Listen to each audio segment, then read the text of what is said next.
Today on Attack of the Show. I'm flying through the air. This is not good. Move over, Will Ferrell. Zach's taking a trip around the track with NASCAR star Casey Mears. We'll probably get up to maybe 150, 160 miles an hour. Then find out why geek love is the greatest love of all. Hey, you look mighty pretty.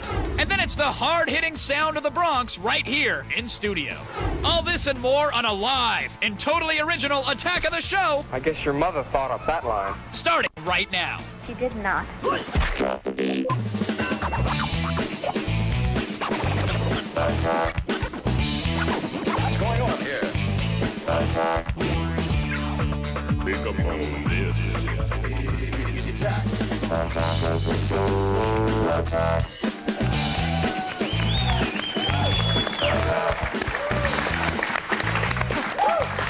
Welcome to Attack of the Show, TV's only source for what you care about. It is Thursday the 3rd. What's up, everyone? I'm Olivia Munn. And I am Kevin Pereira. We are coming to you live from the G4 studios in Los Angeles. Yesterday, you really can't miss a day of the show. You got to really tune can't. in because you never know what you're going to miss. Yesterday, we had the Wiffle Bat Flight Club World Championships right here with our staff, which was awesome, right. watching coworkers beat the hell out of each other. And today, everyone's feeling the pain. Yeah, the pretty aftermath, much. Yeah, really. the competition looked like it hurt. It definitely sounded like it hurt, and I guess the fighters have the bruises to prove it. But your bruises can't be that bad, can they, guys? I don't know about that. Well, here's a little recap of the fight here. That was the first fight between Luke, the Canuck, and Brian Ghostface Keller. And that was Anthony versus Will. Now, this was the saddest fight of the match. This was a sissy fight. Well, what happens is Anthony knocks the bat out of Will's hand. Yeah, Will had to pull his hair behind his ears and See, take off his press-ons before this match because Did you see he just got schooled. He literally ran away from the ring. Show the boys here. We brought them all out to show you that they actually did fight and damage was in fact done. Here we have Luke. Luke had golf ball size eggs on his arms that have healed a bit, but show your back. That's the most impressive thing. Oh my gosh. Look at this slab of beef right here. Wait, turn. What happened? Turn, Keep going. I can't there we see. go. Ah, oh, wait, Luke. That's a good one. Yeah. Gosh. It's like an American Eagle logo right on his skin. And now Ghostface Keller here. He only fought one match, and Luke took it to him. You can actually see. Oh my! Wait, Luke giving him a little extra love there. Now, Will Hathaway, the shortest fight of the evening because he 30 lost. seconds and he ran out of the ring. Yeah, story of his life. Let's see I was trying to run for you, Olivia. Do you have anything? Do you have any marks? Nothing. Not a scratch. It's a beautiful tan, by the way. Now, Anthony, it's spray on, by the way. Anthony, let's see the goods here. This was. Oh my good! Now that's our champion right there. Yeah. Now that that's Anthony took it all. So well done. Way to take one for the team and for the audience at home. My goodness. Now here's my thing. Will escaped fairly unscathed, right? Yeah, because he ran out of the ring. Yeah, I figure we got the guys here. They got bats. Why don't they just go to town on him for a couple seconds? Great. Is that No, stop, you guys. Oh man! No, who throws a shoe? All right, who throws a shoe? Come on. Wait. Enough. Will, you keep losing your bat. You have to hold on to your bat. Come on, Will, everybody. Well done. Okay, he doesn't understand. You have to hold on to your bat. Who throws a shoe, though, Will? I'm sorry. Okay, what a bitch. You gotta give it. No, come on, you did good, buddy. I'm sorry for that. All right. All right, you know, here's the thing, you guys.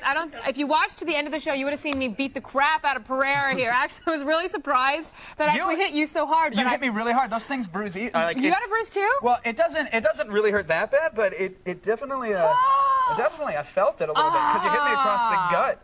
And it got me right there. Nice champions. Thank you for that. That's amazing. Yeah. But that hit right there is you asked for it. That's not from the bat. That's from unchecked syphilis. I just got to take some penicillin. It crawls its way up the skin. It's really weird that way, but feels good. Thanks for that. You're disgusting. All right, guys. It's now time to clobber and crush our bandwidth. We are telling you what's happening online, and we are going around the net. I point to the baby. All right. Will's pissed. Will's pissed. He doesn't have a shoe, and he's pissed. He needs to hold on to the bat. What's wrong with him? He did good. He's a trooper. Okay, first up, whenever a scandal breaks, the internet is there to make fun of it. The Mel Gibson thing happened just a few days ago, so we thought it was time to see what the webheads have come up with. And frankly, I'm disappointed in you guys, really. All this stuff is really kind of lame. Here's the requisite funny T-shirts, Mel Gibson, and that's kind yeah. What are you looking at, sugar tits? Yeah. Did he say that's one of the officers? Or? Yeah, he did say that to officers when he was like, locked up. That's a good nickname. It is. Now here's a new "You're the Man Now" dog, which is nice. It morphs like a drunken Mel into the arcade classic Paperboy, which is pretty nice there. And then this one, speaking of morphing, this one's from UsWeeklyMagazine.com. Actually kind of cool. You get the young Mel transforming like from a hot stud, yeah, pretty much, into the wacky, inebriated old lech that he is now. So it really takes you through the phases. It's like a black-white video of Michael Jackson. I can't believe how crazy he is. That's ridiculous. I don't know. I mean, he got drunk and he said something that he obviously regrets and that he had to apologize for. Kevin? Are you saying that he didn't really mean that he hates Jews? I'm just saying the guy was drunk and he regrets it. You've never been drunk. Wait, hold on. Let me just tell you. Mel Gibson. No, seriously. Mel Gibson.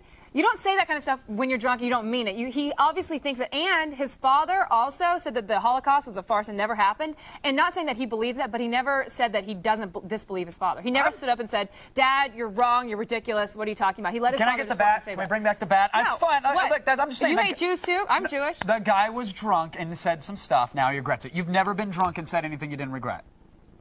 Exactly. Well, that face is very telling. I never said I hate Jews, but I do remember this one time when I was really drunk. Guys, I was drunk. And I was at a bar, and there was a guy that I was dating, and I was kind of mad at him because we broke up, and I told him I was pregnant with his baby. Oh! Yeah. So you regretted the pregnancy or drinking while you were pregnant? Which one? I wasn't pregnant. Oh, you weren't? I lied. Okay, that was I told him I was just, because he pissed me off, and I was just like, you know what? I hate you, and I'm pregnant with your baby. So bad. She's that kind of woman, gentlemen. Next I'm up. very vindictive. Now, Jew hating will always make someone go down a peg on the hunk list, right? On the hunk zeitgeist, if you will. But what about grave digging? Can you still be a hot stud if you dig holes and then put dead people into them? Well, the menofmortuaries.com provides an answer to that age-old question, and it's a resounding hell yeah! Oh my gosh. Look at that. Check out the best-looking guys in the funeral home, and be sure to pick up their 2007 calendar, because their Mr. September has this funny thing that he does with the embalming fluid. That's disgusting. You don't want to miss it. It's disgusting. What, now, do you want to be buried by a Chippendale? Or, No. I would rather be buried by a woman. That's sexist. No, because the last thing I want is my body to be violated before I'm put into the earth. I hear. Okay. Some man shoots fluids into me. Listen, it happens every weekend, but not when I'm dead, please. I hear you. Not when I'm dead. Okay. All right. Noted. That's Get a little tissue right there. Usually. Move it on. Always drip. All right, and finally, here's a guy who clearly spent hours working on a massive ice sculpture. Let's watch and laugh as the frozen fruits of his back-breaking labor come crashing down on his head. Aww. Loser. Never know.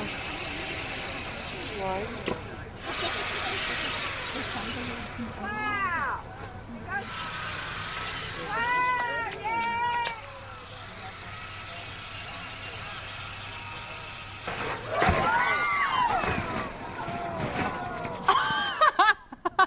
The crowd reactions are the best. Oh my God! As if it was something sacred. It's freaking ice. We get more excited over Jenga towers falling in my apartment. Like that wasn't that big of a reaction. Jenga? Who plays Jenga anymore? You know, we play street Jenga. Street Jenga? You never played street? Where you can totally psych the other person out, where they're like going to pull a block and you get in their face. You're like, oh, I don't know, and it's pretty awesome. Sounds like a lame sport. We don't have real fun social lives. Okay, everyone, that's enough for today. No more internet. That's it. Go to attackoftheshow.com for the links to everything you just saw. But right now, there's other stuff going on in the world besides collapsing ice sculptures and street Jenga. It's Layla Kaylee, and she's here to tell us about it. Thanks, Kevin. Here's what's coming up in the feed. First up, you already knew Die Hard 4 was on its way, but how soon are we going to get to see Bruce Willis as Detective John McClane again? Stick around and you'll find out. Plus, everyone's excited for Will Wright's Spore, but now there's a new reason to jump for joy. And finally, some breaking Wax Museum news. If you miss this, you'll hate yourself forever. And it's all coming up in the feed. But first, back to the couch. All right, thank you, Layla. Right now, though, it's time to check in with our own slugger resident here, Zach Selwyn. Hey, Zach, so do you have any wiffle bat bruises? Because you were out there during the tournament. No, but I woke up this morning after going on a first date last night with this on my chest. Oh. Call me when you wake up. Okay. I don't know what it means. You know, bruises are for bitches, but a nice lipstick message, that's what I'm talking about, you're Kevin. Married. You know what I mean? You're married. I don't. To my work, Olivia. I'm married to my work. You didn't take any shots yesterday, man. Why don't you get in there and take some Well, you know what, Kevin? Actually, I was still recuperating from getting liquored up and racing 160 miles per hour around a NASCAR track with Casey Mears. And coming up later, I'll show you all the racing madness. And speaking of madness, we're going to talk live with the Gem Sweater Girl, Leslie Hall, when we show you the MySpace Girls of the Week. I love me some Jem sweater. I know. It's my favorite day of the week, MySpace Girl of the Week. Me day. too. Good one. All right, thanks so much, Zach. Looking forward to it. Now, if there's one thing that John Hughes movies have taught us, it's that eventually the geek always gets the girl. That's what we're talking about today in the old loop. Yep. Whether that is a loop, exactly. Yeah. Whether it's the social skills they build up from years of role playing, the sexual prowess gained from writing fan fiction, or the awkward but cute social inadequacies, there comes a time in every girl's life then she realizes a geek can be the not you actually. It's not some that time. geek can It's be not the that guy of time. dreams. No, All right. not that time. Okay. And if we can just get maybe one geek laid, obviously not myself, with this the loop job, I think we've done our deed for the day. Yes, we have. So what do you guys think? Do geeks make better lovers? Well, you vote at our website, attackoftheshow.com, or text your vote to G4TXT, that's 44898, to vote and register for AOTS Live News Alert. And coming up later, we have Dogfights, the World at War. Sweet. It looks sweet. All right, you guys, don't hit the ejector button yet, because when we come back, we're going up and away. Or away. Next, go from geeky to freaky. Flattery will get you nowhere. Then master the art of getting your girlfriend into porn. I think I'm ready to go in your pants. Attack is coming right back.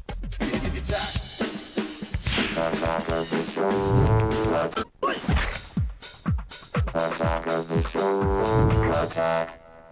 Welcome back to Attack of the Show. We are live, as promised. Before the break, we asked you if you thought geeks make better lovers. Well, probably a silly question given our target audience. And according to our number counters who totally have a girlfriend who lives in Canada, 61% of you think that, yes, nerds are the best lovers. Well, let's go on over to that hunk of burnin' nerd love, Kevin Pereira. As Louis Skolnick so eloquently put in the opening chapter of the Revenge of the Nerds saga, all jocks think about are sports, and all nerds think about is sex. So does this in fact mean that geeks make better lovers? Unfog your glasses, kids. We're heading into the loop.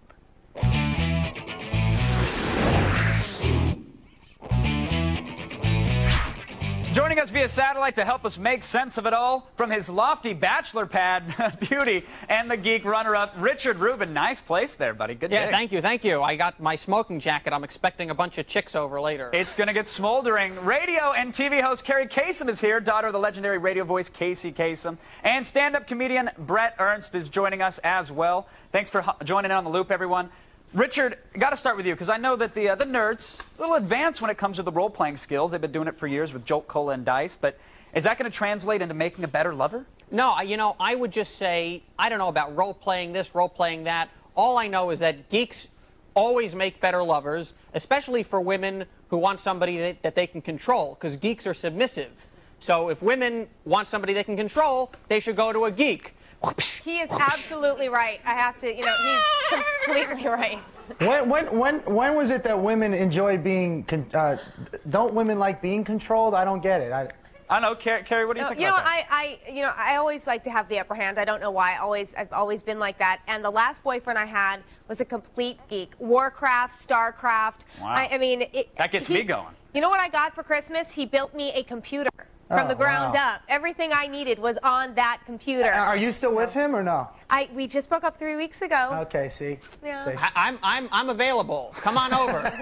Now, Brett, you don't sound too impressed by the PC building skills. I mean, how can you compete when a woman's Dell breaks? The nerd's there to fix it. A Geek Squad guy swooping in like Fabio. Yeah, I know, and also, you know, jocks can build cars. What's the difference? My opinion is that, you know, in order to be a good lover, it should be a trial and error process. Can you introduce me to a jock that can build a car, Richard? Because if there was a jock that could actually had that, I mean, that much education, I'd love to meet him. Yeah, that's another thing. Where is it that jocks are dumb? I mean, quarterbacks in the NFL are some of the most intelligent people you ever meet. Okay, I dated a quarterback. Oh, Lord, I dated a quarterback. Best looking guy I ever dated. Seems like you date a lot of people. Rocks. Dumber than rocks, well, my friend. Experience is a noble quality. Richard, the problem I have with some geeks is that it seems like they have unrealistic expectations, though. Because we could talk about, you know, any girl would love a geek, but it seems like some geeks, they want number 6 from, you know, Battlestar Galactica, when really they're only qualified for Jenna the Hutt. Why? You know, No. aren't they a little unrealistic with what they want from a girl? No, they're not unrealistic. If anything, the geeks are more realistic. It's the jocks who are unrealistic because they filled their head with that crap about Ashley Simpson and the snorting the crack and the cocaine all day. They're the ones who don't have it together. What the hell are you talking about? Actually, excellent question, Brett. Do you have any idea what he's talking about there? Do you fantasize about Ashley Simpson and riding the white horse, or? Who, me? Yeah. No. All I'm saying is that it's Jessica Simpson for him. Right? Hey, they're both hot. I mean, I wouldn't kick either of them out of my bed. But they have no brains. What are you looking for? I mean, for me, the reason why I said not kick them out of my bed, not have them do my taxes. No. Yeah, the reason I'm attracted to geeks is because they have a brain. Somebody that has a brain is interesting, and I mean, after a while, looks fade. Right, let me ask you a question. Yeah. Now, I have a Mensa card. Now, very nice. Okay, wait, hold on. And I played sports. So you would rather have, so you're saying out of a dumb jock and a smart nerd, you would rather take the smart nerd. But what if the jock is smart? That's true, Carrie. Now what? Brett was smart enough to go to Kinko's and laminate his printout from the net. He's a card-carrying member. That's right. You'd have to honestly then pick the nicer one, I guess. Somebody with the better personality, somebody that maybe hopefully has a sense of humor. Yeah. I mean, you don't want the guy who can sit and shoot a ball through a hoop like a trained dog. You want a guy you can cuddle up with on Friday night and watch the rise and fall of Jack Johnson. Yeah, and I'm sure if somebody breaks in the house, you'll be the guy that'll protect her as well. Now, Richard, aside from going on reality TV, though, how can geeks actually meet women? Because, you know, we talk a lot about women wanting geeks, but it seems like geeks sometimes don't have the prowess or the instincts to go in there and pounce and get the girl. Prowess, schmowess. It can happen to anybody. A geek can be sitting in Popeyes finishing off a biscuit and licking his finger, and right next to him there could be a hot chick eating slaw, and the next thing you know, you got a romance that budded. It has nothing to do with going on TV. This is intelligence. This right here, these analogies and by the way, just for the record, I built this wall behind me. He's just all so man. you know. He's all man, ladies Just so you know. And I built it, and guess what? I didn't even use cement. He's a Renaissance man, folks. The debate obviously rages on, but in the end, who's going to be able to provide for you better, ladies? I mean, seriously, a rich nerd or a bald, alcoholic, fat ex-jock? How about a rich jock? Think about it. How about a rich jock? All right, there you go. Rich jock as well. Thanks to our guests, Richard, Carrie, and Brett, for keeping us all in the loop. Now, we got to go to someone who's seen her fair share of Star Wars bed sheets. I know from experience. Olivia. Oh, Kevin, how do you know I was a sucker for nerd love? I actually think that Carrie and Richard would make a cute little couple. They look like little love connection. Yes? No? All right, everyone, now stick around because coming up next, I'll fill you in on what I think about girl-on-girl action when I go in your pants with sex advice. And Zach heads back to the racetrack with Casey Mears and rocks it at 160 miles per hour. Stay tuned. We're TV's only source for what you care about.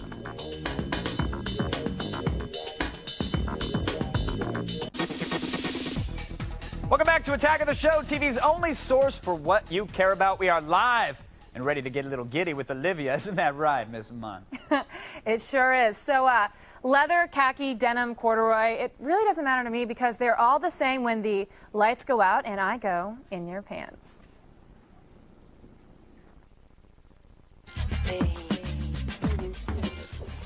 All right, you guys know Anna Davis. She writes for magazines like Playboy and stuff. And if you follow her advice, you may become the greatest lover that ever lived. Well, actually, maybe not the greatest, but at least next time you won't get kicked out of bed. And joining us is a guy that never gets kicked out of bed. This is Kevin. You guys know him from a little show called Attack of the Show. Yeah. A lot of couch for one man, but I got it, ladies. Nice, thanks. Well, he's actually tuning in to help us with a little bit of a male perspective. That's right. I'll call my brother and figure out what real guys think. All right, great. Our first question is from a guy whose favorite movies have plenty of buck-naked people in them. I'm Dan from Wisconsin. I'm really into porno, but I'm trying to figure out how to get my wife into it so we can watch it together. Any advice? Softcore. That's my Softcore? advice. Yeah, because I think that if you don't know if your wife is into it, and suddenly you're showing her like gangbangs and like water sports and all this crazy stuff, you're gonna scare the woman. Yeah, well, I never watched a porno before this one. I was dating a boy, and he showed me, and I was like, that's what they do? And he would point to, he goes, I like this, or I like it when it's more like this. That actually helped, but it was kind of shocking at first. I like so it. Crazy. I'm not that girl that likes watching porn. But if you never watched it when someone sprung that on you, you'd be like, yeah, probably. I mean, I don't like the bestiality and stuff like that. The bestiality? Well, Now, Kevin, shouldn't you start, like, if you're going to break the ice, shouldn't you start off with, like, the toe hook in the mouth so she can see what's out there, like she understands the level that you're willing to take it to, and then she can scale it back? I don't know about that. I don't know It's like about shooting that. first but asking questions later. Maybe you should scale it back first before you ask her to scale it back. Really? Well, have you introduced porn into like? Absolutely, yeah. You know, I think Anna's right. It's best if you have like the Skinamax. Put something on like there where it's cheesy dialogue and laugh at the cheesy dialogue, but when the sex scene comes on, you get serious and go like, "Oh, honey, no, look, pay attention." Right. And then you say, "This is a little weak, isn't it? Why don't we amp it up?" And that's when you go with the German Shepherd Scheiser kind of thing. But I think that you like make it about her too. You sort of say, you know, I'd really like to do that to you, or you know, that's a little cheesy. Kevin could probably give me a better line. Sure, like I'd say the lighting looks really bad. Come into the bedroom. I've got a 40-watt on a C-stand and get naked. Let's get to it. That's the truth, people. I've been to his place. He actually has that set up. All right, the next guy is a guy who's ditching the bar scene to find love on the information superhighway. Can dating through websites work? And what if I mention this person lives far away?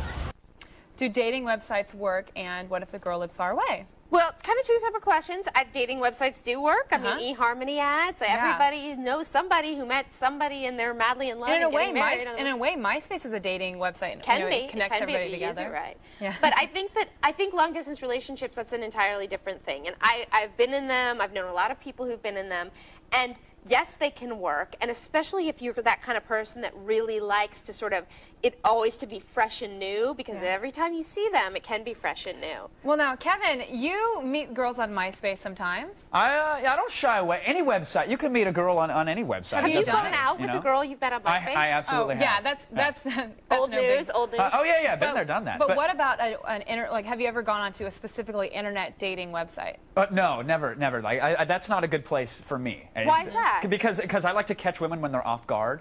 Right. You know, be it a dark alley with a mag light or online on a website. That's what you were doing last night? Yes. I didn't know that. Well, I tell you that I'm picking up litter, but I'm really just waiting for stragglers from the bar. But the long distance thing can work. I think it can totally work. But I think that unless there's an end in sight where, you know, you're going to move there or she's going to move here, they fizzle out. They really do fizzle out. You have to get like the webcam and 20-pack of Lubriderm bundle and send it, you know, his and hers, and then you can keep it interesting, and it can last for like a year. Nice to know. It can. It can.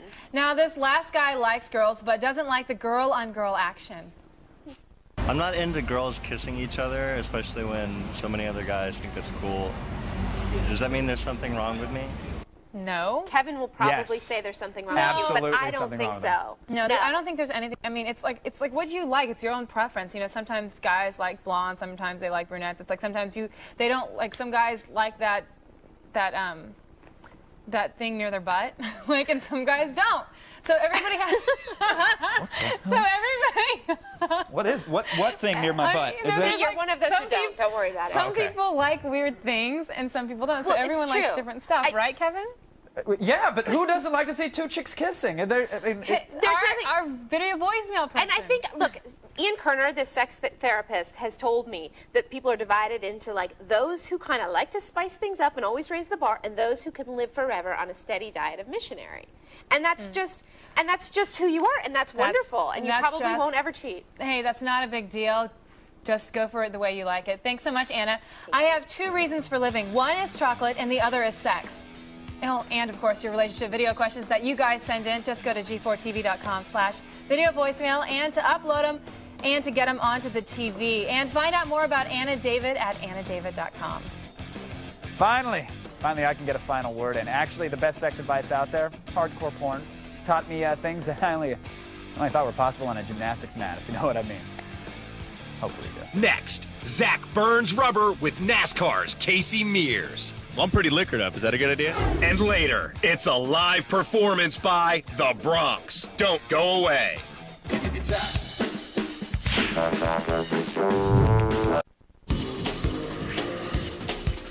can do that too. Welcome back to Attack of the Show, the most live a TV show can be without broadcasting from your living room. Coming up later in the show, we have the brand new trailer for Fly. Don't get the movie confused with the Fly Girls, because... Is that the J-Lo thing from Living Color? In Living Color. Now, you know, spending some time, nice move, with the cast of Talladega Nights got me itching to put my own lead foot to the test. And I got the chance to, courtesy of pro driver Casey Mears. Let's roar the engine, boys! Will Ferrell's Talladega Nights is taking America's favorite white trash sport to the big screen. Mama, I'm going fast! And since I'll jump on any bandwagon, I headed to the Chicagoland Speedway to see what's got the rednecks so excited. Let me just tell you right now, back at golf and stuff in Tucson, Arizona, I used to whip around that track and win teddy bears, skee-ball coupons, you name it. This thing, piece of cake. Now, how do you get in this thing? But after I realized I didn't know how to drive a stick shift, I decided to let NASCAR stud Casey Mears take the wheel, and I'd talk him through it. How you doing, my brother? I'm doing good, man. Cool, man. So we're gonna rock this thing. How fast do you think we'll be getting this thing going? About 60, 70 miles per hour, like I do when I go to work? I think it's probably going to be, it's a good question because we're not going to be running full speed, but we'll probably get up to maybe 150, 160 miles an hour, somewhere around there. What does that do? Does that blow your mind? So this is really the Richard Petty piss my pants experience. Do you think I'm a little tall for the car? What's the average height of a driver? You're on the passenger side. You don't have to work anything. Just hang on. Well, I'm pretty liquored up. Is that a good idea? Perfect. You're ready to go. God, I hope I survive. My life is in your hands. I have my breasts insured for over 200 grand. Please be 18.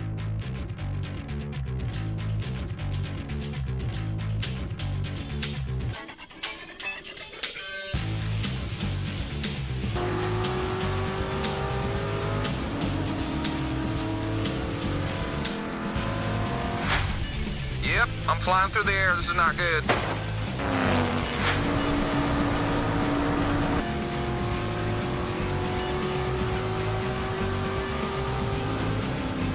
Woo! All right, there we go. I was a little afraid I was going to get Jason Priestley up against the wall, but I got Mears on my side, meaning I'm in good hands. How'd I do? So you did good, man. You held on good. You know, you just didn't wet yourself too bad. So is that noticeable? You know, change your pants and go back home and be all right. Thank you, Mr. Mears. Thanks for the ride. Can you drive my kids to school on Friday? They'd really dig this. Absolutely, man. I'll be there.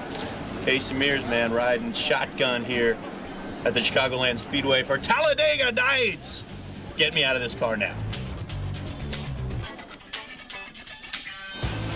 Ow. Zach, that looked so much fun. It was really scary.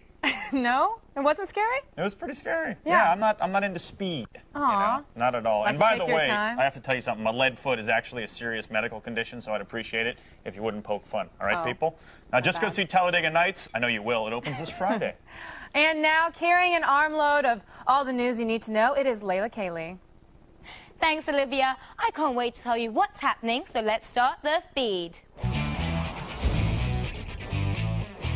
Yippee-ki-yay, mother effers! Die Hard 4 has gotten a release date. The latest entry in the Bruce Willis franchise will be hitting theaters sooner than you think. A lot sooner. How does next summer grab you? Not only that, it has a crazy title, Live Free or Die Hard. And that kid from the Apple ads, Justin Long, is in it too. According to reports, the movie has Detective John McClane coming out of retirement to battle a group of terrorist hackers who plan to spam the world back into the Dark Ages. Sounds interesting. And in more and perhaps better movie news, the butterscotch stallion himself, Owen Wilson, is reteaming with director Wes Anderson. Wilson starred in Wes Anderson's first film, Bottle Rocket. He co-wrote Rushmore. He acted in The Royal Tenenbaums and The Life Aquatic. And now they are working together again in the Darjeeling Limited, which is about three brothers who take a trip to India. Sign me up. I can't wait to see Wes's take on Bollywood. Apparently, Wayne Gretzky is a huge Band of Horses fan because the legendary rock label Sub Pop is producing the soundtrack for the new NHL 2K7 game. Artists like Slater Kinney and Mudhoney will provide the music while you provide the high sticking and penalty shots, because nothing makes you feel like hitting a puck more than a whiny indie rock song, right? Sport is already poised to be one of the most popular PC games of all time, but now console owners may have a reason to celebrate also. Will Wright Slater's masterpiece won't just be debuting on your Dell, it will be coming to your Xbox and PlayStation as well. Now you can screw with Evolution no matter what system you have. Charles Darwin never had it so good. And finally, some breaking Wax Museum news.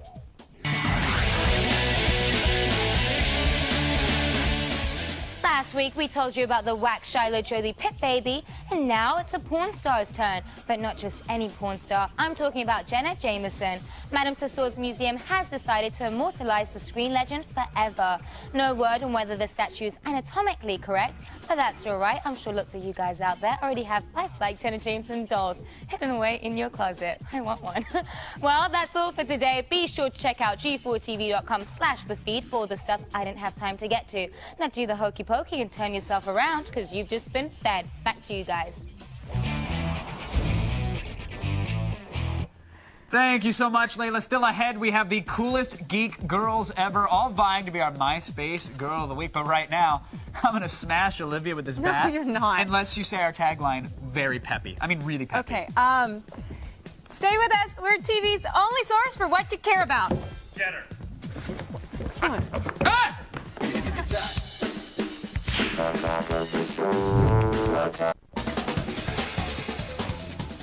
What is that dance? It's the walk-in from, what was it, the Weapon of Choice video? And he's, it's what he does. All right, everyone. Welcome back to, as you can tell, a very live Attack of the Show. It's TV's only source for what you care about. Sure, we all love democracy, and we all need to vote, but usually voting is boring, and you have to deal with a lot of old people, and you gotta like go to those elementary schools or post offices, and I hate the post office. And the levers, and it's really not fun at all. Why don't you let your voice be heard at G4?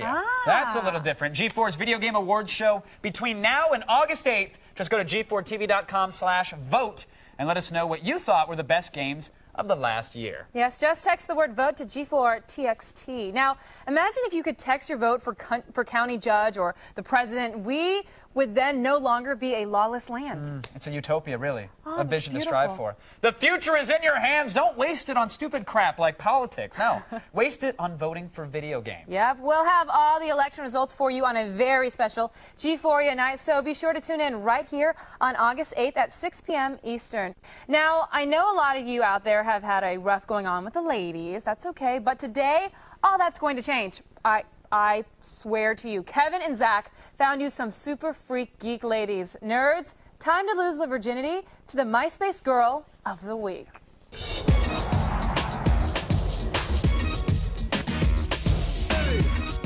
Today is a... Look at that. Thanks for the Roman helmet. That was just in really Anna David's dressing room. I fell asleep. Oh, man. It's weird. Did you at least wash your hair after? No. Oh, man, it's going to take years to get out. Today is a very special day for MySpace, folks. We have a special MySpace correspondent, Leslie Hall. You know her, you love her. She's the gem sweater lady. Leslie, love the new video. How are things? Thank you for having me, Zach and Kevin. I love it. It's an honor to have you. Well, I'm a senior on the MySpace list, so I should be here, too. I'm into that kind of thing. Yes. I've been around the block of MySpace. Well, since you're here, actually, tell us what's the deal with the new video, the net neutrality thing. It's not so much viral marketing, is it? It's more about just trying to educate the people, right? Well, it's a pretty serious issue for Internet people like myself who received their fame and fortune through the Internet. And to see it be taken away is kind of scary. Was it weird dancing alongside the Tron guy with his crazy, the moose knuckle bulge coming out of his crazy 80s costume? You know, actually, after filming that video, we decided to form a band, and then we are now the superheroes of Internet neutrality forever. S-H-I... Neutrality forever. Well, yeah, right. Okay. We're working on a logo. We're working on it. We'll get to that. Hopefully that'll have the desired effect. But right now we're going to check out some MySpace Girls of the Week, and I'm very excited. Leslie's going to be acting as our MySpace jug. So, folks, let's get to it. This week's theme was Geek Girls. Nice. Now, some girls may be into Star Trek. Some might be into Star Wars. They're all geeks, and we love them all. Zach, take it away. Well, let's check out Nerd Girl 1. Her name is Ix, although that IX could be 9 in Roman numerals. She's from L.A. She's got red hair. She's 26. Look at that little pose right there. Her quote is Gefahrrenfrau, which means driving woman in German. Isn't that one of Hasselhoff's singles, too, that made it big in the German chart? Actually, yes. Gefahrrenfrau. She's a Gemini. And you know what? She actually has BPRD tattooed on her, which stands for Big Penis Riding Demon. Wow. No, it doesn't. Sorry. Bureau of Paranormal Research and Defense. Sorry. Easy to get them confused. My fault. You know what? If you understood what BPRD means, then there's little hope for you, because I knew, and I'm sorry that I Leslie, a girl with tattoos is one thing. A girl who is a demon rider is another thing all on its own. What do you think about nerdy tattoos on girls? I think she's passionate about her cause. I love it. Approved. Approved. She's Thumbs approved. up. All right, next up we have Maladay Mayhem. She's from Tennessee. She's 28. Her quote is, "I like snacks and beverages. They make me happy." She's the only 10 I see. She apparently doesn't like T-shirts, and I'm okay with that. Yeah, Look at that. It's suspender, nipple suspender covers. She's a Leo, and she likes to walk around wearing only a Darth Vader helmet, which is nice. And not a Roman helmet, which apparently I got involved with. Completely different thing. She hopes that Bruce Campbell will be the minister at her wedding, which is an interesting thing. Of course, very nice. You may now give her the boomstick, perhaps? Something about Evil Dead. Someone be dead, some kind of dead thing. Leslie, what do you think about girls who rock around wearing only Vader helmets? Well, I'm going to have to also give that approval for the Star Wars fan that I am as well. I would have chosen Luke's helmet when His he was hair riding helmet? in his car, when he was riding in his little spaceship, shooting. That's a land speeder. Thank you. Unbelievable. All right, well, Thank next up you. we got Molotov Cocktease. She's from Auburn, That's actually a Washington. really good That is a nickname. great name. She's my winner already. She's 21, and her quote is, "We are going to get our asses kicked. We didn't have breakfast," which is kind of what I say before I go drinking in the afternoon. I'm like, damn, I can't absorb alcohol as much. But you do, and you manage to still look great on television. I look great. I look terrific. You saw me with my shirt off. I There it look is. like $100. She's a Leo, and she wants to take on Jon Stewart in a spelling bee. I like her. I do too. Look at that little Batgirl costume. That's kind of hot. Her hero is this guy. That must kid? be her child or something. I hope not, but okay. What do you think, Leslie? A woman who could take down Jon Stewart? I am so confused with this one. This one's really your favorite? Well, No, just because she's 21. Exactly. The younger, the better. You guys are perverts. Thank you. Pretty much. Oh, my goodness.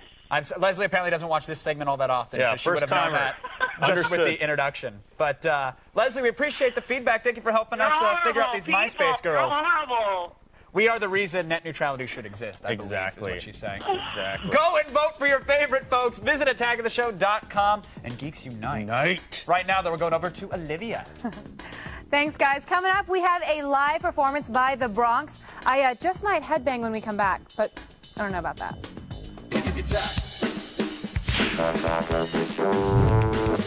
What's going on here? Welcome back to Attack of the Show. Now get your ass on the 2 train because we're heading to the Bronx.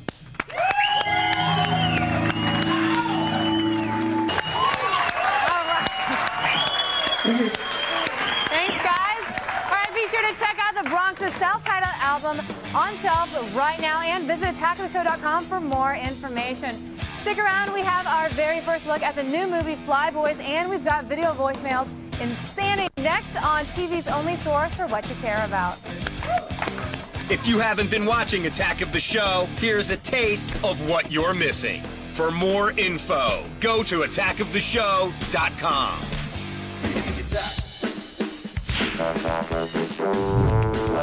DHL packages. Hey, everybody. Welcome back to Attack of the Show, TV's only source for what you care about. We are live, and right now, we're chatting it up with you in the army of monitor heads. First up is Scott from New Jersey.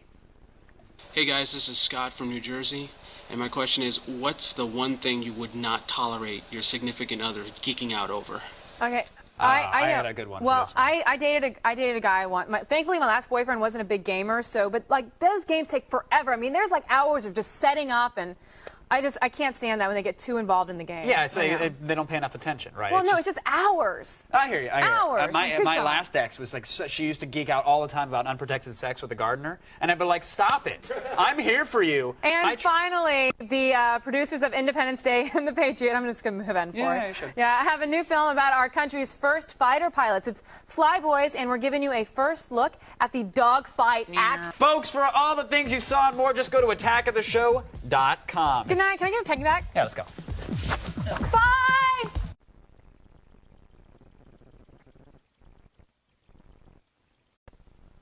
Today on Attack of the Show, Eddie Kim somehow managed to fill the plane with poisonous snakes. it's all Sam Jackson all the time as we kick off an action-packed week of Snakes on a Plane. Then, they're worldwide celebrities, but are the stars of the X Games real athletes? And can it really be true? Is E3 dead and buried? We investigate the demise of the Electronic Entertainment Expo. All this and more on a live and totally original Attack of the Show, starting right now. I've had it with these mother***ing snakes on this mother***ing plane.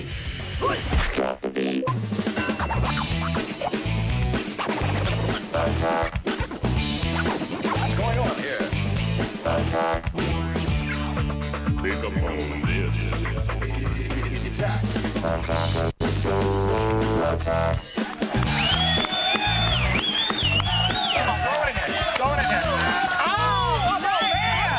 I was gonna do the campfire. Wait, let me. You see that spiral? You just hit a camera guy. No, that's bring a it nice back. spiral. Bring it back. I think at some point we need to do a show. And you warm your hands Irons by the Fire. Welcome to Attack of the Show, everybody. TV's only source for what you care about and for Olivia Munn Spiral. Do it again. That's it. All right, ready? It's Monday the 7th. Hello, everybody. I'm Spiral. Kevin Pereira. What's up, everyone? I'm Olivia Munn. We are coming to you live from the G4 Studios in Los Angeles. Now, we've all been waiting all summer for its release, and it is just around the corner. Yes, brace yourselves, because it's Snakes on a Plane week here on Attack of the Show.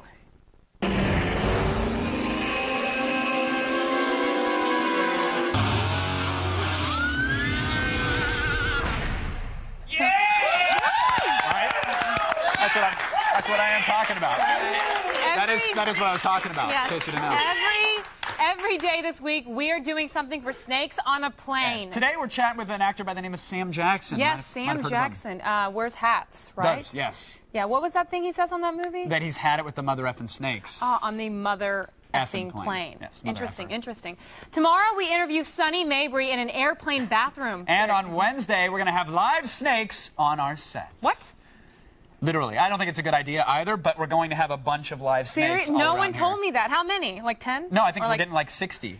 And 2 or 3 of them are going to be poisonous. That's awesome. Someone's going to get hurt, and it's probably going to be you. That won't be me, because I'll make you suck out the venom. Oh, that's fine. That'd be awesome. Something aim for the ass. Snakes on a set, though. It's kind of cool. It's going to be fun. Snakes on a set. Just be careful. On a set. Snakes in my ass. Now, it's time to burrow deep into the oddities and interests of the web. Say in. The snakes aren't burrowing. We're burrowing. I said on. Snakes on my ass. Did I say in? Did I say in? We're attacking with venom as we go around the net.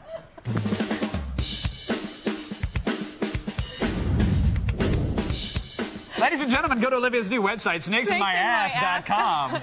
.org, actually. It's $12.95 a month, but you can PayPal. It's worth it. All right. A little movie called Snakes on a Plane opens this Friday. I've never heard of it, actually. It's Snakes on a Plane? Kevin, with Sam L. Jackson. Oh, right. You know, these mother effing snakes on the mother. No idea, man. Awesome. Well, okay, everyone. Kevin might have missed the boat. You probably have seen that Snakes in My Ass plane, though, right? That movie? We can move on. Move on. Okay, but the internet certainly hasn't missed the boat on this one, and that's why it's Snakes on a Plane week here at AOTS. Now, to kick things off, here's a flash game where you get to make like Sam Jackson and kill some reptiles on a jet. That's a pretty sweet looking flash game. What? Yeah, come on. It was like a little over the shoulder. Look, if the movie's anything like this, I'm going to go see it. You're easy to please, Kevin. Very much so. Let's move on. I have a question for you, Mun. I don't know if you've... have you ever enjoyed the thrill of stealing somebody's Wi-Fi signal? No, I've never stolen Wi-Fi. You've never poached somebody's internet? I just pay for my own. Oh. Well, some guy in England noticed that his neighbors were stealing his wireless internet. He wasn't having it. Wait, why didn't he just lock it, block it? Because that'd be too easy. No, instead of locking down his internet access, he decided to have a little bit of fun, love. That's a British guy. That's what he said one night. He allowed his neighbor to reach the sites that he was trying to get to, except he turned all the images upside down. What? It's a cool little hack. That's kind of funny. So here's the British eBay. Oh, that's awesome. All topsy-turvy like. You can see that. You can stop that, You can still get around, but it looks a bit off. No, you could stop that, please. Please go to 11. But image-heavy Flickr, take a look at Flickr, totally screwed up, completely upside down. It's a nice little hack. That's really talented. How did he do that? Did he tell people how he did that? Yeah, a bunch of like Linux tunneling and IP and whatever.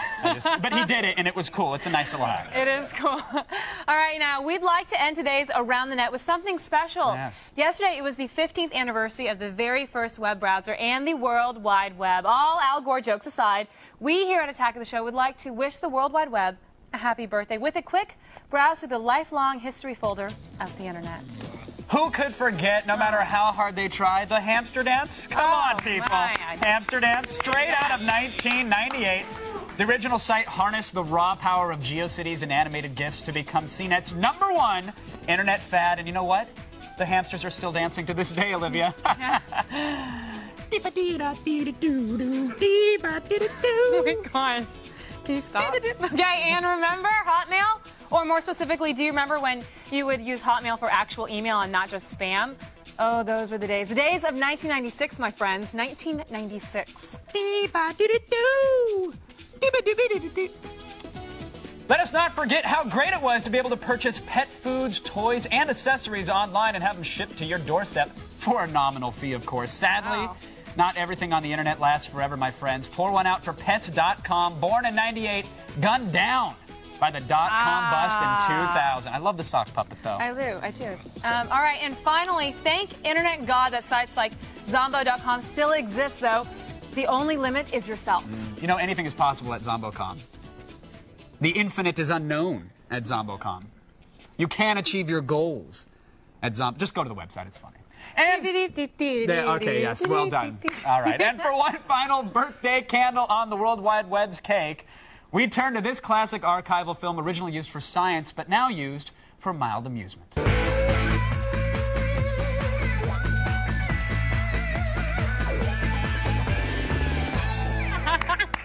Happy birthday, World Wide Web. Happy birthday. Mwah. We love you. All right, everyone, that's enough internet for today. Go to attackoftheshow.com for the links to everything you just saw. But right now, it's time for the news that matters. So here's Layla Cayley in the feed headlines.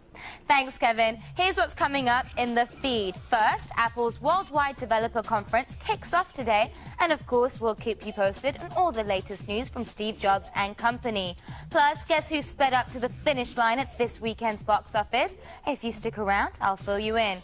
And finally, today, one of your favorite cult films of all time may be getting another sequel. I'll tell you all about it and lots more, all coming your way in the feed. But first, back to the couch.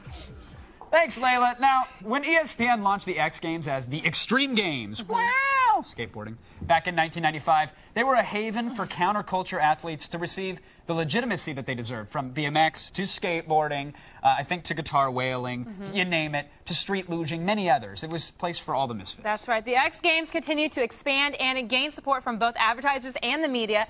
It even spawned its own award shows and video games. Yes, but have the X Games become too big for their own good? It's a well, good question, that right? is a good question. We actually want to know what you guys out there think. Are the X Games one huge waste of time?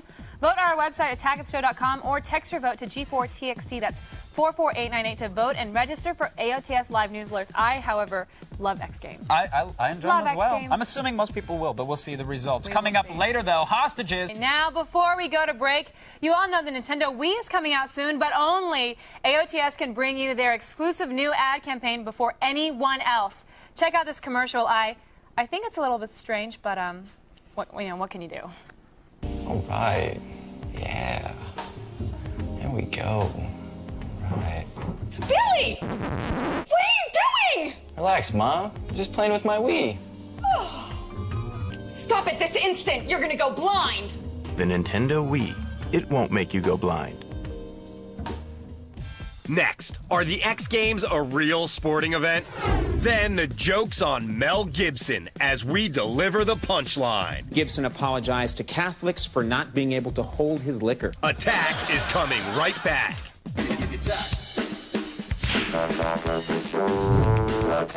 Let's hand things off to our Loop Master General, Kevin Pereira. At ease, soldier, at ease. The 2006 X Games were held this past weekend in Los Angeles, and throngs of tattooed hooligans compared road rashes and broken bones. But with the games becoming more and more a part of the mainstream as the years go by, are the X Games still edgy, or even worse, are they still relevant? Let's get into it, folks. You know it, you love it. It's The Loop.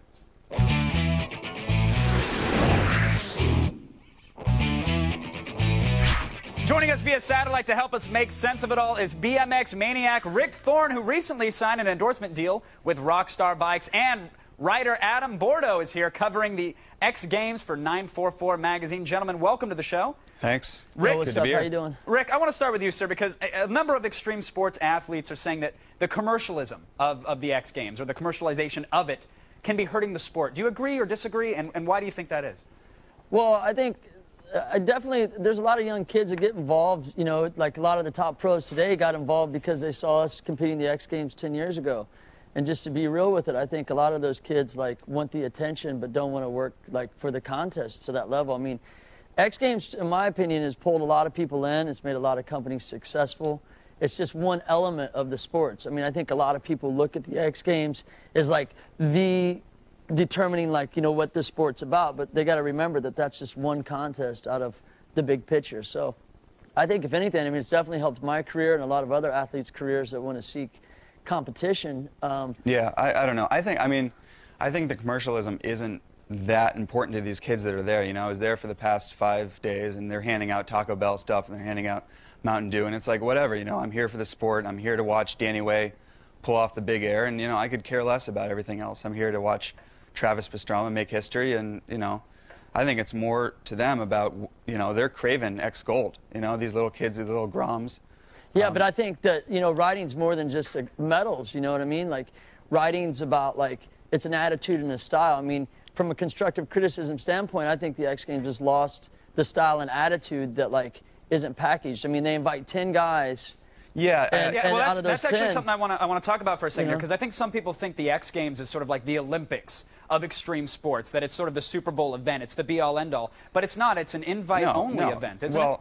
Yeah, they have the Dew Tour now, and there's a lot more things happening besides the X Games, but they're definitely showing these flagship athletes like Paul Rodriguez and Ryan Sheckler, and these guys are good. I mean, they're not going to pick these athletes for no reason.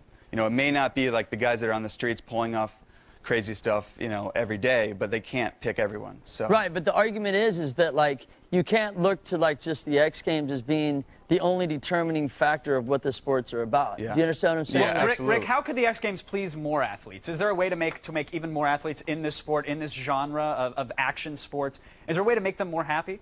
Yeah, without a doubt. I mean, I think that if, you know, they invite, okay, there used to be a qualification system. Yeah, there's 10 guys that are great, but there's 100 of us that are great. So who determines those 10? Are they safe to package and market and sell? Or is it, like, legitimately, like, where's the qualification to get in? And, you know, and then these 10 guys show up at the contest and they only show 3 guys. I mean, that's always been my beef, is, like, how did the guy that got 4th place, can he benefit his career? Or even, like, not even from a financial standpoint, but how can he reach out to more people? I mean, I think if the X Games showed 10 styles, it would bring different people in to watch, because it's more diversified. It's not diversified. That's true. Adam, what good do you think the X Games are to athletes and to the viewers? Well, I think the main thing is it's giving these kids hope. I mean, it's giving them, like, oh my God, there's like a, you know, established organization that now presents us with this grand stage across the world to be like, oh, I can enter in this thing, I can win this thing, and I can get sponsored right away. And there's no, you know, it's given a lot of people hope. But it's sent, yeah, but right there, the message that's sent about riding from the root. Like, I started this in '82 with riding, you know, and being punk rock and into hip hop. But kids, if they chase just sponsorship, they're chasing it for the wrong reasons. It's got to come within you. Like, it's all about heroism, but it's also about, like, what's real to you. And when you spit it and you ride it and you skate it and you do your thing, it's got to be real. And the X Games has lost that realness. Well, you know, I don't think the athletes have lost any of that. I don't think they've forgotten the reason that they got into skateboarding. They got into some of them have, and a lot of kids that look now, they see exactly what you just said as, like, yo, I'm going to be sponsored. Is that what riding's about? Rick, what's the future of the X Games, though, Rick? What's the future here? Because some are saying that it's already become too popular, it's become too mainstream, and now you're seeing that kids are watching it and they want to just chase a sponsorship. Are the X Games doomed to go down this path and become irrelevant to the very kids that they're trying to reach? No, I mean, I think if they don't put some more style and personality into it, I mean, we all got our edge because we were outspoken, because we were different, because we didn't live the life, with all due respect, as a football player, as a basketball player, which I respect those sports. But for us to get our respect, it's like we were a different breed. The style and attitude pushed us to get to, like, where we're at. So, you know. I think the X Games is definitely on that route, though. You know, all right. Well, the future will tell that story, though. The X Games, they have their loyal fans, of course. Everybody, I want to thank you for joining us, but only time will tell if the games will remain relevant. Adam and Rick, thanks again for joining us at the Digital Water Cooler. Thanks for keeping us all in the loop. Miss Olivia, thanks. What have you been up to? Just doing some drills, getting ready for the X Games. As you can see, I'm pretty much working out over here. We'll have breaking news on the recent Apple announcements, and we'll show you something funny in the punchline. Hey, you guys, don't worry. It was done by another TV show, so it'll be really good. Stay with us. We're TV source for only source for what you care about.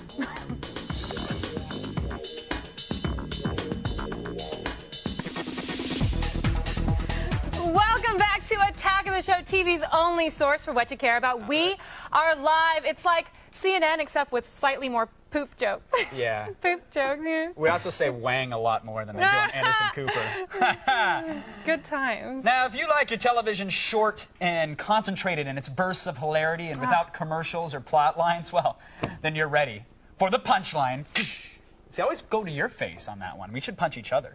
We'll figure. Okay, we're good. This week is a little special, as you probably are aware right now. Mel Gibson, he was pulled over last week. Shut up. Yeah, the old boozing and the 10 and 2-ing. You know what I'm saying?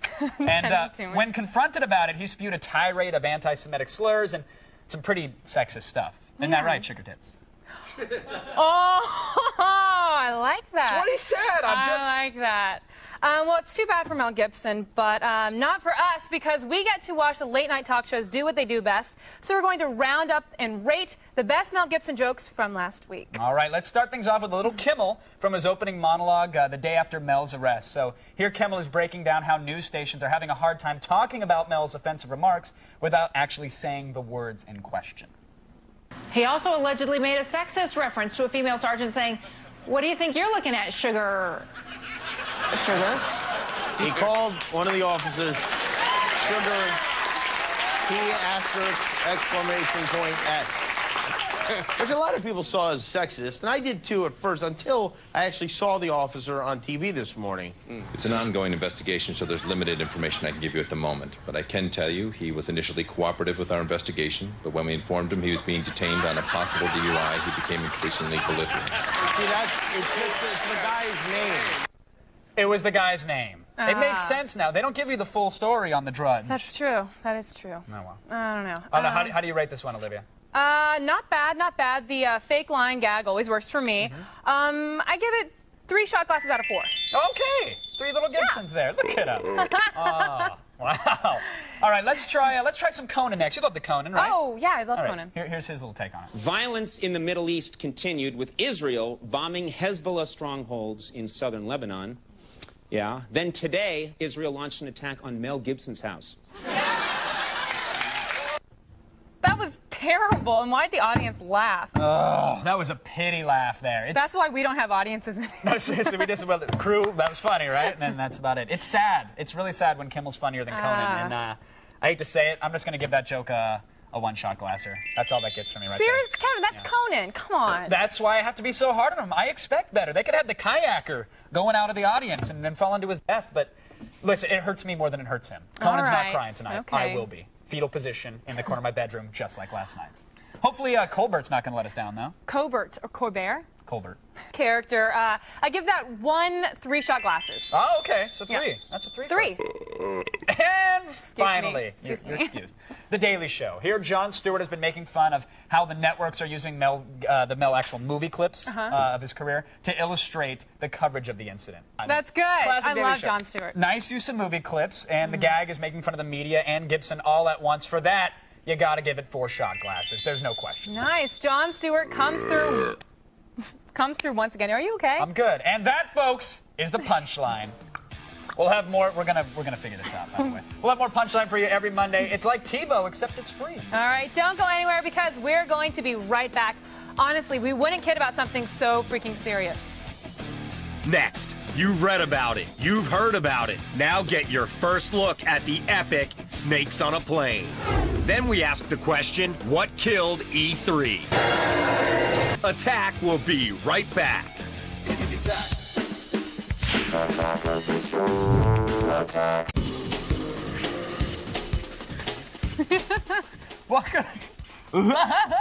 Welcome back to Attack of the Show. It's just very crusty of you. I like know. it. I hate my laugh. I actually hate it. It's cute, except not right there.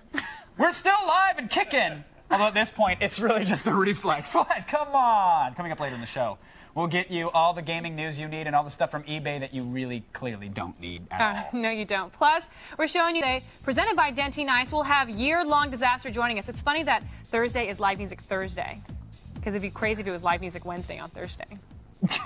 I'm just saying. Making a note. Noted. Thank you for that. Now, Snakes on a Plane is obviously a huge cultural phenomenon, but why? Snakes on a Plane? No, because no one's seen the movie yet. As a renowned investigative journalist, I was determined to get to the bottom of it. So I went right to the source.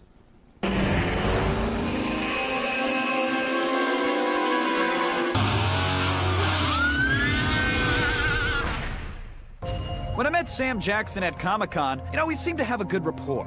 But that certainly did not matter. No, this time, like a venomous cobra, I went right for the jugular. Snakes on a Plane. Why is this movie better than Superman? I don't know. I think it's going to be a lot more fun. Great. We don't know what to expect, number one.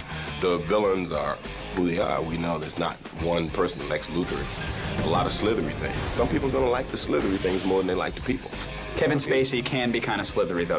I've heard that. I'm just letting you know. All right.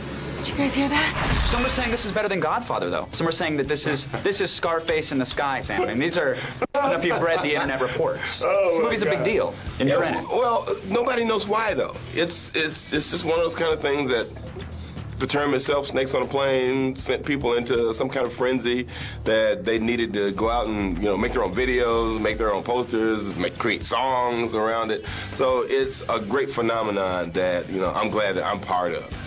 Now, of course, there's a line in the movie. There are some lines from some movies. There's the Hasta La Vista Baby, pretty good one. Yeah. Say hello to my little friend. Yeah. People know that one. Yeah. Yippee-ki-yay, if you will. This is going to destroy all those lines. This is going to be the catchphrase of all catchphrases, Sam. And if you don't mind, if you wouldn't mind indulging me, I want to be able to deliver this line with the conviction that you have. And I've been practicing in front of the mirror for the last week. So, okay. I believe I've had it with these. That is it. I have had it with these mother-f***ing snakes on this mother-f***ing plane. A bit more frustration. With the snake or with myself? A bit more frustration with the whole situation. I have had it with these mother-f***ing snakes on this mother-f***ing plane. No laughter at all. Frustration, anger. Done. I feel like I'm failing, Sam. I'm a little... Done. Be done with it. It's getting warm. That's it. That is it. I've had it with these mother-f***ing snakes on this mother-f***ing plane. That was nice, though. Thank you very much. You were right there. I gotta go call my mom. Thank you. That was a moment. Mr. Jackson. All right. I love that. Those mother effing snakes slither into theaters on Mother F on August 18th. Yeah, you mother effer. That's it. I thought you were actually going to say it. Now, here's the news that matters in the feed. Layla. Yes. What are your thoughts on the old X Games? What are you thinking? Are you into the extreme sports at all? Yeah, I'm into it. You know, I like all guys. But if it was between a date at like a fancy restaurant or like jumping out of a plane, I take jumping out of a plane. Really? Yeah. Nice. Do you like X Games? Do you watch them? I do sometimes. I'm more like into crazy sports, like really crazy. Like I can't tell. That would leapfrog? Greek leapfrog. It gets nutty. Would be I'm just one saying. of them. Hopscotch would be another one. But enough of all that. Buckle that helmet and get ready, because I'm Mother effing Layla Kaylee, and this is the feed. Hasta la vista, Vista. That was Steve Jobs' big message at Apple's Worldwide Developers Conference today. Apple made the official announcement of their new operating system, Leopard. It looks like Leopard will have a ton of amazing features, including one called Time Machine that will restore the contents of your computer even if your hard drive dies. Not only that, Apple announced the Mac Pro, a huge, powerful workstation computer that looks really cool, but is probably only going to be used by serious developers. I'm just disappointed Jobs didn't talk about crazy new iPods or Apple phones. Oh well, there's always next year. Will Ferrell did a victory lap at the box office this weekend. Talladega Nights, the ballad of Ricky Bobby, raked in over $47 million and completely destroyed the competition. Not only that, Talladega represents a personal best for Will Ferrell because it's his highest opening movie ever. I guess it's true, NASCAR plus comedy equals lots of money. One of the best-loved cult franchises of all time may be getting a new edition. We first saw Snake Plissken in Escape from New York, then he went to the left coast and escaped from LA, and now he might escape from Earth. Apparently, John Carpenter and Kurt Russell had a secret meeting with the head honchos at Paramount to discuss a third entry in the Escape franchise. I hope this rumor is true because I have a thing for guys with eye patches. Oh, yeah. A few weeks ago, someone posted a parody of Al Gore's An Inconvenient Truth on YouTube. The parody features Gore talking to penguins and boring them to death with his global warming theories. Sounds pretty harmless, right? Well, new reports have surfaced, and the parody video wasn't made by some ordinary dude on his Mac. Instead, it was made by a slick Republican PR firm that represents Exxon. Creepy. It does my heart good to know that as the climate spirals out of control, giant evil corporations have time to make viral videos. Very sad. And finally, today an army has invaded Cleveland. Relax, it's not a real army. It's just the Kiss Army. Hundreds of Kiss fans lined up outside the Rock and Roll Hall of Fame to protest the fact that Gene Simmons and company haven't been inducted yet. I say right on, Kiss Army. If the Beatles and Elvis Presley are in there, why not a bunch of old guys who paint their faces and spit blood? Oh yeah. Well, that's all for today. Be sure to check out g4tv.com/thefeed for the stuff I didn't have time to get to. Now put on your boogie shoes, because you've just been fed. Back to you, Olivia. All right, thanks, Layla. Now, we like to encourage energy conservation, and that includes telling you not to get up or go anywhere. There's more show on TV's only source, What You Care About, right after this. Sit down, sit down, sit. Next, E3's dead. Or is it? And later, the flotsam and jetsam known as It Came From eBay. Don't go away. What's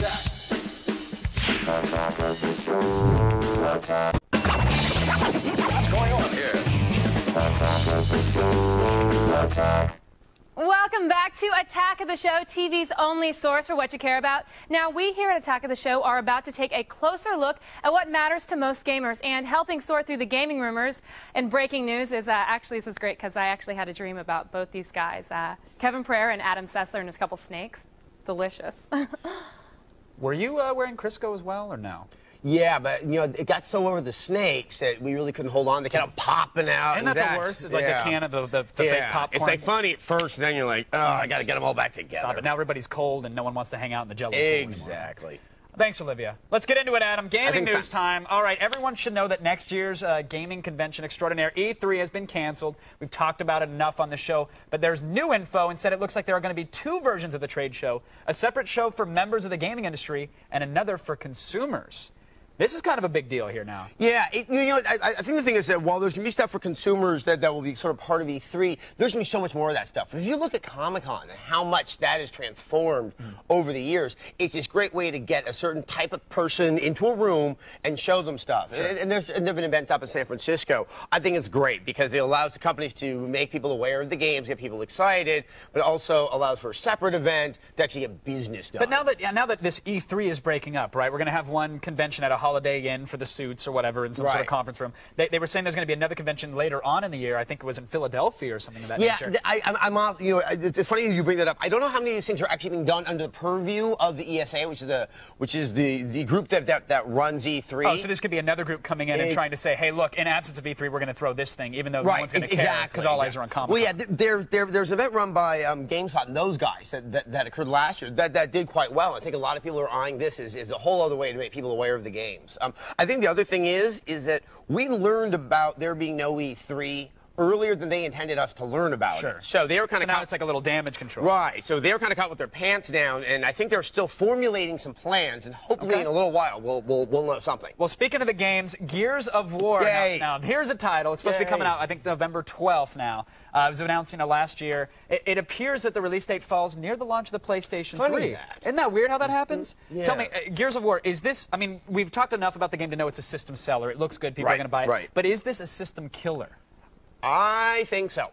You think this could severely damage the PlayStation 3 come launch time? This game is big. This game has, like, it has just that masculine burliness that people have been, like, hungering for from a game for quite some time.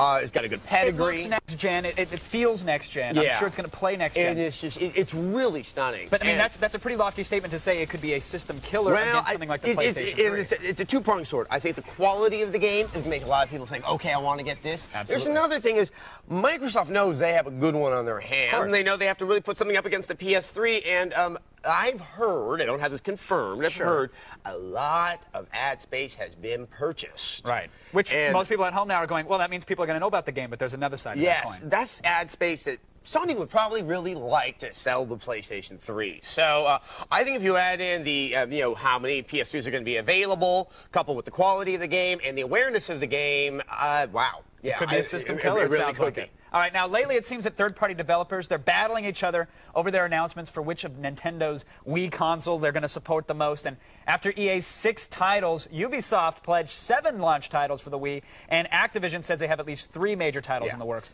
This is, I mean, Nintendo has traditionally lagged with third-party support, and now it seems like they can't seem to shy away from it. This is really something. I mean, wow. I mean, we knew they had a good showing, but I mean, I think Ubisoft was the only company that really had committed ahead of time to want to be this major player with them. And then all the other publishers saw E3 and all the excitement about the Wii, and they're like, whoa, we've got to get on board with this. I mean, the thing I'm trying to figure out is how many launch titles are there going to be? I mean, Ubisoft's That's where they usually get at a console launch. Sure. And that's not even the stuff coming from Nintendo, which I think we're going to see a ton of games from Nintendo, considering there haven't been any games from Nintendo for like a year and a half. And very quickly, though, the other major concern that some people have is you have all the support when it comes to a launch. Are we going to have another Desert Gulch until the springtime because they're getting all the games out for launch and there's not going to be anything else? It's a really interesting point. I think there will be that from the third parties. The question is, I think there's a lot of stuff that Nintendo has, and whether or not they're going to front load the launch of the console with all of it or pepper it through the year. Either way, there's going to be a lot of games to play on it, and if you buy them all, you should still be playing them. It's going to be a phenomenal holiday season, to say the least. Perhaps one of the biggest ever. Adam, thank you so much. My pleasure. Look forward to listening to more of our Gems of Insight. Every Monday, we'll continue covering all the hottest gaming stories as they break and shatter into tiny little pieces, like Olivia shatters my heart. Aww. Hey, boys, I'll see you tonight in my dreams. Stay with us. Still ahead, we'll show you guys a guy who's actually selling ad space on his crooked feet. It came from eBay. That's pretty disgusting. You guys want to see my feet? I actually have a really nice... Hold on, straight. Let me just show you. What's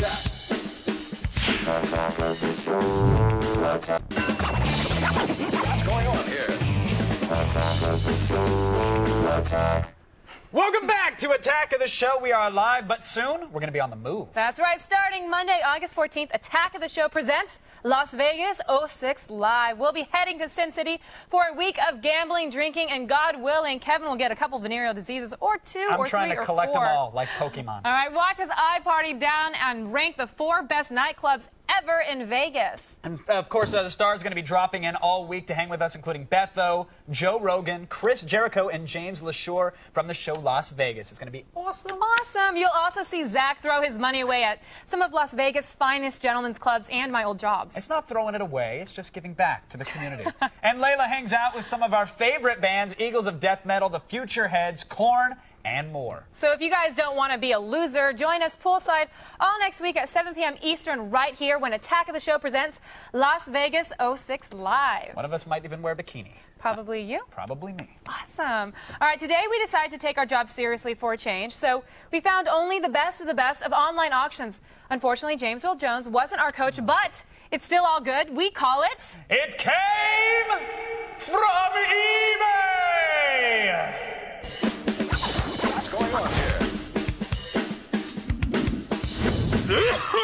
Yeah, that was a good one. Good girl. Thank you.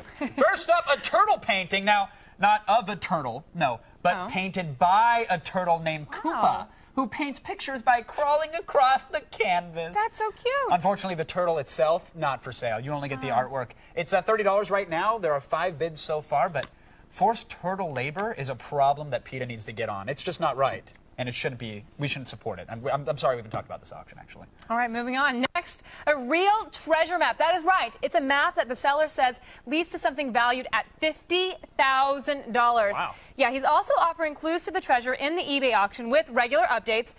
We actually think this guy's just cashing in on the Pirates of the Caribbean madness, but he may be onto something because it's going for $29,100 and has 53 bids. Who bids on this crap? They should be watching NASCAR.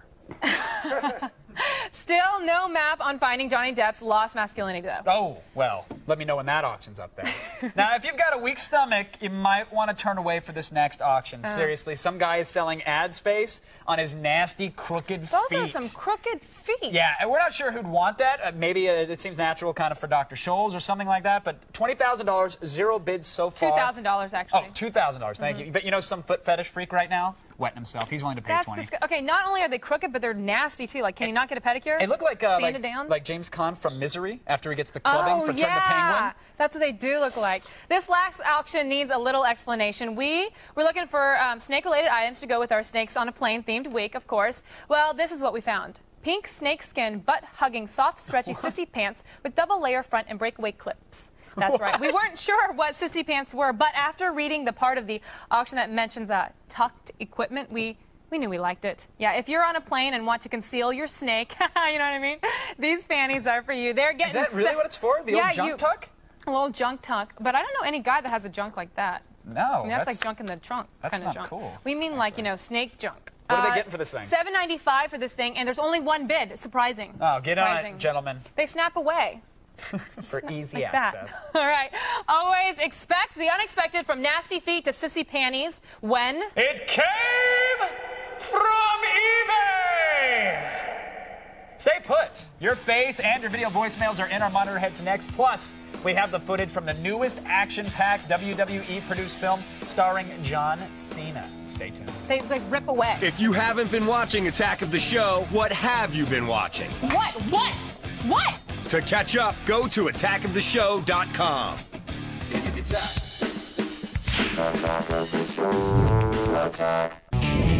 Tomorrow on Attack of the Show, it's Snakes on a Plane week, and we're sitting down with actress Sunny Mabry to talk Venom, and we'll have the best snake movies of all time in DV Tuesday. It's Attack of the Show tomorrow at 7 p.m. Eastern. Welcome back to Attack of the Show, TV's only source for what you care about. We are live, and right now we're talking to you in the army of monitor heads. First up is James from Washington. Hey guys, my question is, what's your definition of a sellout? And do X Games athletes fit that?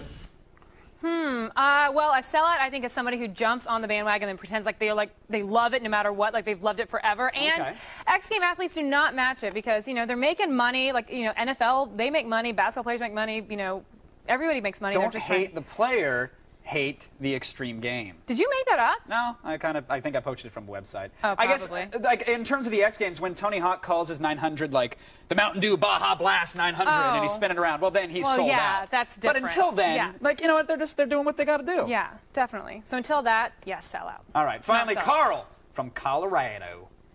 Hey, this is Carl from Colorado. I was wondering, have you guys ever dated anybody that you would consider a geek? I'm normally the geek that people Are you? consider dating. Have you dated a geek?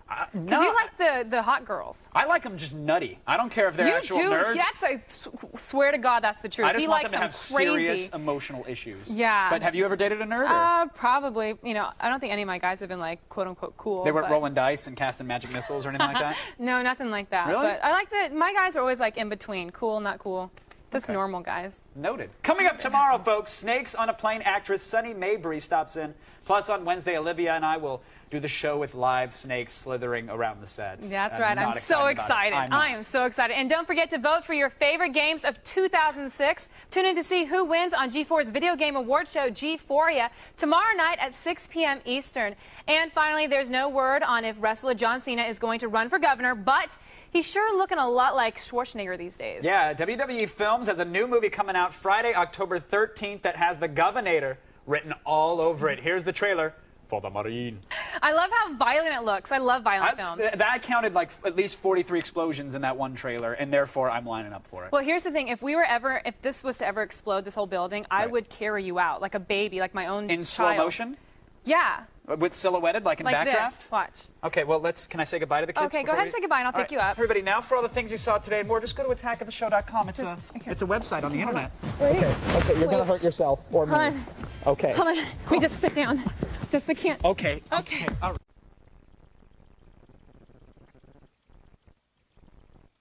right. Today on Attack of the Show, Snakes on a Plane week continues. We join the Mile High Club with super hot Sunny Mabry. Somebody help me! Then, how about a sneak peek at the underground cult thriller, Brick? And, should you take Viagra, even if you're not old? The answer is in your pants. All this and more on a live and special Snakes on a Plane edition of Attack of the Show. Vroom, vroom. Starting right now. What's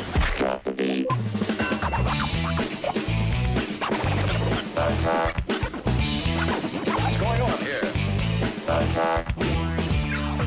Pick up on this. Attack. Attack of the Show. Attack.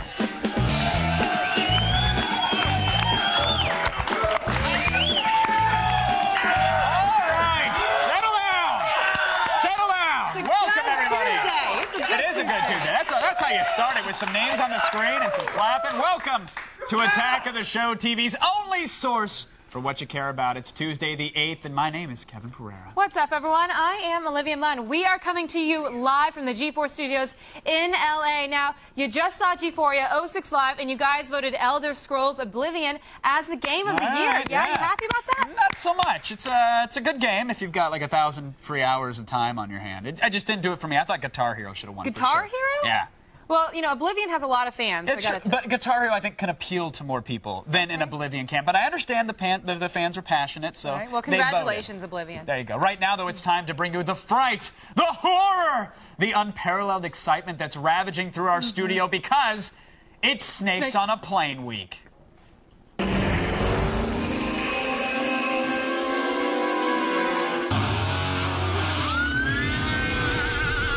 Did you start to say it with me and then just mouth the rest of the words? Because I didn't know if there was a proper time for me to come in with you. I was just so excited I wanted to say it. Just commit. You got it. I was really excited. Well, next time we do it, we'll both do it together. Okay. And we'll say all the words instead of miming. Okay. Nobody's seen the movie yet, but it's already taken on cult status. The brilliant concept really is in the title itself. And it doesn't matter if the movie's good or bad because there's definitely going to be snakes on a plane. That's right. And this week we're filling you in on everything snakes. Coming up later in the show, we actually squeeze into an airplane bathroom and talk with Snakes on a Plane actress Sunny Mabry live in our studio. Yes, and tomorrow live snakes are going to be slithering around all our over. set. You're kind of scared, right? I'm not really looking forward to it. I think it's going to be awesome. No, not so much. I will kick one of them in the teeth. I'm going to take one and go like this up on you. You're not going to do that. Yeah, I will. You guys watch tomorrow. I swear to God, I'm going to do it. It's going to be a show you can't miss, so don't worry about it. I'm really, it's funny because we were talking about snakes on a plane yesterday, and so I get this call from my mom, and I'm checking my voicemail, and it sounds like she's crying. But in fact, she's laughing so hard because she's like, hey, you know, mom, you got a snake in the ass. You got a snake in the ass. You call mommy back. And I was like, what? I couldn't quite figure it out. So I was like, what? Because I thought she was crying. Did she really think like that was a medical condition you had? Well, no, because it sounded like she was crying when she was laughing so hard. So I call her, I'm like, Mom, are you okay? What's going on? She's like, you know, you a Kevin, you a snake in the ass. You a snake in the ass. You know, you're so funny. Nice. You tell Kevin I say hi. Oh. Yeah. Hi, she ends every conversation like that as if we live together. She's like, of course. You know, last night she said, you know, tell Kevin everyone in Oklahoma love him. I am huge in Oklahoma. I know. Snake in the ass. My mom called me last night. She didn't bring you up though, but she's concerned that I'm going to be the next Mel Gibson. What? She thinks I have a drinking problem. Oh, and I thought you were going to say racist, but you're... No, not that. No, we've established that years ago. She called up. She was worried. It was sweet of her. Because you're becoming a drunk. Blackout drunk this last weekend, guys. That's the truth. Yeah. All right. Yeah. Enough about that, though. Time now to strangle you with our boa of info. We're swallowing you whole and going around the net.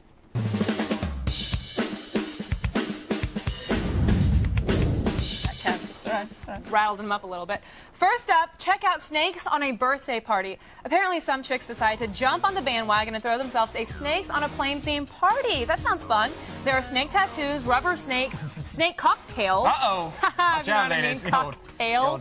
Yet sadly, Sam Jackson failed to show up. Maybe he didn't get the Evite. Yeah, I hate Evites, FYI. Why? Because they're, just call me, text me, email me. Evite? You don't even email me. Well, you have to feel that special because, you know, it goes out to 1,000 people. It's so irritating. It's, you open it up and it's some animation going on and...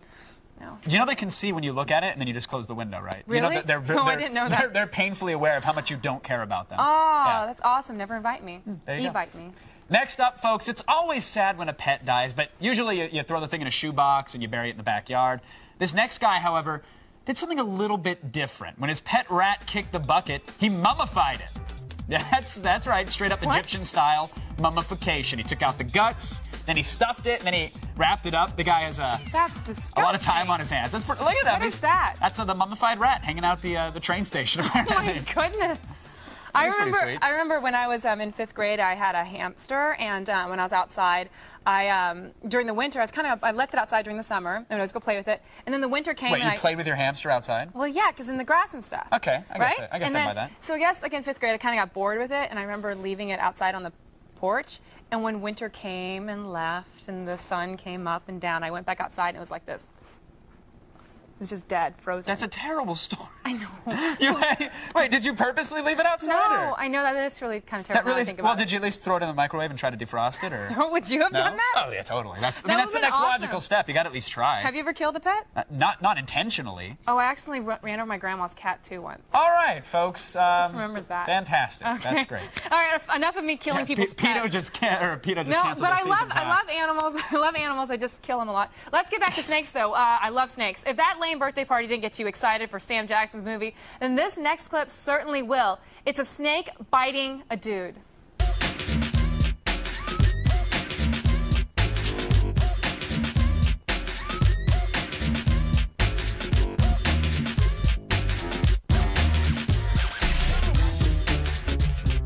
I think you had your frozen rat on the stomach there, but hamster. The aim was a little bit off there. But he deserves that for putting a mouse on his stomach than putting a snake on him. I think he was going for the, oh, look at how awesome I am. I'm willing to trust this snake, and then the snake just, it missed him. All right. What are you going to do?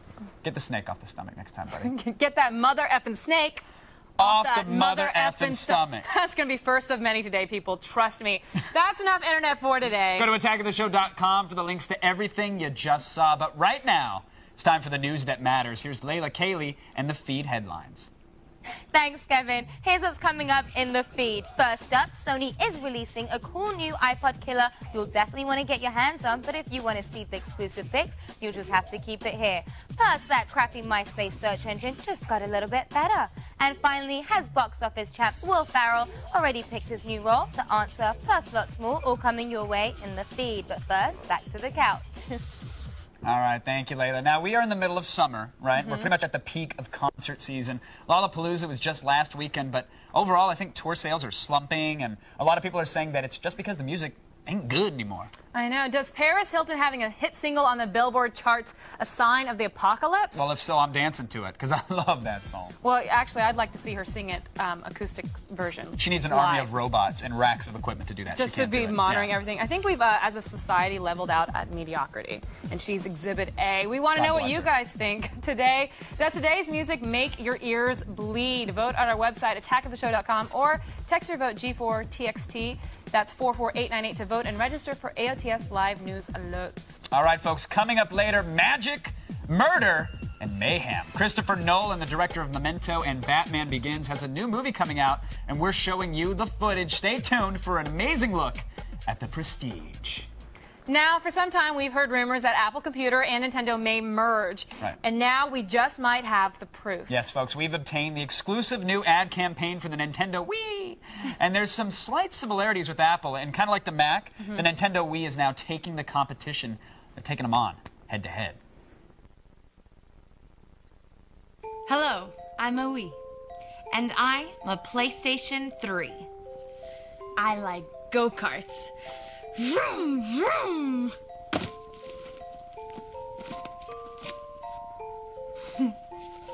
My interests are World War II combat, karaoke, and tackle football. I'm just as cute as a button. Well, I'm educated and worldly. But if you're just looking to have a good time, good luck on figuring out which buttons of mine to push.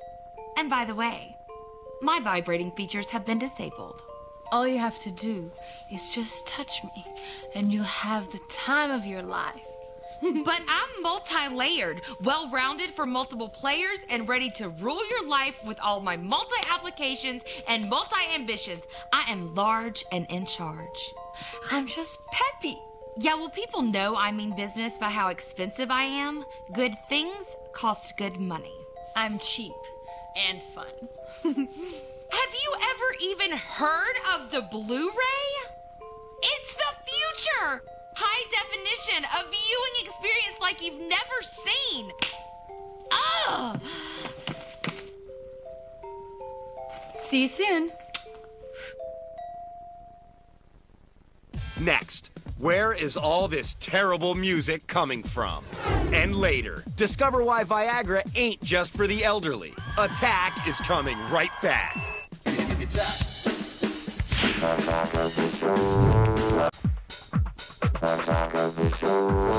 Attack Welcome back to Attack of the Show. We are live just the way you like us. And today we are playing the role of your grandfather and complaining about this crazy music nowadays. Before the break, we asked you, does today's music make your ears bleed? Well, according to the unemployed boy band we hired to count your votes, 51% of you think that today's music does make your ears bleed. Now, here's someone who dances to his own internal beat, and I actually like to dance with him like this. It's Kevin.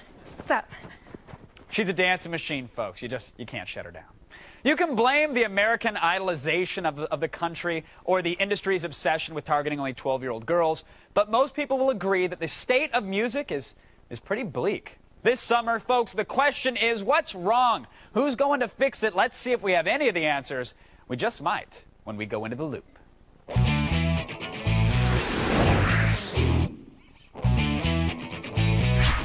Joining us via satellite to help us make sense of it all from Los Angeles, Mike Cosgrove, drummer for Alien Ant Farm, whose new CD, Up in the Attic, is out now. From our nation's capital, David Butler of XM Satellite Radio is with us. And from New York, Alan Light, former editor-in-chief of Spin Magazine and the author of The Skills to Pay the Bills, the story of the Beastie Boys. Gentlemen, welcome to The Loop.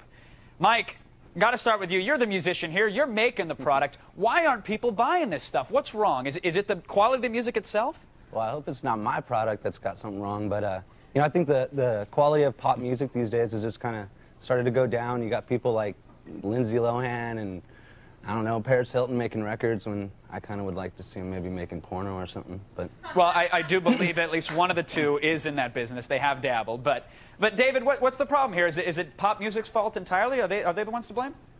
There's a ton of great music out there. It's just getting harder and harder to find it. You know, you can go to internet radio, you can go to satellite radio. There are places out there that are still playing lots of great music. But if you go to cable television channels that are playing less and less music, if you go to traditional radio stations that are playing a lot more commercials than any sort of music, it's getting tougher and tougher for the music fan to find great music. Well, Alan, why is that? Why is it that the radio stations and the cable television networks, they seem to only appeal to the pop? They're like kind of the pop pushers of the world. Right. Well, I think the biggest problem is that record companies used to be record companies, and now they're divisions of multinational corporations, and they need to answer to shareholders. And the thought of career development and taking time and investing in an artist, they just can't afford to do that anymore. I mean, you can't sign U2 or Bruce Springsteen or somebody and say 5 years from now they're going to be really big. You know, you're going to be out of your job. What you need to come up with is what's going to sell the most, the fastest, with the least risk, and that's where you see, you know, Paris Hilton getting a record contract. Because then you know that's going to get the attention, you know there's going to be at least a little bit of buzz around that, and that's what they're looking for right now. Mike, is that what you're seeing as well? Does it seem like the labels, they want your one-hit wonder and then they're done? Well, I guess, you know, everybody wants to cash in on that, but I don't think that it's ever been any different. Like, in the music business, it's business, and people want to make money for sure. I think that, like, you know, kids have ADD when it comes to music as it is, and there's just so much of it and so much access or accessibility to it with the satellite radio and all that, you know. So I think that people can change the channel and do whatever they want, and kind of they're just overwhelmed with what's out there. And the stuff that gets pushed, you know, with all the money are the good-looking people that, you know, are sexy and all that kind of stuff, and it has nothing to do with the fact that they practiced or did anything like that. Well, now, what about the concert scene here? Because, you know, David, it seems that a lot of people they're afraid to go to a concert, and is that because maybe they've only had one single jam down their throat? When they see the show, they could care less about the rest of the set? I think so. I think you've got a problem where you do have record labels and local radio stations that are much more concerned about generating hits and generating cash than they are nurturing artists. So the audience, you know, they tune in for a few months, they get tired of the artist, they put them down, they look for the next big thing. As we said before, there was a time when labels and radio stations and the industry in general was more about building careers and nurturing the artist instead of just churning out one, you know, nameless, faceless hit. Well, what about, let's take a roster of established bands. You know, Alan, Lollapalooza happened this past weekend. Used to be this giant traveling event. Now it seems to be relegated to just one simple show. Is that because the fan interest has died down across the board, or what's the reason for this? Well, I think things have gotten so fragmented. I mean, you've seen each piece of the business get big enough to be independent, you know, where hip hop is its own industry, and you know, emo is its own industry, and country music is its own business, and so it's really hard to find ways to mix and match those audiences and find, you know, a way to take something out that's going to appeal a little more across the board or draw enough to sustain a tour. But you know, as Mike said, it's true. This isn't anything new. There's always been dumb pop music for kids. Before the Beatles came, you know, we had Fabian and you know, all the teen pop idols of the early 60s, and then something came around to shake that up. Now what's coming around to shake that up is the technology, is the access that people are going to have through the web, through internet radio, through satellite radio. There are more ways to find stuff. It's just, it takes more work and more time to swim through that. I think technology has definitely blown up the ways we access our music, and we'll see where music is at next summer. But if the current trends continue, it's looking not so good, folks. Thanks to our guests Mike, David, and Alan for joining us at the Digital Water Cooler and keeping us in the loop. Gentlemen, it was an absolute pleasure. But now, for the Paula Abdul to my MC Scat Cat, it's Olivia Munn. Just breaking it down over here, Kevin. Really missed the boat on that whole dancing thing. You guys, loosen those drawstring trousers because we're going in your pants with hot sex advice. Plus, we get a closer look at Snakes on a Plane star Sunny Mabry. We even get so close to her, we're inside a small, teeny tiny little airplane bathroom. Oh yeah, you want to hurry back because we're TV's only source for what you care about.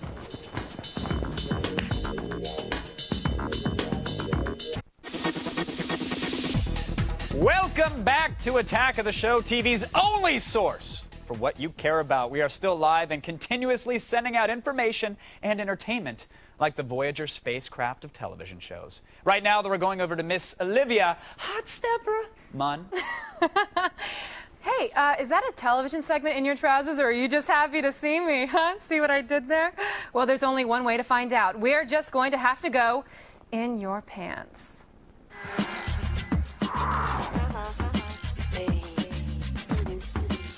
All right, everyone, Anna David is here with me to help shed some light on your sex life. So let's get started. Our first question comes from someone who has a shyness problem.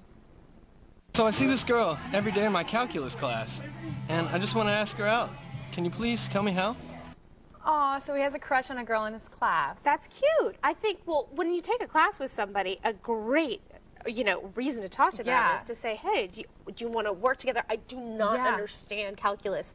You seem like... Even if you do, just pretend like you don't. Absolutely. And then, or try the other tact. And if she's ever struggling, you know, asking the professor, I don't understand, you can always go over and be like, well, I know a little bit about this. But I do think having a class together gives you a commonality right away. So you just capitalize on that. Yeah, and just be really confident and go right up to her and just, you know. And start talking to her about that rather than just turning around and being like, hey. You want to go out sometime? Yeah. Use what you've got in common. You know, you got calculus in common. All right. So just go ahead and ask her to help you with your homework, right? Okay. Our next question is from a guy who's worried he just doesn't measure up.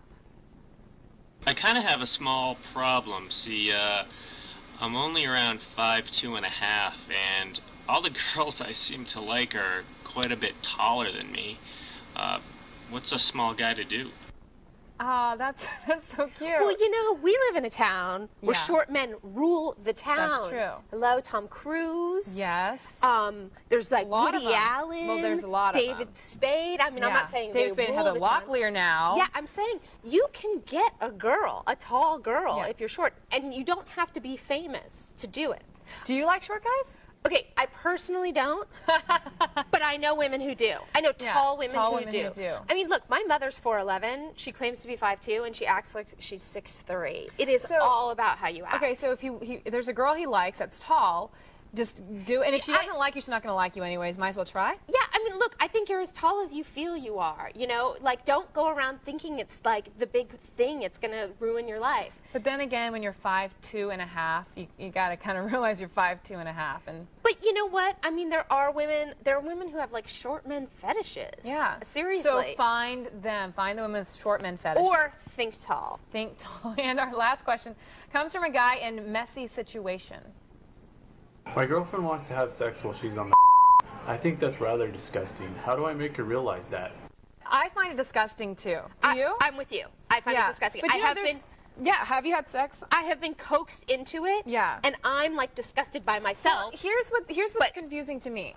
Like when you're having sex with a guy and he wants to do it in your like on your period, how does he know like what's blood and what's like he's actually turning you on?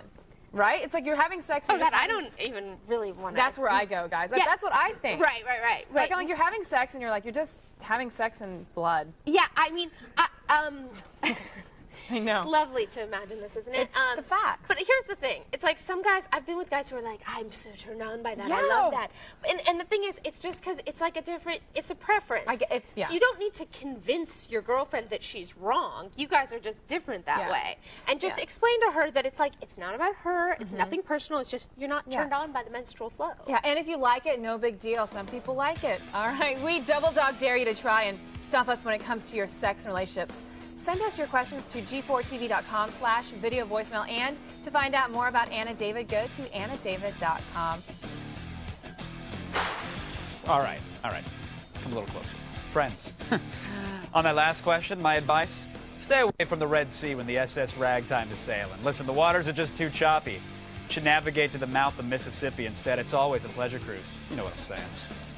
Coming up later, Sonny Mabry talks about Sam and the snakes. Then find out why you shouldn't miss Brick. Attack will be right back. Attack of the show.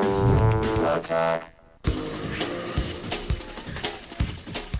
He's singing Paris Hilton's Welcome song, back, I swear to everybody. God. We are still Attack of the Show. We're still live, so you can officially check today off your tally sheets. And lucky for you, in this half hour, we're going to meet up with one of the stars of Snakes on a Plizane, and we'll give you the rundown of the best snake movies of all time. Plus, we're showing you amazing footage from Christopher Nolan's latest feature, The Prestige, starring Hugh Jackman, Christian Bale, and Scarlett Johansson. And later this week is Live Music Thursday, presented by Dentine Ice. We'll have Year-Long Disaster joining us. Yay! Yay! Now, get your Tylenol PM ready, because next week, Attack of the Show is coming to you live from Sin City. That's right. Starting Monday, August 14th, Attack of the Show presents Las Vegas 06 Live. And we're going to get into a lot of trouble. Watch as I hit the largest gun range in Nevada and do some extreme driving, unrelated, and find the cheapest way to have a good time in Vegas. And when I'm not busy showing you the hottest clubs in Vegas, we'll be hanging out with Beth O, Joe Rogan, Chris Jericho, and James LaShore. So join us, won't you, poolside all next week at 7 p.m. Eastern, right here,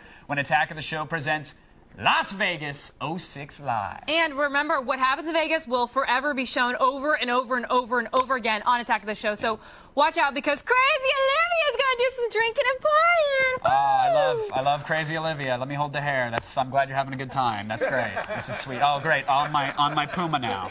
That's fantastic. Right now, though, let's get serious. Because I never eat bread. I don't eat before. Well, and down I'm sorry. a stick of butter and get over it, Mun. Here's the news that matters in the feed. Layla, what's your favorite thing to do in Vegas? I'm actually upset with you because we were in Vegas and I thought you were going to take me out to the strip club. Again, I blacked out. We're not going over this. I'm very upset about that. I really did, though. But do you like the strip clubs in Vegas? Oh, yeah. They're You good, a fan? right? Yeah. Okay. I am. You want to go to the bar? Pony up? Build a dollar castle? As long as I can work, I'm good to go. Okay. As long as I can make a couple dollars, you know what I'm saying? Nice. Nice. So we'll watch. Yeah. All right. Enough about that. I'm Layla Kaylee, and it's time to start the feed. We've all heard about Microsoft's upcoming iPod killer, the Zune, but now Sony has decided to throw in their hat into the ring as well. Check out their new Milo, which was just announced yesterday. This baby does video, MP3s, and pictures. Plus, it has Wi-Fi and a QWERTY keyboard for using Yahoo Messenger. It even has a web browser and works as a wireless Skype phone. Wow, this one actually looks pretty good. Watch your back, Steve Jobs. You know that crappy MySpace search engine that never lets you find anything? Well, it's all about to change. After endless negotiations, Google has finally made a deal to become the official search engine of MySpace. Google will end up paying MySpace around $900 million for the privilege, but that's a small price to pay when you're talking about two of the most popular sites on the whole internet. Look for full Google integration by the end of the year. If you don't know what Second Life is, you're probably not hopelessly addicted to your computer, so I'll clue you in. It's It's an online game where people simulate real life through avatars. And now Second Life is getting its first dose of celebrity. 80s rock superstars Duran Duran are going to create a virtual island in the game where they will perform actual concerts. I hope they do Hungry Like the Wolf. And that's not all. Author Kurt Vonnegut will also be stopping by Second Life tonight for a reading. Get in there. Very cool. And speaking of celebrities, Will Ferrell is the current box office champ with Talladega Nights, The Ballad of Ricky Bobby. And now he's picked his new role. This one should definitely make his fans happy. Farrell is going to reteam with the guys who made Old School to shoot Semi-Pro, a story about basketball set in the 1970s. Personally, I can't wait to see Will in those short shorts and high socks. Yeah.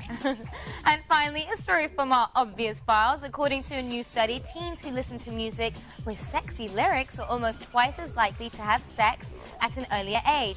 So parents, if your kids are listening to that new Justin Timberlake song, maybe it's time to talk to them about the birds and the bees. And virgins, if you want to finally lose it, maybe you should download a little R. Kelly into your iPod.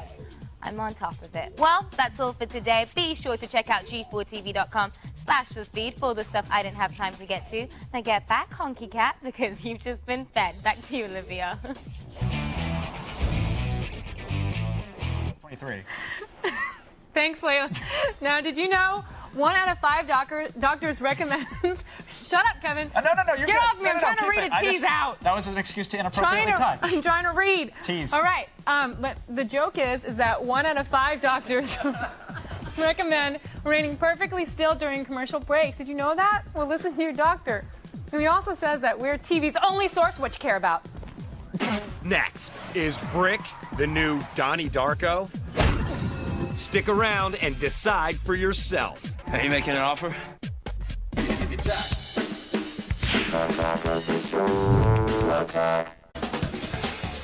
Welcome back to Attack of the Show, TV's only source for what you care about. We are live, and it is Snakes on a Plane week.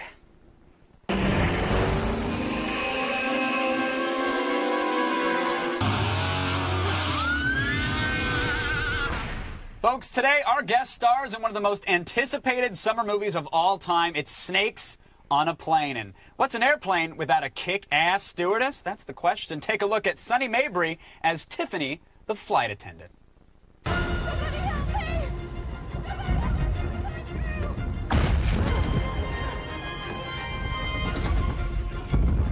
Tiffany! Tiffany! Look out! You okay? Ah! We're gonna get the people upstairs. It's safer there. Please welcome Sunny Mabry to the show in what I believe is the first ever live TV interview done within an airplane lavatory here. So I believe it might be. Let's get some privacy there. We want to make sure Thanks. No one's interrupting. Is this the? It is. Despite what the internet photoshopped photos have shown, this is the first time I've ever been in the lavatory with another person. Is this first experience for you as well? Or? Unfortunately, it is. How is it so? Is it hot in here? Because I can tamper with the smoke detector if you need to. You know, to knock it a bit. you could be imprisoned for that. I'm willing to go there for you, son. And That's what I'm saying. $1,000 fine. Ooh, possibly. That's like a year's wage for me, so I'm going to stay away Right. from that one. That's a good idea. Snakes on a Plane. When this movie comes to you, was it called Snakes on a Plane, and was that half the reason you took it, or was it under the code name at the point when you found out about it? I thought originally that it was the working title, just to sort of identify the script and let people know what the movie was about, you know, when they were reading it around town. And then for a brief moment, it seemed that they wanted to change it back to Pacific Air 121. Right. And we all thought that name was lacking. Yeah, luster. I mean, you hear Snakes on a Plane, you know what you're signing up for. We were used so. to talking about Snakes on a Plane, you know, and it's such an exciting title. And Did so you think they because of eventually- that title that it would be the cult phenomenon that it's kind of become even before it's out, or is this all a surprise to you? All we knew is that we were making a fun, exciting, scary movie, Right. you know, and I don't think we had any idea that it would become like a cult phenomenon, but we're all very happy. You must be. Yes. You must be. I mean, the buzz is incredible about this thing. I know. The hiss, if you will.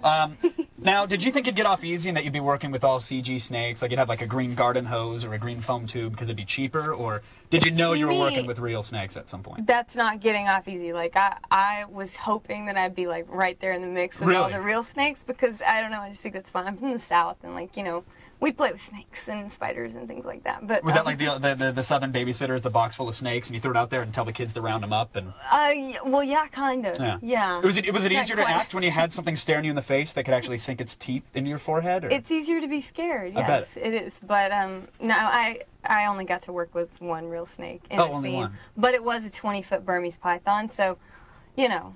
So I'm assuming you're not afraid of snakes then? No, not really. I mean, you know, I was afraid for my dog, actually, my miniature pitcher. Oh, no. You brought the dog on the set with the snakes? I did, but I didn't know that there would be a python there.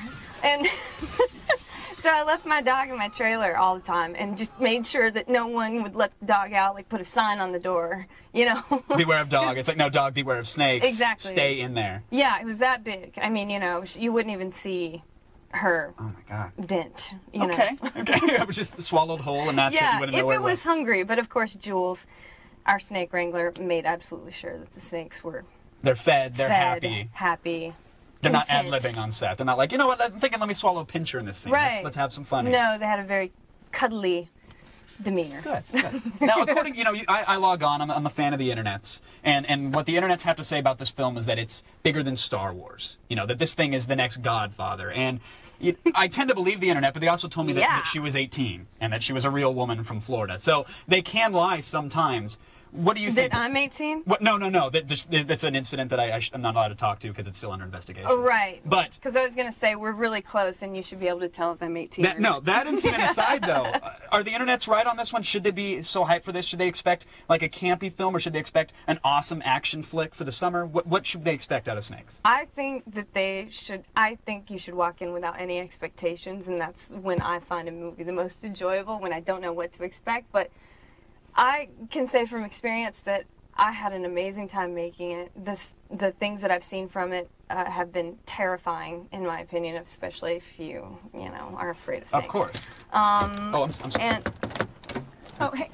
Well, we're almost done in here. There's Mile High. Nice, Kevin. The end's full, Olivia. She's totally past your league. Thank Congratulations. It's not like that. It's not.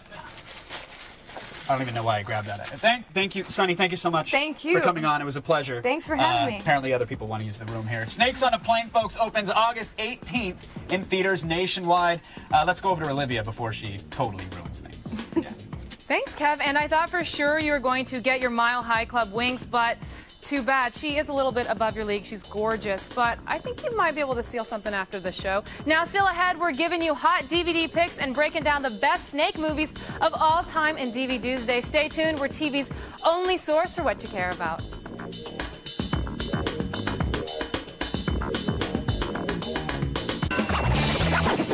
going on here? Attack of the Show. Attack. Welcome back to Attack the Show, TV's only source for what you care about. We are live and willing to do anything to prove it. Isn't that right, Kevin? Sure is. Now, every Tuesday, new movies compete for a place on your library shelf, and with each week, Chris Gore shoots them down with a direct spray of venom. Not with 6 shooters, apparently. Hold on, folks. It's DV Tuesday.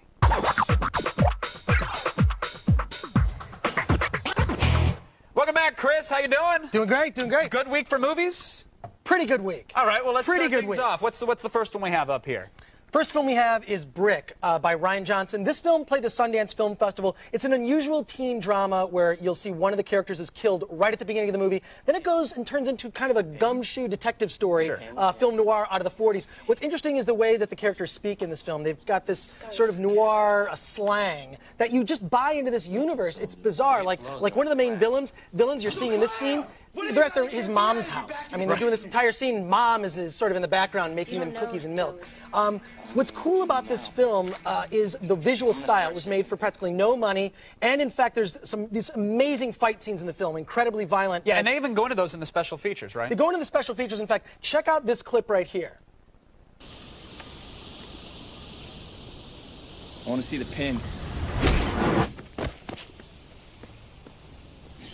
Oh! Nice. Nice. No, what's cool So that was wire work and grain screen and digital compositing. ILM was out there with... No. Very simple. More simple than that. In fact, if you listen to the DVD commentary, you'll learn that basically what they did is they just did the fight scenes in slow motion because these guys weren't trained stuntmen. So if you just fight in slow motion and go like that, and then you do and then you speed it up, then it looks like a real... No, and you were saying this before the show, and I didn't believe you, and so we actually tried it. And this was just kind of like one take. We said, let's play around with it. Cool. Let's see what happens. So here we are before the show. Watch the... Oh, the miss. Boom! Ow! Sucker, yeah. My eye! Yeah, no, obviously we're just screwing around, but they in Brick they use this technique very compelling. They used it effectively, much better than the crappy thing that we did before the show. But in fact, you know, a lot of you guys have these movies on YouTube. Steal these techniques, use them. I mean, they're fun. Yeah. No, don't steal the movie, just the techniques. Exactly. Bottom line with the special features and the movie, the slow-mo punching. Commentary, behind the scenes, great stuff. This is a buy. This is definitely a teen film that is a smart teen film. Gotta get all the MySpace emo kids should be using this and making avatars and crying. They should. All right, up next we have a movie that it's kind of like Citizen Kane for the South. I think it's Larry the Cable Guy, Health Inspector. Okay, mock this film all you will, but this is probably one of the greatest films to be released this year, if not better than the Star Wars movies. Larry the Cable Guy. I'm being completely sincere when I say that this movie is incredible. You cannot miss it. It's amazing. I am making all that up. It's garbage. It's one of the worst. It's one of the most terrible films. In fact, I was about to slow motion slap you in the teeth. You should. Here's why I'm saying this, so you can goof on your friends and you can watch the beginning of that clip and trick them into going to see it. One of the absolute worst films ever made. The only good thing about it, which is awful, is seeing Tom Wilson from Back to the Future, you know, Biff, in the movie embarrass himself. Okay, I mean, I'm going to stop you there because I completely agree. We're not even going to talk about special features. I want you to give the verdict. Is it a buy? Is it a rent? Is it a pass? Well, the thing is this, if you like the get her done joke 800 times over and over again, you should get it. But for me, it's a skip. So most of our audience should go to the internet right now and order it. Yeah. Okay, good. Now it's time to do a little something we like to call the rapid fire, but this is a very special rapid fire, special. right? It's a very special one. Okay. Well, I didn't know it was that special. Hello. Very special, exactly. What we've got is snake-related movies in honor of Snake Week. All right. On Attack of the Show. Let's get 47 seconds on the clock. It's what we do. Okay, and go, Chris. Go. Okay, here we go. We got Indiana Jones. Snakes. Why did it have to be snakes? Great snake film. Also, you've got Escape from New York. Snake Plissken. Love that guy. Got to check that one out. Conan the Barbarian has a scene with a giant snake that he chops in half. Awesome. Can't miss that one. Now, Dean Cain. When I think direct-to-video, I think Dean Cain. Treat Williams. You can add Treat Williams to the mix. 25 seconds. Absolutely no one is in Boa versus Python. There are no stars in Boa versus Python. Not even a Dean Cain. Check that one out. But look, okay, go ahead. In all seriousness, the best snake film so far, best snake film ever made, is Anaconda, Jennifer Lopez. 5 seconds. Jon Voight being vomited from the snake, saying, "My babies, my babies." Time is up. I didn't mean to get in the way of the rapid fire, but there's an Apache helicopter firing a missile at the Boa and Anaconda on this DVD. That is incredible. You gotta say it. Well, can I borrow this You tonight? can take that. You can Thank take you, sir. that. Chris, All right. always a pleasure, Thanks. sir. Visit filmthreat.com or chrisgore.com for more movie info and slow motion mayhem. But now here's Olivia with an inspirational message for veterans over the age of 65. Slurp down those Quaker Oats because we've got your video voicemail questions popping up in our Obedient Monitor Heads next. Plus, we're showing you amazing footage from The Prestige. Now stay tuned. We're TV's only source for what you care about. If you haven't been watching Attack of the Show, you missed this senseless violence. To catch up, go to attackoftheshow.com. Attack of the Show. Attack. Tomorrow on Attack of the Show, we're filling the set with hundreds of live snakes, and doing our show, somebody's getting bit. And we're picking a new MySpace Hottie of the Week. It's Attack of the Show tomorrow at 7 p.m. Eastern. Olivia just told somebody that something was none of their business. It was clever. See what I did there? I took the none and put the... Welcome back to Attack of the Show, TV's only source for what you care about. We are live, and right now we're chatting with you in the army of monitor heads. First up is Seth from New Mexico.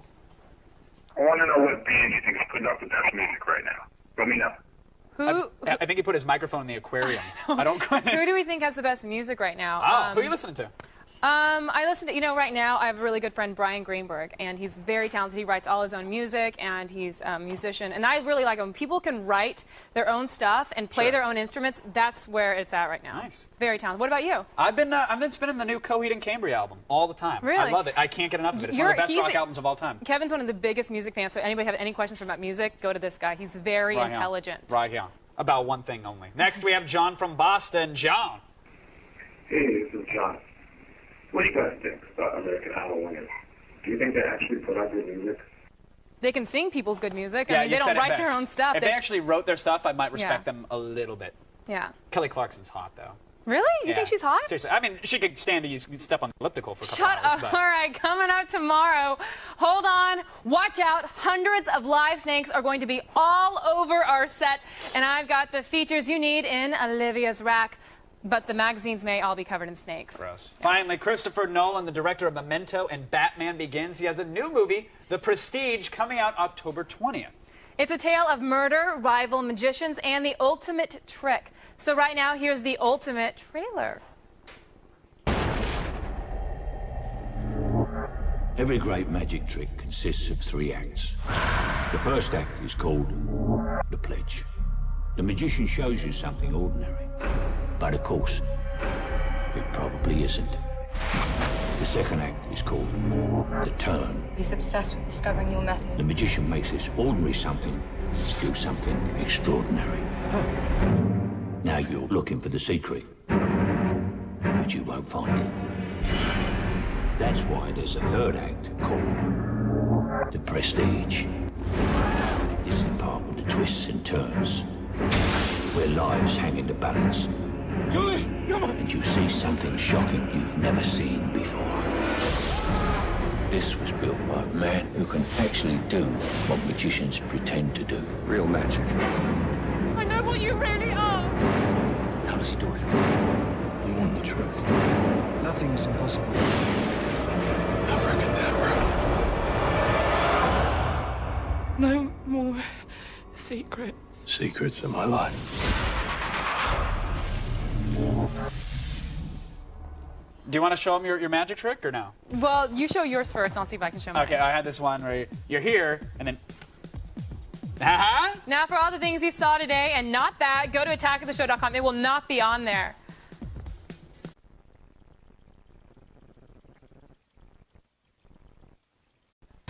Today on Attack of the Show, Snakes on a Plane Week continues with some very special, very slimy guests.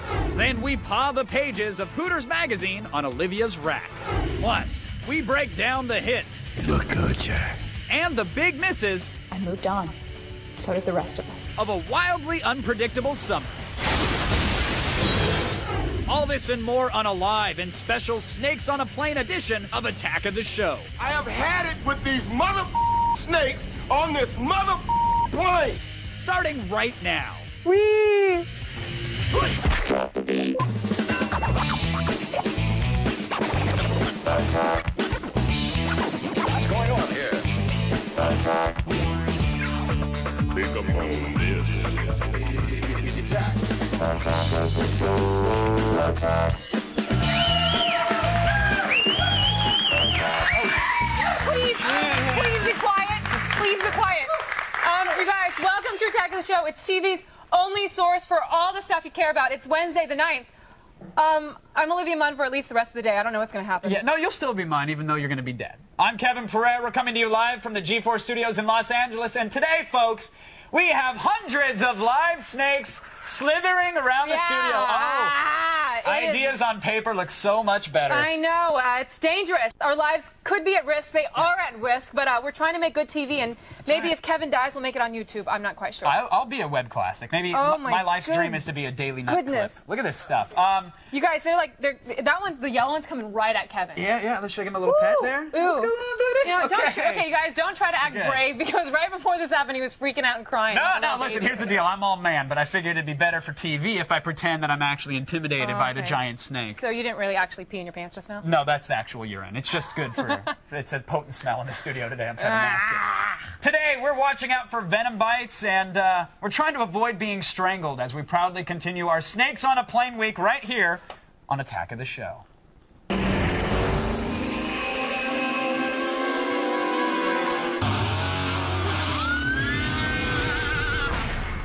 Yeah, I got to admit, I am kind of afraid of these guys here. Yeah, I'm actually going to try to pick up one and put one in your face. Are you? Let's not do that. That's not a good idea. Here, what if I just... What if I get you that? No, seriously, stop. What? No, see, it's not a good idea, is it? Even when it's rubber. Okay. No, this is not... Why are you doing this? Why would you even do this? People... And the first question they ask, people come up, oh, are they poisonous? No, it might not be poisonous, Mun, but it can still bite. It can still bite. Okay. All right, that's great. Coming up later, though, one of us is actually going to be buried in Snakes Alive.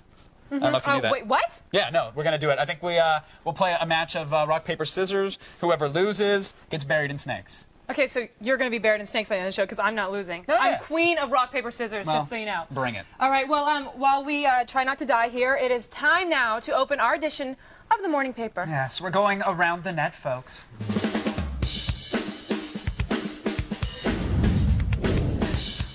Unless you people are deaf or have Alzheimer's, you know it's Snakes on a Plane week here at AOTS.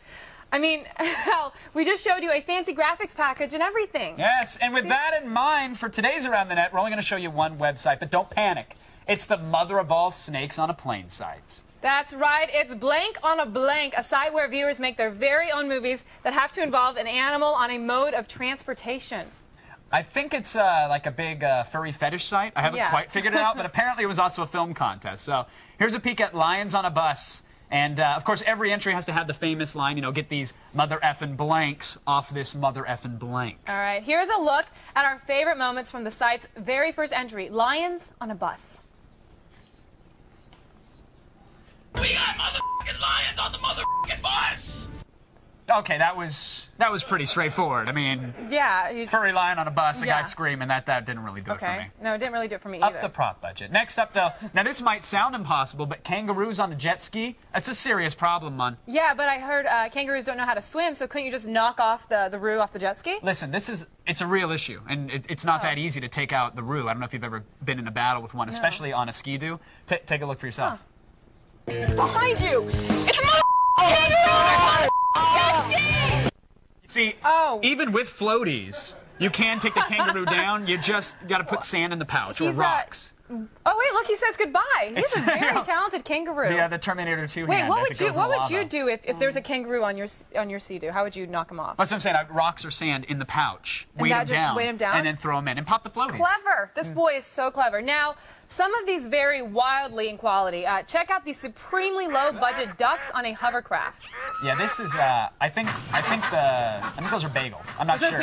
I think the actors are actually made out of bagels on that one. Yeah, these guys actually spared no expense. Sad. Take a look at how they were able to accurately portray Samuel L. Jackson's character. Oh, can't wait. There's mother ducks on this mother hovercraft! Dumbass crackers!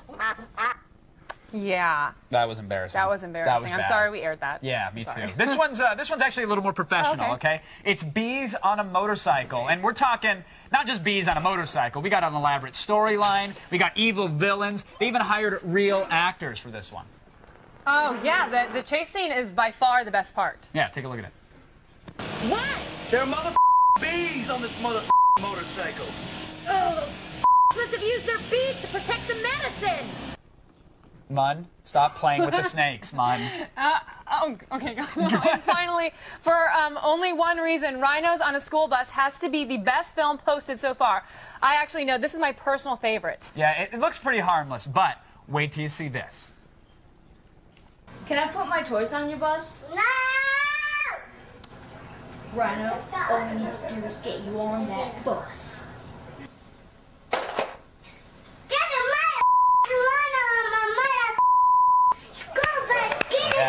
Now that is great. That little girl gave Sam Jackson a run for his money. God bless her. She's like a little Olivia. I was a cursing fiend when I was little. Were you really? Yeah, I just would go on and on and on and on. But wasn't your mother like strict? Didn't she wash your mouth out with soap? No, my mom beat you didn't with do a that. cane? Or... You know, she really. I think sometimes she would curse a lot too. I think I learned it from her. Oh. Yeah. Okay. She's yeah, that's what I do. We gotta get your mom on the show. Is what we need I to know, do. we need to get both snake our around moms. her and let her cuss it out.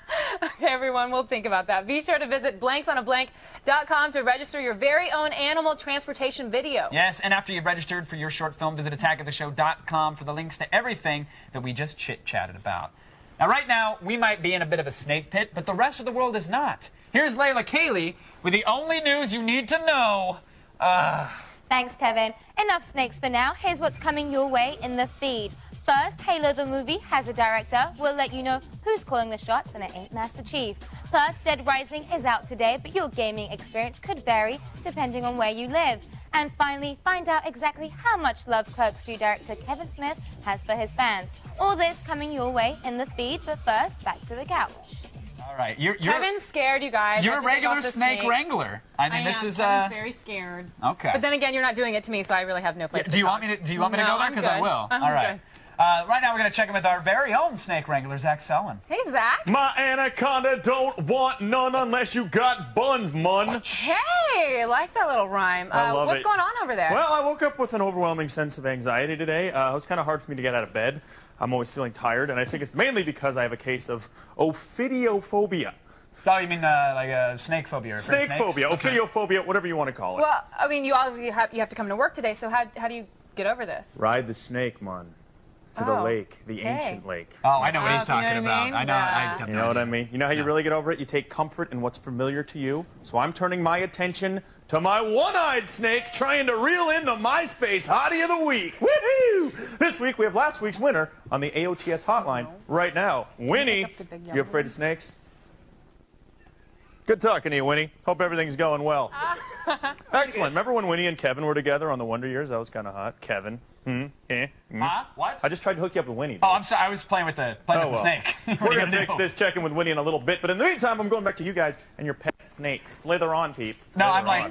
I thought I'm going to get Olivia back. I'm like, here, let me grab one. And of course, And he mine's the one flips that out. angrily flips out. I got the bipolar snake. Here's what's funny is that we've got Marco and Marissa, the snake people, here to make sure everything's okay, and it really freaks Snake us persons. out. Snake persons. Come on, that's really offensive. But what's scary is Kevin and I are sitting here. You guys can't see it, but onto the left and right, they're going, look out, look out. Oh, they're like cueing each other to go grab the snakes, and we have no idea what's going on. That one's bearing its fangs. You should probably calm it down. Yeah. It's been a... scare you? No, we're good. Oh, jeez. Sorry. Snakes are tumbling. It's been a summer full of surprises at the box office, from Superman's lackluster flying to Pirates stealing all the gold. But overall, have summer movies been a disappointment? Yeah, they can't all have Sam Jackson's fighting snakes. No. Have films like The Da Vinci Code and The X-Men The Last Stand been misjudged, or is Poseidon truly to blame for sending Roger Ebert to an early grave? Roger Ebert is dead? I actually don't know, really. Oh. Probably. We want to know what you guys think. It's time for today's Loop poll question. What was the summer's biggest disappointment? Vote at our website, attackoftheshow.com, or text your vote to G4TXT. That's 44898. Stop. I'm not kidding. Wait, what is... Okay. Yeah, relax. Okay, to vote and register for AFK. Oh, Kevin's a big scary bear, but watch me jump. I hate you. Yeah, you love it. Now we all know that a lot of weird crap comes out of Japan. Hello Kitty, uncooked fish, that video with the lizards attacking the girls with meat strapped to their I heads. do love that video a lot. But when we got our exclusive unreleased batch of commercials for the Nintendo Wii, and we saw one that was actually targeted for the Japanese market, we were ready for something a little different.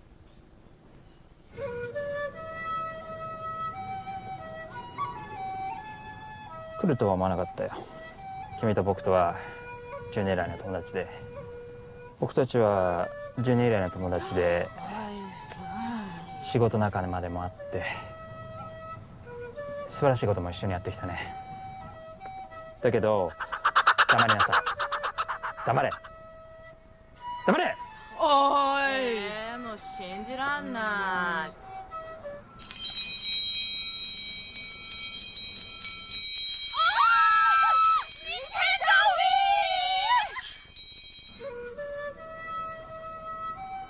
Wii? Wii?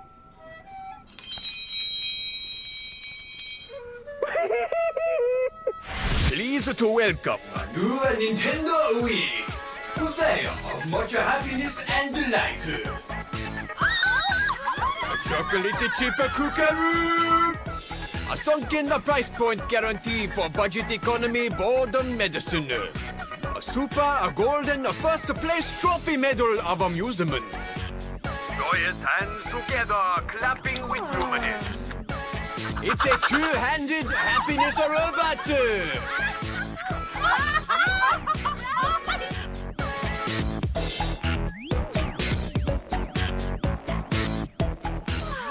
Danger, Mr. Spider!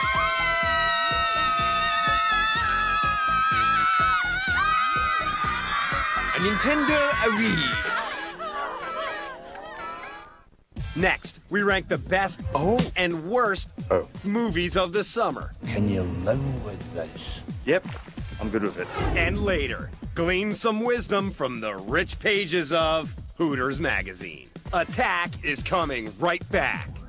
Attack of the show. Attack. Attack of the show. Attack. Welcome back to Attack of the Show. We are live and we're watching you. That's right. The cameras are going the other way, and I don't know if you knew that, but anyways, before the break, we asked you which movie you thought was this summer's biggest disappointment. Well, according to our own bean counters, 40% of you thought that Superman Returns was this summer's kryptonite. I agree. Now, here to show you to your seat is the Loop usher, Kevin Pereira. Right this way, Miss Olivia. The summer movie season is traditionally 3 months of big budgets, big stars, and big box office. So why has the crop of blockbusters for 2006 been limper than Jack Sparrow's wrist? Well, that's the question. Is this the worst year for summer movies ever? That's what's on our plate today, folks, as we slither through The Loop.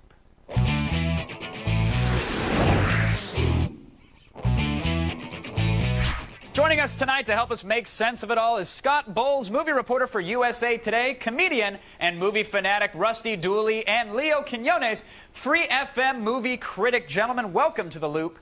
Rusty, I want to start with you. Big summer for movies, like we were saying, but what was the biggest, what was the worst film you saw, the biggest disappointment in your eyes? X-Men 3, without a doubt. Any particular reason why? I mean, was it the Juggernaut? Because he was very faithful to what the internet kids were putting up on YouTube.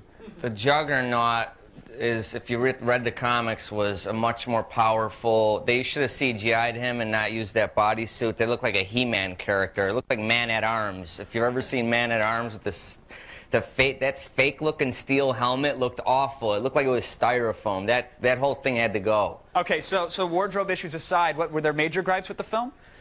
I mean, they keep letting characters die, and then it's like they write them back in right on the set. Like Jean, she's gone, right? But in the second movie, she comes back and she wrapped herself in some kinetic ball of power. It just got laughable. Like, I laughed out loud when they brought her back. Yeah, it's true. I think comic book fans are a little more forgiving when they kill someone off and bring them back, but movie fans maybe not so much. Leo, what did you think? Did Brett Ratner do the series any justice? Well, yeah. I mean, I think that seeing Famke Janssen in that sexual thing with Wolverine, that was hot, Kevin. Okay, I was totally into it. I think he did a good job.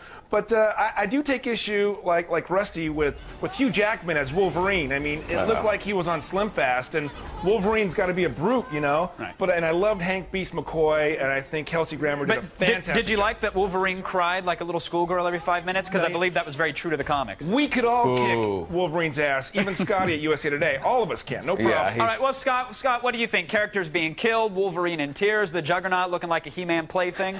Absolutely not. These guys are geeking out. They may have been bitten by snakes. X3 was exactly what it needed to be. It had a finality to it. It had a new storyline to it. You look at the summer films this year, none of them had any real plot twists. This was what everyone wanted. This was carried off relatively well, given that Bryan Singer had set it up for a third and then left the project in midstream. Imagine what this could have been had Brett gone a different route. It's fine to kill your characters. You want a dramatic turn. Yeah, the bar was definitely set very high. Huge expectations. Leo, what about you? What was the best movie of the summer? Then we focused on the worst. What made you giggle like a schoolgirl? Well, I was giggling, and I had the most fun I had, Kevin, this summer was seeing Pirates of the Caribbean. I mean, you guys can bring it on. Bring it on. They're giggling as well. Let's hear it. Why'd you like the Pirates? 4 times I've seen it. The first time I saw it was the world premiere. Rusty, I'm coming to you next. 4 times. I saw it at the world premiere, and they were like, oh, there's Johnny Depp. The second time I saw it was with nothing but movie critics, and they were like this. Third time I saw it, full Pirates crowd, costume contest. Raise your hands, you guys, if you actually paid to see Pirates of the Caribbean. I'm sure Scotty didn't. Am I right, Scotty? You know something? I paid for it, and I want my money back. You're kidding, right? Me too. 2.5-hour, lumbering, overblown film. It had such a simple charm the first time around. I don't know what they were thinking about this one. It was simply a setup for the third, and a poor setup at that. They should have taken a cue from X-Men and added some drama and some new plot twists. The only thing they got away with They did was my raise a money. lot of questions. Rusty, what do you think? Did Leo spend 10 hours watching a trailer for Pirates 3? The movie's terrible. I'm sick of seeing Orlando Bloom with a bow and arrow. The supermodel's got to be X'd out of movies completely. You couldn't even understand the voodoo chick. They hacked Raiders of the Lost Ark. They hacked so many movies, threw it in a blender, and spit it out. I will give you this, Rusty. I will give you this. The rolling wheel was a little much. The skull cage was a little much, and the Jack Sparrow with the fruit. Worshipping Jack Sparrow. Yeah, Leo, I think you just mentioned 3 major plot points in the film that you saw 4 times, by the way. But I still had a good time, Kevin. And that's what counts. You know, that's true. That is what counts. Jack's, you know what, $400 million at the box office. We're not all stupid. I mean, Jack Sparrow is an amazing character. It was written straight on paper, and he looks great. Can I explain that?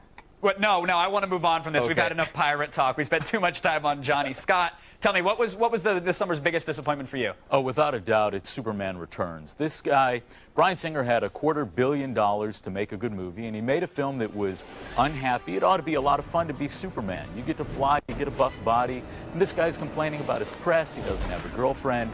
All Superman Returns does is remind us of what Christopher Reeve brought to the project. It was $250 million, another $250 million to market it, and you can't make a good movie for $500 million. It's unforgivable. Scott, I'm going to agree. It was like a MySpace version of like the amazing adventures of Emo Man come to life. But we're already looking ahead to next summer's blockbusters when Transformers, Spider-Man 3, Pirates 3, and of course The Simpsons hits movie theaters. It should be a very good season. Thanks to Rusty, Scott, and Leo for keeping us in the loop. It was a pleasure, gentlemen. Now, a woman who looks better in a pirate outfit than Keira Knightley, according to the teleprompter, Olivia Munn. Shut up, Kevin. I know you really believe that in your heart somewhere deep down. Hey, you at home, you best only be stretching because leaving now would be a big mistake because I've done all your magazine reading for you in Olivia's Rack, and we spend more time trawling social networking sites to find our MySpace Girl of the Week. That's all next on TV's only source for all the stuff you care about.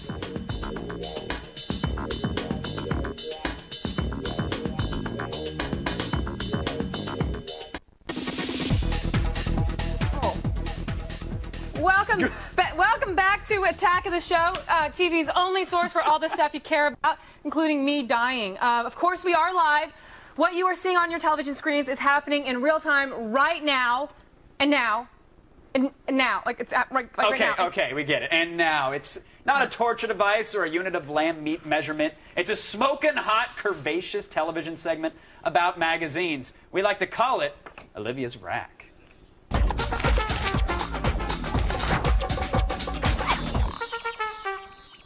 All right, here's my raves and faves on the newsstand. First up, Entertainment Weekly has a fascinating peek inside the mind of rapper turned reality TV star Flavor Flav. Yeah, some surprising facts for you. Flav was talked into doing the surreal life by none other than fellow former popular musician MC Hammer. Flav says the best thing he ever did for his career was slapping Bridget Nielsen. Do you remember that? You don't remember that, do you, There's a Kevin? snake eyeing me right now on this newsstand, very angrily. Suck it up, Pereira. And the new season of Flavor of Love kicks off with a contestant accidentally pooping on Flav's marble tile. Actually, that happens. I accidentally crapped on someone once. I mean, it was for $50, but it was a total accident.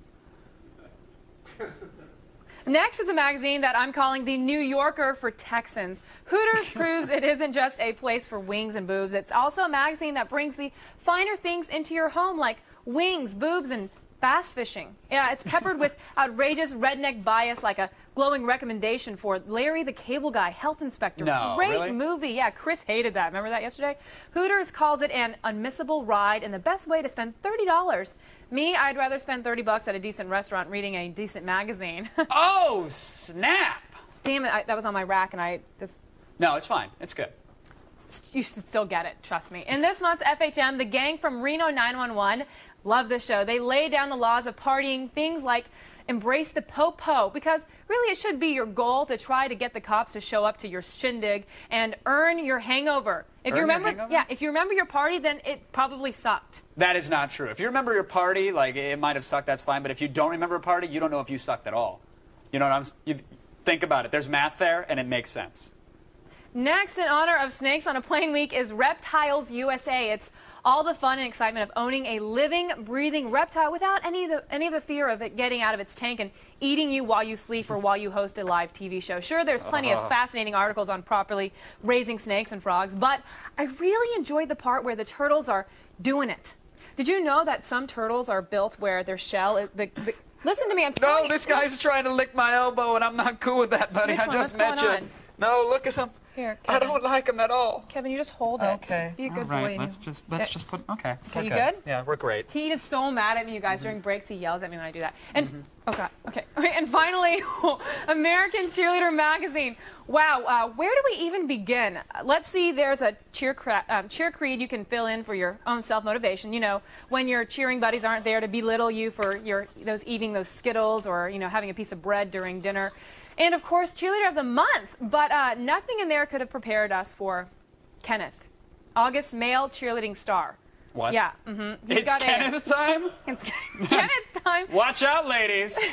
He's got a 2-page Q&A where he dishes about other guys making fun of him. Oh, I can imagine why. Oh, look at that's a great inside the tree. That's a great shot. His preferred hair products he talks about, and and how he jumps so high. He gives us little tips on how he jumps so high. No matter what you think of him, at least Kenneth had the common sense to wait until after he graduated high school to do this interview. Thus, narrowly avoiding the massive waves of atomic wedgies he'd have suffered otherwise. Very smart. Very good move, Kenneth. Good move. I've got a magazine to add as well, and this dude's on it right here. Yeah, thank you. You mind taking that away? I thought you were grabbing the magazine, but that's cool. I'll help that you. works as well. You might remember this guy, an old buddy, former co-host Kevin Rose, made the cover of Business Week, and we couldn't be happier to him. Best of luck to him and his millions of dollars that he's decided to share. We're all incredibly happy. That's a lot of money. Yeah, no, he's only kicking me like 3 or 4, which is cool. I understand. Like, he's got to keep the rest for the ladies. I understand. Check out attackoftheshow.com for a recap of this week's list of magazines, and you can find all of these issues on newsstands right now. Don't go anywhere, folks. Like like General Douglas MacArthur, we shall return. You know, you guys know, right? The speech from the Pacific Campaign. You don't think that? Just forget it, Kevin. We have snakes on the set. There was one crawling up my pants earlier. It's not. Coming up later, place your bets for the MySpace girl of Las Vegas. Then we see who's afraid of snakes. Attack will be right back.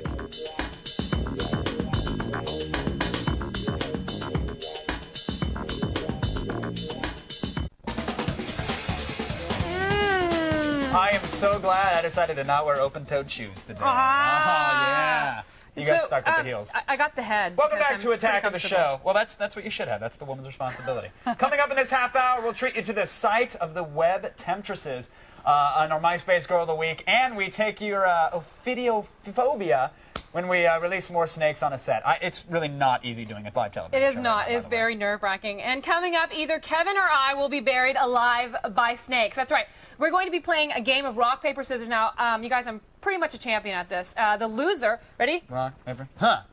Okay. All right. We'll see. That's a draw. Please let me read my T's. I'm freaking out right now. Read away. I'll take care. I'll take care. Now, get your favorite escort ready because, you guys, next week, Attack of the Show is coming to you live from Sin City. You're good. That's You're good. Right. Starting Monday, August 14th, Attack of the Show presents Las Vegas 06 Live. Now, we're ready for Vegas, but we're not sure if Sin City is ready for Attack of the Show's Shock and Awe campaign. It's going to happen. Yep, partying, gambling, celebrities, and we're taking you beyond the velvet rope at the best strip clubs in Vegas and a cat house, too. Yeah. We'll be hanging poolside along with Beth O, Krista Allen, Joe Rogan, Chris Jericho, James LaSure, and many, many more. Yeah, we're doing it right, so party with us all next week at 7 p.m. Eastern, right here when Attack of the Show presents Las Vegas 06 Live. Yeah, my goal is simple. I don't want to get married to a prostitute. Is that a hard goal to keep up? It is for a guy like me, yeah. It could get a little tricky. But before we start drunkenly looking for the Las Vegas monorail, here's Layla Cayley with the only news you need to know in the feed. Yeah, hi, Kevin. Thanks, guys. I can't believe I'm doing this right now. Ready or not, here's the feed. After months of speculation, during which big games like Peter Jackson and Guillermo del Toro were tossed around, the director of the Halo movie has finally been announced, and it's Neil Blomkamp. That whooshing sound you hear is not me feigning, it's 10 million Halo fans simultaneously shouting, "Who?" Blomkamp made his name as a commercial and music video director, but has never helmed a feature-length film. With Halo expected to be a big-budget blockbuster with intense fan scrutiny, it should provide a nice, easy transition for him. Good luck, Neil, and good God save me. The gory zombie Killfest Dead Rising is out today for the Xbox 360, which is great news unless you live in Japan or Germany. It seems that the Japanese version of the game has actually been censored, unlike the American version. Japanese 360 players can't quote-unquote accidentally kill innocent bystanders. Unless the snake kills me right now. Taking it a step further, Germany has banned the gruesome game outright, which is a bit of a surprise. It's not like the Germans to be squeamish, or me. Clerks 2 director Kevin Smith recently paid a visit to his home state of New Jersey and grossly underestimated how much free time people in the Garden State have. When Smith arrived for a signing at his Jay and Silent Bob's Secret Stash store in Red Bank, he was met by 1,600 more fans than were originally anticipated. Instead of being a diva, Smith stayed from 3 p.m. until 4 o'clock in the morning to ensure that everyone got an autograph. Now that's dedication. Now there are thousands of Star Wars tributes and parodies, but only the truly special ones get the blessing of George Lucas himself. The Star Wars creator has approved a London stage production of his saga. Even though the play aims to reduce the entire story into 20 minutes, Britain's Reduced Shakespeare Company has already tackled the complete history of America and the Bible in less time than it takes to hard-boil an egg. And finally, the non-stop party that is Malaysia has given the cold shoulder to the Pussycat Dolls.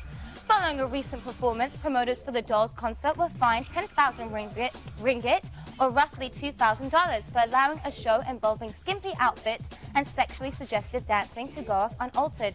Apparently, the Malaysian government's suggestions that the Dolls change their lyrics to "Don't you wish your girlfriend were a devout Muslim like me" went ignored.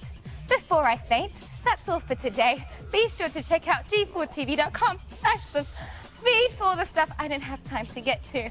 Now keep that Pepto-Bismol handy for me because you've just been fed. Back to you guys. All right, thanks, Layla. I don't know if you can take a shot at Kevin right now, but I don't care what anybody says. Slave! That's hot. Yeah. That is hot. Imagine Kevin, no shirt, just a snake. I'd take it off right now, but I kind of got a snake on me.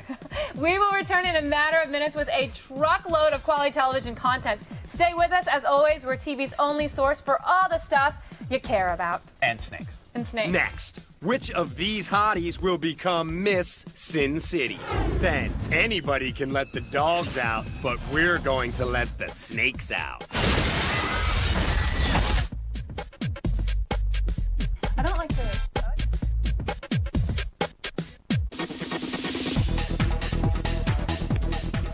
Welcome back to Attack of the Show, TV's only source for all the stuff you care about. We are live, and I have snakes at my feet. So do Kevin and Zach. It's pretty disgusting around here. Today, the devil must be watching us. And right now, let's go over to Kevin and Zach, who are surely shoveling coal in the afterlife. They're not getting into heaven. Oh, yeah, thanks, Mon. I will see you there. Right next to me, sweetheart. So what's the closest thing to hell on earth? You know it. It's Sin City, Las Vegas. And today we're giving you the Vegas girls you won't actually have to pay for. It's time for the MySpace Girl of the Week.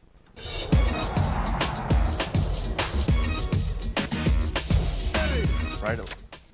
Snake it out, dude. You gotta figure out which direction you're starting before you do it, though. Hi. Today we have last week's MySpace winner, Winnie, otherwise known as Ix, or the IX. Winnie, are you there?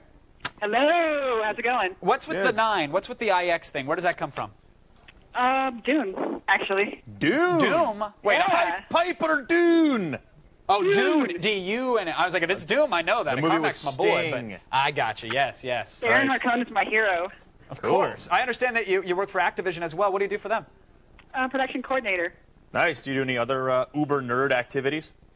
Oh, actually, I used to be in a nerd gang. You know, we run around popping verts and flipping normals, and then I reformed, and I'm in games now. A gang of nerds. That's awesome. Hell Like the yeah. Pocket Protector pack, they're coming after you. Well, I'll reprogram your TI-85. Will not understand Fibonacci's ratio. Let's meet some hotties, huh? All right, folks, enough stalling. Let's get to the business. The MySpace business, of course. In honor of our upcoming Las Vegas live broadcast, we have for you the ladies of Vegas. Now, pay attention because the winner of this little competition here will actually be with us live poolside in the city of Sin. That's right. Let's do this, Zach. Take it away.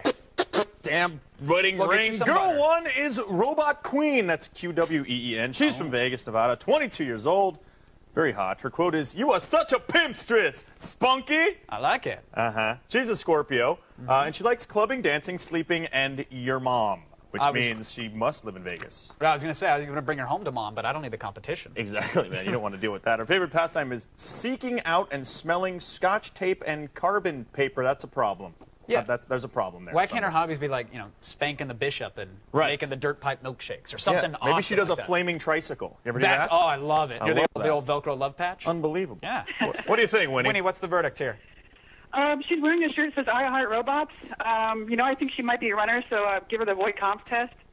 Voight Comp, the old Voight Comp. You got to see if yeah. she's weird. Just ask her to turn her head and cough before you deliver the test. Actually. There you go. Nice. Tickle the step, kids. Next up, we have Marcy, also from Las Vegas, Nevada. What were the odds, Zach? Wow. 30, though. Look 30, at her. but look at that's those okay abs, with though. me. Yeah, 30. She knows quote, what she's doing. Sexual peak's about to happen.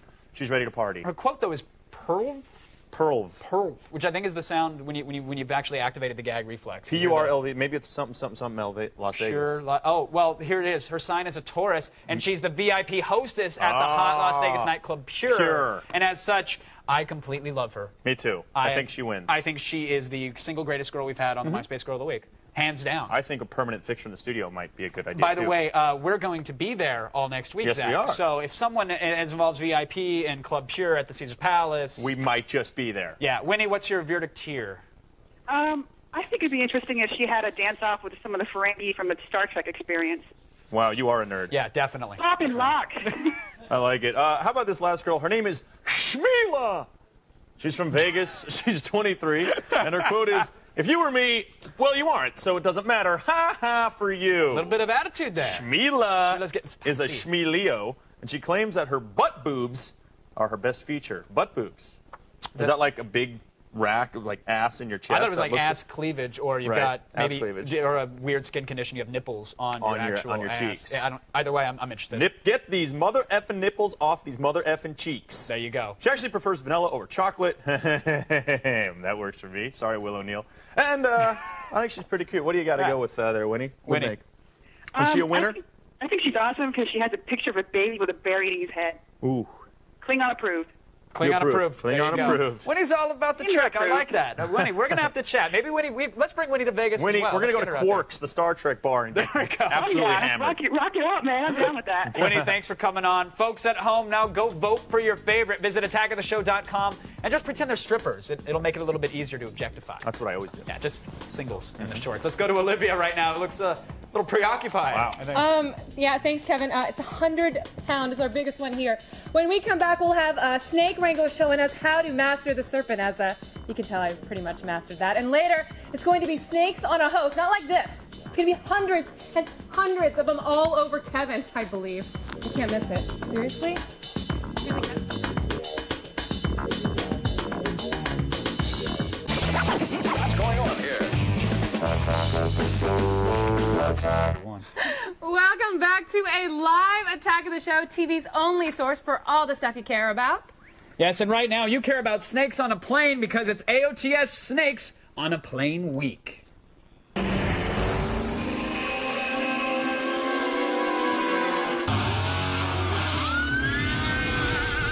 Don't do it, Kevin. Seriously, stop. Okay, Stop. okay. All right. Now, normally our guest, Marissa Swearjohn, would be simply known as a professional snakes wrangler, but thanks to Snakes on a Plane, I guess we can now refer to her as a terrorist arms dealer. Am I right, Yes. Marissa? Nice. Yes, my new profession. Now, Marissa, you actually worked on the movie Snakes on a Plane. Did you have a starring part? Don't do that. Sorry. Actually, I was the leg strike for when the bad guy gets tagged by a really venomous snake. Nice. So, What, did you actually allow like a snake to bite at your skin? or- yeah, we actually had a mangrove snake, which is mildly venomous. The rear fang snake. Is that what and- this is? Nope. This is actually a Cinnalone milk snake, which doubles as the deadly coral snake.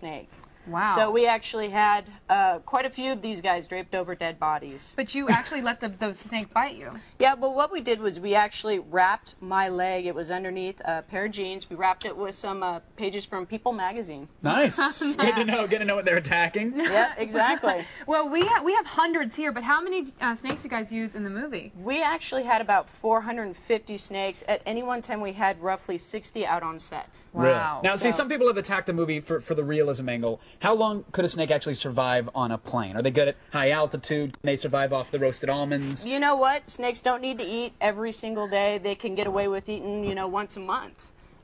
So it's very probable that there could be a snake that, if it were to get loose, could actually just curl up and chill and just hang out exactly on a 747. Exactly. And It's not gonna reach out and wreak havoc like these snakes. By the way, I love that Olivia's like, oh, I really want to hold a snake so I can let its head slither all up Kevin's sleeve. It's fantastic. You just said like that they won't attack. Like these snakes might attack? Well, you shouldn't shake it like a baby. Just hold on to it. These guys are completely docile. All they want to do is just hang out and treat you like a tree branch. So they were just acting as terrorists in the movie. Ah, very good actors. Well, let's say I'm on a flight though, and I'm taking a nap, and I got my iPod on, and then I wake up and there's like a coral snake on my tray table.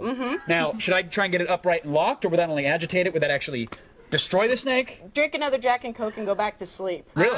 Is it better to play dead around a snake if you're having to wake up and with the face coral one? snakes, pretty much all they're going to do is if you try and brush them off you, they might try and attack you. So just, hopefully they'll go on their own. Tray table stays down. Exactly. Got it. Could I potentially use my seat cushion to defend me from a cobra? Absolutely. Anything between you and the snake is a good thing.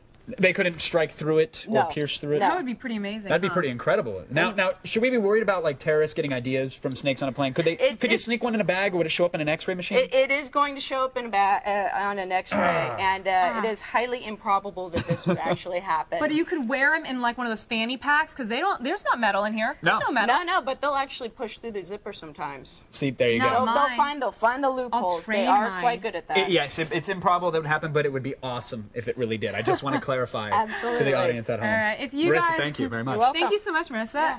If you guys want snakes at your birthday party or bar mitzvah, check out reptilerentals.com.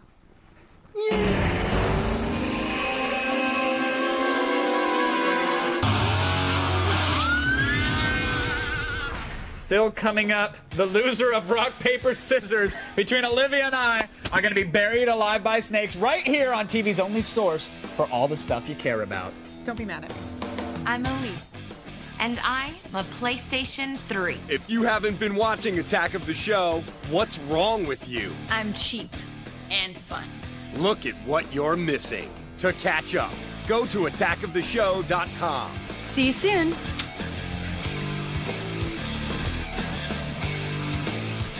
Tomorrow on Attack of the Show, we're debating violent video games with anti-game activist Jack Thompson. And Olivia's fluffing the dirty pillows and talking sex when she goes in your pants. It's Attack of the Show tomorrow at 7 p.m. Eastern. I'm not excited for this at all. To Attack of the Show, TV's only source for all the stuff you care about. Coming up tomorrow, we have even more Snakes on a Plane action when we sit down with Juliana Margulies. And in the loop, we debate with Jack Thompson himself about video game violence. I'm looking forward to it. Yes, and finally, what you guys have been waiting for all hour. One of us is about to get covered in snakes. We're going to play a game of rock, paper, scissors. Are you sure you really want to do this? Because getting venom bites to the neck. Do you really want to go through with this, though? Why wouldn't I want to go through with it? Just because it's going to happen. We'll have to lay down. You're going to get covered with snakes. It's really, we could just not do it. I also would love to join the rock, paper, scissors tournament and win the national championship. Oh, so you're trying to play through me like on a qualifier? All right, let's go. You ready? So we shoot on 3. It's like 1, 2, 3, and we best of 3. You shoot on 3. Shoot on 3 and best of 3. Well, ready? We'll figure that out. Ready? Rock, paper, scissors. Come on. All right, best of 3. Ready? Best of 3. Good! Yes! Okay. Wait. Okay. Wait. I won. No, I won. It's 1-1. No, I just won. No, 1-1. You wanted to go again? All right, one more. Go. Yes! Yes! Oh! I cut you like a snake with the venomous fangs that go into your neck in about 5 seconds with the scissors. I'm getting out of here. No, you go and you get snakes dumped on you. Lay down on the couch, and that's what you get. World champ, rock, paper, scissors. Right here, buddy. You know what? Screw it. This is good. Screw it. Here, I'm going to start. I get paid $7.50 an hour to do this show. It is. Okay, seriously, don't do that. You're about to get them dumped on you. Just lay down. No, wait, you got it. Seriously? Yes. Come on. Come on, man. Come here, 5, 4, 3. I just dump the snakes. No. Don't wiggle. They're going to bite. Oh, my God. Oh. Wow. Oh. No. You're good. You're good. You're good. Wow. How's that feel, man? Is it, you're good? You're good. How's it feeling? Describe the feeling. Come on, this must bring you back to the sorority days. No? This isn't doing anything for you, is it? Kevin, I hate you. Are you afraid to talk right now? It's okay. I don't like you. It's okay. It's all right, sweetheart. No, Seriously, Kevin. What? Oh, they're just your friends, remember? They're just little snakes. No, I'm good. They're snakes. Folks, guys, for all the things you saw today and more, go to attackoftheshow.com, and don't forget Snakes on a Plane. It's going to land in theaters August 18th. Munn, I'm proud of you. That took some guts. Kevin, come on. Olivia Munn. Olivia Munn, very well done. There you go. Snake in my ass, literally right now. There's a snake in my ass. In my ass. I swear to God. Sorry, wait.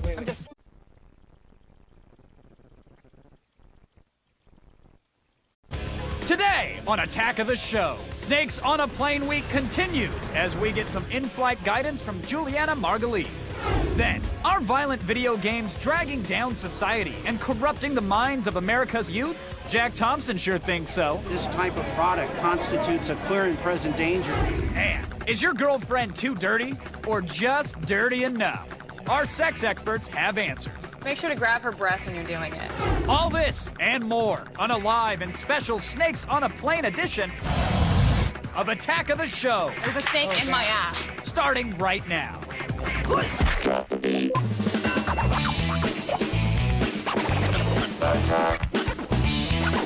going on here? Pick up on this. Attack. Attack of the Show. Attack.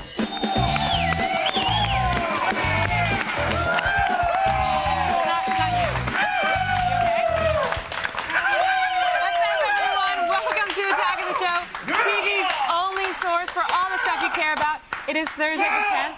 What's up, everyone? I'm Olivia Munn, and there's something wrong with you. That raw energy just winded me. A little bit, yeah. I was. Their enthusiasm. I don't know if you guys can feel it out there, but we feel it. And annihilated me. Hello, everybody. I'm Kevin Pereira. We're coming to you live from the G4 studios in Los Angeles, and today things are heated. Yep. Lots of stuff going on. The government, they raised the terror alert level to red or tangerine. And Jack Thompson's on our show debating game violence. That's going to be cool. And according to the Aztec calendar, believe it or not, it's still Snakes on a Plane week.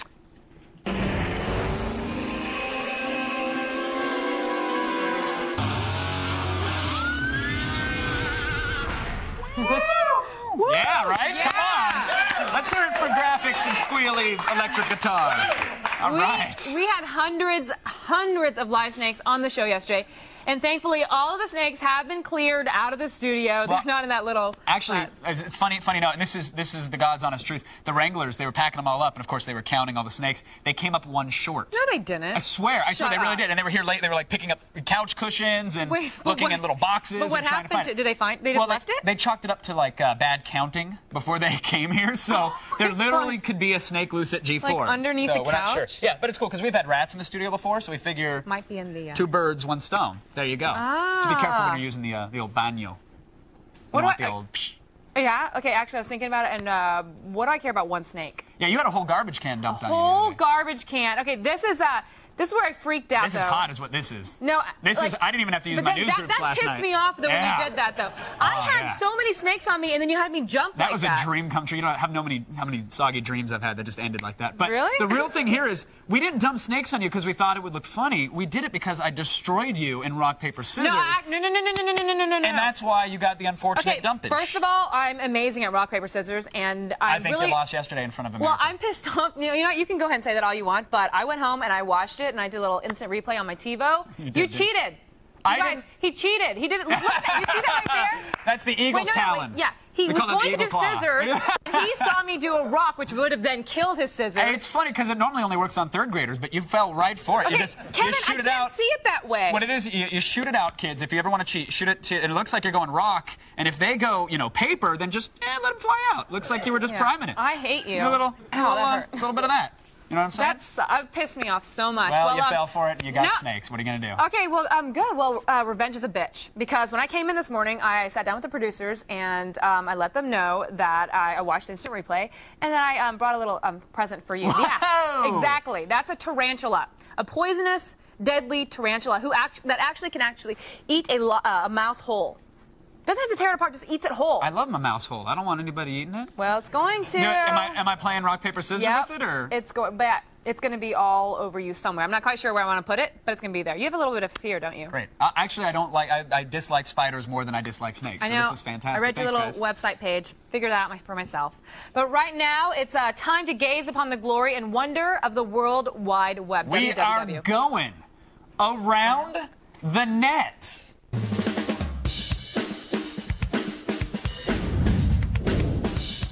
First up, a wonderful combination of movie promotion and feminism. Snakes on a Babe. Yeah. Yeah, there's a group of tangled serpents covering up a naked lady. We know that alone might be enough for some people, but if you click the matching snakes, they'll vanish, revealing more and more of the babe and increasing the trouble you get into if your boss found you doing it at work. That's like a fetish hoary Taipei. I like that. Like Shanghai, the tiles, you match them matching up. tiles, yeah. Yeah, much but better. on this one, though, before you get to see everything, a giant snake strikes you and then kicks you to a contest entry page. It's a big tease. That's weak. It's a big tease. Me, I'll just take off my clothes. Doesn't matter. Yeah, you don't need snakes or anything. There's no tease. No, just point a camera and turn a red light on, and there you go. Red light, got it. Now, it's a scientific fact that everyone loves cake. It's proven. You can look it I up. love cake. But what if there were an actual way to make cake better, Olivia? Like with more frosting, that kind of really frosty, sugary, the one that's fluffy that you get at the bakery, and Olivia, maybe no. it's going to be in can. No, Olivia, stop. Just stop. You're embarrassing. Just stop it. This is bigger than mere frosting. I'm talking about a meat cake. What? Yeah. Cake looks normal. Oh, that's looks like a disgusting. normal run-of-the-mill cake. Meat with frosting it's got like a T-bone on top of it made out of ketchup, or it kind of looks like a uterus, but don't worry about that. You wouldn't notice anything crazy about this cake until you cut inside, and then you're sawing through layer upon mouth-watering layer of AAA USDA-approved ground beef. Yeah, but what do they use that the frosting? No. That's 100% Idaho mashed taters. Oh, yeah. That sounds delicious. And the glaze? Delta Sigma Phi frat house. Actually, steak sauce. Steak sauce. And the taste, I hear, sinfully delicious. That looks delicious. I want some right now. It's a confection that spits in the very face of God. We have to assume. I mean, it looks pretty good. It's right? pretty dramatic, actually, for a meat cake. It looks tasty. I want some meat cake. I wonder if we could have some. We are, when we come back from Vegas, we'll soak up the alcohol. Oh, yeah, with a little grease meat cake. and meat. Little meat cake. Delicious. Okay, a little while back on the show, we staged Mentocalypse Now, where we use Mentos and soda bottles to create a beautiful carbonic acid fountain. Now, these guys, however, use dry ice, thus making homemade explosives.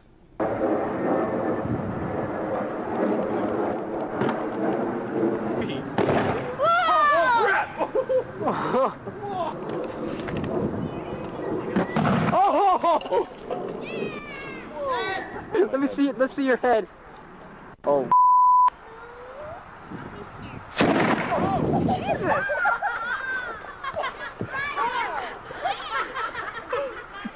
You okay? What? Wait, these are idiots. So I guess I should take the dry ice out of my carry-on bag and put that in check-in. Probably not going to have a lot of luck with that in the Sprite bottle today, huh? No, definitely not. That was pretty awesome, though. I wish we could do that if no one could get hurt. No, we should do it. Who cares if people get hurt? Let's do it in the parking lot. We'll get our wiffle bat people to come out and blow themselves up. Put a bucket over this bottle. It's totally cool. All right, now that we have literally seen everything the internet has to offer today, it's time to move on. Yeah, but if you'd like a trip down memory lane, who doesn't love to reminisce? Oh, I do. Go to attackoftheshow.com for the links to everything you just saw. But right now, folks, here's Layla Cayley with the only news that you need to know. Thanks, Kevin. Here's what's coming up in the feed. First, media mogul Rupert Murdoch has a job opening. Stick around to see if you qualify. Plus, find out what superhero goodies DC Comics is giving away for free. And why is Lindsay Lohan being shipped off to Iraq? It's all coming your way later in the feed. But first, back to the couch. Thank you, Layla. Right now, let's check in with our anchor of the northeast corner of our set, Zach Selwyn. Hey, Zach. Hey, what's up, guys? How you doing? Nice. Oh, how you doing? Yeah, we're live. Oh, we're live. We certainly are. I'm excited because today we have a terrific band on the show. They're called Year Long Disaster. Sounds like my scabies.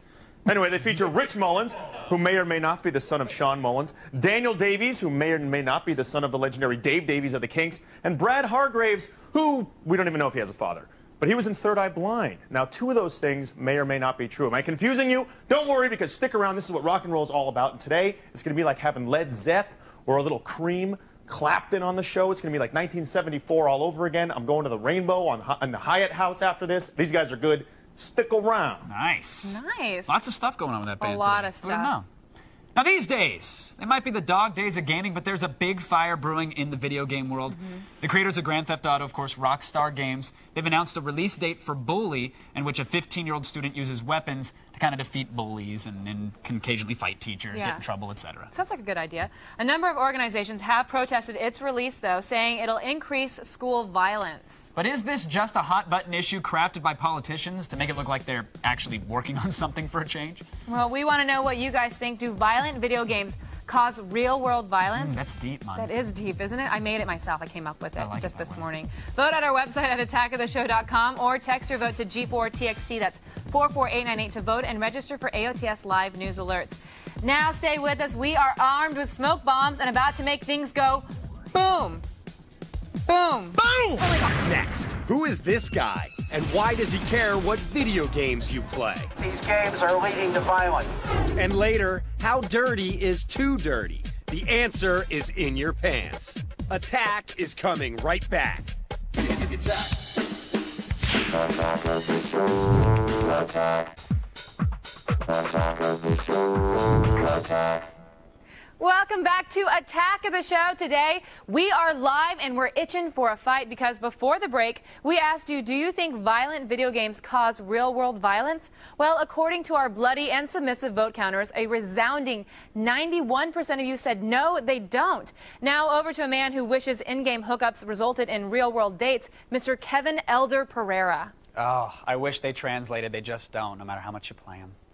Yesterday, Rockstar Games announced that the new game Bully is coming out in October, and today, violence in video games is a hot topic once again. The link between virtual violence and real crime continues to be an explosive topic. So strap on your flame-retardant helmet because we're heading headfirst into the loop.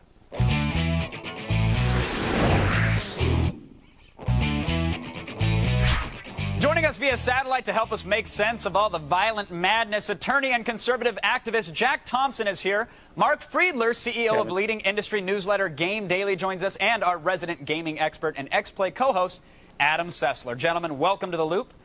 Mr. Thompson, I'd like to start with you, sir, because you personally led protests against the game Bully, and I'm wondering, do you have something against the game in particular, or do you just not want it to be released altogether? Well, in 1999, I represented 6 parents whose 3 children were shot and killed in Paducah, Kentucky. Michael Carneal trained on the game Doomed to do it. A week before Columbine, I predicted Columbine on the Today Show. And every bullying expert who's aware of this game has predicted that this game will lead to real-world violence in schools. The American Psychological Association in August of 2005 issued a blockbuster report which says that there's a direct causal link between interactive gameplay of violent games and real-world increased aggression and violence in adolescents and teenagers. So, you know, your poll of your viewers, who are mostly gamers, is interesting. Of course, but now, it flies in the face of all the science and all the medicine. True. Now, Adam, now that study that Jack is referring to said there was a link. Yeah, there are other studies that came out that said it also shows that, you know, violent people tend to like violent images, which was also represented in that same study. Do you believe that Bully is going to be responsible for an increase in any violent crimes? No, it's on the face of it kind of preposterous. And you know what? It's actually really disturbing and intellectually dishonest and somewhat pernicious to try to say that with all the other ills in the world, where you have kids that are getting absolutely poor education in public schools, where they're not getting good medical care given to our healthcare system, and with the fact that people can't seem to get a decent job. Though, what is causing trouble among America's youth in schools? Oh, it has to be a video game. Anyone of thought should find that insulting at the face of it. So the solution to bad grades is for kids to spend more time playing video games? Bad is that grades? Your answer? We are talking about violence. I believe that there are greater reasons for the social ills of adolescent violence than playing a video game, because I believe that violence was existing prior to the release of even Pong. Mark, what do you think about this? You know, Have video games led to this huge disturbance? Is Bully going to be responsible for violent crime in schools?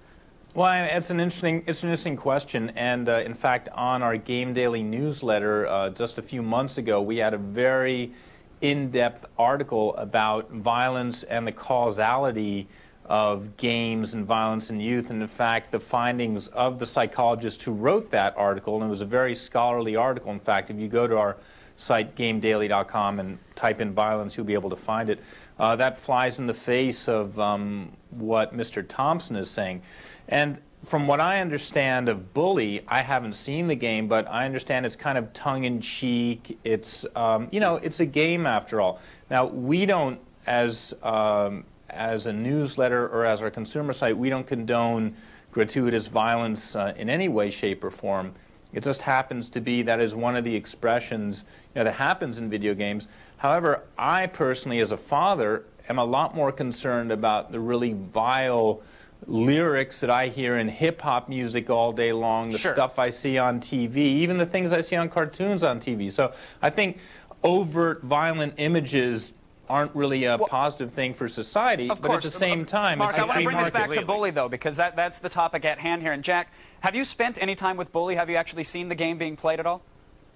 No, really nobody has, except people that Rockstar and Take-Two want to see it. But what I provided on the internet were exclusive screenshots, not the 3 that Rockstar had up for months, showing a dunking of a black student's head in a dirty toilet, body slamming, punching, the descriptions of the game itself in which you use slingshots to shoot people and bludgeon teachers and students with cricket bats. I mean, this is actually, you know what? Actually, Rockstar has actually come out and said that the hurting of teachers is not something that happens in the game. And then much of the stuff that you're describing, well, even I at one point did believe that might be the subject matter of the game, has been repeatedly denied by Rockstar. I don't understand why you can't at least give them the benefit of the doubt until the game comes out. Well, let me tell you a couple reasons why we shouldn't give Take-Two the benefit of the doubt. One is, this is the company that said they didn't put the hot coffee sex mod in Grand Theft Auto San Andreas, number 1. Number 2 is there have been earlier descriptions of the game in which you bludgeon teachers, and they didn't disavow them. Now, there's been a year since I sued retailers, also got the 4th largest school district in the country to pass a resolution condemning the game and its release, and it may in fact be that Take-Two has modified the game because of that pressure. There's a real simple solution here.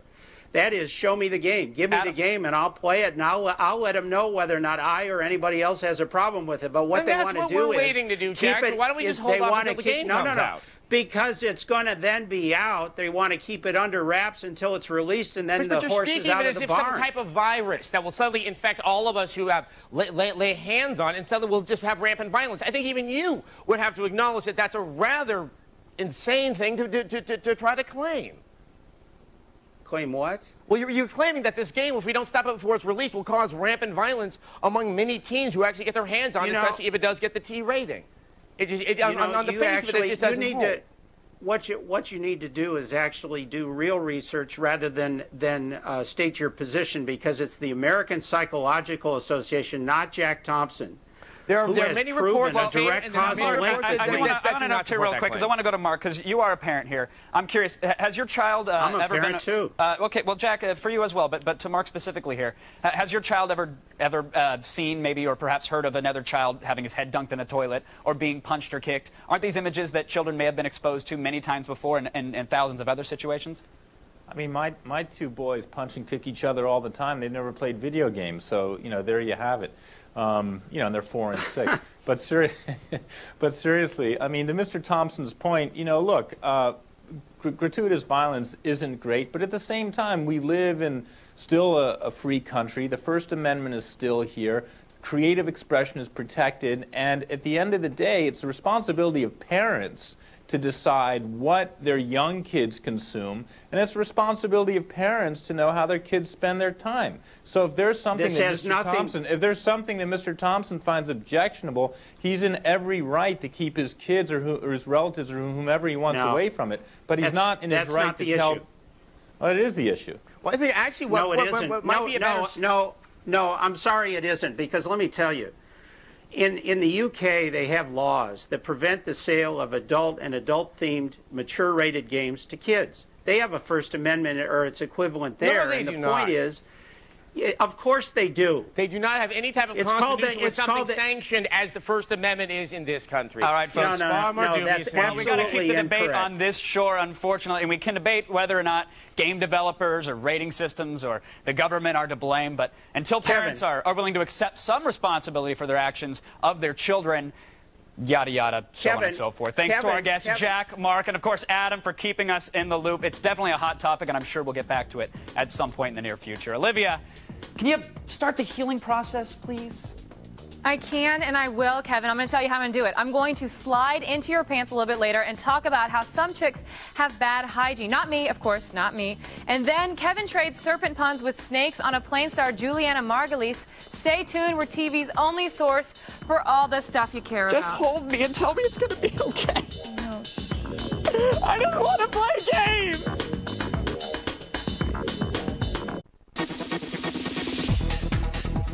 Welcome back to Attack of the Show, TV's only source for all the stuff you care about. We're live, and as always, we're incorrigible. Let's see what crazy Olivia's up to.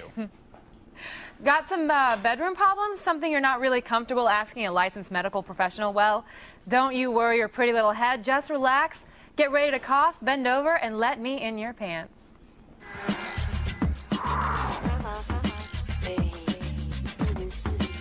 Okay, as always, sex columnist Anna David is here with me to help address your sex and relationship problems. Let's just jump right in it, shall we? Okay, our first question comes from a guy who's having a little problem with his girlfriend's hygiene. All right, my girlfriend is a complete slob. She doesn't wear deodorant. She smells real bad down there. And her feet smell terrible. How can I tell her without hurting her feelings? Okay, if it's a girl that you're sleeping with, it's your girlfriend. Yeah. You can always kind of incorporate like bathing into the sexual thing. Have you ever done that? Like you take a shower, you know, you can bathe her, you can like sponge her, kiss her neck. I mean, that's a good way to kind of. But he also said she doesn't wear deodorant. Right. So what are you gonna make that sexual every morning? Come here, baby. Let me sexily apply deodorant on you. Well, I mean, also you can talk to her. I mean, there are definitely guys out there who like the au naturel thing. But he's not. And you're not. And so, you know, if you broach it like in a sort of, you know, non-accusatory, non-confrontational way and just say, you know, I noticed that you don't. Yeah. And sometimes making a joke out of it. You know, if you just kind of make a joke. Ooh, I don't recommend the joke. I think like maybe a little bit or something. There's got to be some way to move on. But basically try to approach it in a nice way and bathe her. That's a temporary solution. Bathe her. Just bathe her. Just continue to bathe her. That's her advice. Bathe her. Next up is a guy who's thinking about some recreational drug use. I'm considering trying Viagra. Not that I need it, just to see if sex will be better with it. Is it worth a try? God, that accent is good enough for me. Yeah, exactly. Seriously. You know, try Viagra or don't. I don't care. Well, have you done the? Have you had sex with the guy on Viagra? No, I have not. But I did speak to a doctor about it. I mean, to the best of my knowledge, I haven't. Essentially, what this doctor said is that if you don't need it, it's not going to work, but it could have a strong placebo effect. So you could be like... Wait, what does that mean exactly? It means that, like, he could think he's the man. And, you know, so he can go all night and all that stuff, but it's really just in his head. But the head is the most important sex organ, so... That's true. And plus, you know, honestly, if a guy goes all night long, I mean, it's great, you know, to go on for a long time, but, I mean, sometimes you're just like, get off me. Yeah, exactly. Get off me, and then he's still hard. And But I have a friend who's married who takes Levitra, and he swears by it. He says that he's hard for days. So I guess it won't hurt you, so go ahead and give it a try. And our last question comes from a guy searching for alternatives. My girlfriend hates using the pill for medical reasons, and to be honest, I hate using condoms. Are there any safe and reliable alternatives? Okay, first of all, love the accent. Second of all, like, why all the Brits today? I know, I love it. You know, there are alternatives to birth control pill. Yes, to the pill and the condoms. I mean, there's the IUD, the injection. You can okay. They have this Norplant thing that works for up to 5 years, but you can't get it in the U.S. anymore. But your doctor, your gyno, can order it. Okay. And that's something they plant in you. You can get injections into the woman, not the man. Into the woman. Okay. And it's good for 5 years. But the reason it's not in the U.S. anymore is that there were like lawsuits about that's crazy. getting it removed. There's the sponge. Yeah. Remember that Seinfeld? Yeah, I remember. There's no more left. Yeah, there's sponge. And then there's the female condom. There's the female condom. You know, the rates of pregnancy with the female condom are pretty high, but they say it's because people aren't using it correctly. It's not that it's less effective than the male condom, it's just that there's less known about how to put it on right. Yeah, so there's a lot out there. You just have to ask your doctor and find out. And as a last resort, there's like Plan B. You can take that the morning after pill. I'm just kidding. The morning after. We don't go there. We I'm just keep it kidding, light here. people. All right, the morning after pill, it's not an abortion pill at all, just so you know. It just prevents the yeah, the egg as from long being... as you get, if you take it up to 3 days after, but take it as soon as possible. But that is not a good form of birth control. No, you should always That's be for wrapping it up emergencies. because you always dribble before you shoot, boys. Little word to the wise. You know, we want to be as explicit as we are when it comes to sex. So prove it, guys. Send us your questions at g4tv.com/video voicemail. And to find out more about Anna David, go to annadavid.com. Hey, friends, all right, so you're looking for alternatives to condoms or the pill? Listen, Papa Pereira's got some insight. How about you just suck it up, you meat grinder? You're getting laid. Don't ruin it. Who cares if she's on the pill? It's not like you can feel it. Coming up later, Juliana Margulies talks about snakes. Then, it's a live performance by Hard Rockers' Year-Long Disaster. Stay tuned for more Attack of the Show. Attack of the Show. Attack. Now I look off up to here, and then you look beyond me. Beyond me. Beyond. Welcome back to a live Attack of the Show. Coming up in this half hour, we'll meet up with Snakes on a Plane flight attendant Juliana Margulies and see which is a bigger threat to planes, snakes or cell phones. I can't read the prompter. That's why we break it. And we do got it. it. Yes. All right, okay. plus, I'm putting, yeah, listen to this. I'm a tarantula on Kevin. No kidding. You get You're not payback. doing it, but Payback's a bitch. Okay. And today is Live Music Thursday presented by Denting Ice. We'll have Year-Long Disaster joining us. And they rock, They by the do way. rock. Utterman Soundcheck. Very rocking. But before that, we've got the only news you need to know. It's the feed. Thanks, Kevin. You are indeed correct. I'm Layla Cayley, and it's time to start the feed.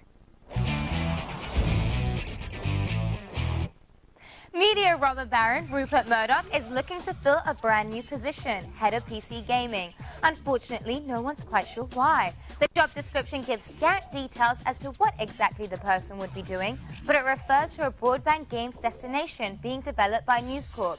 It's believed that Murdoch, who already owns IGN and MySpace, has his sights on AOL and that he wants to get into broadband internet and online gaming. Whatever the reason, if you're an unemployed gaming exec, you might want to polish up that resume just in case. A college-bound teen has devised a novel plan to ease the burden of student loans and tuition, and it involves eBay. Ron Steen, a native of Anaheim, is offering 2% of his lifetime career earnings in exchange for $100,000 towards his college expenses. Steen's auction explains that he's a good kid, has no drug or debt problems, was the host of a local TV show in Anaheim, and expects to earn $30 million in his lifetime. He is, however, a communications major, so, you know, take it all with a grain of salt. DC Comics has partnered with website UGO to deliver issues of its Superheroes in Crisis series 52 online for free. The first issue, conveniently titled 52 Week 1, is already online with subsequent issues being posted each week. The series charts a mysterious 52-week period in the lives of some of DC Comics' biggest superheroes. UGO has also compiled a handy 52 recap column so that new fans can get caught up on the series. And finally, sometime actress Lindsay Lohan wants to follow in the footsteps of her idol, Marilyn Monroe, and be murdered for sleeping with a Kennedy. I'm just kidding. She wants to head overseas to entertain our troops. Lohan claims she wants to travel to Iraq alongside Senator Hillary Clinton to help boost the morale of U.S. soldiers, just as Monroe did in Korea in 1954. When asked for comment, Paris Hilton scoffed that Iraq is so 2003 and that no one goes there anymore. She was later photographed in Syria with Jeremy Piven. Well, that's all for today. Be sure to check out g4tv.com/thefeed for all the news you need to know. Now wipe your chin because you've been fed. Back to you guys. Thanks, Layla. Now, G4's Icons is a day and the life of today's pop culture institutions. They make, break, and rewrite the rules for everyone, and only Icons gives you a true inside look at what makes your heroes tick.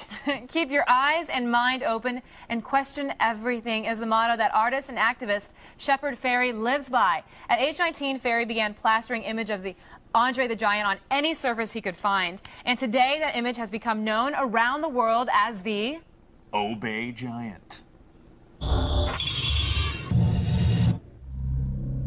You've witnessed the icon take over the world. Find out what he wants and who controls him. Artists can change how we see the world.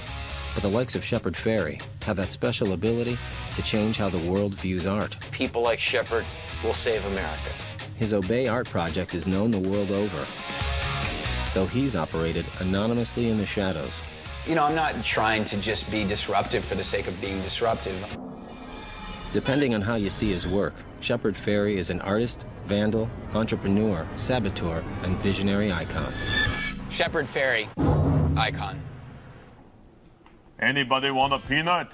Ah, Mr. Fairey. Now, when he said obey, the world listened. Make sure you tune in when G4 takes a look at the life of the true original on Icons, Shepard Fairey, Saturday, August 12th, 7:30 p.m. Eastern. Now, please reduce your metabolic processes to only necessary life support. Don't move. Seriously, don't. We have lots more ahead, like a rock band and a poison spider that I'll actually put on Kevin. All on TV's only source for all the stuff you care about.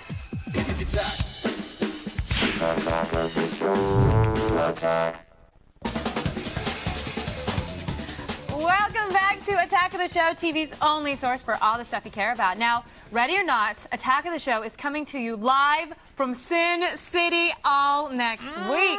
STDs. Starting Monday, August 14th, Attack of the Show presents Las Vegas 06 Live. Partying, gambling, celebrities, strip clubs, and cat houses. We're giving you the full-service Vegas experience. And we'll be hanging poolside with Krista Allen, Joe Rogan, Chris Jericho, James LaShore from the TV show Las Vegas himself, and so many more. And of course, we're doing it right, so party with us, won't you? All next week at 7 p.m. Eastern, right here, when Attack of the Show presents Las Vegas 06 Live. Now, by the end of the week, I don't know if you knew this, but I might actually be stripping. For money this time, or? No. Oh, okay. People make a living off that? Some can. Some can. I can't. Not, you know. You're fine. I'm going to work We're on good. those. We're Work good. on the bad boys. You'll be all right. I'll throw a quarter your way. Oh, nice. Now, Sam Jackson, he's great and all, but he's got nothing on his Snakes on a Plane co-star, Juliana Margulies. You know what I'm talking about? Those Beautiful. eyes, that spunk, that hair, Juliana. If you're watching this right now, this is me. Bing! Pushing my flight attendant call button. I need some peanuts. Some lovin'.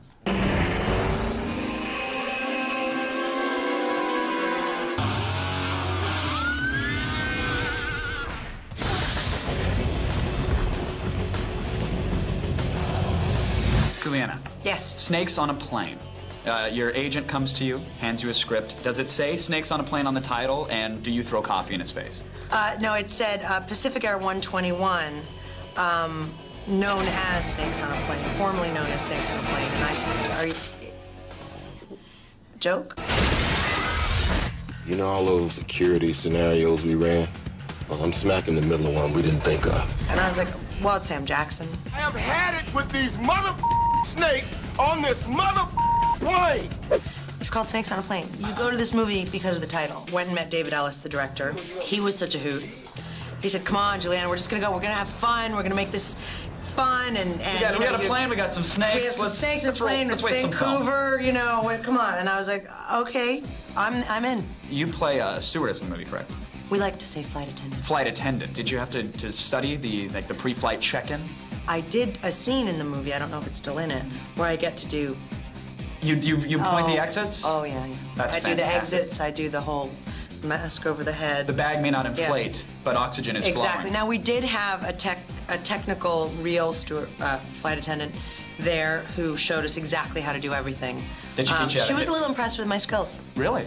Did she show you how to hit the elbows with the cart as you're going down the aisle? The 'Cause that's a cart, skill in it. the cart was a good skill, but you know I'm strong, and I managed the cart on my own. Anything else I should know about you?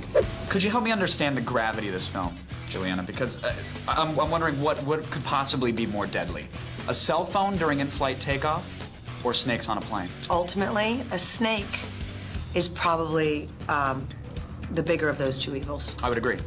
That's correct. What about a seat back and tray table that's not in the upright and locked position, or snakes on a plane?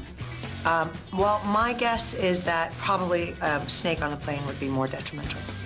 She's good. She's good. I can't phase her. Oh, thank you. Juliana, thank you so much for your time. Pleasure, And best pleasure. of luck with the film. Thank you very much. Pleasure talking with you. Did you guys hear that? Yeah, you looked a little flirty with Juliana. Look, I mean, you can't help it. Clearly, she wanted to lunge, but I kept her I at bay. restrain myself every day. I totally know what she's going through. What are It's you gonna hard. do? It's unprofessional when we're making It TV. is. Look, if I've told you once, I've told you 1,000 times. think I've actually told them 1,000 times, really. Snakes on a Plane opens everywhere August 18th. All right, we'll be back with Year-Long Disaster performing live. Stay with us. We're TV's only source for all the stuff you care about. You cannot rape me right now. Whoa. Snakes on a Plane in theaters August 18th. Sit back, relax, and enjoy the fright.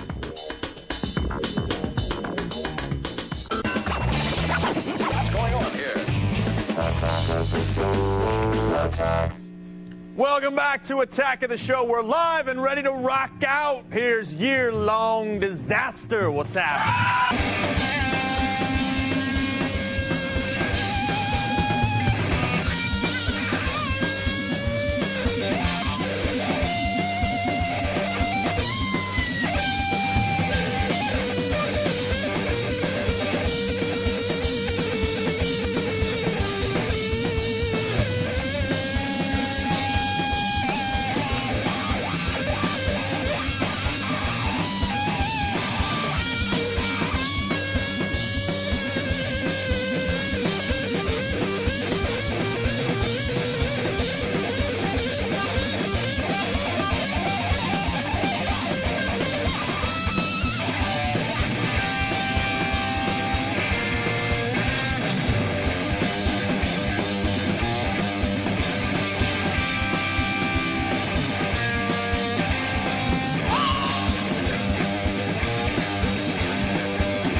Be sure to check out Year-Long Disaster out on tour with Clutch starting in September and visit attackoftheshow.com for more information. Now, don't you go leaving on us. Coming up, the tarantula is going on Kevin, and we're taking your video voicemail questions after this on TV's only source for all the stuff you care about. Nice job, guys. If you haven't been watching Attack of the Show, you have no idea what this means.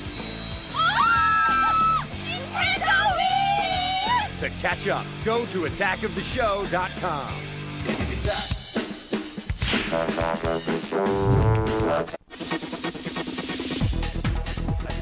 I stopped showing it because it's not talking tarantulas right now. Welcome back to Attack of the Show, TV's only source for all the stuff you care about. We're live, and right now we're talking to you in the army of monitor heads. Who do we have, Olivia? Jesse from Texas. Ooh. Hey. Hey guys, this is Jesse. So I want to know, what's the most violent act you've ever performed in a video game? And that thick Texas accent, it was hard for me to understand, Jesse, there. Maybe he's from, like, northern Texas. Yes, must be, the more liberal part.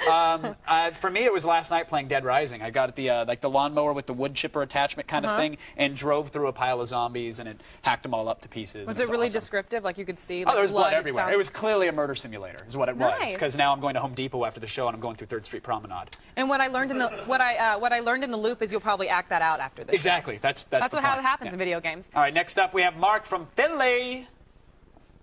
All right, here's one for you. Were you guys picked on in high school, or were you the bully? Oh. I was picked on a lot. This one time, this whole group of girls came up to me, and I was in 8th grade, and they told me they hated me and thought I was not nice. Wow. But I was new. I was there for like a day. Oh, yeah, so you totally deserved it. Well, I'm just, coming up tomorrow, we're totally new and fresh as we go inside the new horror film Pulse and watch as Layla hangs with Korn.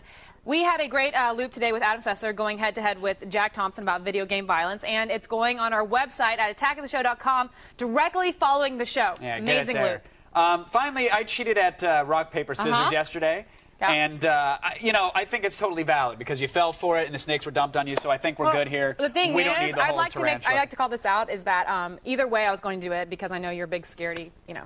Yeah, I don't like reptiles. So I was going to do it either way. But we do have your punishment. Revenge is a bitch. So today I'm putting a tarantula on Kevin. 10 seconds on the clock. Where are we putting 10 seconds on the clock. I've read like in Animal Planet, or I saw a high-def special. It's not supposed to go on your face. Then put it in your hand. Will you hold it? Are you that scared? All right, bring in the tarantula. Let's do it. All right, How 10 long do I have to hold seconds. For 10 seconds. Oh, I really don't want to. Do I really have to? Oh, don't crawl out of my hand. Oh, God. Oh, that's disgusting. And it's got... Wait, put two hands together, because what if it falls? I think you could... If it falls, you'll kill it. It's got 8 angry eyes, and I do not like this at all. Wait, and it's hairy. Hold on.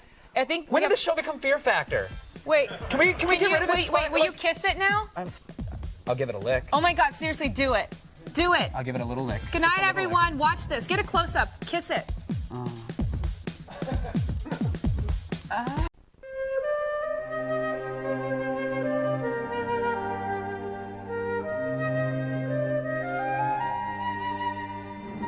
We are gathered here today to celebrate this union of two kindred souls.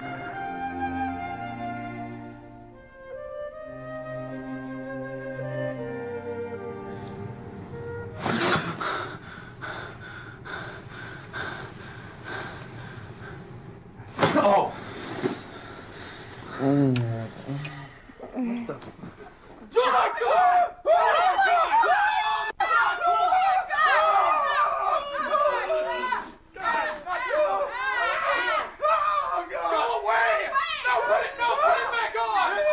my God! Vegas. Black man! Welcome to Las Vegas, a dusty little town where everything's for sale and nothing's off limits.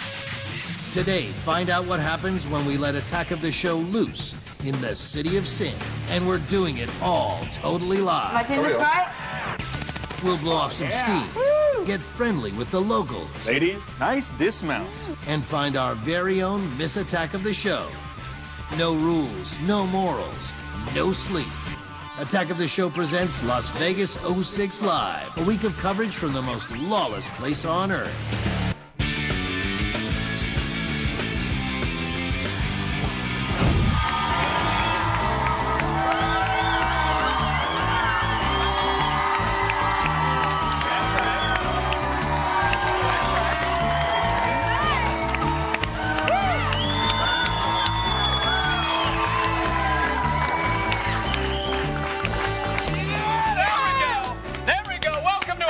Show Las Vegas 06 Live. We're TV's only source for all the stuff you care about, and we're proving it. All this week here in Sin City. Come on! That's right. At the private Attack of the Show pool. You can't get in here. No, you cannot. Unless you ask nicely. I'm really easy. It's Monday the 14th. Hello, everyone. I'm Kevin Pereira. Hey, what's up, everyone? I am Olivia Munn. Now, we tipped a bouncer for this amazing setup. Thanks for joining us on our summer vacation in Vegas, baby! Sin City, the entertainment capital of the world. Yes, Windy it is. City, USA, the city that doesn't sleep. We got Home it. of the world's No, we largest got it, man. We're thermometer. good. Home of the world where there's a big ball of yarn. And Kevin and I the heat's getting to you. Just, we're good. We're good.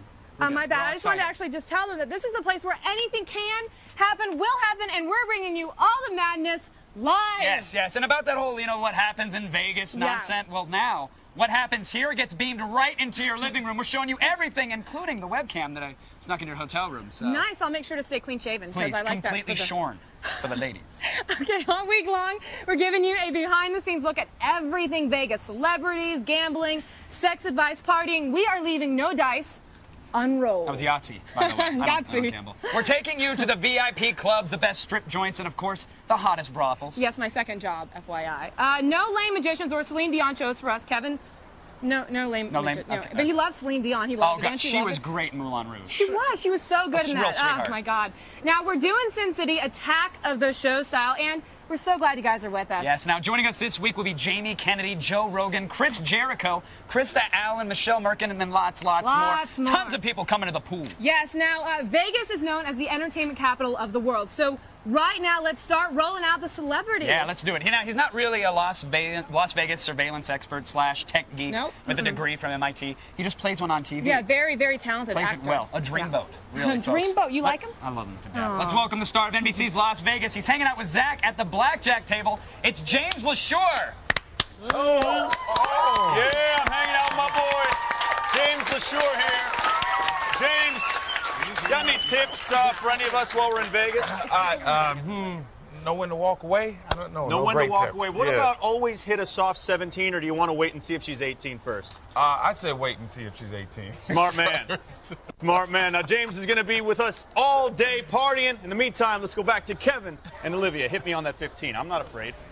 Nice. All right, thanks, Zach. Thanks, Zach. Good times back there. I know. All right, so now celebrities aren't the only excitement that we're going to have besides gambling. Vegas is known for its women. Like me? You know what I'm saying? Yes, yes. Like you. Oh, no. And showgirls. Oh, Don't yeah. forget about them. And The real dancers. girls. And the chicks poolside. We're capitalizing on the TNA every chance we get. TNA is Tonsils and abdomen. I didn't know that. In that order, actually. Oh, nice. Yeah, tops okay. and tails. This week we're doing something special. It's about time we have a beauty represent us, our very own ambassador of attack, if you will. That's right. We're choosing the first ever Miss Attack of the Show.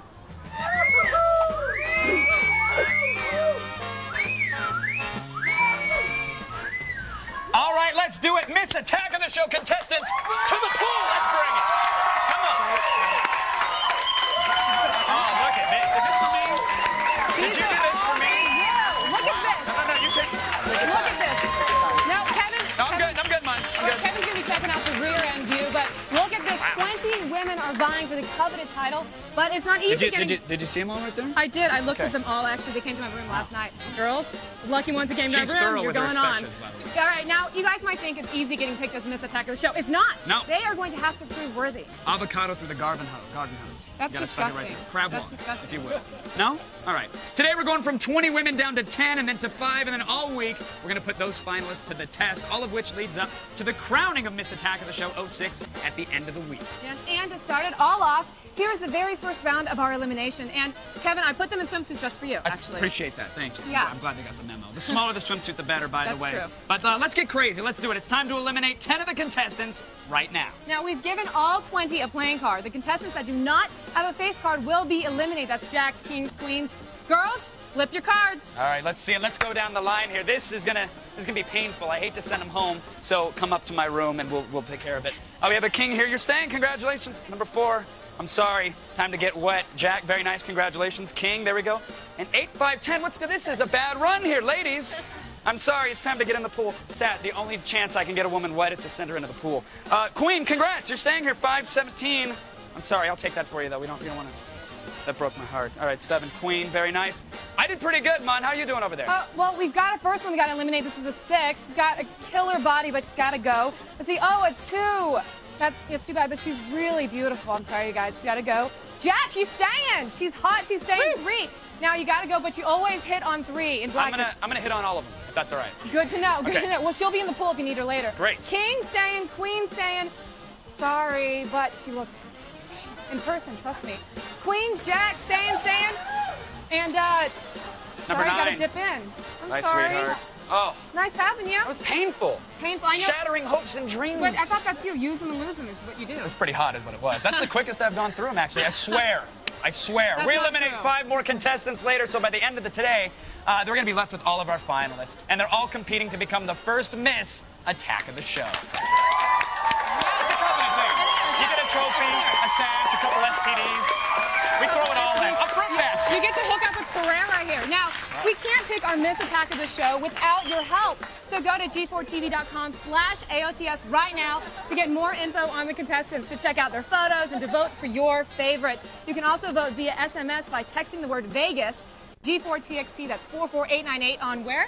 On your wireless phone. What is that? If you have a wired phone. Mine is still that's- connected with the rotary dial. You do It's your in rotary. my kitchen. It takes forever but to I send put a in a message long that way. cord. Oh, good for you. So Good for I you. can walk around You're the hipping house. it up. I am. There's so much more going on. We need help covering it all, and luckily we've actually got Yeah, it. we got a little Ladies team. and gentlemen, we have Zach Selwyn, Layla Kaylee, and Will O'Neill all loose on the town. The only rule, make sure that they have bail money. Yes, We don't want this also stuff. make sure, guys, wrap it up. Yeah, Wrap it seriously, up. Will, wrap it up. What are you guys up to? Hey, man, not much. Hanging out, a couple mojitos, you know what I mean? And we might need bail money. We have a few things stemming from last night. We've also got gambling money, however, because each of us is getting $400 to gamble any way we want. Any way we want. And I have thrown my wang on the crap table many a night. Let me just tell you something. And guess what? Each day we're going to check in live to see who's making the most screen and who's losing the most screen. Now, Layla, apparently I see you talking a little smack here. I am talking smack, that's right, because hear your I new got game is some poker. expert poker lessons. You guys do not want to miss this. I kicked some butt, man, let me tell you. And I was a virgin, too. I'd never played. Oh, man, that's hot. Beginner's Oh, yeah. luck. What about you, Will? What do you got going on in Vegas? I'm going to be hanging out at the poolside with the ladies, getting my drink on, playing some blackjack, just having a good time, doing what I do. Well, just a normal day in the office. Well, hey, you know what? For me, the best way to blow your money is in a stripper's G-string. Hey-yo! And I'm looking forward to doing that. I'm also going to keep a close watch on the babes here at the pool. In the meantime, let's go back to Kevin and Olivia. Woo! Now, how did they get the drinks? I got because the ladies, we did the pills. That's right. Oh, yeah, that's good. I know, right? Kick it in. All right, you know those What Happens in Vegas commercials? Well, they have a new ad campaign out, but with a little bit of a superhero twist. Yeah, it seems that everyone gets into trouble when they come to Vegas. And when I say everyone, I mean everyone.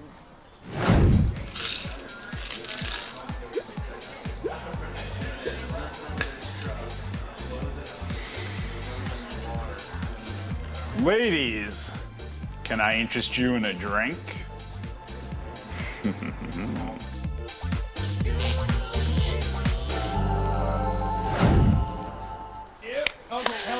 Okay, hold on. We are just getting started here in Vegas and letting it ride. Are you all right? Yeah, it hurt. Stay with us. It only gets better here at Attack of the Show, Las Vegas 06 Live. Come on now.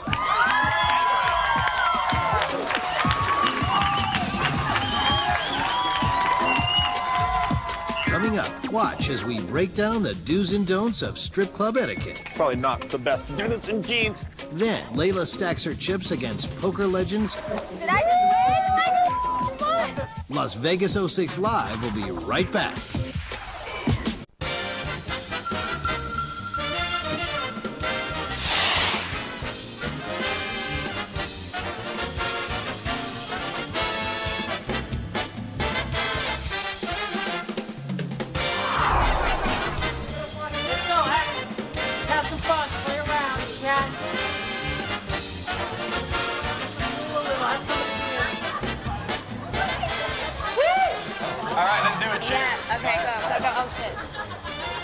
All right. I like to chase my daiquiris with vodka. Works out better that way. Welcome back to Attack of the Show, Las Vegas 06 Live. It's summer. It's scorching. Actually, I am melting. My face will be on the floor by the end of the day. We are partying at our exclusive pool here in Vegas all week. But right now, it's time to gamble, folks. High rollers, right? Yes. Vegas loves its high rollers, always showing the red carpet. But with us now, first-time gambler, believe it or not, Layla Cayley. I can't believe you can tell from a Congratulations. Well, I hear you busted your triple cherry this trip. Quadruple cherry, actually. Wow, that's like a lacrosse team right there. It was definitely tough, but I made it. I actually went to the Stuff Magazine Celebrity Poker Tournament. Oh, so this was like a big tournament for your first time? Big tournament. I'd never played any card games in my whole life, and Jennifer Tilly actually taught me how to play and gave me some tips. You got tips from a pro? Now, were you nervous at all? I was really nervous, and I thought I would, well, you know what? Why don't we go watch it? All right, let's see what happens. Yeah.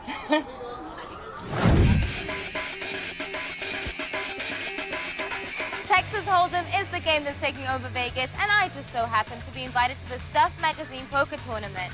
Now, there's only one problem. I have no idea how to play poker at all.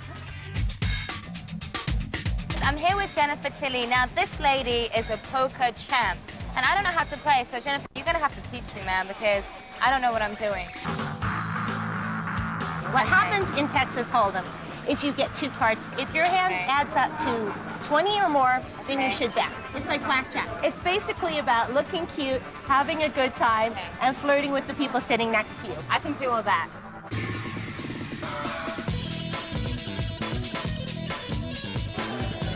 Yeah! Did I just win? I'm all in, baby. I'm all in. You go down, bitch.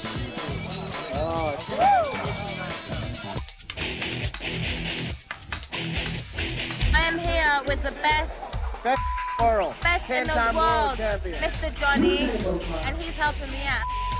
Johnny, I'm losing my money. Sorry.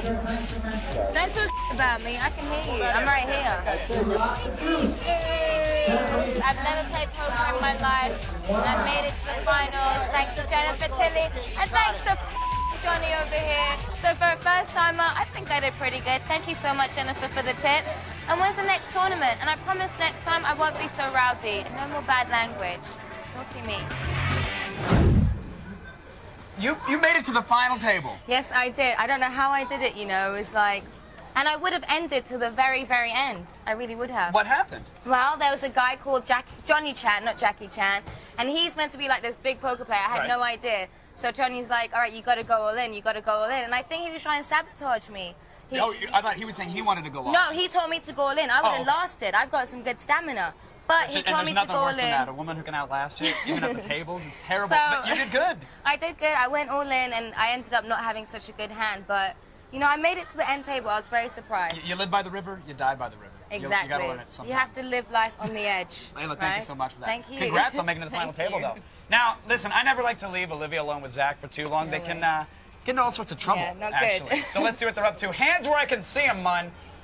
Hey, we weren't doing anything, I swear, and you could see my hands the entire time. Zach and I were just discussing etiquette. Yes, we were discussing etiquette. Specifically, we were going over the finer points of strip club etiquette. Yeah, that's right. If you're a real man like Mr. Selwyn here, your Las Vegas vacation will likely include a visit to an exotic dance emporium. But have you ever wondered where to put your hands while the stripper is grinding your lap? What about eye contact? What happens if you get a little excited? Well, I got the answers, and I am here to keep you from getting shot from the strip club bouncers. Hey, it's Zach Selwyn. I'm here checking out the hottest strip clubs in town, and I'm going to bring you guys the etiquettes, the do's, and the don'ts about being a patron at one of these fine establishments. Oh, yeah. What can you get for, let's say, 40 bucks? For 40 bucks? How many songs? 2. You ever have any really creepy guys try to, like, you know, grab you in the wrong place, that kind of thing? It's really not creepy, guys. It's really turned on women. How does a guy win your heart at a club like this? And is it possible? Sure, it is so possible to win my heart here. I know the dance is supposed to be about, you know, the patron getting the turn on, but does anything turn you on? Lots of caressing, especially when it's a female patron. All right, how about this for our viewers out there before we go? They're coming out here tonight. They want to meet a girl like you. They want a couple dances. They want a shot at taking you home. What should they do?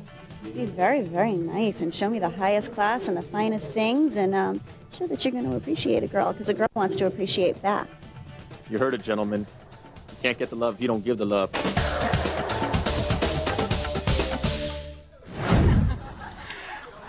Zach, did you bring me any souvenirs? You know I love them, like the little Paris temple or a little Vegas strip. I got some souvenirs, all right, Olivia, but I don't think they're the kind you're going to want to see. Speaking of which, I have to go shampoo something again. Oh. But you can see lots more of my strip club adventure on the pile at g4tv.com/AOTS. Now it's time to run to the kitchen, grab a cold beverage, and get your butt back in front of the television. Who knows what's going to happen next here at Attack of the Show, Las Vegas 06 Live TV's only source for all the stuff you care about. Put your top on! Put your top on!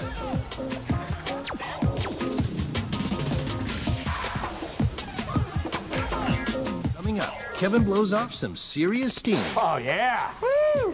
Then we party with James LaSure from the hit show Las Vegas. Vegas 06 Live returns right after this.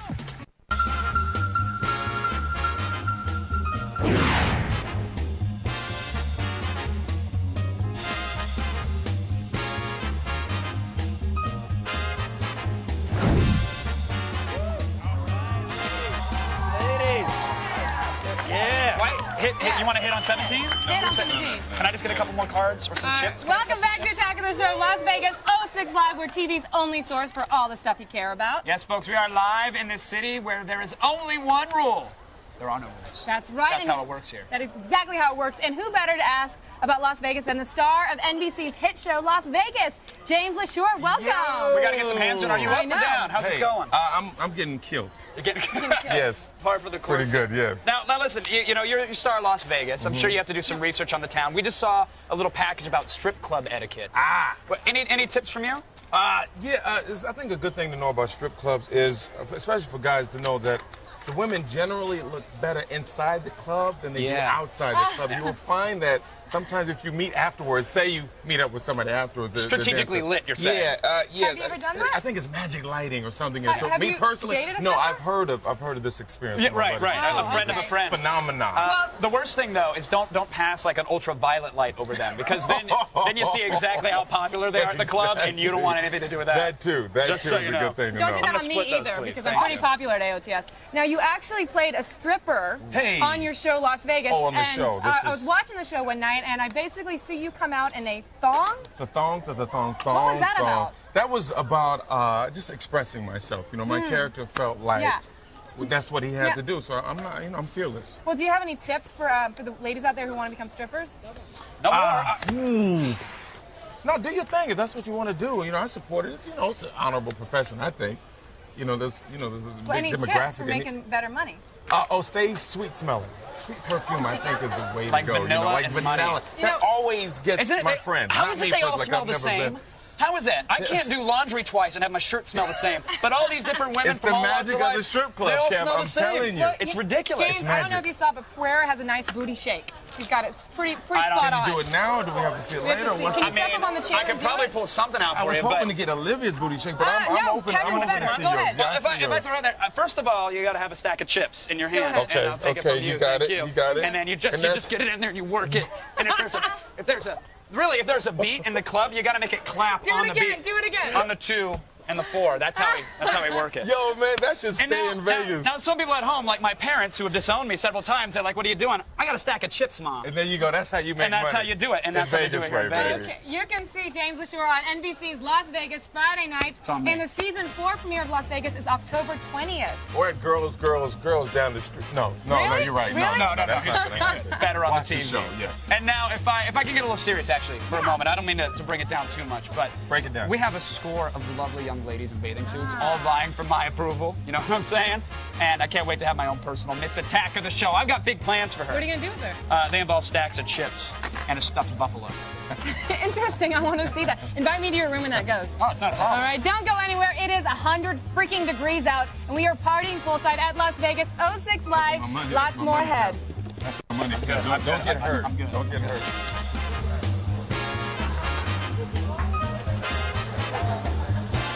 Next, more high rolling with Kevin, Olivia, Zach, Layla, and Will as Vegas 06 Live continues from the heart of Sin City.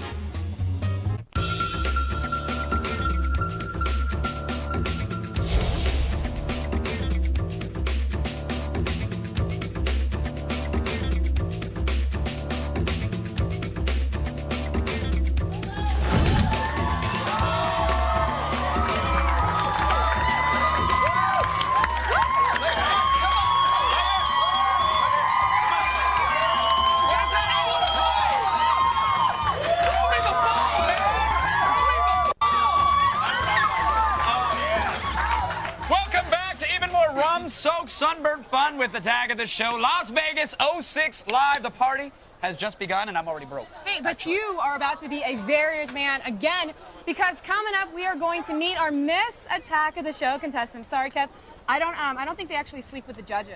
Oh wait, I'm you're a TV host, You're a though. host. See? So you're good. I'll work my magic. Room number 50. All right, we'll just pass it out later. Now, in Vegas, you never know what's going to happen, so you got to keep watching. Don't even blink. Really, like this. Wow. Can you hold that for a while? Okay, oh, yeah, see? That got you good, didn't it? You can see we're in Las Vegas now, a few hundred miles from our usual base in Los Angeles, but we're not done traveling. We are not. We've got our baggage overstuffed, our sleep prescriptions filled, Yes, and sleep prescriptions. and our passports forged and ready for Attack of the Show in Tokyo. I love me some Tokyo. This September, our show heads to the land of the rising sun, the city that is defining what's next to bring you all the robotic schoolgirls and raw food and tentacle porn that the beautiful country has to offer. I love me some Japan. I love Japan. It all starts on Monday, September 25th, and our sake-infused television fest continues all week long. We'll be smack in the middle of the coolest gadgets, the hottest trends, and all the things that are just hard to explain. And there's a lot of it there. Yeah. A ton of it. That's Attack of the Show Tokyo 06, all week long, starting September 25th at 7 p.m. right here. Where? G4. We like to call it Attack of Shokyo. Attack of the Shokyo. That's what it will be. Are you Shokyo. booting that? What are you doing with I that? am. Ready? Get rid of that thing. Let's see it. That was quite the boot. That's the other side of God, cool people. you just broke somebody's neck. It's a beach ball. The world doesn't stop just because we're partying But and it kicking should, balls because around. when I get blackout drunk, it feels like everything just stops. I And I know. hate to wake up 10 days later and, you know. Open the car door and get some light on your face. I know, I know. But lucky for us, folks, we have Layla Kaylee, and she has all the news that you need to know. Hey, you stop all that horseplay in the pool for a second. I'm a working journalist here. I'm Layla Kaylee, and it's time to start the feed.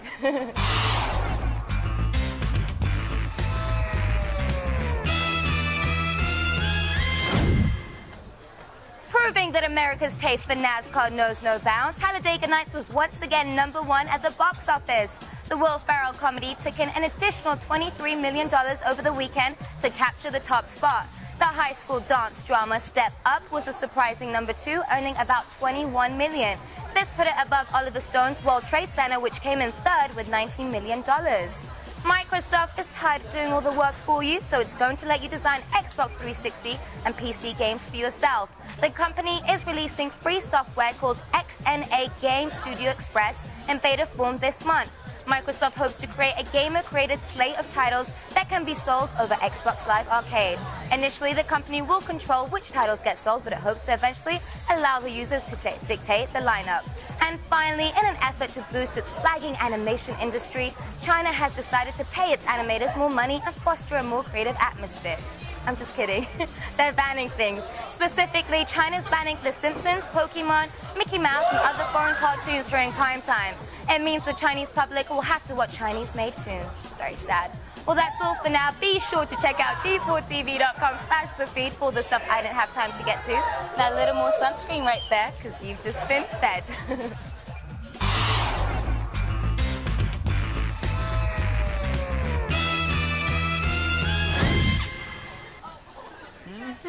You look good in the sun, Pereira. Thank you, ma'am. A little pasty, but you look good. Thanks, Layla. Now, you know, it used to be Vegas was the only place to gamble, but that's not quite the case anymore. It actually seems like Indio casinos are popping up all over, probably because when the white man came in a long time ago, they took them from their land. Why has it got to be a white thing? Always with you.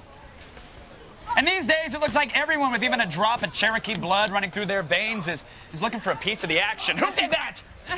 So what are you doing this weekend? I thought I'd go down to Vegas, maybe do some gambling.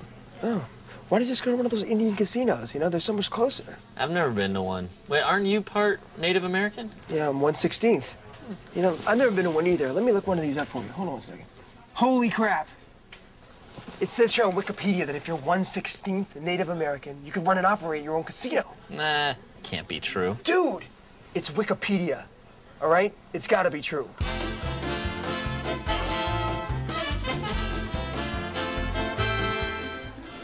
Hello, Brian. Hey. And welcome to Steve's world-famous Native American casino! Hey, let me show you around. All right. Bum, bum, bum. Very good. We got the one-armed bandit. We've got blackjack. Where do you see the world-famous buffet? How's that roast beef, Raoul? It's excellent, Mr. Steve. Look, Steve, this is cool and everything, but aren't you afraid you're gonna get fired? I told you, man, the boss can't do anything because I'm Native American. Hey, Steve. I got you a little gift, you know, to celebrate the success of your casino. It's a blanket. Hey, thanks, Mr. Benson. Sure. Wait a minute, there isn't any smallpox in here, is there? Smallpox? Yeah. No. Why would there be smallpox in it? There's no smallpox in there. Oh, good.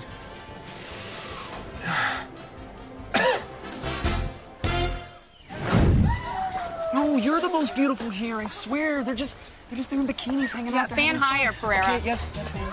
Keep it where you parked it, bitches, because we have lots more show for you up ahead. Yes, we're giving you Vegas like nobody else on TV's only source for all the stuff you care about. Fan higher, harder, harder! I can't!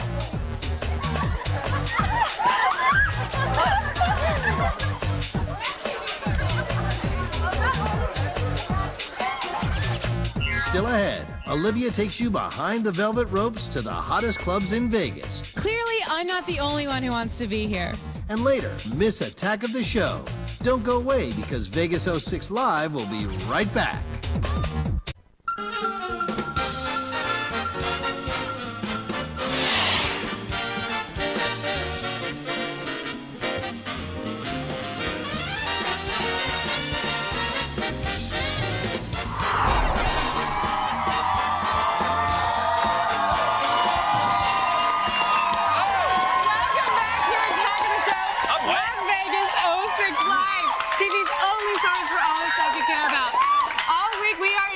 Bringing the party, the gambling, and the stars right into your lap. That's how we do it. Into Kevin's lap, actually. Well, anybody's lap, really, at this point. Anybody will pay attention. Maybe it's the heat, or maybe it's the vodka that I've been slipping in between breaks, but I'm feeling like I need to see, what's the word, hot women. I don't think it's the alcohol. I think it's every bikinis. day. I think it's called oxygen. Okay, but I want them competing with each other. Oh. So right now, let's get down to the nitty-gritty of what Las Vegas is all about. It's the time you've been waiting for, the G-strings, the bus, and the booty. Hello. That's right. It's not swimsuits make or break a babe at the pool, That's right. and that's what they're doing right now. Time to pick a Miss Attack of the Show.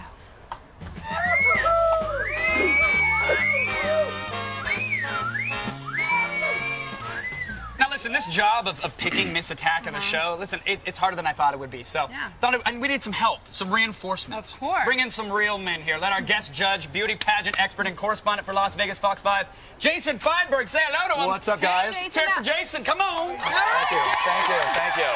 And I have to be extra nice to you because you're about to send some of them home. I know. Now, What can you do? Jason, what exactly makes you an expert? Well, I've done pageants. I've done Miss California. I've done Miss Nevada. You've done I've Miss done California? Oh, Yeah, high five. Oh, yeah. You guys are you're actually talking about pageants. Yeah. Oh, yeah, that's it. Oh, okay, So, good. but that makes you qualified too in our books. So Good. It's good to know. Sounds good. That's why I'm in Vegas. So now, are you ready to pass judgment on these beautiful ladies here? It's going to be tough, I think. We're breaking their dreams. I know. I've been looking at them all day since you guys started at 4 o'clock. They're getting a little too close, by the way. I don't know if you got that memo, but... I see the bodyguards. I see your own G4 Attack of the Show bodyguards, which I'm staying away from. All right, Jason, let's pass some All right. judgment here. Ladies, this is the moment we've been waiting for. Number one, how are you? What's your name, ma'am? My name's Rio. I'm sorry? Rio, like the casino. Rio, very Her nice. name is Rio? Her name is Rio, Hi. and she dances? Like the, what is On that? the Duran sand, Duran song. there's There it is. Is that the first time you've heard that? That is sweet. Yeah. We're making history here. Jason, what do you think of Rio? Hey, they don't call her number one for nothing, right? But I think she's accessorizing a little too much. If she were to swim, Kevin, she's liable to drown. That's true. Wow. You could choke a baby Danger. with that waistline accoutrement there. I'm Rio, sorry. safety first. I think Rio, we have to let you go. I'm sorry, sweetheart. Back in the pool with you. I didn't mean to be so harsh, but... How are you, ma'am? What's your I'm name? good. How are you, Jesse? Jesse, you're fantastic. What's your name? Jasmine. Jasmine. Pleasure to see you as well. Jenna. Jenna, hello. Hello. I gotta stop on Jenna because Jenna did the head tilt when she says the name, which is hot. I like that. But how do we feel about the rest of Jenna here? The head tilt gives her some points. The highlights are pretty nice, but that Vegas bathing suit, that bikini, it's a little bit. It's like half Vegas, half like I want to hit it with a piñata. You know? Oh, wow. Piñata stick. Does candy and come it's out? a little glittery, Absolutely. so I don't know. Taste? Candy comes out. I just got offered a taste. Oh, well, in that case, I hate to send her back into the pool, but points for that. Well, I think we have to. Okay. Olivia, is that okay? Well, we'll get some candy from her later. Oh yeah, please do. Hey. Hey, it's sweet, but... Oh, what's your name? Hi, Samantha. Samantha? Nice to meet you. Very nice to meet you, Samantha. Oh, nice to meet you. Kevin, I'm gonna moving keep on. going. Kevin, move on, please. Kevin, there's more contestants. Yes, there is. Hello, what's your name, ma'am? Ava. Ava. Olivia, what are we thinking of Ava? Jason? I like me some brunettes, and I like the nice white bikini. It does go see-through in the water. That's which exactly is nice. what I was going to Were say. you? Yeah, and you know what I was thinking? If she gets kicked off as number 6, she can always turn it around and try it again as number 9. See? I like that. So I Well, know. can we see the white bikini in the water? We have an underwater camera. We might as well make use of it. Please There do. you go. All right, your name? Courtney. Courtney, pleasure to meet you. Your name? Catherine. Catherine, hello. I love it. Catherine has the best smile I've seen by the She pool all day, by the way. does. I Brings me love joy. Catherine. Jason, is that enough? Are you enamored with the enamel? I don't know. I like that. I don't know if it's one word or 2 words, but what's bootylicious? Bootylicious is one. Right. One word? Yeah. I One like word, that in and my it's book. But you know what's a personified. little... I don't know if it's the right color for her coloring, though. It's a little Pocahontas. Yeah. Oh, yeah. Oh, That's good. But in a good way. When is a Disney film a bad thing, man? I'm sorry. True. It's too Don't ever go against child the friendly mouse. for our pool. We got to send you back into the water. I'm sorry, ma'am. Now this is tough here. Your name? Jessica. Jessica. Your name? Brandy. Brandy. This is tough here. We have 2 very gorgeous blondes right next to each other, 9 and 10. How do you decide something like this? How can I possibly send one of these ladies back into the pool, Jason? I mean, they're both blondes. They're both hot. Yeah. I would say flip a coin, or better yet, since you're in Vegas, flip a chip. You want to flip a chip? All right, let's do it. I got a chip. I was up at the table. All right, let's do it. He Don't came just back with regular money. flip it. No, Don't you just can't do regular heads or tails. You got to flip a chip, gentleman style, ladies. If you wouldn't mind, we have to evaluate here. If you could just turn it around, face the pool for our folks at home. Nice. Chip number 1, number 10 here. Let's see, number 10. Kevin. Okay, now there was no bounce on You that. are so disrespectful. That hit. Now I gotta say, listen, all due respect, that hit and went down. Kevin, I can't believe you're hitting girls in the butts with chips. It's the bounce test. You gotta do it. Number 9. He's gonna lose it anyways. I'm just gonna. No, that was a bounce. Was that not a bounce? That baby ricochet. I think we have a winner, number 10. I'm sorry. You're a beautiful sport. Thank you so much. Oh man, can we get another stack of chips? Can I No, Kevin, no more chips. Okay, No all right, more there we go. chips. Ladies and gentlemen, your 5 Miss Attack of the Show finalists. Let's hear it for them. Jason, thank you for your help, man. Good job. Thank you. Very good, Judge. There's plenty more babe action to come all week from the Miss Attack of the Show beauty contestants. Hopefully, some of that action is back in my hotel. Yeah, You know what I'm right, saying? Kev. Yeah, You know what I'm saying, no, man? Hide the chips from Kevin, everyone. But if you want instant action, go to g4tv.com/AOTS to vote for your favorite. Things are only getting hotter. Trust me, I'm going to get naked in just a second. Stay with us. More Las Vegas. Don't throw chips at me! What? You're not throwing chips at the house. Hi. More Las Vegas 06 Live to come. What's up? Are we live still?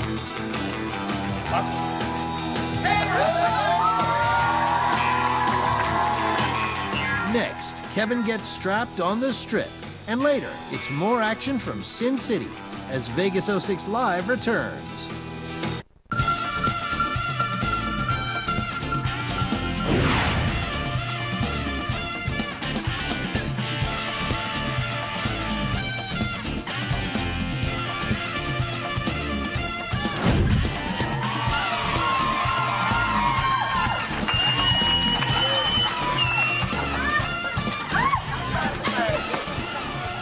All right.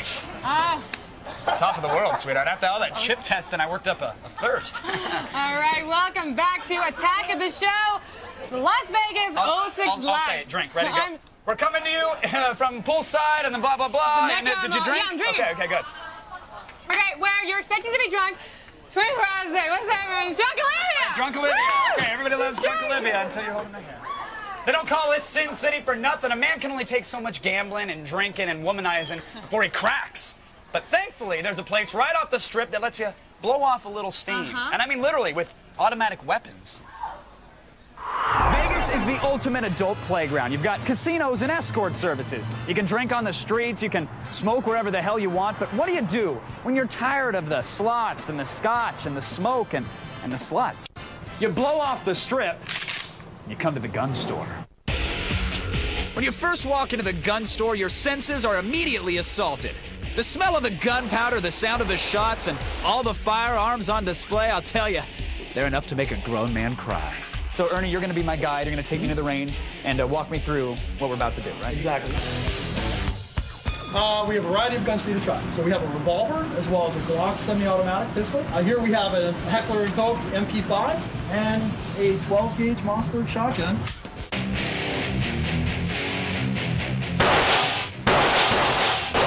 For the next handgun? The Old West was great, but I live in Inglewood. So that's a good step up. So you're going to be rolling with the Glock. This is an H&K MP5 submachine gun. I've used this in Counter-Strike before. Okay. I'm really excited for this one. Let's see how it goes. Oh, wow, look at that. She's a beaut. This makes big holes. Oh! Wow, he's got a V-neck now. Oh, Dwayne, you look so smug. You look so smug! Yeah, you know, shooting paper targets is fun and all, but I just could not pass up the opportunity to personalize some gift shop souvenirs. Oh, this sucker's going down.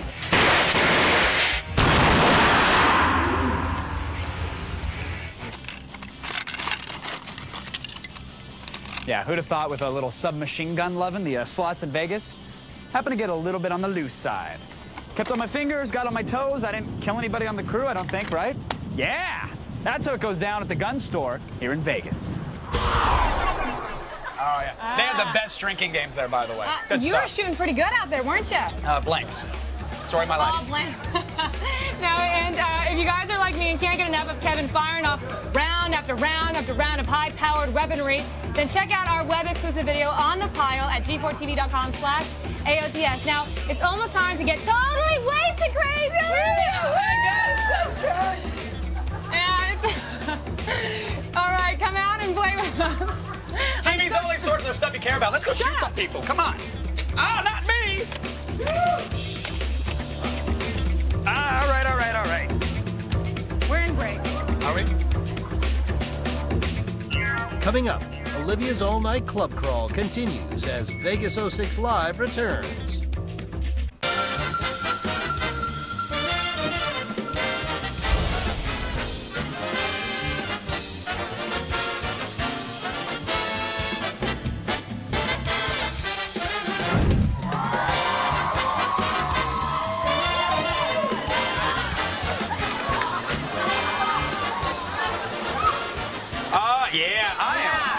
tuckered out. It hasn't been a big day. We've been dismissing women. You can, I'm sweating out the alcohol. I'm like a Cuervo popsicle if you want to take a lick.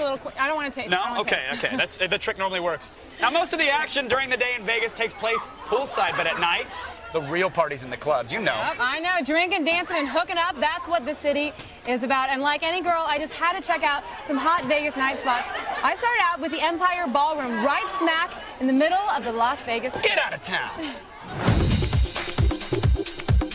Las Vegas is the hottest town in the world, and right now we're checking it all out at the Late Night Empire at the Empire Ballroom, and clearly I'm not the only one who wants to be here.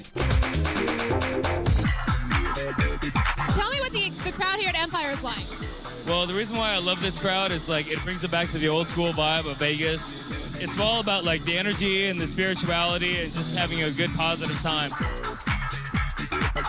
This club holds 1,300 people, so odds are you won't have to go home alone. You like that, don't you, Kevin? Just watching all this dancing and misplaced hope makes a girl a little thirsty. I wonder what there is to drink around this place to take the definite edge off. All right, Chrissy, what is the house specialty drink? Of course, everybody here drinks vodka Red Bulls, but a variation is orange vodka, peach schnapps, and Red Bull. Very popular. That sounds delicious. Can you make it for me?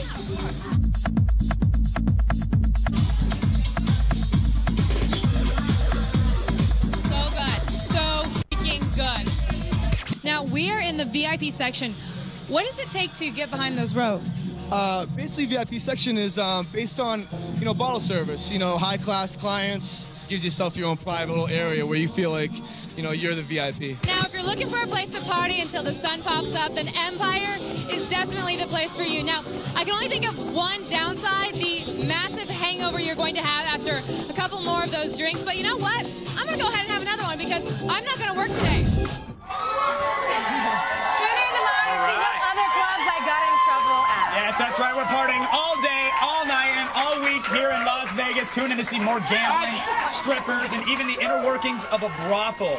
Not the inner workings of the people at the brothel, though. Trust us, we're giving you the stories from Las Vegas that you care about, folks. Yeah, and we also want to say if you want more exclusive Vegas madness right now, check out G4TV.com/AOTS for exclusives with Layla, photo galleries galore, and uncut, uncensored videos. Of course, we'll also be podcasting the hell out of all this craziness on the iTunes. You can always get the best of Attack of the Show anytime you want it, 24/7 with G4 On Demand. All right, thanks to James LaShore, Jason Feinberg, and all the girls poolside. We also want to say hi to Bethel, who hurt her She was foot. supposed to be here. Yeah, She hurt her foot. Our host of Filter, she hurt her foot. We Here's love the it. band. Here's the band.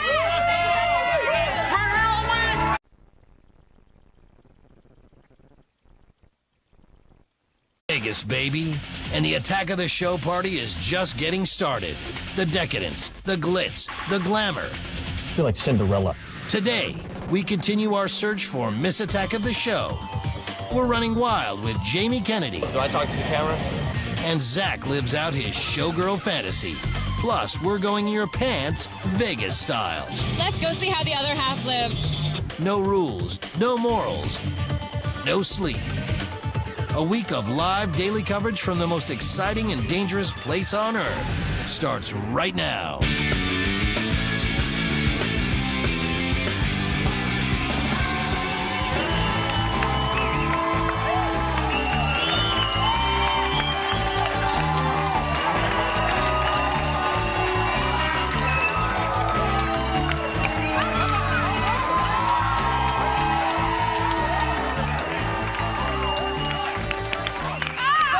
The monkey tie, capoeira, that was crazy. It is crazy back here. What's going on, everyone? I'm Kevin Pereira. Welcome to Attack of the Show Las Vegas 06 Live. We're TV's only source for all the stuff you care about. It's Tuesday the 15th, day numero dos. Yeah. Here in the desert, and despite my perfectly made-up exterior, I know I'm flawless, I am one hung-over son of a bitch right now. Hung over? Yes, I am still drunk, Kevin. Really? Woo! I'm drunk! Yeah, that's right. Well, how am I looking then? If you're, You look awesome. Yeah, right? You're so hot. See how it works, folks? Who are you? The captain was here, and then I'm going to be there. That's how it works. Hey, guys, what's up? I'm drunk, and I'm Olivia Munn. Today we have so much crazy debauchery on the show, it would have made Hunter S. Thompson himself blush. Oh, hard to make that true. man red. That's right. All week we're giving you the Vegas experience that you've always wanted. From the poolside chicks to the strippers to the brothel bunnies, the guts legs, we're split. Mason, we're putting our dignity on the line just for your amusement. Yes, putting more than dignity on the line. More than Actually, dignity. yesterday, the show, we talked about it. They gave us $400 to gamble. They said, do what you want. Miss Olivia Munn Yes, on I fire did. at the blackjack table today. That is right. This is what happened. I was playing blackjack. I had about $85 stacked up.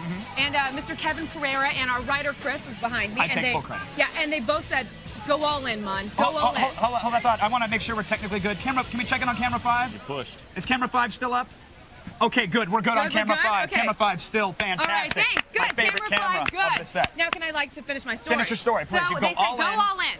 All right, I go all in. I literally put my hands over my eyes. Guess what comes out? A king and an ace. 21 people. Woman's up. 21 The people. woman is I'm up up. 150. Well done. My goal is to buy a purse. All right.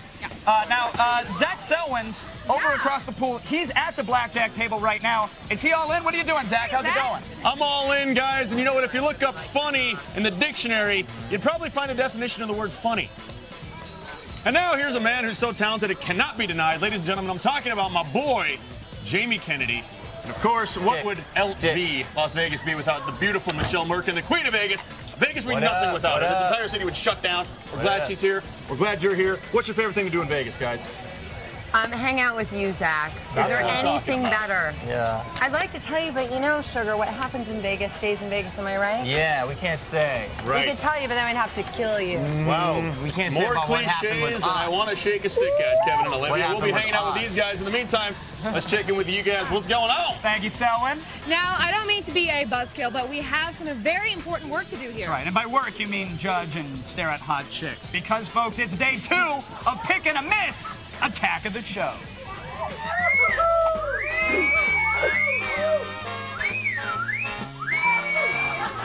Here she is, Miss Attack of... All right. That's beautiful. I Thank love you. it when you sing. I love when you gonna sing walk to me. Okay, we started with 20 contestants vying to be the very first ever Miss Attack of the Show. We eliminated 10 of the contestants by sheer chance. The other 5 were politely excluded due to my personal preferences. Quite biased. But now it's up to you to choose who will be the first ever Miss Attack of the Show. Now, here are the very 5 finalists here. Come on in. Now, this is Samantha. Hello, Samantha. Hi, How are you? Her very first quote is, niceness never hurt anyone. That is true. Are you a nice girl? I'm very nice, yes. I hate people that are rude. You know why? Why? No, Do you I feel love rude? people that are rude. Really? Personally, yeah. Personally, no. I like the pain, though. It keeps me alive. So even Yeah. though you're nice, is there potential for me to be hurt by you? Possibly. Has anyone ever been mean to you because you're so sweet? Yes, they have. I hate that. It's so rude. We're going to kill him. Let's kill Don't him. worry, we're going to Let's kill get him. Kill him with kindness. That's Kill what him we with gotta do. kindness. Because niceness never Thanks hurt so anyone. much. Yes, Thanks, thank you. Samantha. All Good right, luck. who's up next, Mom? We got Jessica, contestant number 2. Hello, Jessica. How are you? I remember, did the chip leave a mark yesterday? No, Or it is- didn't. No, You did bounce. no, I was you're all gentle. good. I was Now, gentle. I want to tell you, her quote is, "Here I am in Vegas. It only gets better from here." Yes. Now, where were you from before this? Because if it only gets better from here... Do you really want to know? Yeah. Michigan. Oh, Okay, yes, it does get yeah, better. it does get Enough better. said, right? You love Vegas? I love it. It's awesome. What's your favorite thing about the City of Sin right now? Just the craziness. No. What's your favorite thing about the City of Sin right now? We're up. There we go. There we go. Wow. That was genuine. Thank you. Number 2 in the pool. Yikes. All right, contestant number 3, Jasmine. Hello, Jasmine. You guys, amazing eyes. Listen, Killer eyes. They look through the camera. They look through, now, if they're real? Yes. All real here, people. Gorgeous. Now, her quote is, life is a game to either have a good game or a good partner. Do you have a good game? Yes, I hope so. Great. Well, what's your game? You have nice boobs. That's my game. I have nice breasts. What about I these love puppies you. right here? Come on now. I think hers look a lot better than yours. You win! Miss Attack of the Show right here! Can I do that? No, you can't do that. We're moving on. Well, you know what? But I thank think you, you win, but sweetheart. move on. We'll see how you do. Thanks so much. Yeah, we'll see. Great breasts. See Yeah, that? Great breasts. fantastic. If she could see down there, she'd say the same for, you know what I mean, Of guys. course. All right, number 4, Courtney. Hi. Hello, How are you? Courtney. How are you? Hi. Now, Great. Courtney says, resist everything in life but temptation. Definitely. Now, it looks like you're trying to resist temptation Yeah, right definitely. now, Courtney. You know what? I don't think I can resist you any You longer. can't. Okay. All right, okay. Okay. Pereira, I got to host. You should never resist temptation. Okay, let me just get her in the pool. You'll see her in the pool, Pereira. You'll see her in the pool. All right, we'll see you in the pool. Wow. Don't try to take my Courtney. position again. I'll kill Courtney, you. I love you. I'll kill you. Okay, number 5. Come Hold on a on second. in. So Courtney- Now this, hey, Pereira, we got one more girl. Oh, hello. This is Jessie. Look how beautiful Jesse, she you are is. very gorgeous. All right. Quite gorgeous. Now, Jesse says everything happens for a reason. I believe What's that's the true. reason this is happening? Did you Oh drown my a kitten when you were gosh. younger? Why would you be put through this torture? No, I would never do that. No, my friend told me about it, so. Oh, my friend told me about that. Where are you from, Tennessee? Oh, my gosh, she's from Tennessee. Like a peach on the front porch. Oh, that sounds just so sweet. Now, good luck. We sure hope you come back around. I will. All right. Thanks, guys. She didn't kiss me. Courtney kissed me. All right.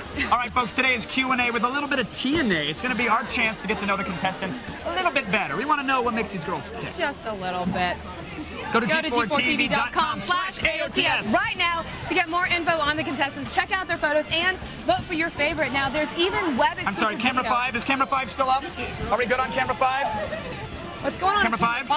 Okay, camera 5 is still up. I want to make sure. There it is. Okay. But you guys make sure to go to G4TV.com/AOTS to get web exclusive videos on all of these contestants. You can't see it anywhere else. We need a camera 5 normally in our Yeah, studio, I know. and we're getting one. You can also vote by SMS. Just text the word Vegas to G4TXT. That's 44898. Do it on your wireless phone, your mobile, whatever the kids are calling it. It's in can with a string. We don't care. Text messaging rates apply. You cheap ass. So just get going. Right now, let's check it with Layla Kaylee, Zach Selwyn, and Will O'Neill. The whole Attack of the Show crew. Where do you think they are?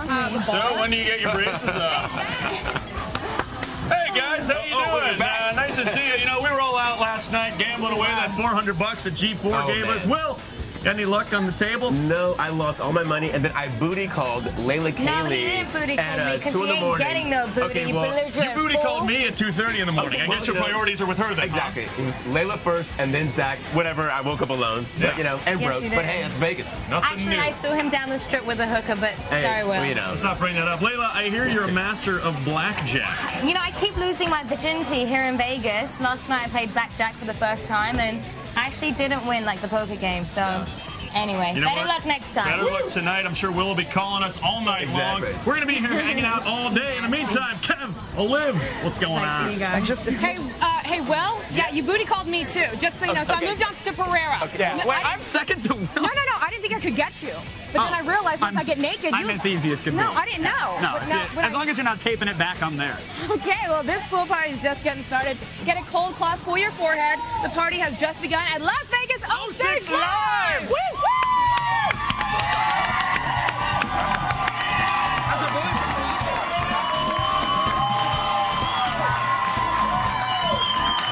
Coming up next, we go in your pants Las Vegas style. And later, Jamie Kennedy joins us to help crown Miss Attack of the Show. Las Vegas 06 Live will be right back.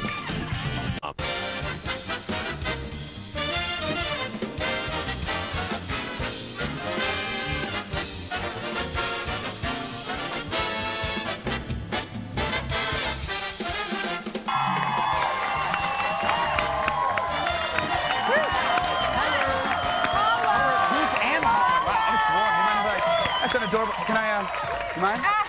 Oh, look at that.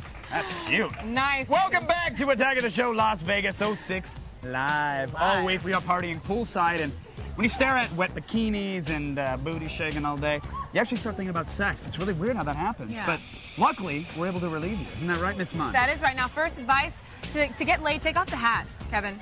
Right, Not cool. right. Yes, Hat's thank gone. you. Hat's gone. Thank you. Las Vegas wasn't nicknamed Sin City for nothing. Plenty of people come to Vegas to be bad.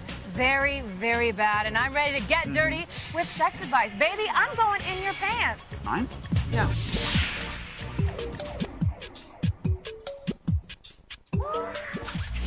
As always, sex columnist Anna David is here in Vegas to help me give you guys some one-on-one attention with your sex and relationship problems.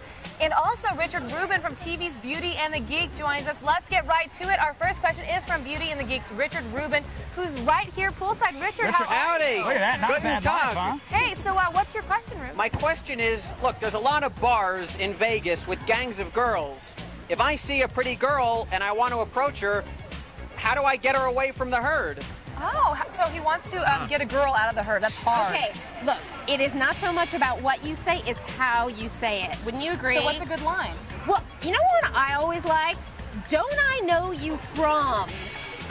You know, fill in the blank. A place from LA, a school you went to. So then when she says, no, what are you talking about? You're like, oh, I stalked you on months on MySpace, so now I'm here to creep you Leave out. stalking out of the Wait, conversation. I have an idea. Richard, have you actually used that line?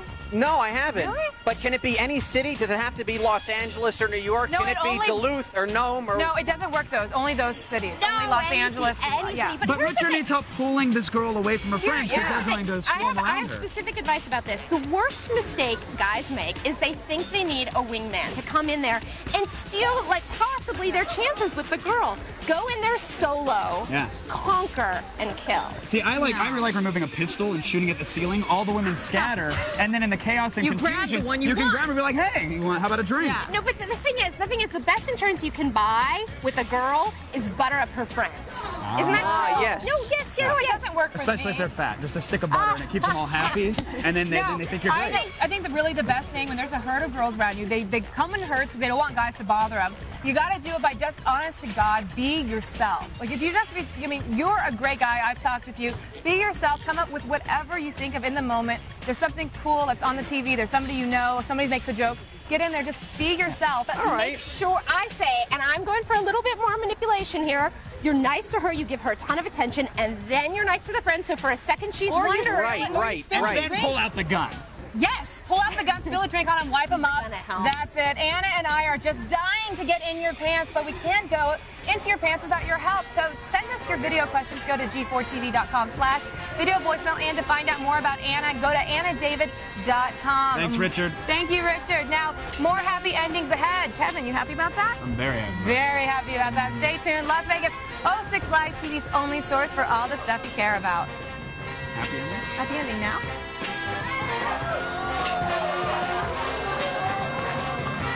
Next, funny man Jamie Kennedy gets intimate with the Miss Attack of the Show hopefuls. Then see how Zach picks up a little scratch on the side. I feel like Cinderella. When Las Vegas 06 Live returns.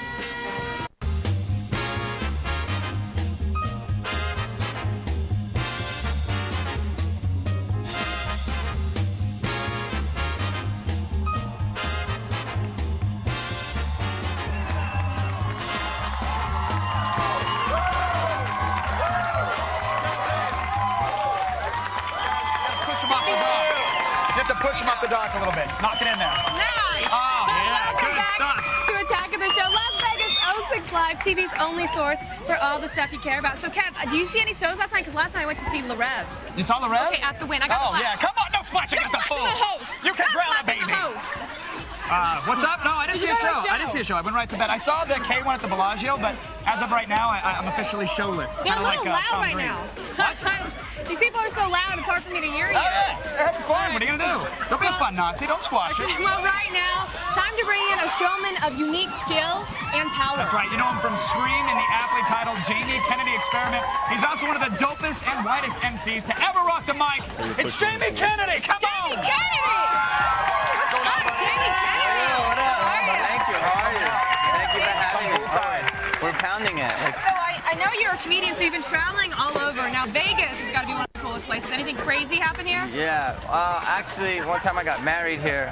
What? To a guy. Oh. That's crazy. Yeah. Is it legal here? No, actually, it was on my old show, Jamie Kennedy Experiment. I did a whole thing where I went to this other hotel and I married a guy. I remember that. Yeah. I remember that. I married a guy at 9 a.m. and by 10:30 we were divorced because I was trying to convince his mom that I was a woman. I remember that. That was awesome. Crazy. But what happens in Vegas stays. You're an ugly woman. I don't mean to. Just like you're a handsome man. No. Look at this. Look at his cheekbones. Handsome man. No, look at those cheekbones. That's a strong chin. That's good. That's good for a woman. Now your CD blowing up. It's in stores now. You're rolling with Bob Saget, which is awesome. Don't get me wrong. my boy. I'm a Full House guy. I like the Kimmy Gibbler, to be honest. But Gibbler, you like Gibbler? Gibbler was you hot. got that, right? Gibbler was hot. But like Bob Saget's one thing. How did you get George Lucas in the damn thing? George Lucas. People wonder how I got him. It was crazy, but I auditioned for Jar Jar Binks about 8 times. Yeah. I thought you might have married him. No, I'm not. Wow, that's amazing. Like Jar Jar, and like he was like when I got really close. Sorry you so, didn't get it. No, be glad. Do you really want to be Jar Jar Binks now, looking back on it? Do you want to be a motorized popsicle at Toys R Us? Say yes. I would do, too. right? I would too. But no, I auditioned and then I got to know him, and then he was in Hollywood that day, and I saw him, and then he was visiting another set, CSI New York, and I was like, please, George, please do a cameo, and he's cool as hell. That's awesome, man. I like that George is down. Now, just a little bit ago, I went in your pants and I did my little sex advice column. Ooh. Now, there was a guy who asked, how do you hit on a girl? Now, say I'm a girl. Yeah. Exactly. And you hit on me. What's your little secret? What do I do? Yeah. I said, Get the guy out of the way. No, yeah, I'm blocking. I'm clearly C-blocking here. I said, hi, what's your name? Hey, I'm Olivia. Hey, Olivia. Have you ever seen Malibu's Most Wanted? Oh my God, are you Jamie Kennedy? Let's go. I have this. Wow, that's good. Wow. Hi. That's good. Okay, all right, I gotta break this up. Normally you gotta show a paycheck stub to get mine, but that's good. Well done. No. You just need to be Usually people semi-famous. think I'm Tom Green with my beard. Oh, no. All right, Jimmy, you want to hang out with us and help us judge a little Miss Attack of the Show I'm ready to go competition? swimming, can't you see? All right, well, if you want to hop in, go for it, but I'd suggest waiting until after we cast judgment off your mic. on some women. Yes, Jamie's CD blowing up. It's in stores now. Please buy it, or go to iTunes since you're tech savvy. Go to iTunes. Go to myspace.com/Jamie Kennedy. Thousands of ways to find him online. Some of them cost $19.95 a month, and you have to be over 18. Okay, you guys, the sun is beating down on us in the Vegas heat, and it's time again we start pitting beautiful women against each other. Lord of the Fly style. Yeah, they're going at it with the help of Jamie Kennedy. We're picking through the breasts and the butts of the Vegas girls to pick a chick who can best represent what Attack of the Show is all about, really. The war of the women is back on. We're picking a Miss Attack of the Show.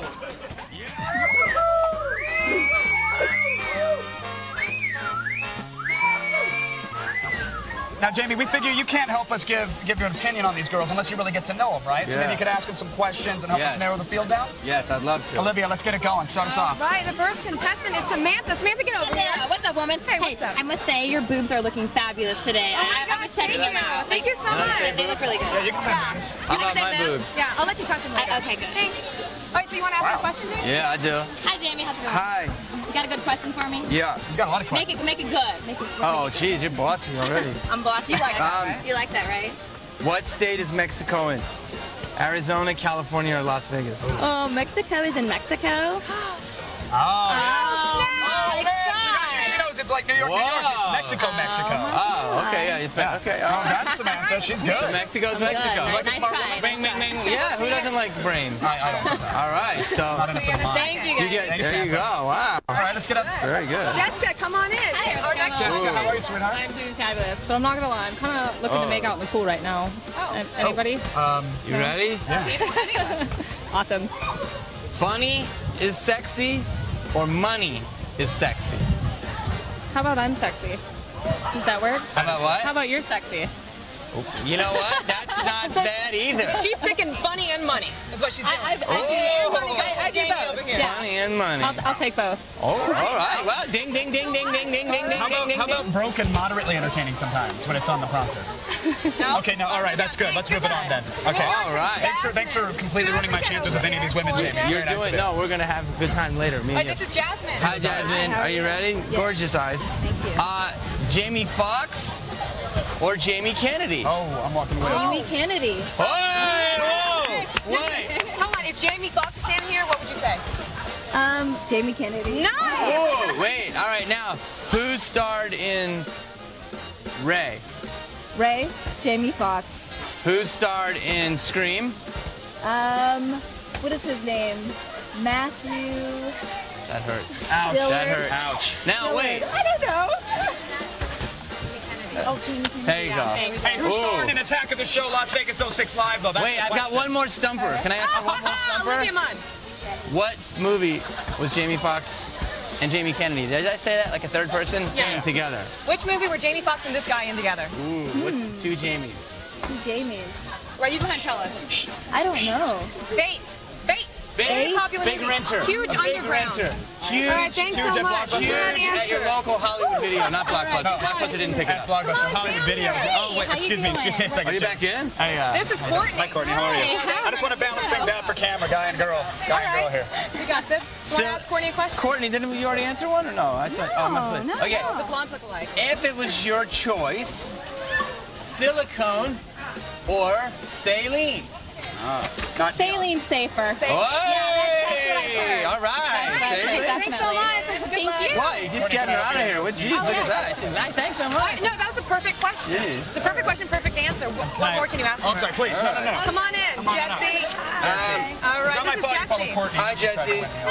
Jamie's got a question for you. If you could have a butler, would you rather have a robot butler or a monkey butler? Ooh, a robot. Robot butler. Yeah. Got a follow-up to that? That would be cool. You said a robot butler? Yeah. Oh, I'm sorry. It was monkey butler. Oh, I'm sorry. There's But no wait, we real give you one answer. more. Here it is. If you were going to have sex, would you rather have sex with Luke Skywalker or Darth Vader? Oh, that's all right, this is he could force choke you. I'll take both. Whoa! I'm a non-Jacques with Luke and Darth Vader. You heard it here first. You want to get? Oh, you tech heads! You know that's your wife. Wow, that's good. Back of a drink for you, Letting her go. This I might have the ratings. I might have a new favorite. I know. She might be light and dark. Looking in the back door. If you Jamie, thanks for your help passing judgment, man. I'm gonna. Awesome Thank you. I've got to go. so much. I guess I'm gonna go catch Southwest back home. Okay, head on over. Hang out. The G4 jet will take you home. Don't worry about that. Head on over to g4tv.com/AOTS to vote for your favorite. I'm sorry, camera 5. I'm hearing camera 5 is down. Is camera 5 down? Camera 5? Are we still good on camera 5? It's good. I think it's good. Is it good? Camera 5 is very good. All right, everyone. You can vote every day on g4tv.com/AOTS, and on Thursday we'll show you the tally of all the votes, and we'll reveal your Miss Attack of the Show. In the meantime, we're going to start adding triple shots into the fruity drinks around here. Ooh, I love fruity drinks. I actually replaced the chlorine in the filter with GHB, so this pool's going to get hopping. Awesome, everyone. Don't go anywhere. Stock up on ding dongs and sunscreen and Kevin Pereira's and, you know, whatever else you need. We've got the pool for the whole entire week on Las Vegas 06 Live. Come on now.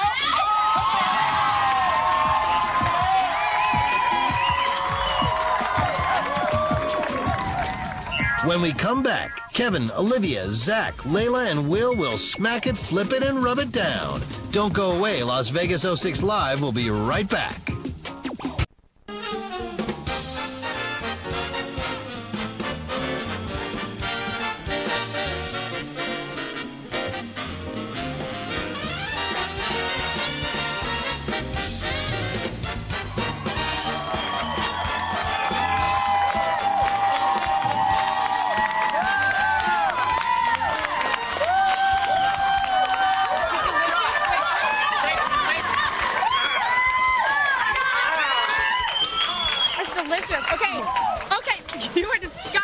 Oh, man, I'm... Learn to swallow, Pereira. You gotta teach me. Open the throat, apparently. Welcome back to Attack of the Show, Las Vegas 06 Live. We're poolside in the middle of Vegas, trying not to get arrested for public intoxication. Let me try harder. All right, and coming up later, I'm taking you into 40 Deuce, one of the hottest clubs Vegas has to offer. You're not going to believe what happens in Sin City when you're not at home sleeping, and pretty much what I'm doing. Yeah, you're always out. I'm always out, and I'm always getting into trouble and getting naked. Now, it's super funny and a huge critical hit. That sounds like Attack of the Show. You guys are talking about us?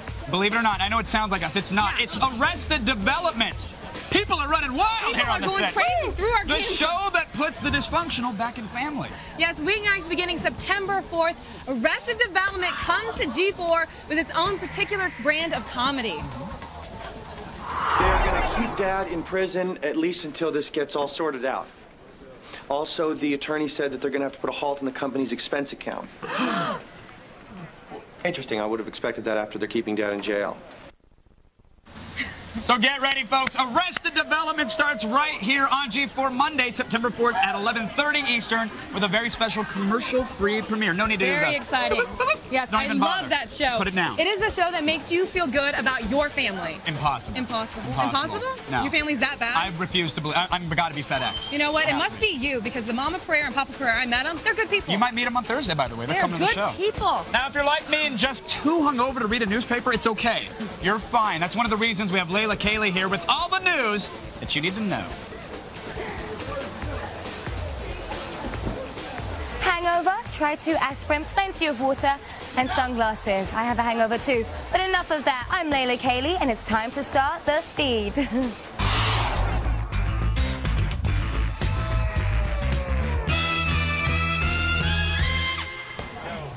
Dell Computers is recalling 4 million notebooks sold between April 2004 and July of this year because, well, they tend to explode. This is the largest recall in consumer electronics history, and Dell was prompted to take action after several incidents where their notebooks overheated and caught fire. So far, the incidents have not resulted in any deaths. The recall will cost Dell around $300 million. Ooh. The Nintendo Wii has more rumors circulating around it than Tom Cruise. The latest, posted on Gaming Insider website Kotaku, claims that the Wii will have voice recognition software and will also be able to translate voice commands and text messages. So all those people shouting blue into their DS handhelds can now look like idiots at home as well. And finally, you want the mammal who has to turn to online dating to save its species from extinction. Zookeepers in the Netherlands are attempting to link up Dutch and Indonesian orangutans online to see if they will make for compatible mates. The orangutans will be able to have virtual dinners over the internet by pressing buttons to give each other food.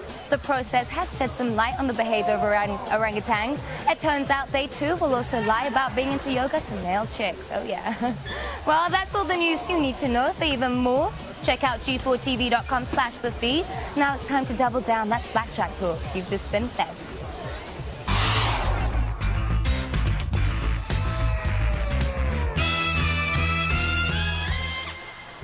Plays one hand of blackjack, and now she's throwing down the terms like a pro. Yeah, I am. I made 150 today, Layla. So let's do a little competition. Oh, you nice. Calling her out? Are you calling her out? No, I'm calling everybody out, actually. I think at the end of the day... I'd love to see a BJ competition between you. A BJ? Nice. I don't know if that's going to happen, but you guys stay with us. We're the Mirage in your desert of boredom. We'll be back with lots more Las Vegas 06 Live, TV's only source for all the stuff you care about. Everything I care about? Everything. Everything.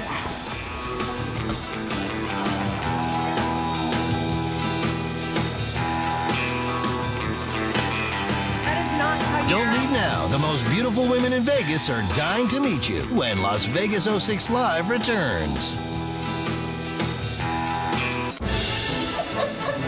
Daddy likes. Be careful, I'm pretty strong. Humiliate me. Oh boy. Thanks, baby. Housekeeping. Come in. Hey, baby, you want to join us? Why not?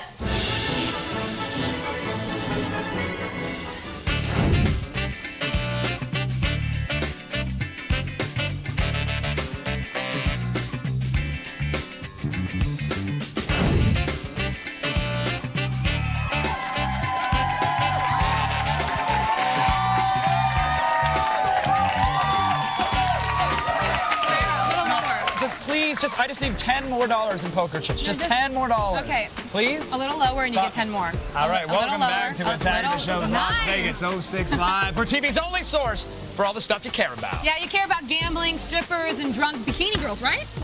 Is Richard Rubin's a nerd? Wonder what Zach thinks. Zach? You know what? I don't really like bikini girls drunk. I like them drugged and passed out. And I go so far back with our next poolside guest that we can now laugh with glee about all the times I've roofied her. I don't remember any of them. It's weird. Thank God. She's the star of NBC's Star Tomorrow. Michelle Merkin, what's happening, Merk? Well, not much, but before I talk to you, I need an apology. I need an apology, a national apology. I'm sorry I didn't call you in the morning. What? No, I didn't make you no, breakfast? Not what? about that. I was on the show about 2 weeks ago, and you told everybody, the nation, that I have A cups. Clearly, do these look like A cups? Yes. I want a retraction, otherwise I'm not talking to you. Well, you know, we have to thank you for bringing out those heaving melons. You must be very proud of them. I'm sorry if I said they were an A cup. What are they, like a B minus? Okay, they are like a C. I stuffed them like a Thanksgiving turkey. They're stuffing, I'll admit it, but I just had to prove a point that I too can have big breasts. So what do you got, like some veal cutlets in there right now? They're actually like shoulder pads. I'd take them out, but it would ruin the look. I got a Thanksgiving turkey in my pants. And clearly that's going to be shown after I slip him a roofie. That'll be a good time. The night is young. We are in Vegas. Global warming's happening. Michelle's the only one doing anything about it by wearing this skimpy little outfit, and we're very happy you did. You know, but what's with the dress? I mean, is there going to be like a belly dance thing? Are you going to make a snake come out of a basket later or something like that?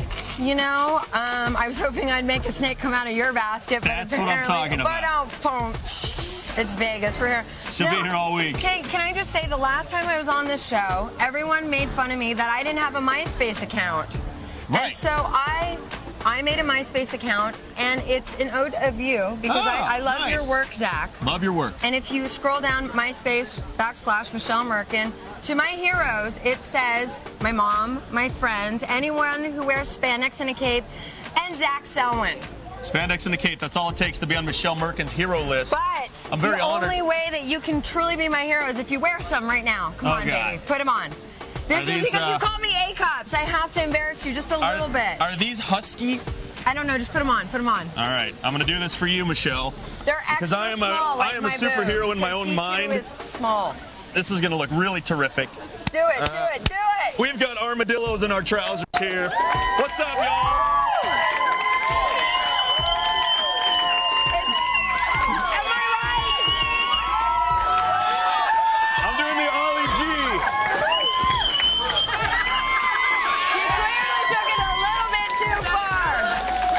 Ow. Not my hero anymore. It's weird. That hurt a little bit. My hero. That hurt a little bit. I'm going to keep them on, though. Michelle, thank you so much. We're going to be at the private after party later. Oh, love your work. This is working out for me. Bring the Twister tonight. You bring Twister? I will. Nice. Kevin, Olivia, I got some business to do. Take over. I'm going to end up playing Scrabble. I got to say, what kind of package does he have down there that he can actually pull it that tight? Yeah, I don't know. Not much going on I saw a little bit of the moose knuckle coming out. I guess not much. It's sad. All right.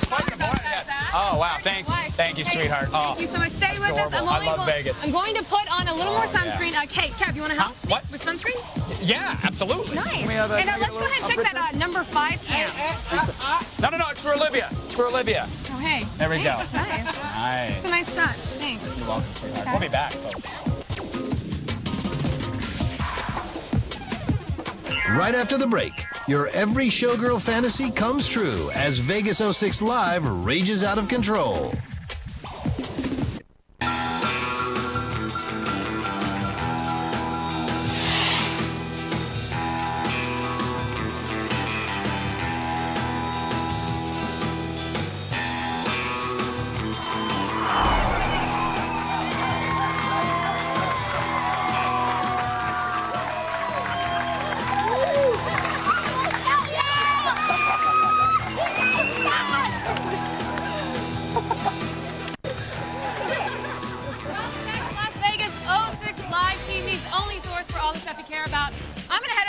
Kevin and Zach right now. They're over at the bar. Yes, we are. We are. Cheers, Holmes. Down.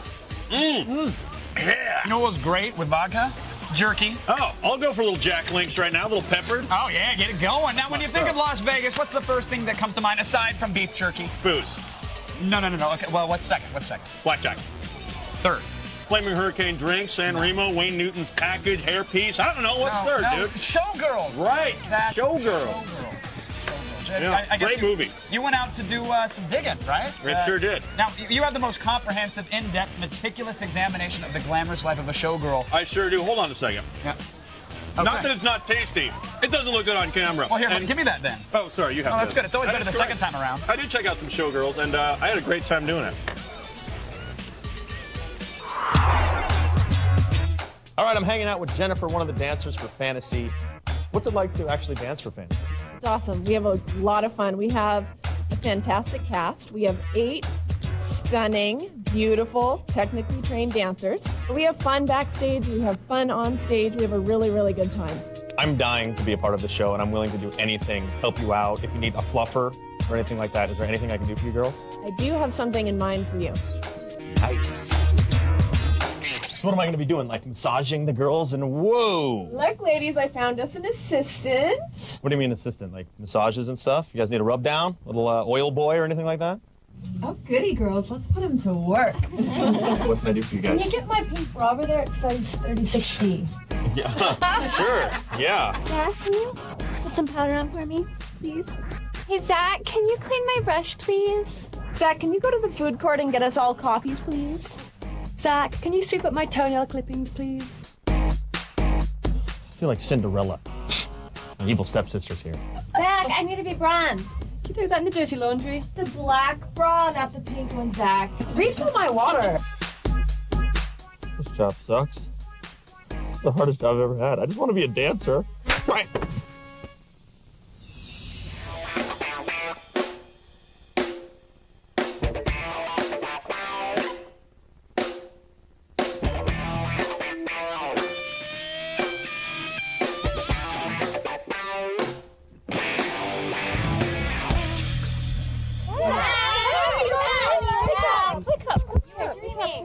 Was that all a dream? Well, let's see if the shoe fits.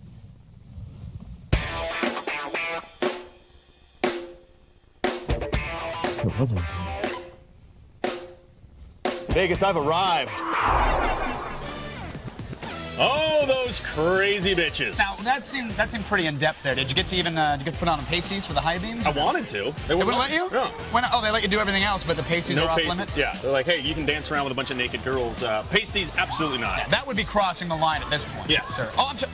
Camera 5? Camera 5. Are you hearing camera 5? Is camera 5 down? Can we confirm that camera 5 is still up? I better get in there. Oh, there it is. What's the best part about camera 5? Because I like pancake ass, but when it's in slow motion, thanks to the water, little jiggle effect. it's like it's waving to you, like a child in the car. It really does. It looks like a nice wave. There's a little, like, you know, I could surf those asses. Would you slap it and ride it in? Yeah, I'm one of those guys. Don't get lost in the tunnel. Never. You know, I've seen Point Break, and all I have to say is, vaya con Dios, Bodie. Well done, sir. Thank you, amigo. Job. Cheers. All right, for lots more glitz, glamour, to see Zach in a sequin headdress, and I'm not kidding, you got to go to the pile at g4tv.com/AOTS, but right now, we got to go over to Olivia. Hey, thanks, guys. Stay tuned to see me getting down at 40 deuce. Do you think I can be a showgirl, too? I want to see what my chorus kicks look like. You know, my chorus line kick? No? All right, lots more ahead from TV's only source from all the stuff you care about.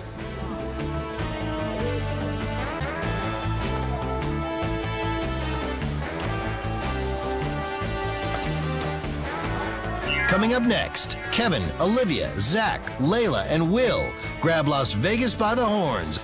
It's Attack of the Show like you've never seen it before, right after the break.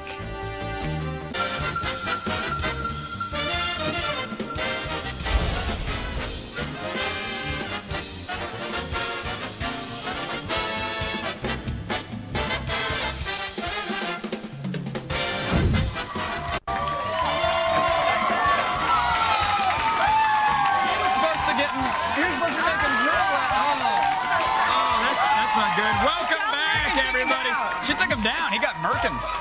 It's a little known fact, I sweat in the shape of major constellations. You can actually connect it. There's Orion's belt. It's so freaking hot out right now. There's Mun's Grendel. Oh, So a little known one. Attack of the Show, Las Vegas 06 Live. We're here, and we are TV's only source for all the stuff you care about. Now, everybody's officially drunk here, I think. I think so. And this craziness is getting legally insane. Coming up tomorrow, Fear Factor's Joe Rogan stops by. Plus, the Miss Attack of the Show contestants undergo the hard physical challenges that are necessary to carry our crown. I can't wait for it. Also, we have our MySpace Girl of the Week live and poolside. Also, Zach Selwyn meets with the guys from Thunder Down Under. Nice. He was walking sideways for a week, like a gutted turkey after Thanksgiving. A lot of gyrating Yeah, boys do. very, very like disturbing. you could be a Thunder from down Oh, under. absolutely. You've got that We've proven it. We've proven that. Now, Vegas isn't all about gambling and strippers. Both cost way too much money, to be honest. So we're giving you an alternative route to happiness. Las Vegas clubs are hot and everybody's ready to hook up. Now, I went behind the scenes at the exclusive 40 Deuce at Mandalay Bay to see what the talk was all about. Everyone knows Vegas is full of hot nightlife, but if what you want is something a little more sophisticated, Ivan Kane's 40 Deuce is where it's at.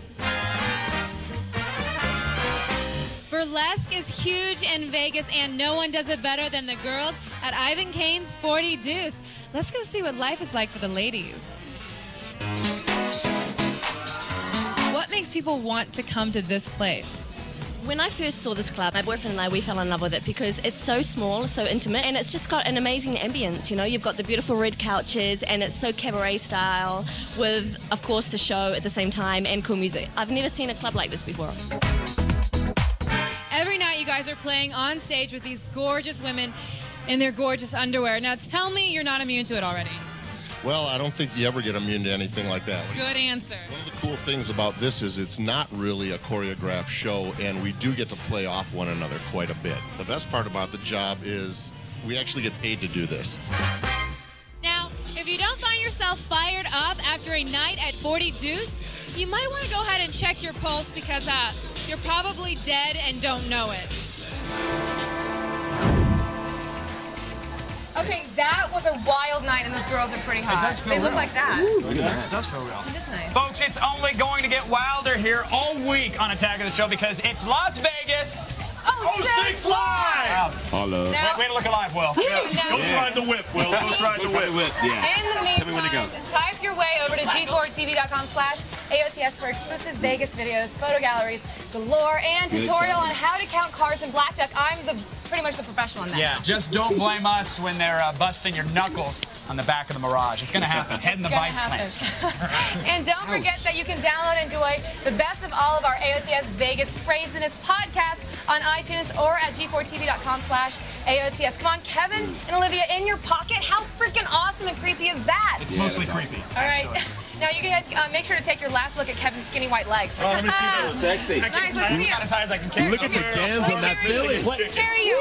Strum me like a banjo. All right. Okay, good night, everybody. Here's the Vegas. Vegas. Down the hatch. Laughlin next week.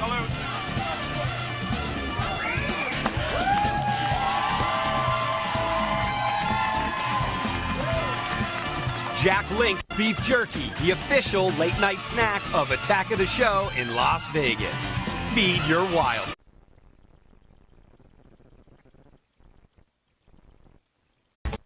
As the Las Vegas Strip heats up, the skirts get shorter and the drinks get stronger. Day 3 from the heart of Sin City will leave you speechless. One hot, unforgettable night. We'll take it off and take it to the limit as we bring you the good.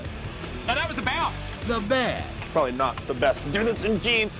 And the straight up freaky. No rules, no morals, no sleep. Attack of the Show presents Las Vegas 06 Live. Come on now. A week of coverage from the most lawless place on earth.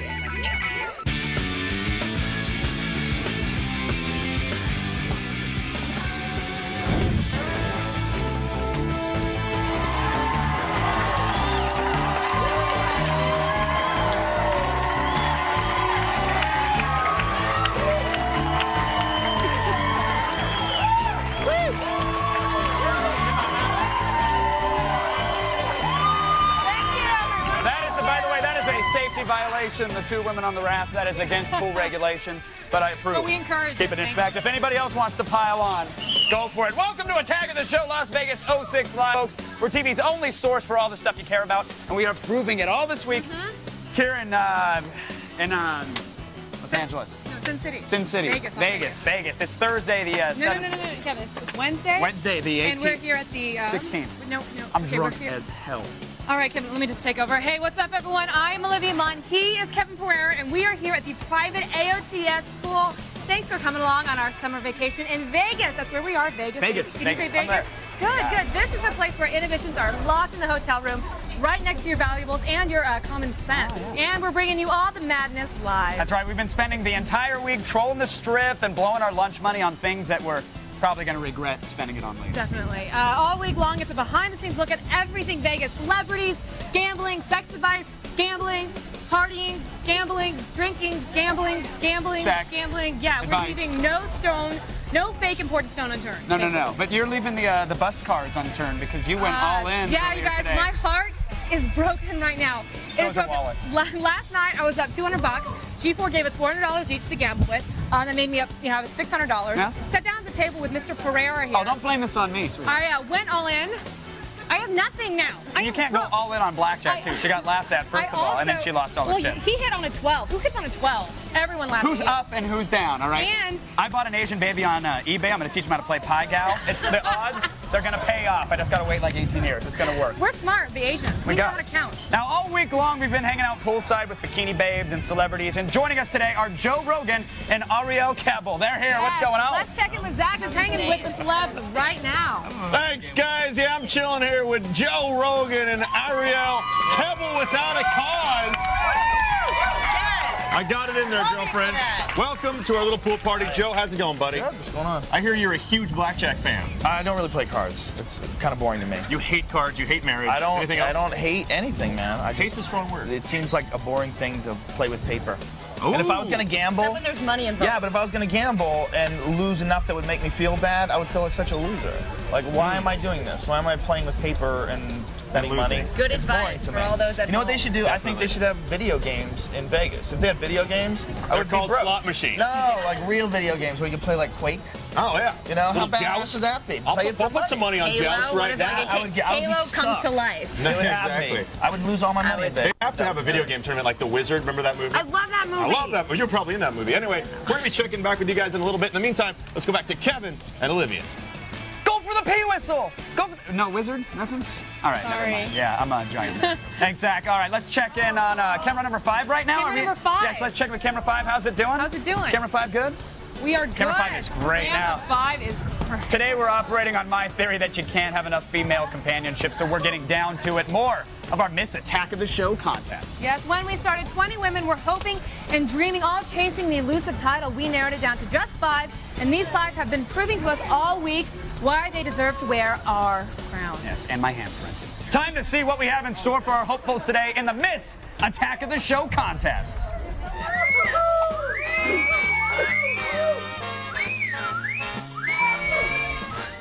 All right, today. Yes, every competition has different days, swimsuit day, interview day. What's today? Right, we've gone through that. Today's very special. It's the physical competition portion of the contest.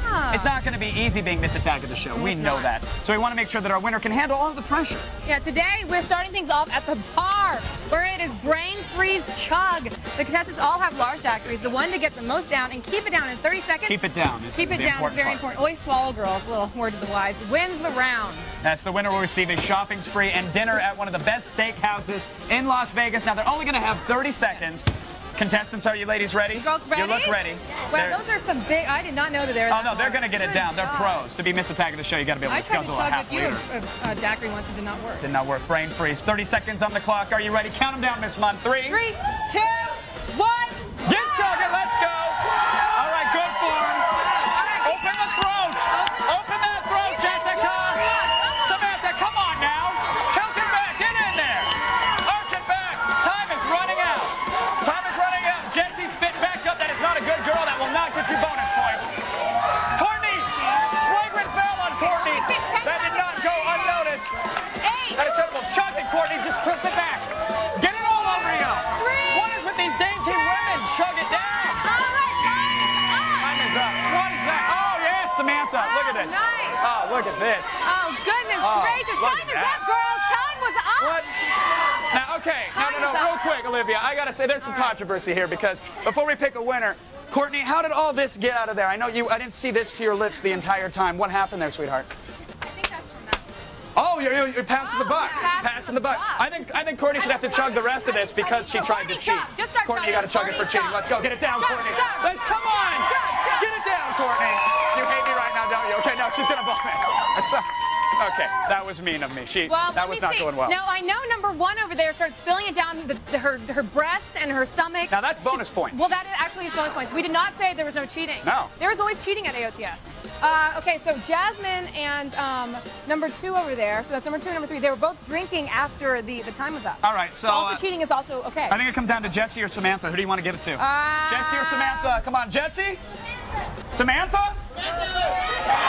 Sorry, Jessie. Apparently the poll says Samantha. All right, you're having steak on Kevin Pereira tonight. That's right, yeah. And you know, I can grill it on my stomach. It's like a foreman. It's real hot. You guys can vote for your favorite Miss Attack of the Show contestant by going to g4tv.com/AOTS. There's more on our finalists, including video, interviews, and photos. We've had a huge response to the voting. Don't be left out. The contest is almost over, so go vote now. Yeah, you can also vote via SMS by texting the word Vegas to G4TXT. That's 44898. Now, a ton of you have already voted, and you can only vote once per day, so make sure you let us know who you want to be the first ever Miss Attack of the Show. Vote away, kids. It's your duty. All right, it's your duty. Of course, Vegas is too big a city for Kevin and I to handle by ourselves, but we probably could if you just give us a shot. Yeah, but they're not going to give us that chance, which is why we've called in our usual crack team, Zach Selwyn, Layla Kaylee, and Will the Hammer O'Neal. How you guys doing? Nice to see you. Hey, quick question. Yes. Is this the liver where that pain is? Yes, that's the liver. Yes, Okay, you just yes. had to make sure. Well, I understand that a 2 at 10 is not exactly a 10 at 2. Last night I went ugly early, and let me tell you, people, it did not work out well. He ended up going hogging at the end of the night. Oh, Not yeah. with me. What are you talking about? about? Yeah, What are but you then, trying to say? I sort of branched off. I was playing the odds. I figured, He hey. was dry humping me all night. You need to get laid, baby. Yeah, Nice yeah, work, I'm due. dude. Yeah. Dry humping Layla. How about No, I mean on the dance floor. He was trying to. Nowhere else. Oh, my wait. God. My bad. I'm sorry. So you didn't get any booty calls from Will at like 4 a.m. last night? I was no, already there. He knows better because he gave up a long time ago. He knows he's not getting any from me. Nice. We'll see if she gives it up to anybody, Miss Pris. We'll hold it down right here. In the meantime, Kevin and Olivia, what's up? All right, thanks, guys. Now, we couldn't bring everyone from the Attack of the Show office to Vegas, I wish right? we could, though. Well, Southwest. The planes are... Next time you guys all stay in my place. Absolutely, you could bunk up. But we did manage to get a few familiar faces on the trip, like, say, His Belligerent Holiness, Office Jesus. So they're sending me to Vegas for some, I don't know, some convention. Sir, can you put the phone in the bin and walk on through? Sorry, I'll call you back. I'm at security. Got to make someone feel important for a minute.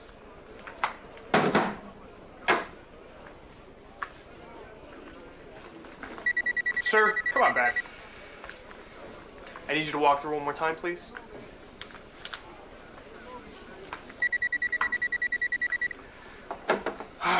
Sir, come back over here. Step aside, right here. Put your arms up for me. Come on, get them up. Get them up. Sure don't have anything else metal on you. Oh, that's right. Here.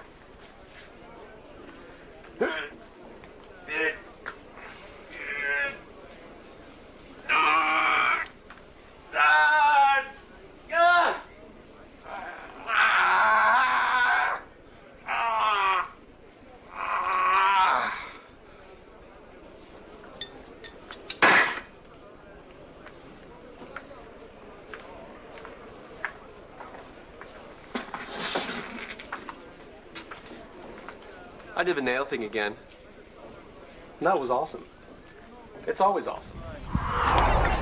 Oh, that I love Office Jesus. We are just getting. Wait, I'm sorry. Camera 5 is camera 5. Camera 5. We good? How's Are it we good? looking? Camera 5's looking Oh, fantastic. nice. There is nothing wrong with camera 5. You do not worry. Nothing wrong. Come back, you'll see more Camera 5 when we continue to pillage Vegas like we've been pillaging our own bank accounts in Kevin's bank. First to brain freeze loses. First to brain freeze loses. Go. Here we go. Coming up, the MySpace Girl of the Week, Vegas style. Then, Fear Factor's Joe Rogan puts our Miss Attack of the Show hopefuls to the test. Las Vegas 06 Live will be right back.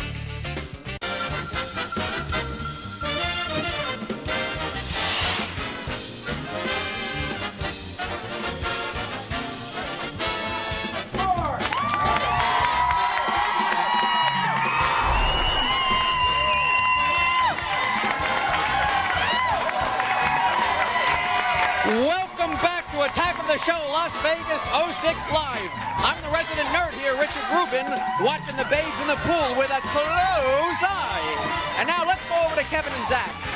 Richard Rubin. You gotta love Richard Rubin. He's my boy. That guy gets more ass than a rental car.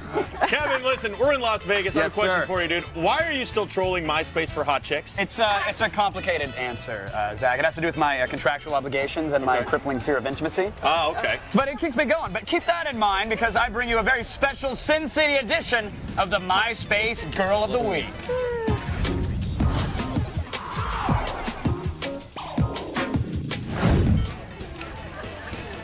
Zach, I hope you didn't notice I'm not alone here today, poolside, my friend. I noticed this tall, dark, tan beauty next to you. Well, she's not. You're not just any random woman off the strip, my friends. This is last week's beautiful MySpace winner, Marcy, in the flesh, by the poolside. Yes. Now we talked about you. I think it was last week on the show, and we noticed that you worked for Pure, the club that, for some odd reason, doesn't want this beautiful face in it. I mean, they'll let Ben Affleck in. They won't let me in. Look at this mug. This is all D-list. Yes. You know, I'll walk you in personally. we can get in. Yes, promise.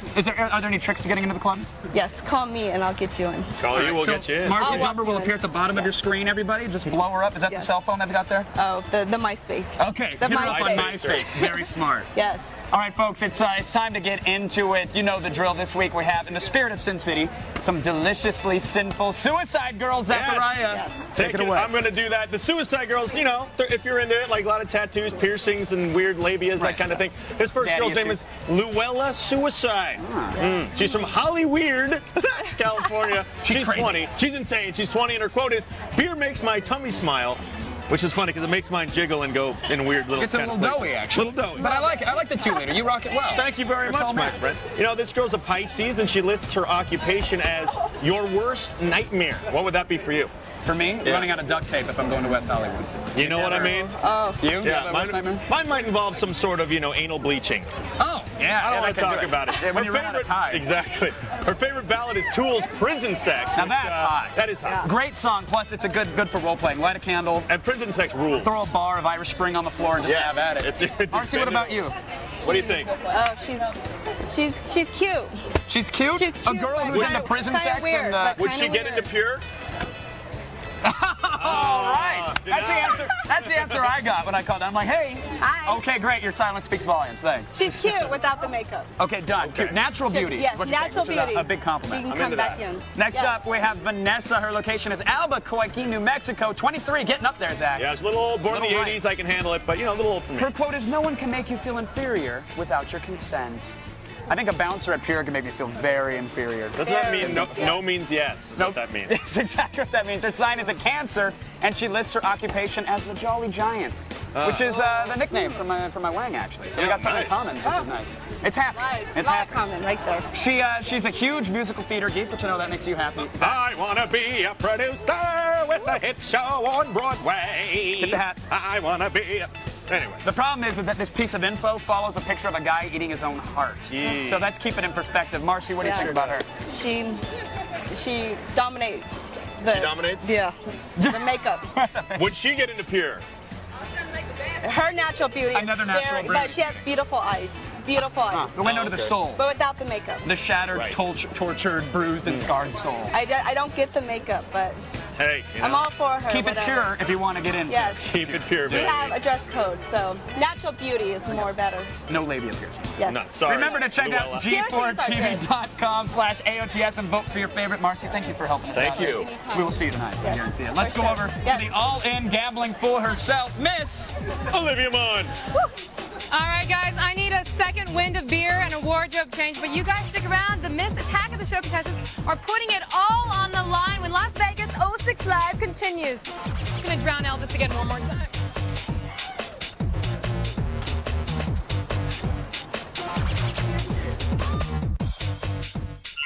Next, Joe Rogan and the hottest chicks in Nevada. And later, meet this lovely star of The Grudge 2. Vegas 06 Live returns right after this.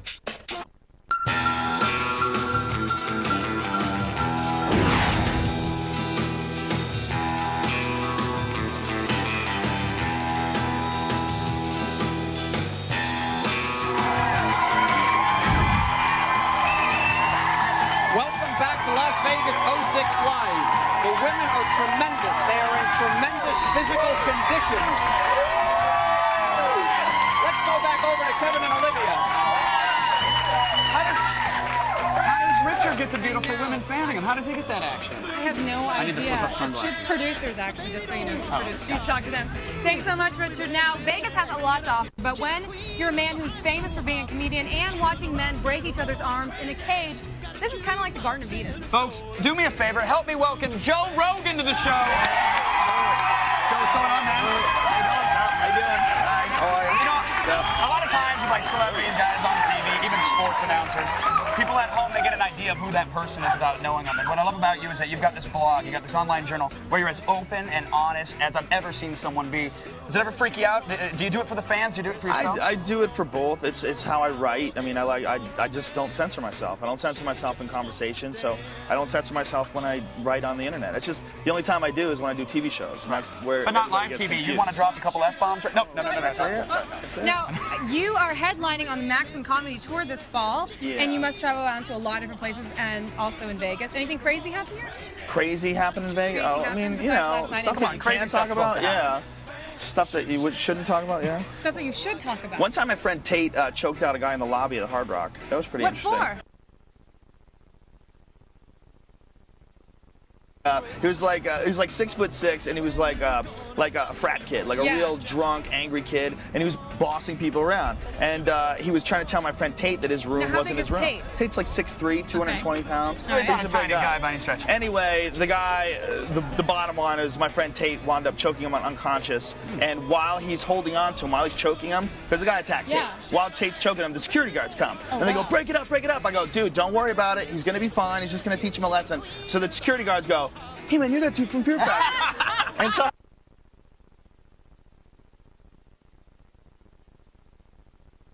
out and leave him alone. The best part is Tate chokes him unconscious.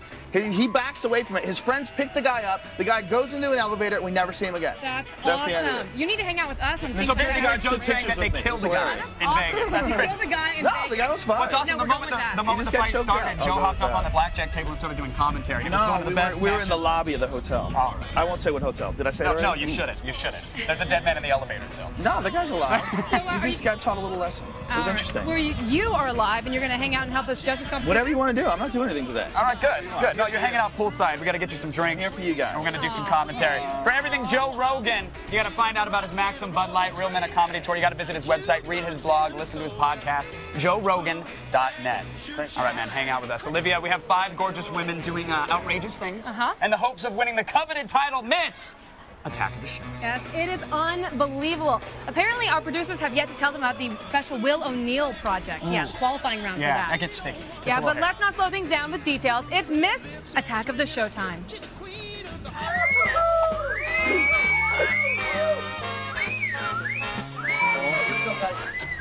You guys are so smooth. Oh, come on, keep complimenting us, even though we're back. We're continuing the physical competition part of determining the first ever Miss AOTS. All right, welcome back, contestants Samantha, Jessica, Jasmine, Courtney, and Jessie. Hello, ladies. Hello, ladies. Looking gorgeous. They get better looking every day. They do. It's the sun, and they're drunk. And they still don't fall for my witty lines. It's ridiculous. No, Joe I don't Rogan, fall for them either. you're sticking around. What do you think? We have a lovely little lineup. They're very lovely. Very lovely. All right, now, Joe, in our first round, Samantha chugged her daiquiri the fastest in 30 seconds and won the round. Yes, now our next challenge is in honor of Elvis's death, which occurred 29 years ago today. That's kind of a downer. That is a downer. How about some energy for Elvis's death? Elvis Come is on. dead! You think Elvis fans? Yeah, on the plus side, it's my sister's birthday. Okay, this is for Joe's sister's birthday. Happy birthday. Laura, happy birthday. Happy birthday, Laura. Now, in the bottom of the pool, we've dropped an assortment of action figures. Amongst them are these little Elvis dolls that we have here. The contestants have 45 seconds to run into the pool, gather as many different Elvis dolls as they can, and place them in their buckets before the time is up. The contestant with the most will win the round. Got all that? Pretty easy. Seems pretty simple. Throwing dolls in, gets them put buckets, win. Why don't we just say that in the first place? Okay. The winner of this round will receive dinner at one of the best steak houses in Vegas. Yes, contestants, are you ready? 45 seconds on the clock. If there's a position, you should assume it, ladies. Let's assume the position. I've always wanted to say that. And go! Let's see it. Here we go in the pool. Now, this is going to be tough with the waves. It's going to be hard to see exactly what's down there. Jessica, she refuses to get into the water. What's going on with that? She's using her. Jessie's using her feet. Should I be freaked out or turned on by a woman who won't use her hands, Joe? Turned on for sure. Okay. She's got good feet. Now, Courtney's coming out. Now, there was a lot of action figures there, but I don't know if there were any Elvis. They're throwing them willy-nilly. Oh, no, she lost an Elvis. Jasmine lost an Elvis. How much time do we have on the clock here? Two Elvises. Elvis. Three Elvis. 8 seconds. 7. 5. We got 5 seconds left. 3 seconds. Courtney's funneling. Get it back to your bucket. Time is up. Time is up. Let's get the buzzer. Get the buzzer in there. Do we have a buzzer? Can we afford a buzzer? Noise. There we go. Thank you, Joe. Oh, wait, no. I already know where this is going. Stop. Okay, there's all hell is breaking loose. No, okay, come on now. You're doing it right in front of me. Courtney, the time is up. We had a buzzer. All right, here, throw that Elvi in there. It's pandemonium, Joe. I'm sorry. This is very unprofessional. I'm sorry that this is going on here. Let's go down. This is ridiculous. Let's go down the line. We're going to start with Samantha. This should have been regulated. I couldn't hear in the water. My ears I'm sorry. I can't hear you over the sound of my own awesomeness because I'm going to give this one to you. That should be illegal. Samantha gets one. One Elvi. All right. What's going on? Who are you blaming this on? Okay, she stole them all. Now here's an Elvi here. This is different. This is before the toilet bloat phase. That's pretty good there. You got one. You are tied. I don't think that's going to be enough for the win. I'm sorry. Jasmine, what was with the last second Elvis toss? I'm sorry. I just saw him and I was like, I didn't hear you. I'm sorry. Joe, should we allow the last second Elvis toss? Sure. Yeah. Olivia? I think all right. All right, so we got 1, 2, 4 Elvi. Elvises, 4 Elvises. You like steak, huh? Yeah. You might be eating something tonight. The first time anyone's ever said No euphemism, I promise. Courtney. Hi. The last second mad dash. I didn't hear. Now, Courtney apparently missed the rules because she's got a Desert Storm collection in her bucket. She's got, look at this. Wait, when was Elvis in full scuba gear? All the time. At what point did you... He loved to scuba dive. Did Elvis love to scuba He did a lot of bad movies, so he might have done I think she might be right. All right, Elvis has a Let's count the rebreather. scuba. Count the scuba. We'll count this as an Elvis. That would be 2 Elvi. The rest, she got, is that Wolverine? Oh, no, wait, is No, that that's Elvis? Elvis. That's a young Elvis. Is that a young Elvis? That's a young Elvis. Elvis never did You know the what, Seacrest Kevin? She's tip doing pretty frosting. good at convincing me, so go ahead and count that one, too. All right, that's 3 Elvi. It's still not enough. Still not. He likes funky costumes. Courtney, good try, sweetheart. You're good try. a loser. Jasmine's Move on. still in the lead, and finally, here we go now. What do we have here? We got another scuba Elvis. We got a couple Desert Storms, only one legitimate Elvi. 2. No, 3 scuba. 2 we'll count it. Still not enough to win. I'm sorry, Hey, sweetheart. Yeah. Olivia. Next time, maybe dunk under the water. Actually, use your hands. Yeah, now what was with that? Why were you going feet only? I'm a cheater. This is a game. I just want to not get my hair wet. You should know. Okay, all right. Tactic did not work. I'm sorry. Jasmine is our winner, everybody. Well done, Jasmine. That was close. Somebody's eating healthy tonight. Do you need a table for 2? I'm sorry, what was that? You want to be my date? I want to be your date. Is the pool cold? Yes. Am I also as frigid? You're hot. Okay, that's what I wanted to know. Okay. Don't forget, you can go to g4tv.com/AOTS right now to get more info on these contestants. Check out their video interviews, get some photos, and vote for your favorite. Well done, Jasmine. Thank you. Well done. You can also vote via SMS by texting the word VOTE or text the word Vegas to G4TXT. That's 44898 to be a part of the newest phenomenon, voting for Miss Attack of the Show. Don't go anywhere because we have lots more from Vegas on the way. We may need to call you guys as a witness. Okay. There you go. Let him perch like a parrot. Okay, everyone, back in the pool.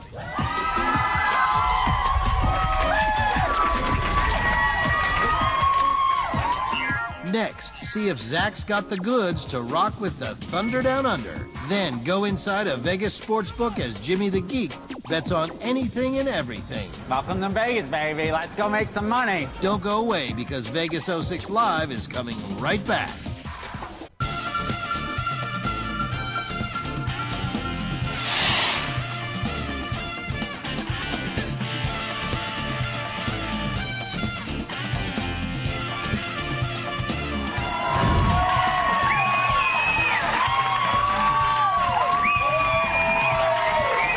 Welcome back to Sin City. I'm Richard Rubin, and this is Las Vegas 06 Live on Attack of the Show. Right now, let's go over to our hosts who have lost both their morals and their money, Kevin and Olivia. Good job. I lost the morals. And I lost the money and his money, too. Thanks so much, Richard. You are too cute. We've been partying here poolside in Vegas all week long, Yes, and but- still drunk. Still very drunk. That's very by true. the way. But the rest of the world is working very hard. Yeah. Suckers. So right now, here's Layla Kaylee with all the news you need to know in the feed. Kevin, you've never had morals, baby. I'm Layla Kaylee, and if all the hot girls in the pool shake it for me one time, I'll start the feed. Well done!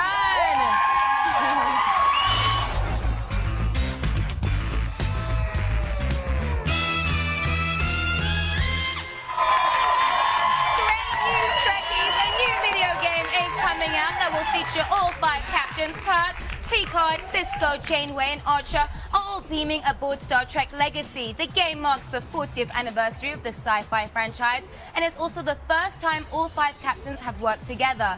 PC and Xbox 360 owners will get the chance to see this legendary meeting as they command their own starship in each of the Star Trek eras and do battle with Klingons, Romulans, and the Borg. Star Trek Legacy is due out later this fall.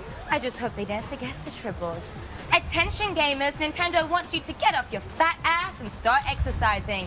A new game is in development for the Wii that will do for the body what Brain Age does for the mind. America's plumper than ever, and Nintendo hopes this game will help change that for the better.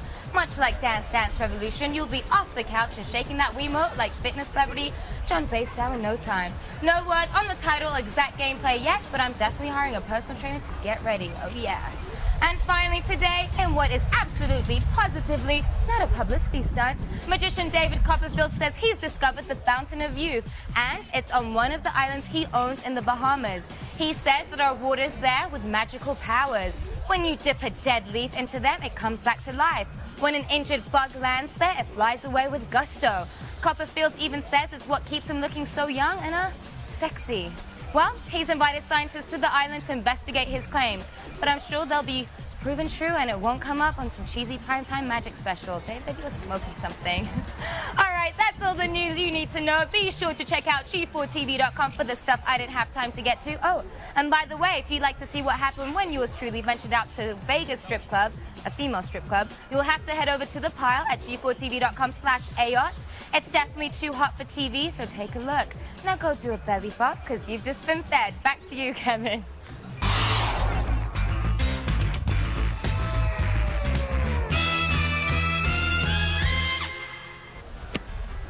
Thank you, Layla. Now, when you think of Las Vegas, you probably think you just killed an intern.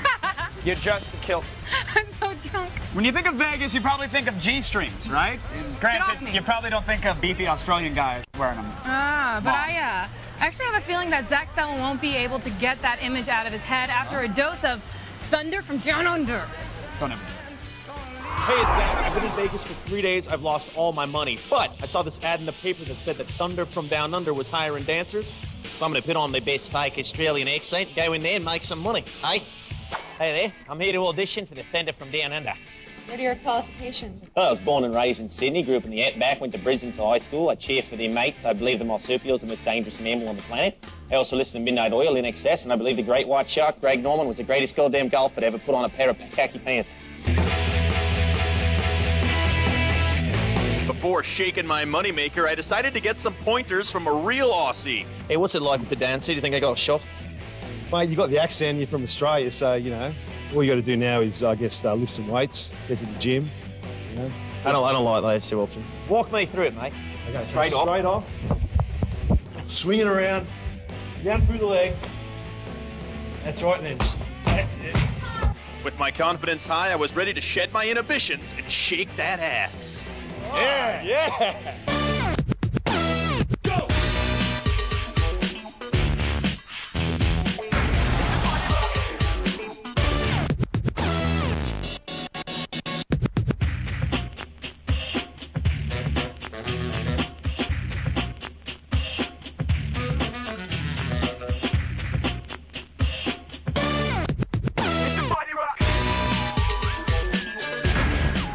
Oh my God.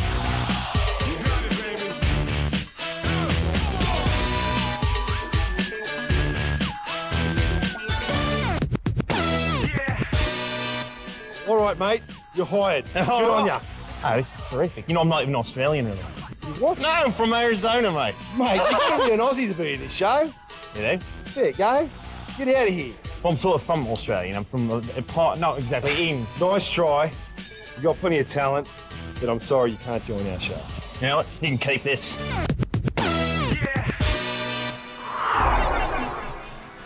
If you want to check out my outtakes from the tryout, and I know you do, go to G4TV.com/Attack of the Show and check it out on the pile. However, right now, it's time to show off my new trick.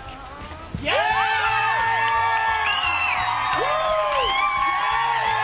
Hello, my neighbor! Nice moves, Zach. I want to try that myself. Ready? Okay. Now you gotta pull. You gotta pull. You gotta pull harder. All right, you at home, stay strong. We'll be back with more Vegas action after this. I don't get it. Just go down. Pull him like that. All right, going cute. Next, the Attack Pack raise the stakes as Vegas 06 Live continues.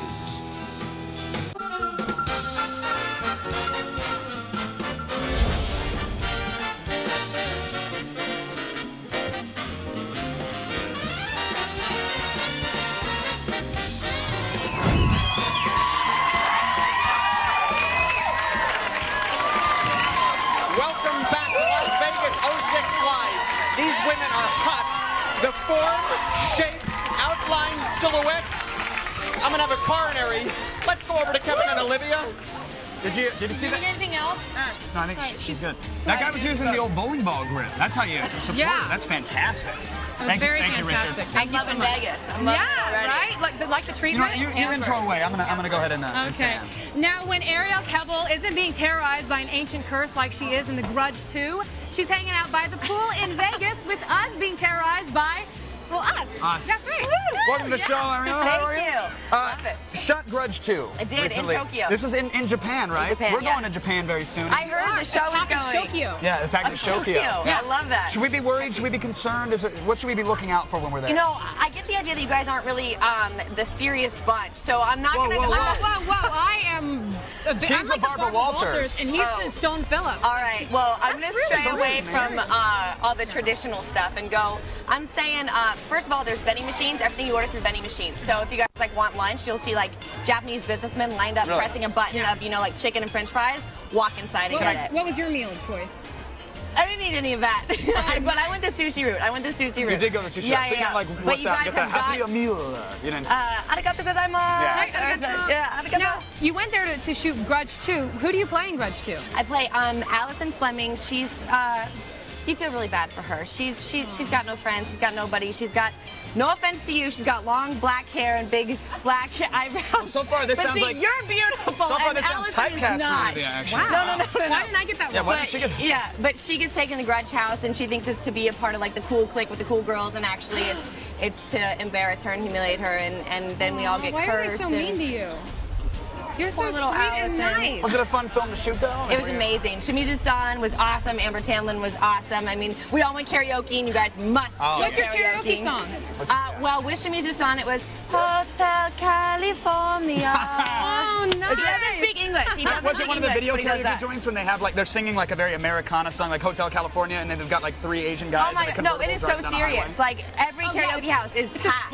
And we actually, for my 21st birthday, celebrated it. So we had like a double booked room, like all like fluorescent lights, white leather couches. It was awesome. All right. Well, next year we all rendezvous there. Karaoke.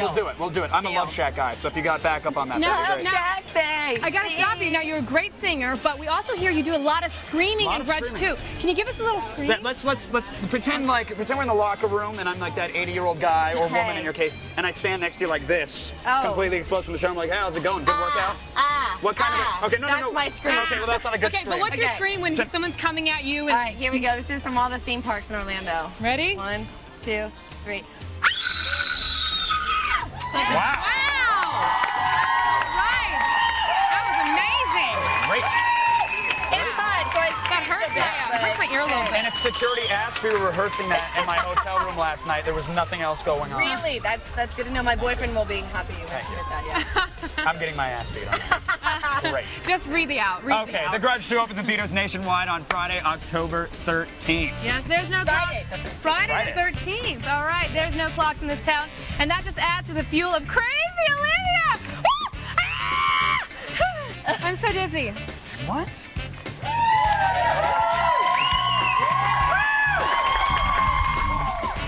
Next, Jimmy the Geek learns from the masters as Vegas 06 Live rolls on.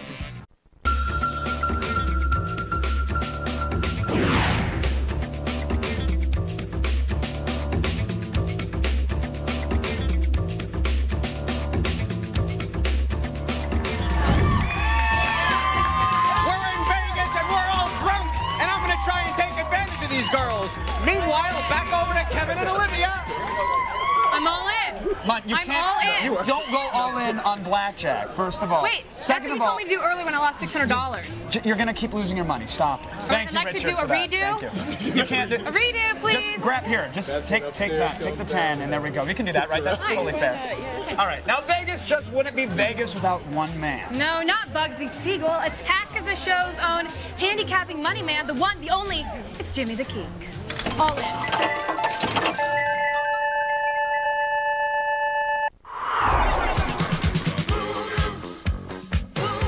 Jimmy the Geek here again. I'm at my second home, the Imperial Palace Sportsbook, and I'm gonna give you a little look inside at how the other pros make their picks.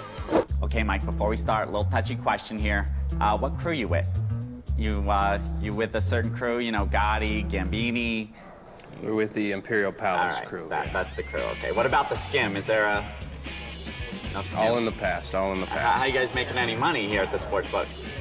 Just doing a lot of volume, making a lot of customers happy. What is the spread exactly? The spread is basically a divider between the two teams of what the public dictates. It is there so that both sides will get equal action on the game. All right, football season's starting up. Who are you guys taking in the Super Bowl this year? Well, right now it's a wide open race. We have the Colts favored once again. You guys are taking Indy? You got an Indy connection there? What's going on? Well, Indianapolis has been the favorite the last couple of years. They haven't been able to get over the hump in the playoffs. What about the Little League World Series? Can I put some money down on that? No, the state of Nevada won't let you bet on the Little League World Series. Because I got a little tip. I know one of the kids been juicing, so I was thinking maybe I could.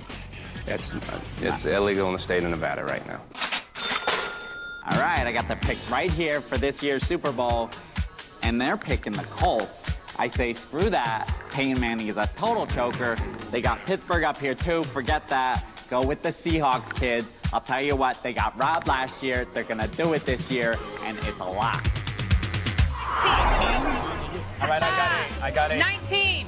All right, for more nasally squinty action, check out g4tv.com/AOTS and head over to the pile where we've got even more of Jimmy in his adopted hometown. Double down on that. I'm all in. I'm all in. I mean, I'm so excited. Go away. I believe Camera 5 is still alive. I think it is. Camera 5? Oh, what's going on, Camera 5? Booty girls. I love the booty girls. Love me some booty girls. Good. I'm all in. Hit me. Folks. 21. What? Kevin, Olivia, Zach, Layla, and Will give you a taste of the exciting week ahead when Vegas 06 Live returns.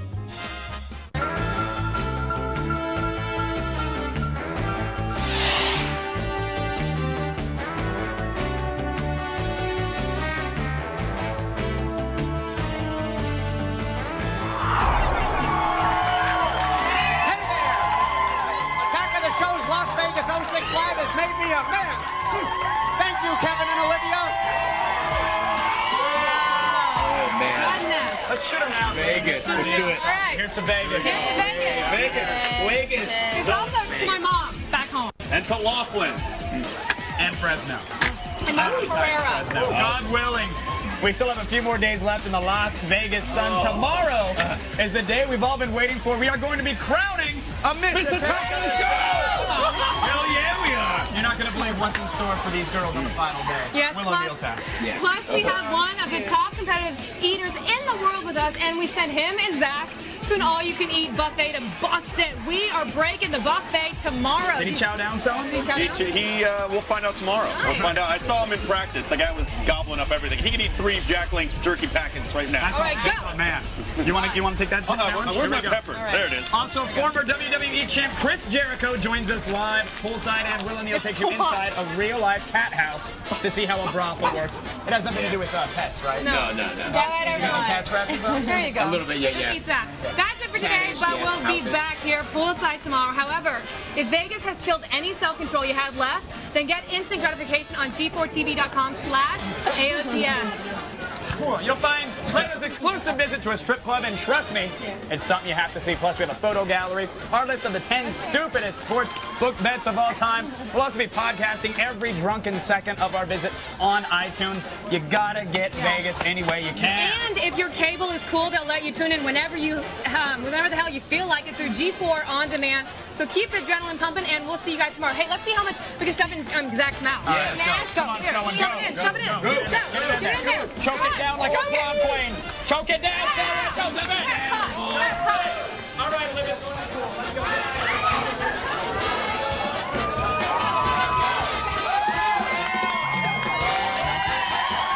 Jack Link's Beef Jerky, the official late-night snack of Attack of the Show in Las Vegas. Feed your wild side.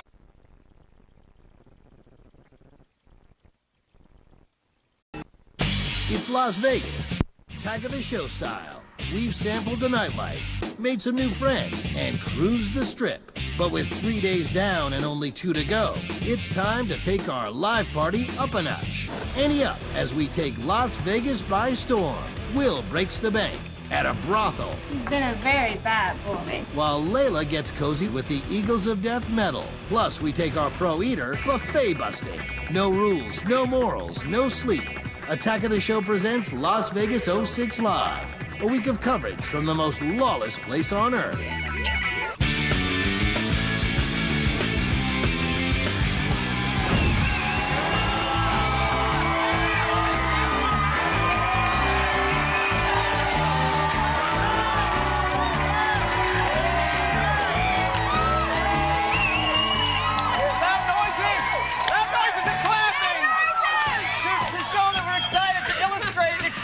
Yes, exactly. What is up, everybody? Welcome to Attack of the Show, Las Vegas 06 Live, TV's only source for all the stuff you care about. It is Thursday, the 17th, and according to that teleprompter, I am Kevin Pereira. That was my line. Damn. I got it. I'll pick it up from here. I'm Olivia Munn. That was my line. I think it was Ralph Waldo Emerson who said, and I quote, "There's no better place to get your freak on than Las Vegas." Wait, hold on. Wait. Emerson said freak on? I actually have no idea who Emerson is. You don't know who he is? The poet? The writer? Oh, okay. I thought it was the glue guy. The Elmer's? Whatever. Like, that's what we've been coming to you, Las Vegas, live from Sin City all week. That's why we're bringing it to you, folks. It's crazy here and now. Believe it or not, the saddest truth that I've spoken all week, my parents are here. That is the true. Pereira clan's here. The Pereiras are here. Yeah. Kevin is actually the only guy one's cheering for around. that fact, too. He's the only guy around who actually brings his parents to Las Vegas and family, aunts and uncles and everybody. Well, even worse than that I bring my parents to Las Vegas. If you want to see my father, look no further than Camera 5. Camera 5! That's my old man in the pool. Come on. Show him. Show him what you're working with, old man. There we go. There we go. The stiff arm. Your dad just did the spank. He did a stiff arm to a spank, and then bubbles came out. No wonder you're such a ham. That's Now he's got a red ring around him. What does that mean? No peeing in the pool, Pereira. Yeah, no peeing in the pool, man. We had dinner with them last night, which was fun. Yeah, Kevin asked me to come out with his parents to have dinner, and we went to a buffet, which was so much fun. But, there was this Asian grill, and apparently your dad's a racist because he didn't want it. He was too scared to go to the Asian grill. Yeah, but I had to come with him. I explained you were half white, and he was totally fine. He's a good man. Because I'm part white, he's okay he's with a good man. He's We able had a to good ignore time the together. minority side. Well, what Kevin and I actually, because I love buffets, we went and we got a platter full of every dessert. And Kevin had the brilliant idea of doing a 15-second taste test. Don't spoil it all. We got to show it to him later. Don't spoil it. That's why we're going to show you guys everything. We had such a good time here in Vegas, and next week we're going to show you some behind-the-scenes footage of Kevin and I getting into trouble all over town, from basically crashing the Fox News, the local station here, to crisscrossing the city. You have to see the exclusive videos next week on Attack of the Show, or also on g4tv.com/AOTS. You might have commit a felony too, which we will show you next week. Still pending. It's really good stuff. Now, besides my parents, what would Vegas be without celebrities? Really? An oasis in the desert with legalized gambling and prostitution. It would be that and more, because joining us poolside now, our professional guitar smasher, Chris Jericho, and 2005 Playboy Playmate of the Year, Pereira. Tiffany Fallon. Let's go over to Zach and chat with him. What's going on, guys? How you doing, guys? Kevin, Olivia, nice to see you. You know, it's always dangerous sitting at a blackjack table, but it's even more dangerous sitting at a blackjack table with a former wrestler and the Playmate of the Year. I'm the Playmate. You're the Playmate. You're the wrestler? Are you China? Are you that China chick from The Surreal Life? Hell no. No. Oh, I didn't know. I don't read Playboy anymore, you know. Yeah. So, what are you guys doing in Vegas, man? You guys like to party out here? Well, of course. We're trying to figure out how to play this blackjack thing because babies need a new pair of shoes. Right. And so far I'm getting annihilated. I'm doing pretty good. I've She has the got $5,000 chips. $5,000 here and there. You know, this is all real money too, by the way, That guys. Zach actually sponsored us to get. Well, I'll tell you what. If I win this, I'm gonna buy you some new wrestling tights. Great. Because I'm wearing my old ones right now, as a matter of fact. Nice, man. I tell you what, you guys get busy, rub a little suntan oil on each other. Fabulous. We're going to be checking back in with these guys in a little bit. Kevin, Olivia, what's happening? What's up, Zach? All right, thanks, Zach. Now it's time for the Emmy Award-winning content that you've come to know and love from our show. Yes, awards? Wait. Emmy Award. Like awards? Like we've got a bowling trophy. Oh, that's true. And maybe like an any award. Emmy? Like any award you want to give us, we'll take. Hello. See that? I came up with that right before the show and I thought it was really That's funny. that Vegas humor. I write this stuff myself. All right, but never mind that. It's time for the Miss Attack of the Show Beauty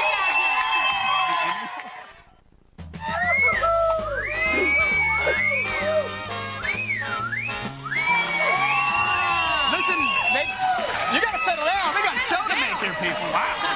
All week long, we've had the battle of the beauties here poolside in Vegas. We We've gone through more girls than Tommy Lee on X. I'm going to be honest. Nice. Quite a few. But now we have our 5 finalists. Let's hear it for them, folks. Samantha, Jessica, Jasmine, Courtney, and Jesse. Our Miss Attack of the Show contestants.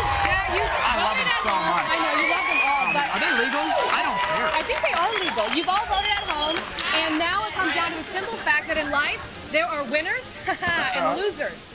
Yeah, the winners go on to do lots of important stuff, like live through a very public breakup with Sheryl Crow, right here, or direct movies like Apocalypto. But the losers, now, they are truly something special. I am Very special. Thank you. Special. My mother told me that several times after dropping it.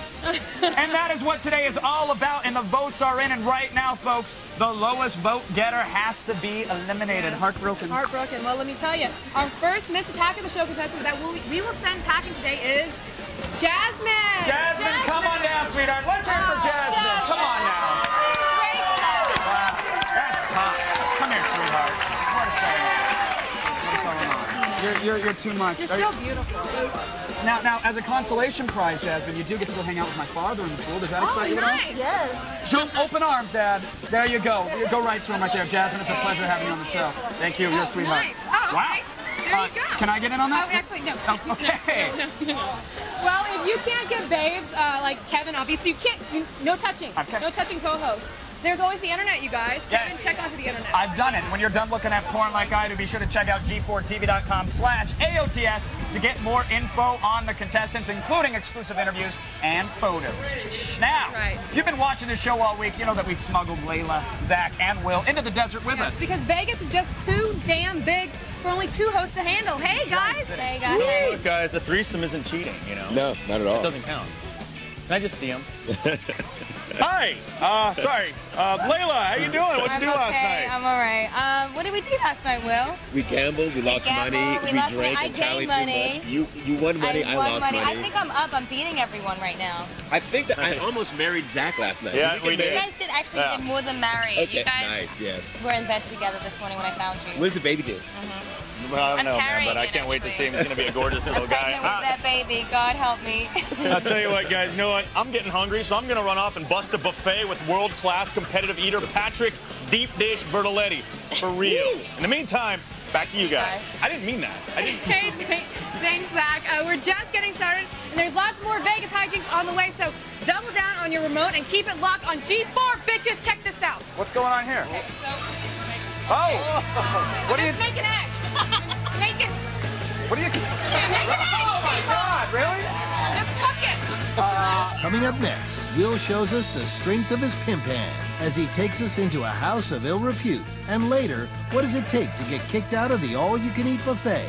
Don't miss the madness of Las Vegas 06 Live.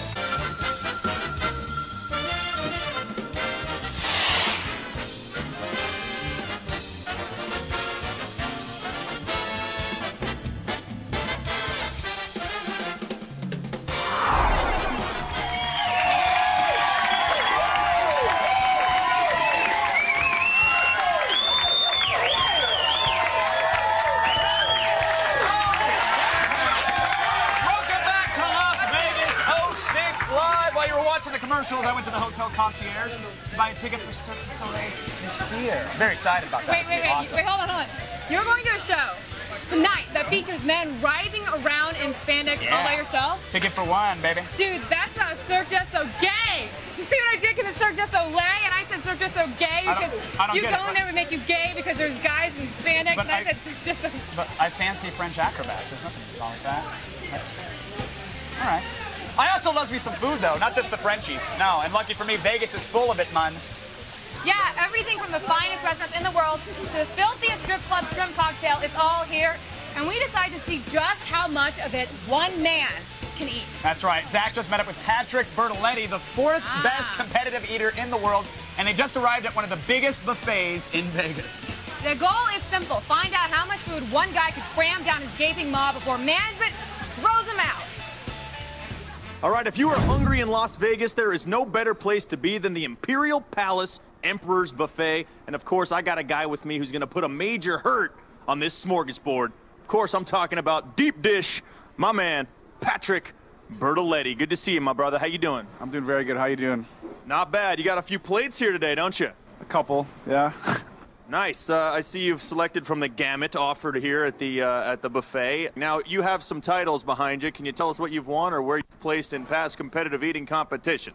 I have an ice cream record, 1.75 gallons in 8 minutes, 10.8 pounds of key lime pie in 8 minutes, 5.75 pounds of corned beef and cabbage in 10 minutes, and 7.9 pounds of rhubarb pie in 8 minutes. That's a lot of pie. Very nice. Now, what about today? How'd you prepare for this eat-a-thon? I went to another buffet last night, all you can eat, and just went to town. I'm ready to go. Hungry. All right, my man. We're going to do it right now. I guess I'm just going to give you a 1, 2, 3, go. You ready? Yeah, ready. 1, 2, 3, eat! And he's off. Bertoletti packing away the mashed potatoes to start. An interesting choice. Didn't know he'd go so carby. But as always, using lemonade, some sort of liquid, to make sure he can shovel it away. As here goes the rice. One key to this is a dull-edged fork. You do not want to cut yourself on a gum, a tongue, anything like that. And just like that, the mashed potatoes and rice are gone, and we are barely 8 seconds in. This is a nice 5-layer beef lasagna. Deep dish. No stranger to packing away the food.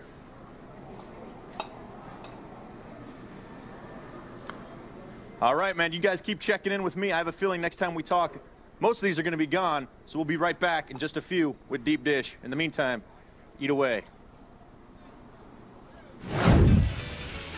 Wow, that was delicious. You know what's actually delicious?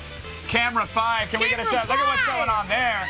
Oh, nice. Look at that. I love it. Hey, hands above the water, old man. Hands above the Keep water. the hands where I can see them. That's creepy. I don't think I'll ever look at a gorgeous Portuguese man the same again. My dad walks by a playground and they start issuing Amber Alerts. He doesn't have to actually touch anything. It's just Hey, did you just call your father a... No. Don't worry, folks. We're not binging and purging just yet because we'll be checking in with Zach and Mr. No Gag Reflex throughout the show. That's the eater, not my father. The eater. And now from one appetizing subject to another, it's hooker time. That's right, hooker. All right, bring him out. Let's do it. And don't say, Nevada is the only place in the U.S. where prostitution is still legal. Yes, here and at your mom's house. Hello. Oh, snap. I just called you. Yeah, I heard what you said. Sorry. I'm going to pretend like I didn't hear it, and you should actually apologize to my mother right now if she watches. Sorry, Mom. Sorry. Yeah, say it louder. I said I'm sorry. I'm going to teach him a lesson, don't worry. But since prostitution is legal here, we figured, hey, why not go a-whoring? And who better to send there than our very own gadget pimp, Lil Will O'Neal. I'm Will O'Neal, outside of Sherry's Ranch near Las Vegas. I'm gonna go inside here and see what this whole brothel thing is all about. Come on. Tell me a little bit about the experience. What is a customer experience when they first come in? Well, you have two options. You can either enter through the bar and you can sit down and talk with one of the ladies that you meet at the bar, or you can ring the bell and you can walk in and request the lineup. All the ladies will line up out in front, and then you can choose from one of the ladies to go back and negotiate what kind of party you would like to have. Some girls will do couples, some people won't, some people just do the, the regular stuff. Then we get the fun golden showers. Did she just say what I think she said? Sold. Tay is definitely hot, but before I seal the deal, I want to check this place out to see just how much bang I can get for my buck. We have what we call bungalows, and each room is a different theme. This is a Roman room. It's a lot nicer than the rooms inside because you don't have to hear all the noises and their girls having sex in the other room. This is our bachelor party / divorce room / natty room. This is actually our bubble bathroom, and the reason why we offer this is you can actually have intercourse in here because it's cleaned every day. This is our jacuzzi room. You cannot actually have intercourse in here for the fact that we don't clean and drain it every day. So outside I saw a sign, and it pretty much said it's safeties first. So Right, how definitely. does that work? Definitely. I mean, it's our job, so we have to make sure that everybody's safe at all times. We get checked for STDs and HIV every week. Also, we do what you call a DC, which is called a check. Man, no one said there'd be a test. Now it's back to my surprise bungalow to give Taya a chance to earn that extra star. Why don't you guys get the hell out of here? We want some alone time. Camera guy, you stay. That looked pretty gross. Pretty gross. Did you at least quadruple bag it well? Dude, I hit it raw, Kevin. You know no, you didn't throw on the old hefties? No, Now, man, you know no what? way. Someone told me that you were saying the whole place smelled like bleach. It smelled like bleach. Exactly. And a cleaning fluids. Would you ever go back there, like legitimately though? Seriously, Will? Probably not, Kevin. Thank you, thank God. No, I appreciate I can't afford it, you know. Oh, that's it's a money I'll lend you some thing. It money. has nothing to do with the bleach smell. Now, you guys all know there is more to that piece than what we can show you here on television. A lot more. Go to g4tv.com/AOTS to check out the director's cut of Will's trip to the cat house exclusively on the pile. Now, I don't want to spoil anything, but I think there might be some boobs. Some boobies? Some boobies involved? Nice. Boobies and booties. We've already seen food, whores, and celebs. Horse. I like that word. It's a fun word. Horse. Let's say horse together. 1, 2, 3. Horse. All right, but there's lots more in Las Vegas. 06 Live to come. Stick around, or I'll have your body dumped in the desert. Whoa. I can do it, too, because I'm a co-host on TV's only source for all the stuff you care about, and that's Power, baby. Power! Wow. Viral. Look at viral. Look at the gun on mine. Right after the break, the Lionheart Chris Jericho helps tame Miss Attack of the Show. Then later, Playmate of the Year stunner Tiffany Fallon comes by to heat things up when Las Vegas 06 Live returns.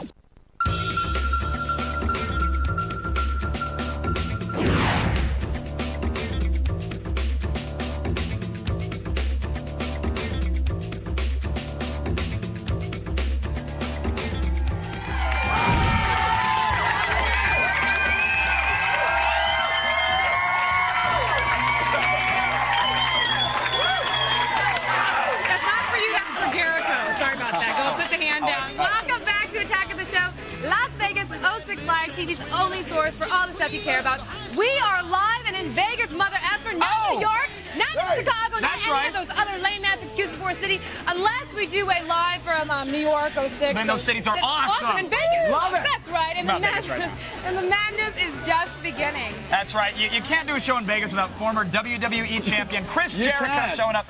No, literally you can't, because you'll kick your ass if we don't invite you. You said that. When you think of Las Vegas, you think of Wayne Newton and Chris Jericho. That's the way it is, well, show us that crazy look. Shane. Oh, baby, Donka Shane. Show that crazy look you do when you walk down the strip. Oh, you guys are going to Japan, right? Yeah. No, this is talking about Japan. There's so many people walking on the streets in Japan. If you look over their heads with a crazy look on your face and just walk like this, people part like the Red Sea. So you got to try it if you guys go there.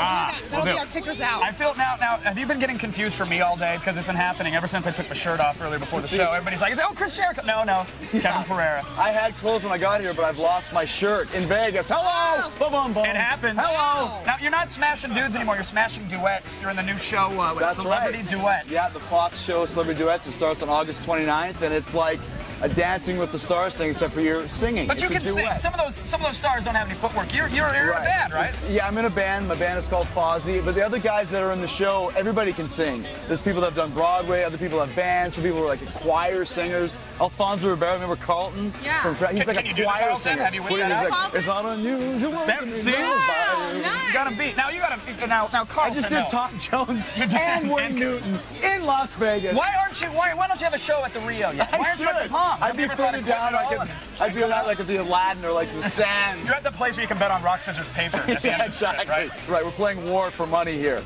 Olivia played War, by the way. Did you really? I played War. I was sitting there cracking up by myself going, I'm playing freaking War. In Vegas. I was up like 45 until Homeboy sat down, and then I was all right, yeah, but not playing it on. How do you lose at War?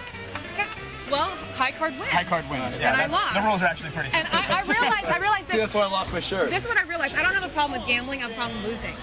And lately I've been losing. That's why they keep sucking you back in. I'm going to have a problem if you leave. Would you hang out poolside, hang out with us, maybe do some judging later with Miss I would love to. I mean, I'm really angry at my agent for placing me here in Las Vegas. I wanted to take the Peoria, Illinois gig. Oh, man. We're going to Boring, Oregon, like next month. Really? It actually exists, by the way. Boring, Oregon? It really exists. Really? Is that where the largest ball of twine in the continent of the United States is? That's the most exciting thing to have going for us. The biggest ball of yarn is here. It's really? Yeah. Chris is hanging out with us. We're hanging out. Maybe you hit the blackjack table with Olivia. Everybody, watch out for Chris on Celebrity Duets this fall. Yes, you see all these hot chicks in bikinis behind me? Wow. All right, well, stay your eyes to Avo because it's time for another round of our Miss Attack of the Show beauty pageant. All right.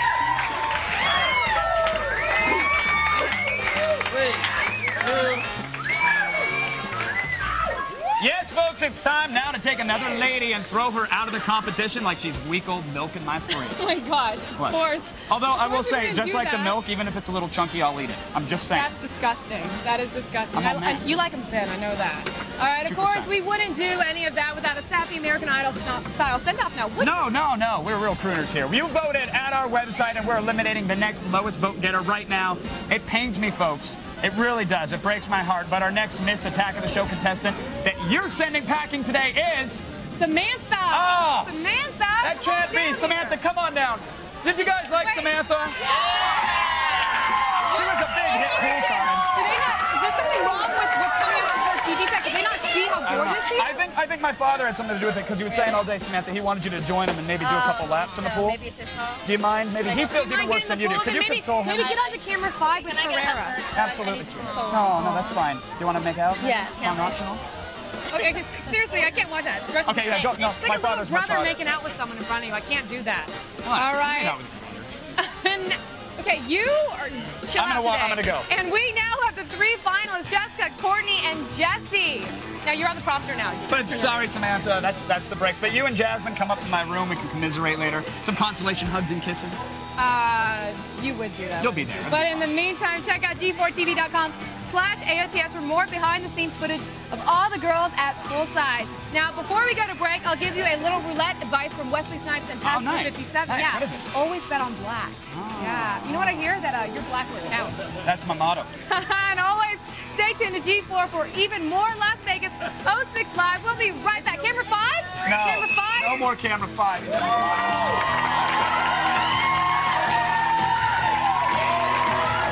Right after this, the Attack Pack rocks Vegas so hard it hurts, but in a good way.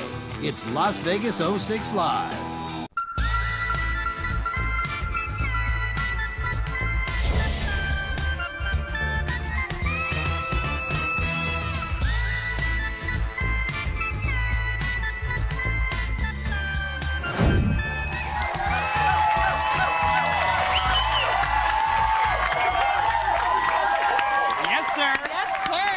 Welcome back to Attack of the Show Las Vegas 06 Live. Yes, We are in... No, let me stop you for a second. I just kind of realized that you called your father a pedophile.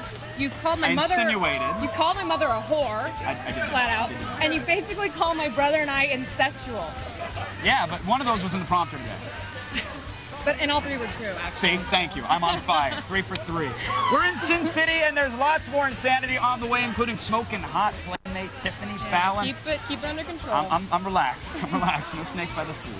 And I'm even more of a smoking hot competitive eater, chomping his way through a buffet. It's getting nasty. Getting nasty. But before all of that, the programming nerds behind our fine internet website, G4TV.com, have put together an awesome video blog on the Geek's Guide to Vegas. It's actually quite hilarious. It takes on cool things to do around Vegas and features a look at like the tech side of Sin City, if you will, the nerdier side, including an exclusive look inside the technology behind the Fremont Street Experience. Yes. Giant LCD curve thing, or the biggest LED TV screen in the world. Yeah, it's pretty awesome out there. Yours only at G4TV.com/AOTS. Act now while supplies last. Sorry, Illinois. Aww. All right. Just call the number below. Is that the number that comes up? I have no idea. I can't see cue what's it. going Will it on. come? I can barely. Do you think it's coming? It's not going. No. Right now, though, let's check in with Zach and our competitive eater at the all-you-can-eat buffet.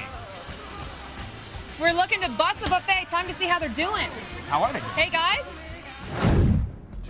All right, he's on plate 7 right now, guys. I mean, he went through the cottage cheese fruit cups, the beef sirloin surprise, the egg salad, whatever that was, the lasagna, some more cottage cheese. We still got some plates to go.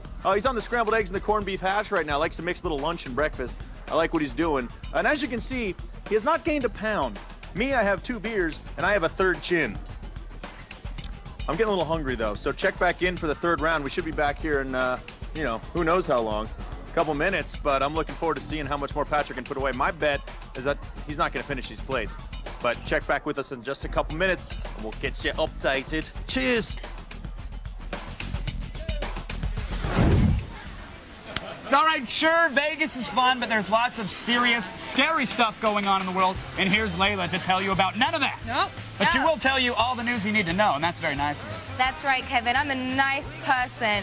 All right, they ain't no party like a Vegas pool party, because a Vegas pool party don't stop. So let's start the feed.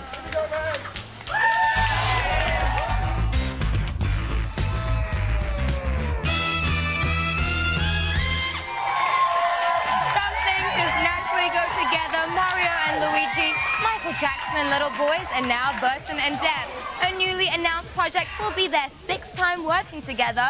Johnny Depp and director Tim Burton have officially signed on to make Sweeney Todd. Burton was attached to the musical about a singing barber who goes on a killing spree. And now Johnny Depp has confirmed that he'll be the star. I just hope he's got a good voice. Sweeney Todd will begin filming just as soon as Johnny finishes Pirates of the Caribbean 3, and you can expect to see it in theaters late next year. And today, blondes have more fun, but redheads have more hanky-panky, dipsy-doodle. Well, you get my drift.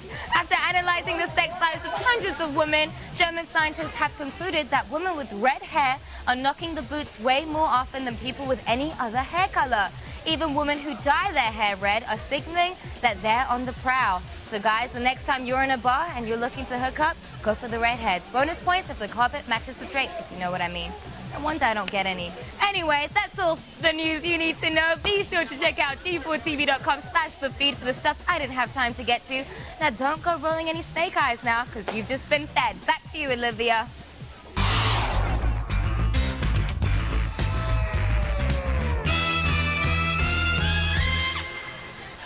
Hey, thanks, Layla. Hey, you guys want to watch my little spiral as soon as we go to break? Watch. You see that quarterback material? We've got to take a little break now. Don't get off that. Hey, you'll get your ball back. Cheer up, Charlie. All right, get out of the way. This is my shot.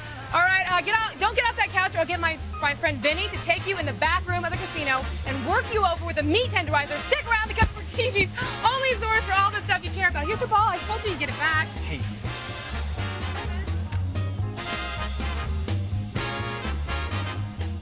Next, get up close and personal with super hot playmate Tiffany Fallon. Later, Vegas isn't Vegas without rock stars. The power and fury of rock and roll blows people's clothes off. Vegas 06 Live kicks into high gear.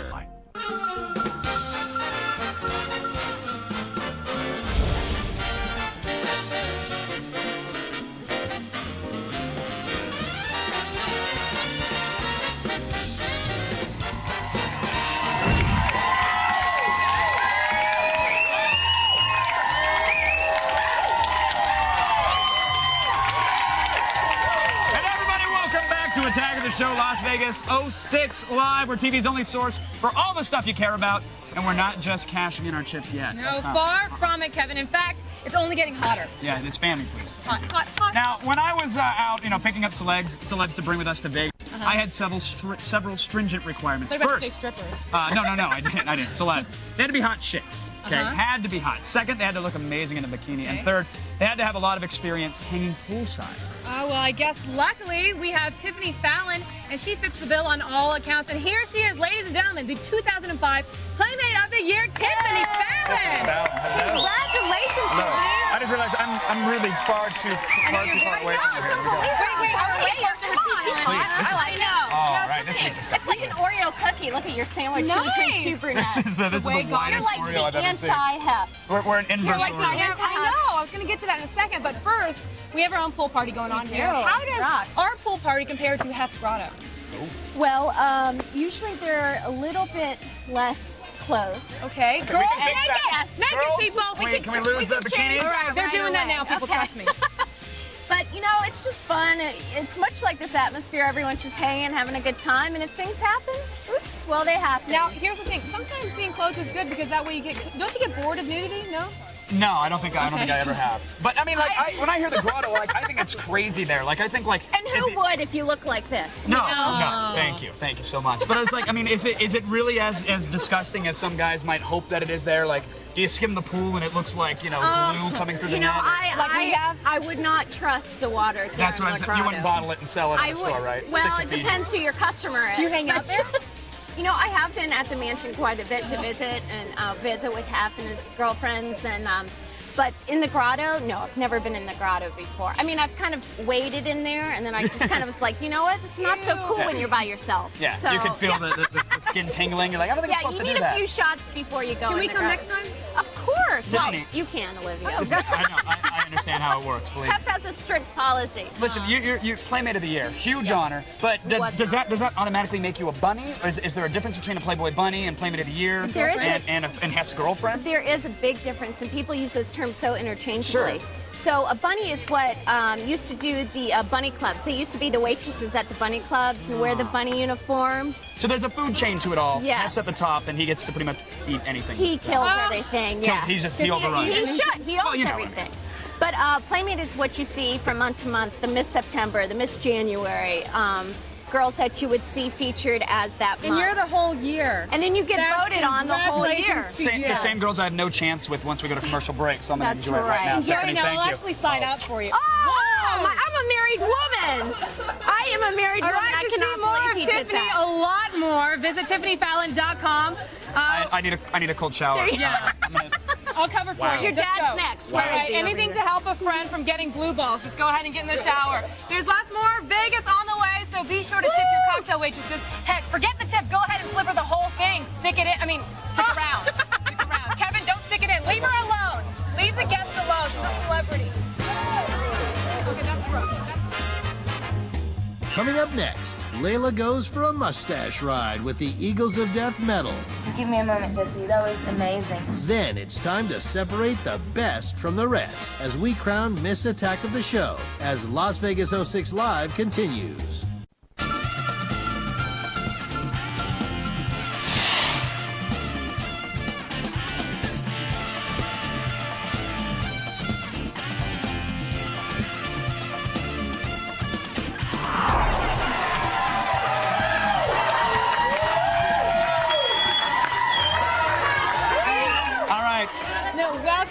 You know, I just got to think. I heard that Camera 5 might be down, so I'm thinking maybe we should cut to come on. Camera. You've been cutting to Camera 5 at random times throughout the entire show, and seriously, I'm getting sick of it.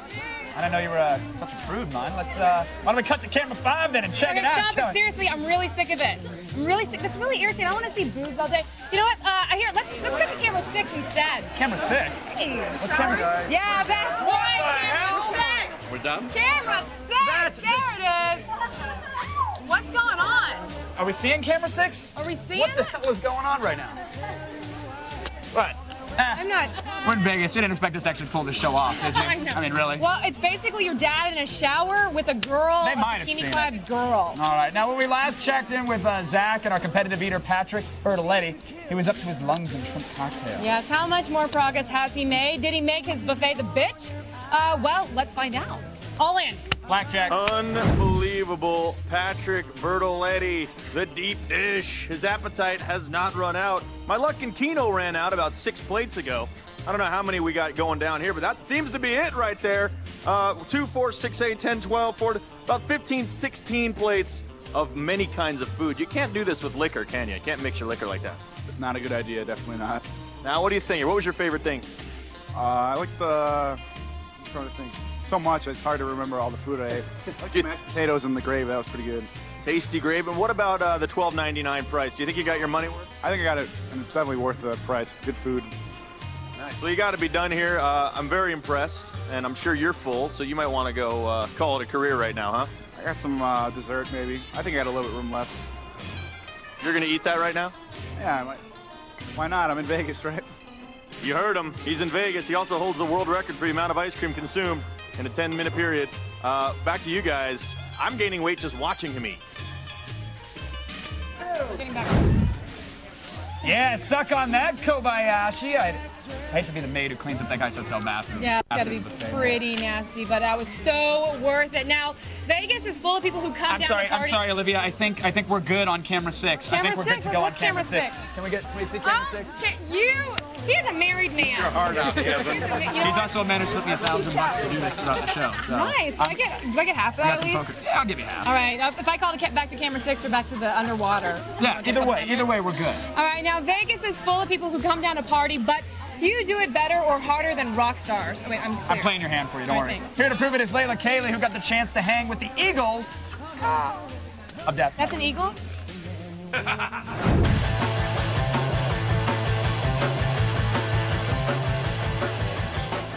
The Eagles of Death Metal just swooped into Vegas for a gig, and before they killed on stage, I sat down with lead singer Jesse Hughes and his facial hair to get the lowdown on his music and his mustache. I've heard some rumors now, Jesse. You know they say, like, a man in his shoes, a man in his hands. I've heard a man in his mustache. Is that rumor true? I don't know. I'm not scared to wear tight pants. Right. Right. That still doesn't answer my question. You're wasting your time. The boy's bad news. But I heard that, you know, you think you're you're the sexiest man on the planet. Is that true? You think you're the sexiest man on the planet? I mean, what do you think? I'm really You have not no one to opinion? judge. I'm a professional, you know? You're a professional. I don't really look at you in that way when I'm doing these well, things. that sucks. Your new album is called Death by Sexy. Are you afraid that you might die, you know, from being so sexy at an early age? I mean, No, I pretty think young. that's probably the best way to go. Yeah, I would want to go in the grave being pretty sexy. Absolutely. I wouldn't want to have, like, saggy boobs and... I don't think you're going to have a wrinkly problem, and all darling, that. at all. And I don't think the Eagles of Death Metal have anything to worry about if they keep working with stars like Jack Black and Dave Grohl. How did that come about? Well, we're all friends. We like all hang on. Jack sang on the record, so it only made sense for him to be in the video. Is he a good singer? I saw him in... Jack Black is one of the most amazing vocal singers I've ever heard in my life. Really? Waste your time, cause the boy's bad news. So what's the concept of the video? The power and fury of rock and roll blows people's clothes off. Do clothes actually start coming off? Yeah. Man, I wish I was in that video. The whole video. I'm all about freedom. We came naked into the world. Why not go out naked, you know? That's exactly what I'm saying. There you go, Jesse from Eagles of Death Metal. Thank you so much. Thank you, sweetie. Just leave him alone, cause the boy's bad news. Always double down on 20. Always Don't double ever down let on me do 20. that again. Layla, you're hanging out with what, the Eagles of Death Yeah, Metal. Jesse. I'd expect this guy to, like, you know, punch a baby goat in the face or rip a kitten's heart out and I eat it. know. But he seemed kind of nice. You know and what? shy. He was really like, I thought rock star, like he's gonna be like, wah, in your face, and he got really shy on me, and he was like, schoolboy. He wouldn't. I had to like, you know, bring out the worst in him. Yeah. Did you bring it out? Well, you know, Olivia, it didn't work. He had a crazy mustache though. That's about as crazy as it got. 10 points for the facial hair. Yeah. 10 points. Well, for more exclusive footage of our good friends Eagles of Death Metal, check out the pile at g4tv.com/AOTS. And don't forget, you can always get Attack of the Show anytime you want it, 24/7 as a podcast on iTunes or from the comfort of your couch with G4 On Demand. Now, there's even more poolside shenanigans on the way, so brew a pot of coffee. Hell, snort a couple lines of Folgers if you have to. Do whatever it takes, because we're in Vegas and we'll be back on TV's only source. For all the stuff you care about. That's right, folks. It's Vegas. Whoa.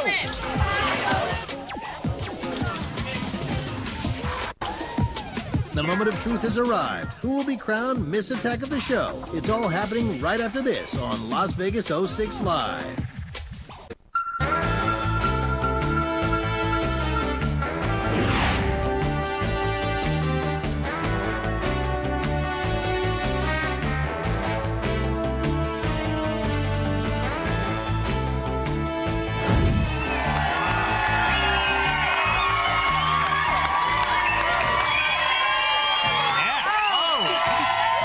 Careful here. Balls flying everywhere and inflatable ones. Welcome back to Attack of the Show Las Vegas 06 Live. What is it, Mun? It's TV's only source for all the stuff you care about. Hey! Did you know that our pool is the only place in the world where polio still exists? Fantastic. Seriously, not so we'll have the contestants, the girls, they're right there. The chicks will hear. They'll all get out the Okay, water. all right, enough about the disease. Coming up tomorrow, we have a brand new show from Vegas. We continue the poolside party with passion that would make Mel Gibson sober.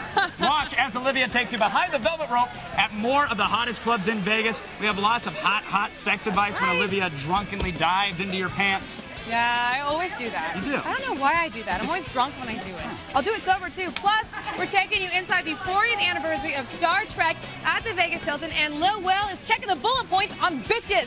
You have to see it. Now, girls have been on parade for your amusement all week here. They've been groped, they've been leered at. I've Yes. appreciated them from afar as a gentleman would. And now we have to eliminate one of you right away based on your viewers' votes. On our viewers' votes, Jessica. I'm Oh. sorry you have been eliminated. Jessica, I'm But thank so you sorry. so much for playing. I have a consolation prize. Here's my card. Just, a ring, Oh an my email, gosh, move whatever you on. need, I offer All my right, thanks, services. and you step into the... I love that Yeah. feigned excitement. Now, we're down to 2, folks. It's official. Yes, just 2. 2. All right, now it started with 20 babes. We whittled them down to 5. You guys voted on the interweb, and it all comes down to this. Who's going to get the crown, people? Who is it? Who is it now? It's exciting. This is good. I know you can't wait. Duties, the runner-up will take over the crown. Here we go, folks. Fans worldwide having back piss a Miss Attack of the Show. And the winner We're not doing the runner-up. We're going right to the winner. So one of you gets to cry. Who is it? Jesse is the winner! Let's hear it for Mr. Jesse. You pageant face. Can we see pageant face? There's the pageant face. Cry. I've never made someone cry on the show. Get some tears out. Oh my God! There we go. Olivia, what did Jesse just win? Why don't you tell the folks? It's better cooking. All right, in addition to representing Attack the Show all over the world and answering Will and Neil's booty calls, Jesse has to oil up his dad. That's all right. Go to Where's it, Jesse. my old man? Where is he? Get out of there. Get oiled up, She old also man. wins a video iPod and a bowl of jerky. They're both good. Delicious jerky, Both actually. tasty. Yeah, no. Get there. I can't believe we're making her oil up my What is your dad. first initial duty as Miss Attack of the Show? It's to oil up my father. There we go. Get out. Suck it in, old man. This is your time to shine. Get in there, Jesse. Lather him up. Come on. Come on, lather him up now. Oh, yeah. There we go. Get over there, Vaughn. Thanks to all the ladies who participated in the Miss Attack of the Show beauty pageant. And congrats to Jesse for winning it all. Thanks to Chris Jericho and Zach Selwyn for providing the tunes. Thanks to Layla and Will. What a week. Oh, look at that. We're in the Miss Attack of the Show now. What do you think we should do with her next? Get her to be Will's booty call because I'm tired of booty calls for 1 week. Let me tell you. Yes, I am. Game 4, folks, has officially been put to bed, but fear not. We'll be back by the pool for our grand Vegas finale. You definitely don't want to miss it. Until then, I'm parking my ass at the blackjack table in the casino if you need me. She's really going to town on She him. really is. And I think I may join you at the blackjack table. I hear you need a few pointers. I do. Actually, Jesse, if you need to really work it, you can straddle them. If you got to get on top of them. If you got to get on top and work it, it's totally fine. Show her out. You want to show her it's done? You just get on. Have it real nice. All right. Real nice. Hold on. If anybody have years of therapy, now I've got it, everybody. Turn them off.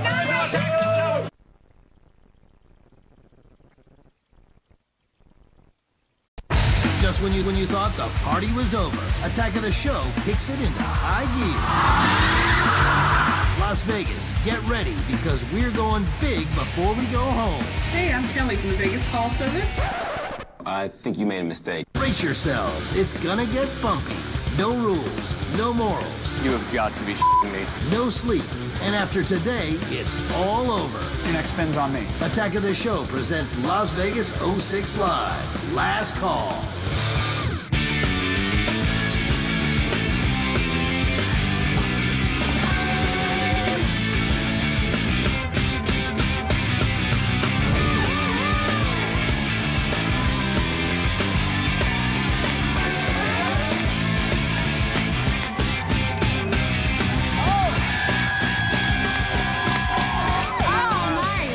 Streaky. You want to even that out for me? A little streaky? Oh, okay, there you go. There you are. Thank you. You want to get up? You want to get up to the ratings maker? The ratings maker? You want to take it up north? The ratings maker right here then? Are we right here? Yeah, no, the we're ratings good. maker. We're good. Okay, what's up, everyone? I'm Olivia Munn, and welcome to Attack of the Show Las Vegas 06 Live. We are TV's only source for all the stuff you care about. It is Friday the 18th, and it is our last day in Vegas, and my liver has officially disowned me. Has it? Officially. That's so sad. I'm Kevin Pereira, and I'm being held together by fishing wire and pancake makeup at this point, but I'm still hot, ladies. He's so adorable in person, trust me. This entire week we gave you the Vegas experience you've always wanted. Yeah, and frankly, we are spent. I'm exhausted. Do you have any money left? I mean, we got $400 at the beginning of the week. How are you doing? Okay, I got the $400. I was up 200. I played with Pereira over here. Oh, he told me to go. Blame it on the he told me to Portuguese. go all in on like the worst hands ever. And probably a lot of bad luck too. So basically, I have no more money. I was going to get a purse. I can't get a purse now. What are you gonna do? I'm gonna ask for a marker. Now you need a hefty Well, bag. we have a couple hours Write for. Gucci on it. We have a couple hours before we take off on the G4 jet. So I'm gonna ask for a G4 marker. Oh, a little marker Yeah, a action at couple the airport. thousand. There you go. Right? Little paycheck You're plays. good for it. You're good for it. All right, now let's find out how our Las Vegas operatives are holding up. Layla, Zach.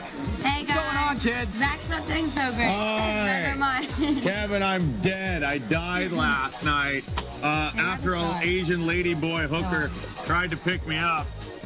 But it was all good. Layla, what's your best memory from Vegas so far? Oh, wow.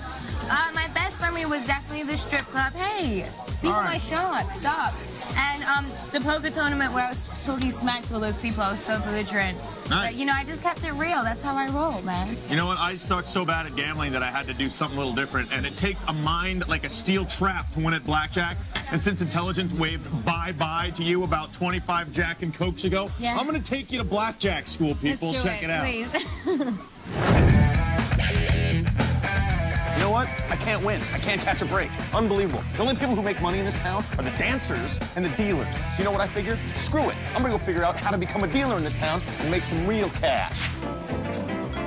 All right, I'm here at the American School of Dealing where I've turned to the dark side, meaning I've given up gambling. I'm learning how to deal so I can make some real cash. You know what I mean? And my boy Mikey here is gonna help me make it happen. What's going on, buddy?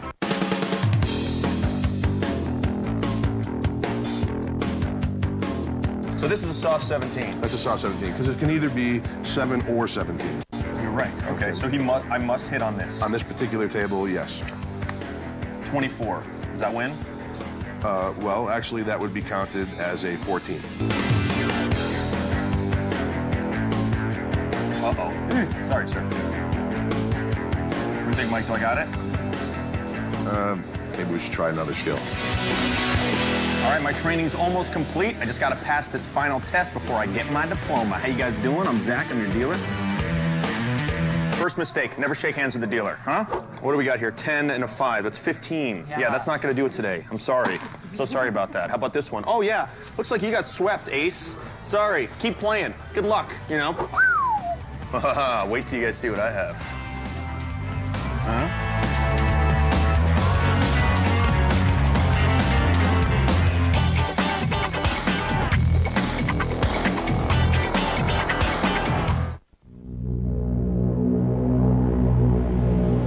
Turn, you want to hit?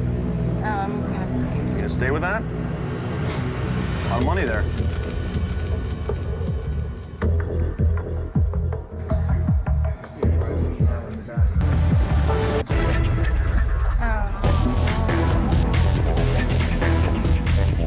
You call these back for your number.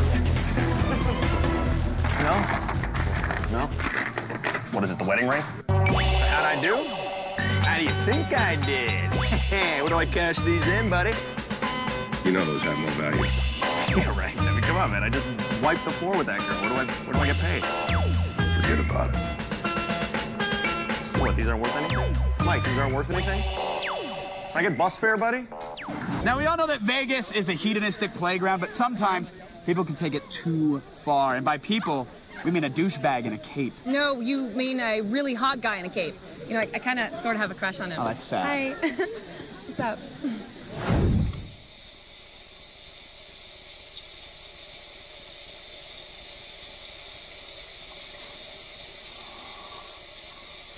Great Caesar's ghost. Not again.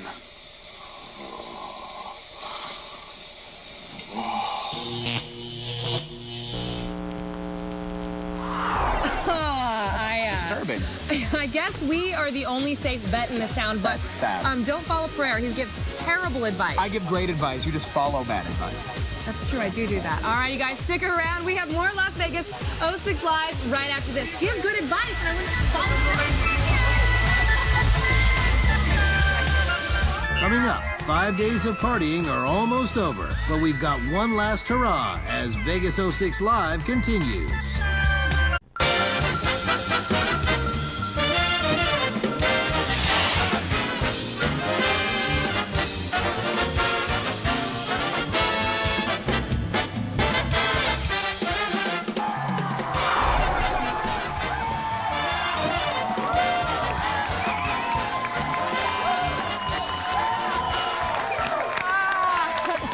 Dolphin noise over there. Welcome back to Attack of the Show, Las Vegas 06 Live. I'm having a blast. I am having a blast. I've been doing a ton of stuff. I've actually been spending a lot of time with the exotic dancers. Yeah. You know, and the ladies of the night. Ladies of the night. What is that exactly? They're like the drunk women poolside, but they're a little bit more nocturnal. Oh, and they cost money, right? A little bit. But you got the money. Yeah. You just open up a magazine, dial a number. It's easy. But I have a lot of questions about that, like how it all really works. And it's a good thing that. Well, it's a great thing that we have a sex advice segment featuring you, Olivia. That's right. I have your Sin City sex bases covered. I'm heading to third base, reaching in, grabbing a couple balls, and ready to go in your pants.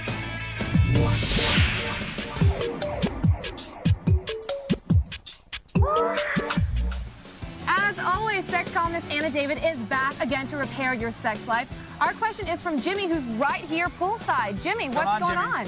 Well, it's just hanging out. Hey, so your question? Yeah, my question is, I've been going to this strip club for a while, and it's only for one reason. I mean, it's this girl. She's just beautiful, and I think I'm in love with her. Wow! No. You want to know if she likes me. My buddy says she just likes me for my money, but... All right, dude, strippers are like slot machines. You put the bills in face up and never expect a return on your investment. Well, I'm sure Anna has something a little bit more clear. Possibly. Well, let me ask you something, Jimmy. How many people do you know that have great relationships, like, with strippers? Not very many. Kevin, have you ever dated a stripper? I haven't dated them. I mean, you know, you do the shower show or the champagne room, but you certainly don't, you know, take them out to use sushi. Use them and lose them? Yeah, pretty much. Don't take them out during the light? No, See what plenty she of looks, raw fish where she works. See what she looks like in daylight. Here's the thing. I don't judge stripping at all. In fact, I was going to do it for a story and write about the experience. Story and the money. The money, too. Yeah. I was going to do it. Pay off the Visa card. But look. I don't think there's anything wrong with it. But I think when you do that night after night, you tend to sort of have to think of men as like the wallet. I mean, that's just, you're paid to manipulate men. It's her job to make you love her. And also, if she's probably going to do a lap dance on one of your friends for just a couple dollars, I mean, you should probably make that into the equation. And there's this little thing. There's this thing that men do. Women do it sometimes, but men do it more often, where they sort of confuse lust and love. You ever heard about that? That could be it. So sometimes what we think is love is really just a desire to have sex with You should the take person. her home. Do what you got to do with her. Pay her a couple bucks. See if you like her. Rent, don't buy. Rent, don't buy. Between a stripper and a whore, though, man. I mean, Not all there really? strippers. Not all strippers. Well, on like, a date. strippers are. A date. I say, you say to her, look, I think I'm developing feelings for you. I'd love to see you out of this environment. Can I take you out? Or we just keep going back to get lap dances. I think that's probably the best thing you can do. Anna and I cannot go in your pants unless you guys send us your video questions. Go to g4tv.com/video voicemail. And to find out more about Anna David, head over to AnnaDavid.com or The Crazy Horse. We found out for a story. A story. Yes, she's working on an editorial. Yeah, right. Got it. More happy endings ahead. Stay tuned to Las Vegas 06 Live, TV's only source for all the stuff you care about. So that story you were doing, you were gonna make it on a pole. I was gonna do it.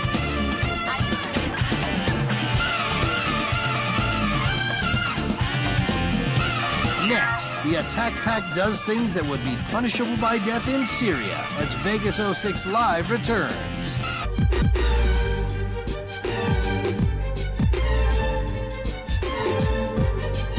Man, what are you doing? Shut the f up. I'm taking your money. Hey, you can't do that. Oh, yeah? Watch it. Oh, hey. Oh, I could use my heat ray, but this is a little more fun. Why are you doing this to me? It burns. Make it stop.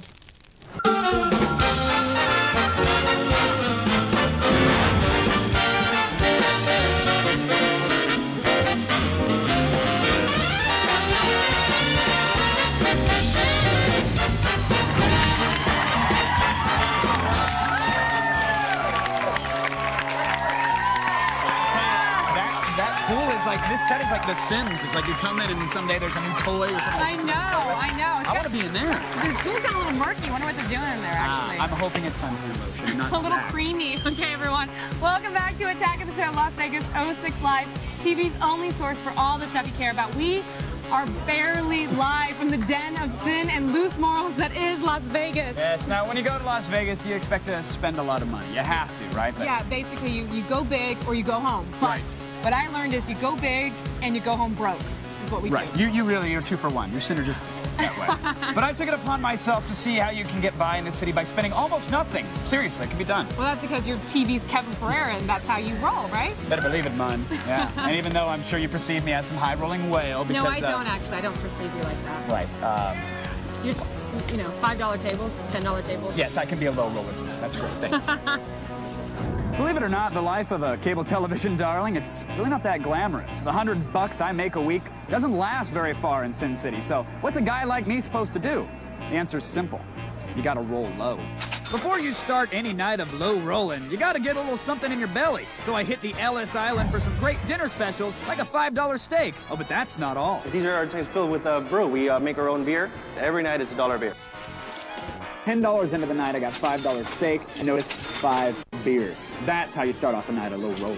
With a stomach full of steer and a bladder full of hops, it was time to get out into the world of living cheap. Don't get me wrong, I love a nice stretched limo or an excursion, an H2 if you will. Even a cab is fine and dandy, but when you're rolling low, sometimes you gotta suck it up and hop on the bus. After a long bus ride, it's time to really tie one on, and what better place for that than the Four Queens?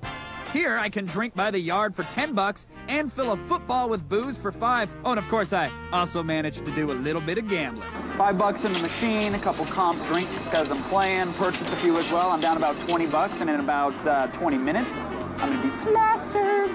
When you really need to stretch your dollars, you gotta go off the beaten path to the Gold Spike and play some penny slots. The Gold Spike is one of the last places in Vegas that offers real penny slots. So get yourself a bucket and be sure to look over your shoulder, because the locals here, oh, they'll shank you. No, your next spin's on me. Looks like it wasn't the house's night. No, we're doing this wrong. As a low roller, I should be where the fun is free. Here we are, folks, the Fremont Street Experience. This is where all the low rollers go for the best free entertainment. Down on Fremont Street, you've got free bands, free street performers, and best of all, the world's largest LCD panel light show. And of course, you can't come home from Vegas without a little gift for the lady friend, and 99 cents for an LED pin drives the classy ones wild. Yeah. So there you have it. I ate like a king, I got completely trashed, I even won some laundry money, and all like a true low roller. I even saved enough money for the internet back at the hotel, because who needs a pricey escort service when you have a web browser and a complimentary bottle of hand lotion? See, now those are some tips you can't find anywhere else. Except in low-budget porn. Sorry, what are you talking about? It's been a rough week. The whole going big thing? Now you're gonna go. All right, let's not talk about it. Right now, let's go over to Zach and Layla. Hey, guys. Oh, thanks, guys. Now, when she's not hand-delivering us the news, Layla parties like a rock star with Rockstar. That's right. You better believe it. Watch now as I throw down with Monkey from Korn.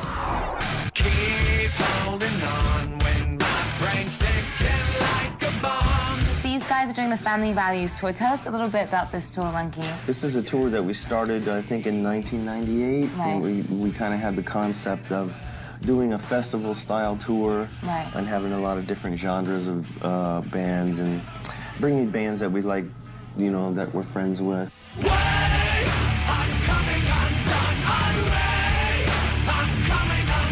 Monkey, how did your name come about? Were you like climbing bars and making ooh-ooh noises, eating lots of bananas? All of the above.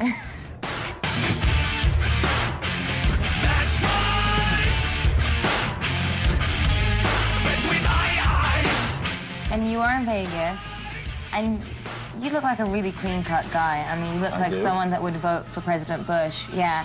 So what do you do when you're in Vegas? Do you really want to know? I really want to know. Break it down for me. Come on, Monkey. We drink till the sun comes up. Okay. And then when the sun comes up, we go to the strip bar. Okay. And when the strip bar is tired of us and we don't pay our bill, they kick us out.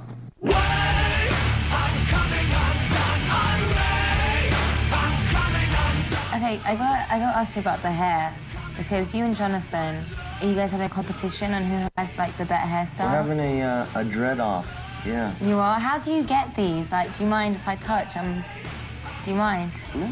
Okay. I was going to ask you the same thing. Do you mind if I touch? Yeah, I mind. Listen, Monkey, behave yourself, okay? Okay. It's not one of those interviews.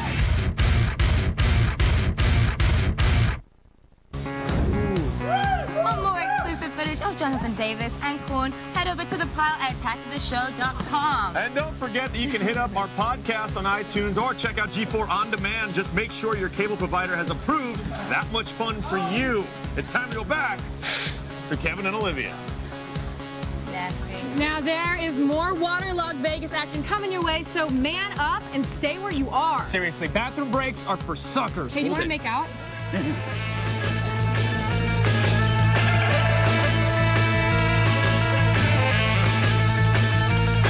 Next, more supercharged action from the Strip as Vegas 06 Live keeps on rocking. You know, you clam not the same. Is it better? Oh, yeah. That was really impressive. That was a little like. I was expecting. I'm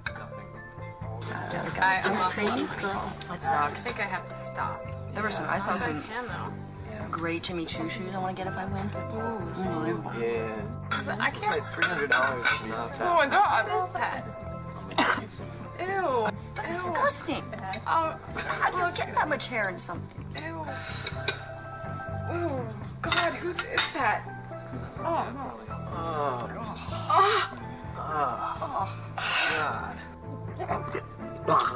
Oh my God, I'm gonna throw up, I think. God, Where's the cleaner? I'm gonna be sick. Get the I manager think we right need now. to sue. They have plenty of money and they Isn't this a union town? disgusting. I've never seen something so awful in my entire life.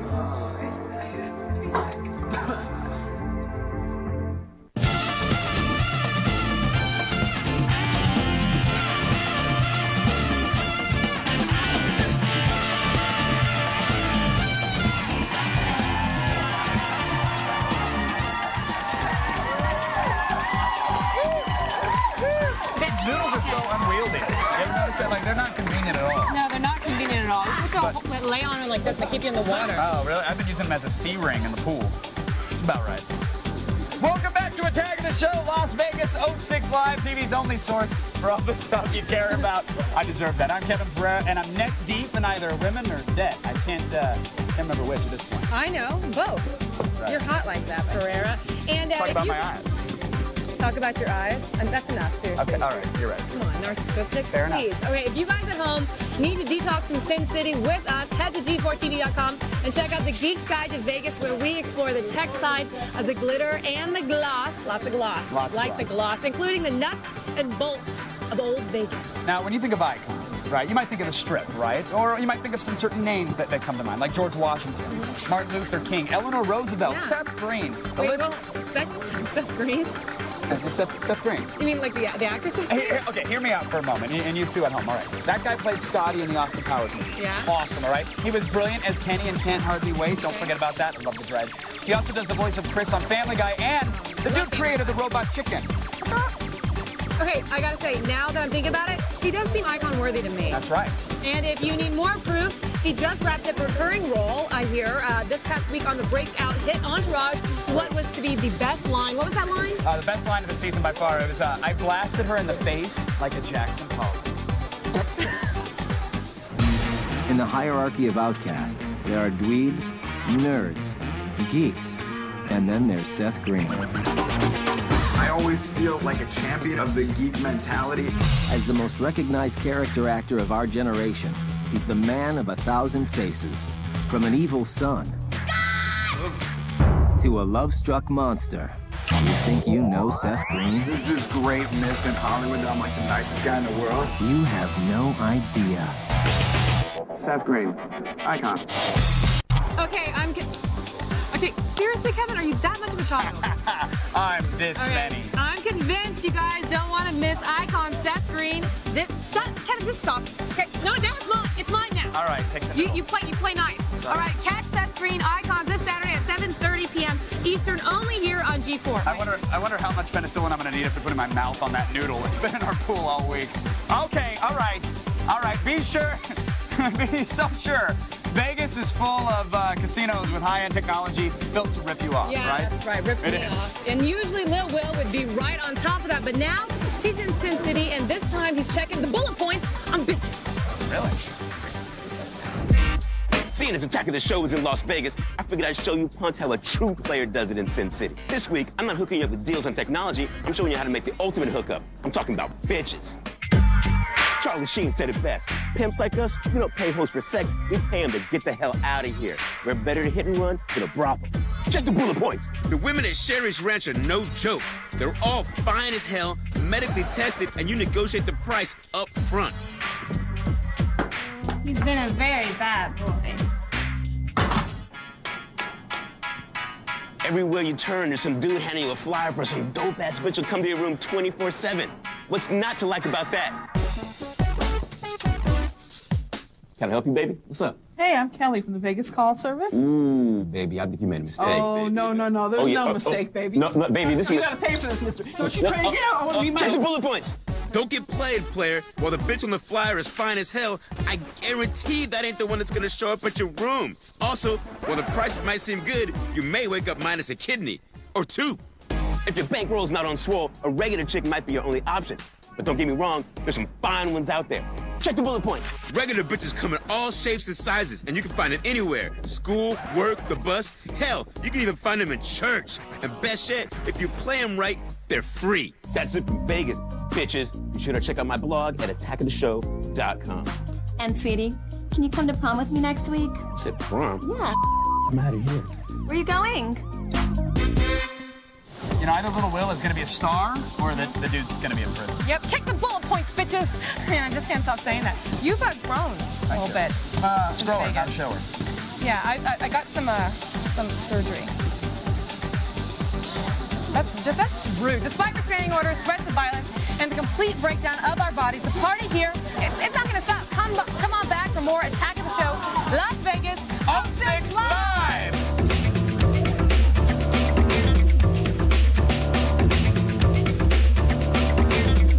Next, Kevin is released on good behavior. That's right! As Vegas 06 Live keeps on going.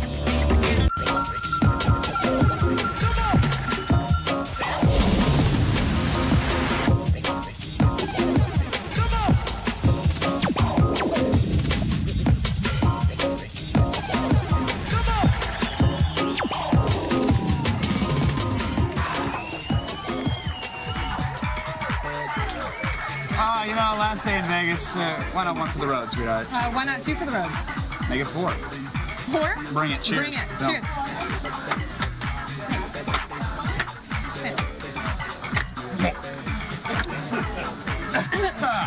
You need to learn to swallow. You're you good. Need to learn I got to the gag swallow. reflex. I haven't. Mine's not nearly as numb. Keep the throat open. You've been in the business longer than me. Welcome back to Attack of the Show, Las Vegas 06 Live. I'm struggling to remember my own name, but I'm being told, yes, it's Kevin Pereira. And according to the teleprompter, I'm Blanche Dubois. I owe Casey $5. Well done, buddy. Okay, since I obviously cannot stomach another drink, we are going to hand things over to the pros at the Modern Drunkard Convention. I can actually handle more drinks, and so can Zach. All right. More? Hey, it's Zach Selwyn here. I am newly sober and cleaned up, and I am at the 3rd Annual Modern Drunkards Convention in Las Vegas, Nevada. We're going to go inside for an investigative report. Ah, a convention that encourages its guests to get plowed. But the peer pressure to pound won't affect me. Well, it's a love song to alcohol. I mean, these days, alcohol is demonized constantly, and the pendulum is definitely swinging back toward prohibition, so we're trying to raise a voice up to get the drunks organized and say, hey, it's time to stop this. One of the former drunkards of the month, his name is Shorts McGraw. How you doing, Shorts? I'm excellent tonight. I'm working on my first cocktail here. Gonna turn her up and let her rip tonight, though, I'll tell you what. I couldn't do this. I told my wife I wasn't gonna have any tonight. Oh, have a drink, for Christ's sake. Hey, you know what? What's one drink gonna hurt me? What's going on? Public intoxication, but in a gentlemanly manner. There's a way to do it, people. You don't have to just get drunk and puke on yourself. You can do it classy like these three right here. There are shot glasses, and then there are shot glasses. I'm talking to my boys, Steven and Danny. What the hell you got there, boys? This is rum and coke. This is rum and coke. As an investigative reporter, I had to ask what makes the large ladies so attractive when you've had one too many. Well, it makes them look attractive, because they're really not, and I don't know. Those fat girls need some, they need some taken care of, so I'll step up to the plate. What's the best thing to do once you get drunk?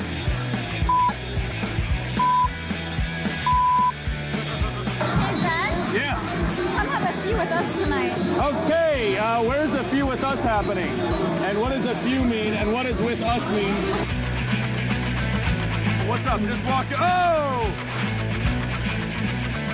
So it's only your second drink? See, if I was smarter than drunk, then I'd be drunker than smart. That's it. We're done. Thank you. Modern Drunkard Convention. Thank God I stayed sober, Grandma. Here's to all the drunks in the world and the cleanest bathroom in Vegas, I hope, because I'm sleeping here. It is really amazing how much you can drink in Vegas and still be alive. Very poignant. Genius. Yeah, actually, you want some coffee? Yes, please. Thank you. How were the drunkards? Oh, man. Awesome. I had a great time. I'm actually up for Drunkard of the Month. No, for real? Yeah. Go to G4TV.com/AOTS. You can write me in at Modern Drunkard Magazine. It's Drunkard of the Month. That would be the crowning achievement of my alcoholic career. You should be Drunkard of the Year. I wonder if you could go on from that. That's when you die. Yeah, essentially. You have to liver failure. Pretty much. Do you have to have like an Oldsmobile on steel blocks or on like concrete? You gotta have a Corvair in your front yard. And then you can vote. Yeah. So there is a crew ride. Yeah, Are you still drunk? I'm lit. Lit. I am so out of my mind. It's the theme of the week. Do you guys ever drink a urine and vodka? No, but I hear it's not bad. Goes down easy, right? Wow, that's disgusting. Clearly, I have not abused myself enough this week, though, so I stupidly agreed to do a little racing. And I actually learned how to drive a stick here in Vegas. You didn't know how to drive a stick? I drive a stick all the time. My car is a stick. That's too easy. I'm not going to do it. You put the ball in the tee. How about camera 5? Camera 5! The Finsky! Yeah, there we go. Right. That's what I'm talking about. That'll sober a man the right nickel up. camera. When do we get a guy and come in front of camera 5? For me. I'll go in there right now. Can we get some Pereiras and Zacks in there? Like a man. Oh, sorry. There's a kiddie pool. Send Richard Rubin down there. Now you're talking. Love Richard. All right, just take a look, folks, as I joyride way off the strip here in Vegas. Now, don't get me wrong, I love the Vegas Strip, but after you spend so much time inhaling recycled oxygen and cigarette smoke, you gotta trade that in for the fresh scent of burnt rubber. That's why I'm here at the drive, to get behind the wheel, to take it, and feel the rush. We hand you the keys to the vehicle and you get to drive. Well, it's not that simple. First, you have to prove you're not a raging alcoholic by submitting to a breathalyzer and signing a little waiver. But then, it's off to the track. That's right! You get to choose whether you want to drive 2 experiences on off-road, 2 on performance, or 1 of each. Choice is yours. The drive offers 13 GM models, everything from a Corvette to a Hummer, but I didn't want to kill myself right off the bat, so I opted to drive the cute little Solstice. But there was one slight problem. Don't know how to drive a manual. Oh boy. So that could be an issue. Boy. So what, you used to just driving 2 pedals? Yeah. Well, all the man cars have 3 pedals. I know. So do I need to forfeit my penis, or are you going to actually show me how to handle this thing? We're going to get you going. Ladies and gentlemen, the skirt's off. I'm wearing capris. Let's roll. Ah! Come on! Clutch in. Oh, we're good. Clutch in, yeah! No, that's right. I'm going to make you do it again. All right, so the stick wasn't quite my speed. So we switched to the Corvette. We're going automatic, and I'm about to experience the drive.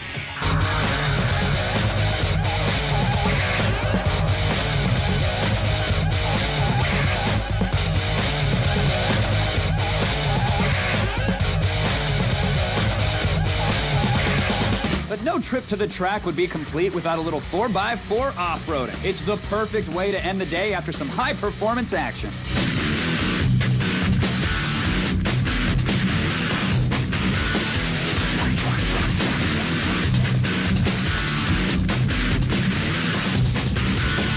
Now that's the rush you get when you head out to the drive. For $10, you go 0 to 60 in a Vet, then you go sideways in a Hummer. You gotta love it. It's right off the strip. You gotta check it out. You know, after a week of soul-rending debauchery, you kind of have to get back to nature a little bit. Yes, that's true. How are you doing by that? You learned the stick by now? I've got it down. Yeah? I can work it. Yeah, I think I can finally land a role in like a major motion picture. I think that's kind of reaching high, don't you think? Well, you haven't seen me work the clutch. Nice. All right, we still haven't reached maximum capacity in this pool, so hurry back and see how many people we can actually get into this pool and stuff it in with naked people or barely clothed. All right, I'm game for that. All right, nice. All right. When Attack of the Show Las Vegas 06 Live continues, Kevin might be naked on TV's only source for all the stuff you care about.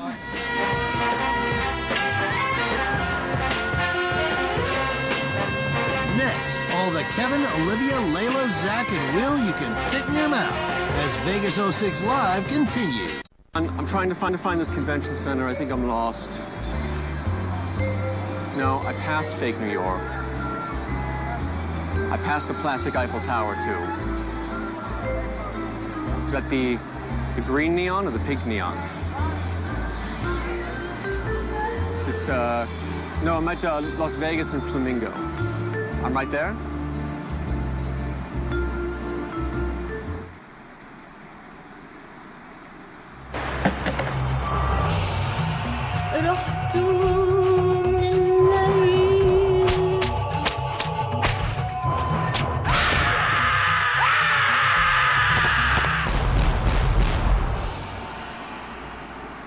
You have got to be shitting me. John, I'm not doing this. I'm not doing it. So you could send somebody else to the convention. I honestly don't care.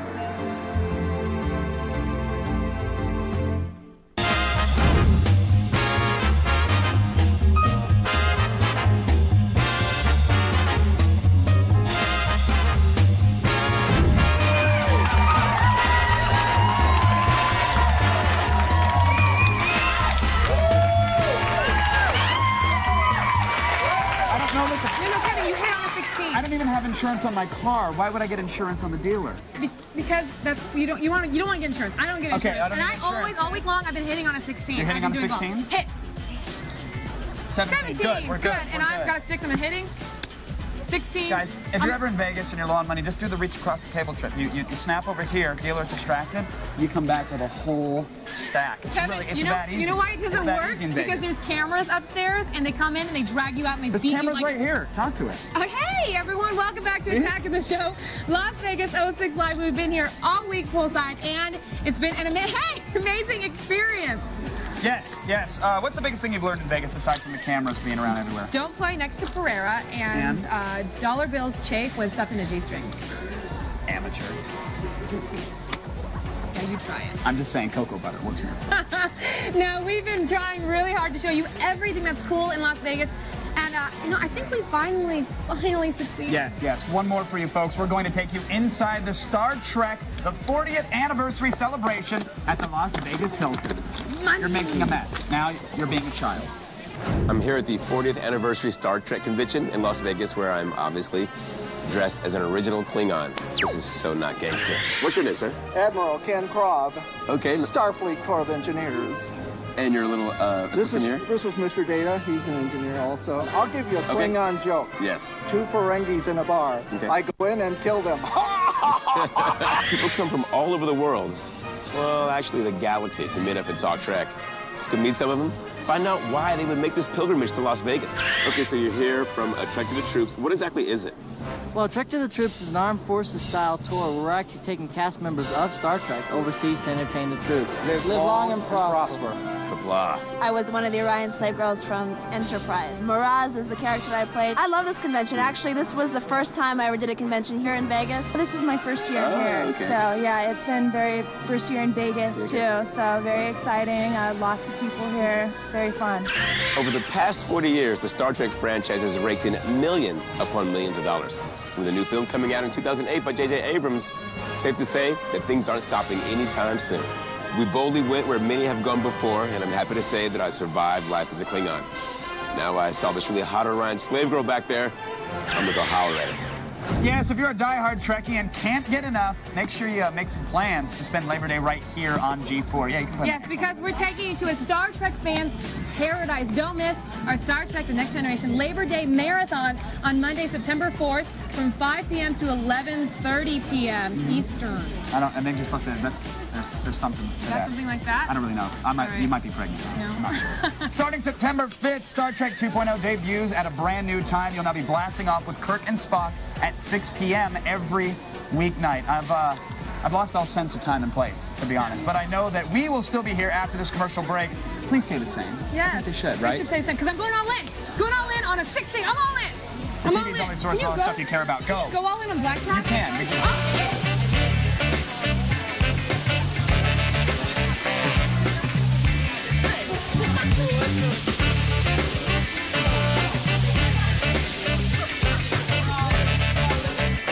Next, what did we learn? How have we changed? Yeah! The answers when Vegas 06 Live comes back.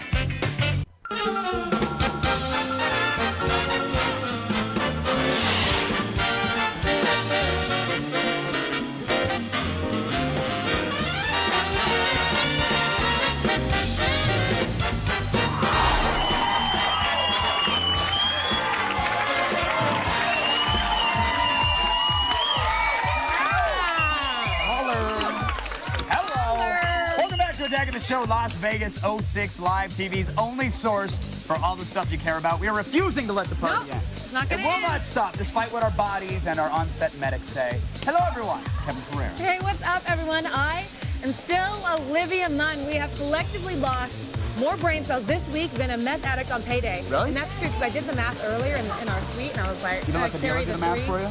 No. Smart move. Coming up next week, folks, the party continues, but from our G4 hideout in Los Angeles on Monday, we're debating snakes on a plane in the loop. And Tuesday, Olivia's talking about the old dirty snake. She goes in your pants with sex advice. Is it It's clean. dirty? It's clean Yours now. is dirty? I use some OxyClean on it. Some OxyClean. The power of oxygen. Nice spray and wash. Some nice shout. Okay. 405. Well, any other cleaning products you want to mention? No, I think we're good. All right. Hopefully we're sponsored by one of those.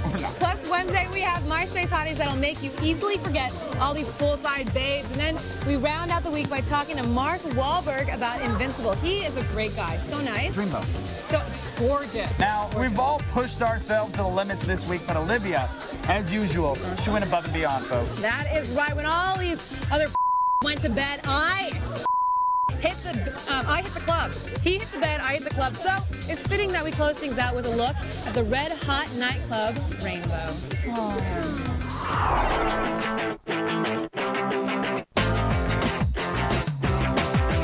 When you're in Vegas, you're gambling, you're drinking, you're partying, and pretty much going balls to the wall every single night. Now, if you guys are anything like me, you want to chill out every now and then, and we found the perfect place for you. It is Rainbow Bar and Grill.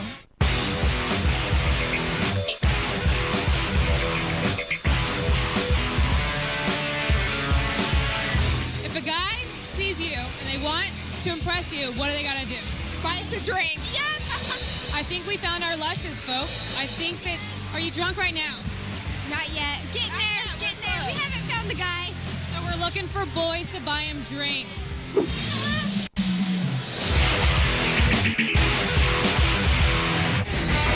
Rainbow has some of the hottest hard bodies on the strip, behind the bar and on top of it. On Rock Mondays, the dancers bring you back to the days of, well, hot girls dancing on bars. I guess that never really goes out of style, does it?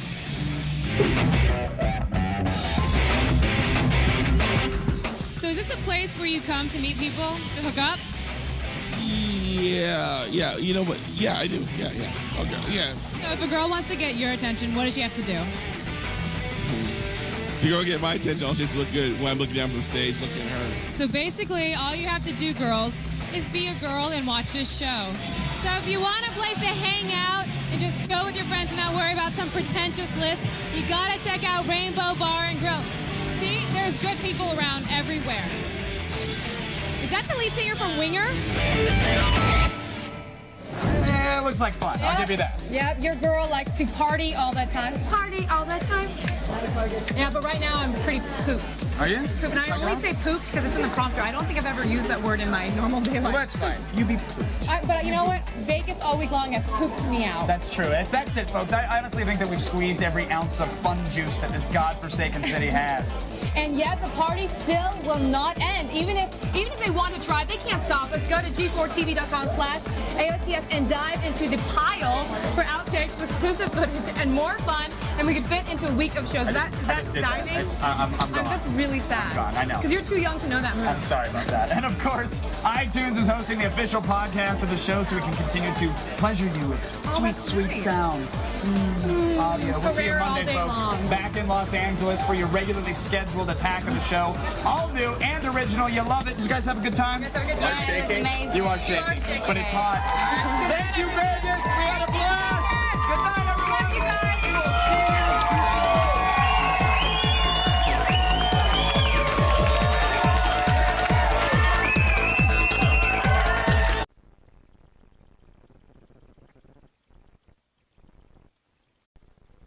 Today on Attack of the Show, will snakes on a plane break the bank? Or quietly slither away? And then go back to school with the stars of Accepted. I'm a college girl now. Then no show on TV is safe as we deliver the punchline. Moist, hairy armpit feels just like it. All this and more on a live and totally original edition of Attack of the Show starting right now. He calls this whole area Areola 51. Drop the beat.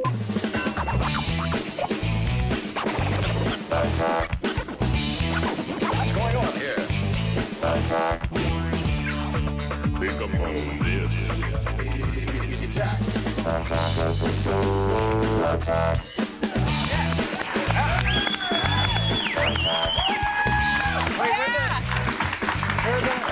They're back in Vegas. Where are the girls in the bikinis and the... No, they're in Vegas still. And the drinks? Sit and down. Sit down. I'm right here. Oh. Not good enough? No, where's the two-piece? What's going on? I mean, you were rocking it by the end of the week. Just by the end of the week, I was drunk and not even paying attention to what wardrobe Can was we get the giving studio to 140 degrees so I still feel like I'm in Vegas? That would be great. me. That would be great. Welcome, everybody, to Attack of the Show. It's TV's only source for all the stuff you care about. It's Monday, the 21st, and my name is Fabricio Montoya. You killed my father. Prepare to die. Exactly. I knew it. Hey, what's up, everyone? I'm Olivia Munn. We are coming to you live from the G4 studios in Los Angeles, and we are just getting over our Vegas hangover. This boy has a bad hangover. You know what? You can only take so much Vegas action before like the whole fear and loathing kick in. Yeah. I'm still at that stage. I just had to annul our marriage. Really? Yeah. But I still get half, though, right? No, you do not get it. That's why I'm annulling it. I don't want to pay you anything, Pereira. Wow. Okay. Yeah. You made a couple too many clauses in there. I had to stay under a certain What, in the wage. prenup? We had to have sex, so many times a week. It was kind of crazy. But I thought what that was, you're asking I even for. laid it out like an IKEA catalog with all the positions and where the nuts You and the made bolts it very go. easy for me, but just lost all the romance. I'm sorry. That's all right. Maybe next time Vegas. Okay. Let's just get married every year. We'll do it. It'll We'll be make fun. it's an annual event. So what was your favorite moment in Vegas, though? I mean, like we did the marriage thing, which was cool, but you know what was my favorite moment is when you and our writer Chris were behind me when I was playing blackjack, and they told me to go all in. In that moment, I thought, you know what the hell? I went all in, covered my eyes, blackjack. Yeah. But then also the very next day, let's not. I asked what your favorite moment was. The I very don't next think we need day, to hear he told me to go all in again, and I lost it. Look, if you weren't feeling it, I'm sorry, you shouldn't have gone in. But if I you would have always doubled feel- down I and or always feel split, lucky. you'd have totally gotten it. Just got to play strategically. All right. So that was a cool moment for you. You all right, sweetheart? Yeah, I'm Can just we listening to you trying to explain. Yeah, you know, what are you blackjack gonna rules. do? Split them, double down. Double down, you strategic. got to hit and go all in. And You're just saying things you hear. Play the line. You're just repeating things the dealer told you. Yeah, pretty much. I had to look at the dealer for every single hand I played. It didn't work. Well, what about you? What was your favorite moment? I really enjoyed it. It wasn't on the show, which was kind of disappointing, but the local Fox 5. They invited us out to do an interview, and that was my favorite one too. It was local Las Vegas television, and we went over there and we said, "Can we do the weather?" And they're like, "Oh, we're not sure we have time." we ambushed the set. And we just sort of ambushed it. Is that you act like you don't even know TV because when the graphics change, you flip. I'm not used to working with a green screen. I had no idea what was going on. I'm really trying to do the weather. Yeah, you were Vanna Whiting the hell out of that thing. Okay, that's wind. There we look go. At you. Wait, now I'm going to do. Wait, that's your weekend temperatures. That's the wind coming in, and the rain, and the sun. Sun! Dude, weatherman in Vegas is the easiest job in the world. I know. It was 100 the whole way through. It's hot. That's why when we ambushed, and when we came in, they said, "Oh, we don't have time for you guys to do the weather." So we turned around to the weather guy, and we was like, "Can we do the weather?" He's like, "Okay."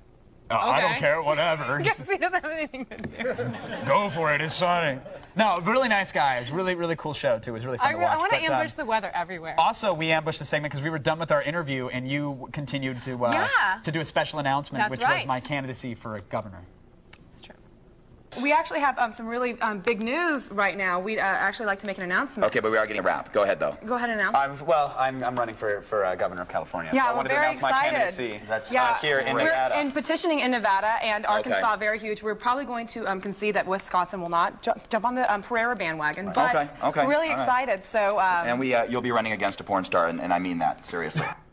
I will be, and I will take her down. And we came up with that on the way to Fox 5 without telling our president, vice president, producers that we're just going to announce his candidacy, and he's actually going to run. What are what's your platform? We're going to run. Well, first of all, let me ask you something. Okay, let's do a little role play. Let's say I'm running for governor. I'm like, excuse me, ma'am, constituent.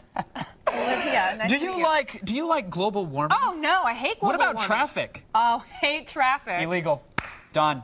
I'm passing the law. You can do that? I'm governor. You know what the hell can I do? In fact, the borders of France, have those been bothering you, keeping you up at night? I'm redrawing them. We're just redrawing them. That's impressive. That's how I roll. I don't know why people haven't made that platform yet to make traffic illegal. You're in traffic, you get a ticket. Done. That's why you're going to win, my friend. That's why you're Pereira. going to... Black where it counts. I figure with a... Where does it count? we'll figure that out later. But it's just right now, put it on the poster and let's get these things printed. Let's get it going. I'll be the first lady. You bet. Nice. Time now to toast the champagne and eat the king prawn. Yeah, because we're teaching the kids in Thailand, too, as we go around the net.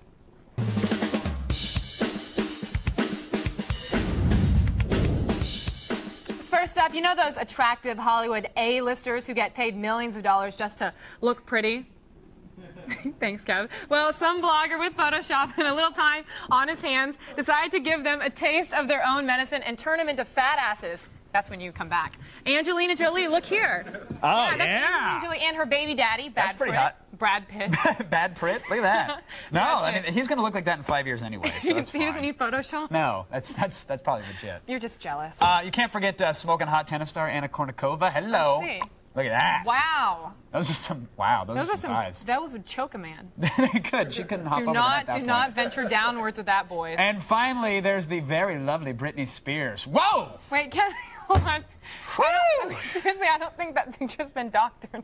No, look at this thing. I mean, Britney's looking really Kevin, fat seriously, now. that's all natural. That's so mean. That's really gross. gross.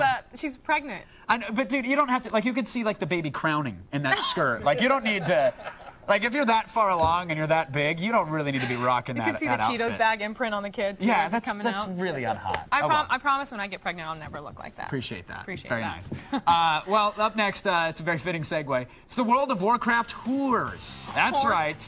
Keep checking the space because soon enough, this porn site, it's really going to make your nerdy little dreams come true. I mean, you already fantasize about girls dressed as elves doing naughty things around your Norath region, if you will. Well, now you can finally see the pictures that actually make it so. Just don't get caught up and neglect your guild because there's plenty of really important quests to go on. You know? Wait, boys really think about that? That's what they dream and fantasize about? Kinda, yeah. That's really weird and creepy. Often, actually. That's interesting. And finally, we have a long and storied tradition here on AOTS of closing out Around the Net by showing a video of someone either injuring or making a fool of themselves. It's actually my favorite part of the entire hour. And today is no exception. Get your face right up to the screen because you're not going to want to miss this one. Seriously, it's super embarrassing. Don't, just get really close. Just...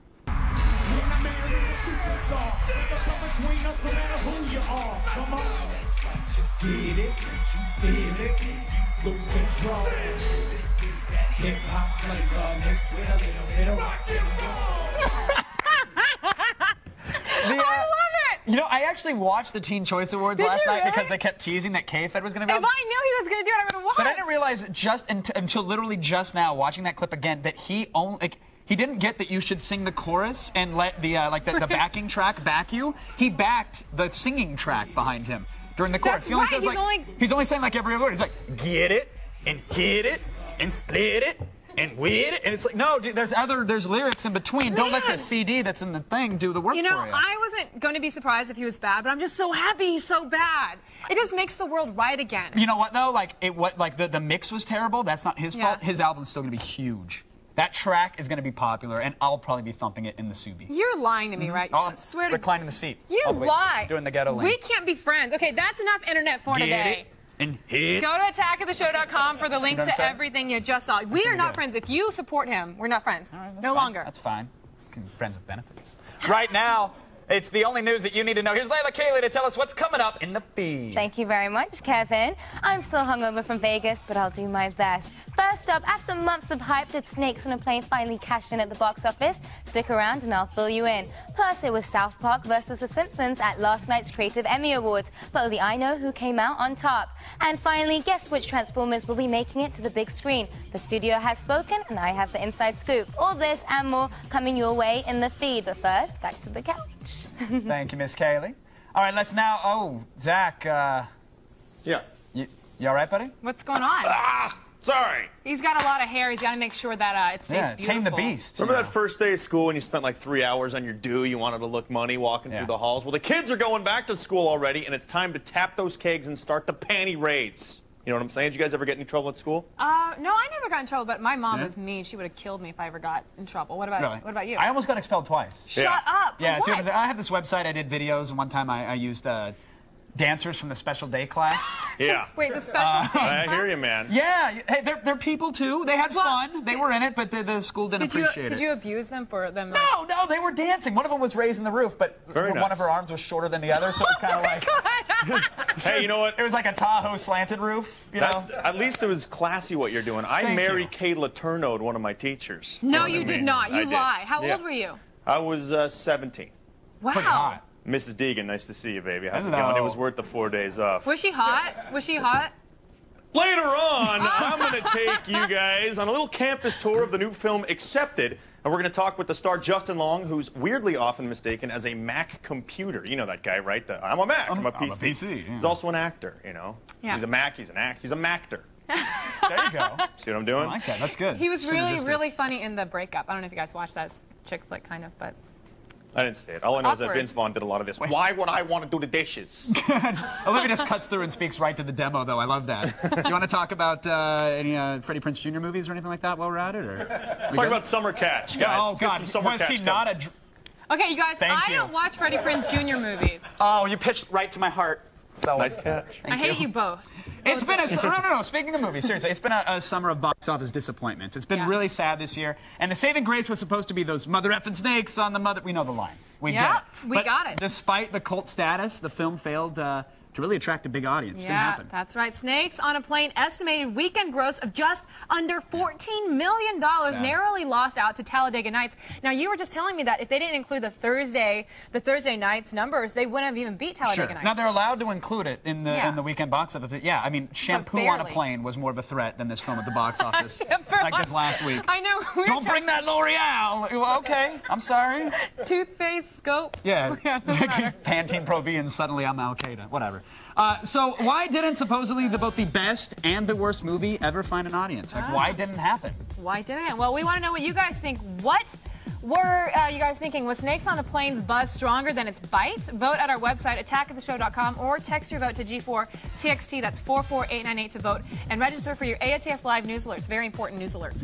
You don't want to miss it. You do not want to miss it. Coming up later, though, we have some cultural learnings via the glorious nation of Kazakhstan. That's right, we're showing you the new Borat trailer. I'm so excited. It's been cheered in the theaters. It's caused international controversy. And today, we have it for you in all its glory. Stay tuned for that. Oh, my gosh, I'm so excited about that. I'm getting my one-piece string bikini ready. We'll be back and badder than ever. Who's that? Wait, that's my Michael. Later, Snakes on a Plane. Instant classic or total joke? What are you talking about? Next, we rip your favorite shows a new one. Ew. Don't go away, because Attack is coming right back.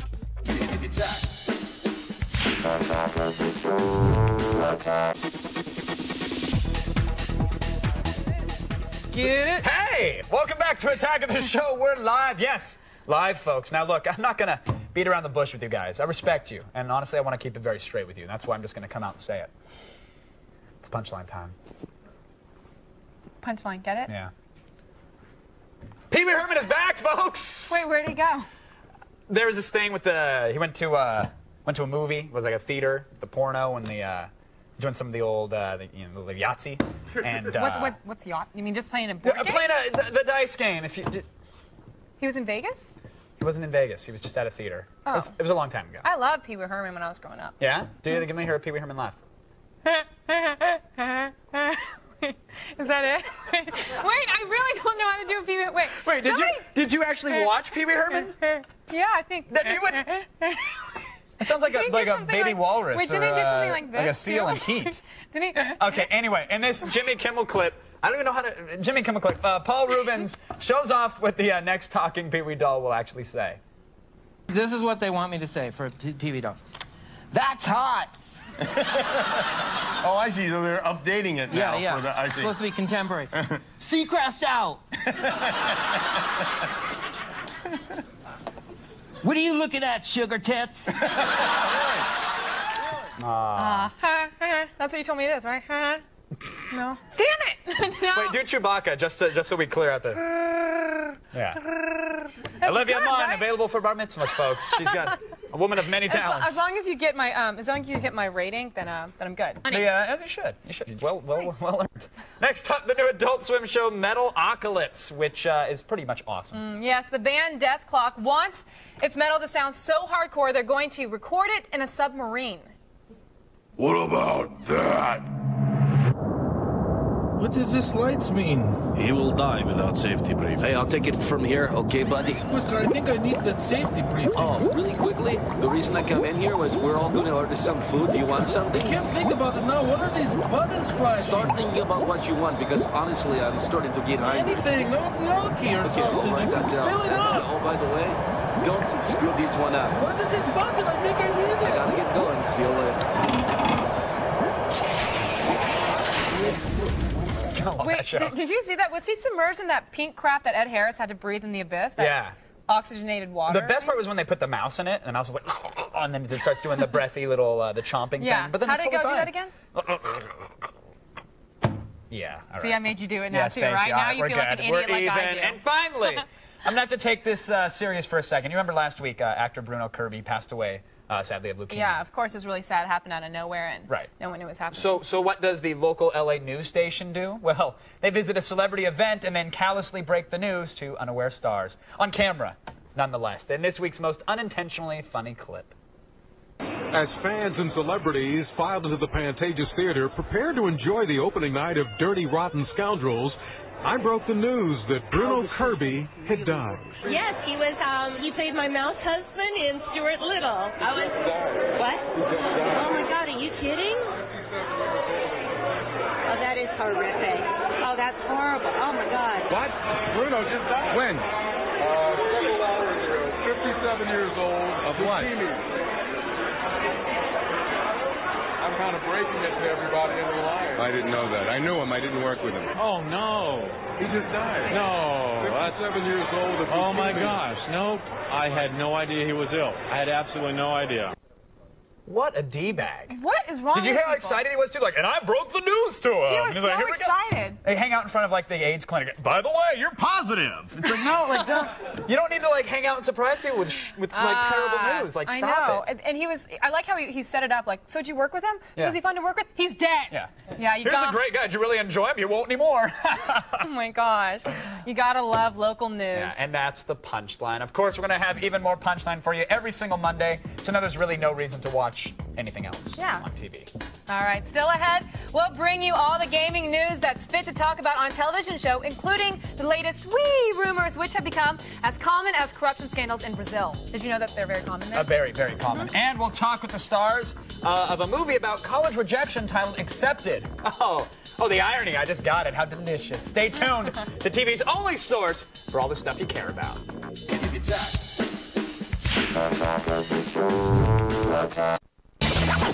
going on here? Welcome back to Attack of the Show, TV's only source for all the stuff you care about. We are live, as usual, and we are continuing to bring you well-researched information in a timely and thoughtful fashion. Honest. Right, Kevin? Sure. So you've been patiently waiting, and now we're going to give it to you, folks. Here to discuss all things gaming is X-Play co-host Adam Sessler. Adam, welcome back to the Attack of the Show. You're in Vegas? I was in Vegas. Tanner and poorer? Both. Good. Both, good, actually. Good. But this is all fake. This is all of some bodega on Lincoln. Oh, you really? buy it by the stars. Yeah. Well, that's it. I'm glad to know you're taking care of yourself. Thank you. Let's get to the gaming, though, because we want to take care of them. They care. Rumors are flying about Nintendo's Wii console. The latest, though, it actually calls for a lower-than-expected retail price, about $170, and possibly even free Wi-Fi gaming service right out of the box. I mean, has this further sealed the deal for you? I mean, are you surprised by this the price point? 170, I got kind of excited because I've been trying to say that I would not be surprised if Nintendo did have a $150 price tag. And to further that proof, the announcement that there's going to be 21 games available at launch. Now, if you're going to make that many third-party publishers want to have launch titles, and sometimes they're less than, the number of available consoles as people want, and you're spending a lot of money on the console, they don't tend to spend that much money on the game. They understand the attach rate, might not be as high because people are spending so much on a console. A really cheap console, and also they have to compete against the Zelda game and a Metroid game, which is big as well. So I think there's some credibility to that. Now, what about this free Wi-Fi thing here? Because Wi-Fi, you're inherently, if you've got Wi-Fi, then it's free because you've got that. But matchmaking services or the back end where you can download Mario games, that being free? Definitely not downloading the game. No, not the service that allows you to access them. I'm a little. I know they've said the word free. Something is going to be free. Remember the Xbox 360? You could get online with it free, but you really couldn't go to Xbox Live. Also, this is not Nintendo's area of expertise, both with the GameCube, and I think everyone's experienced some problems with the DS and the Wi-Fi service. So, what I'm hoping is that if it's free, it doesn't mean it's free like what we get on the DS. Well, let's talk about a company then who clearly has done no wrong when it comes to next-gen systems. Sony, my friends. According to an article from gaming website Next Gen, Sony's Kaz Hirai stated that the PlayStation 3 hasn't even gone into production yet, and the manufacturing process is expected to begin shortly.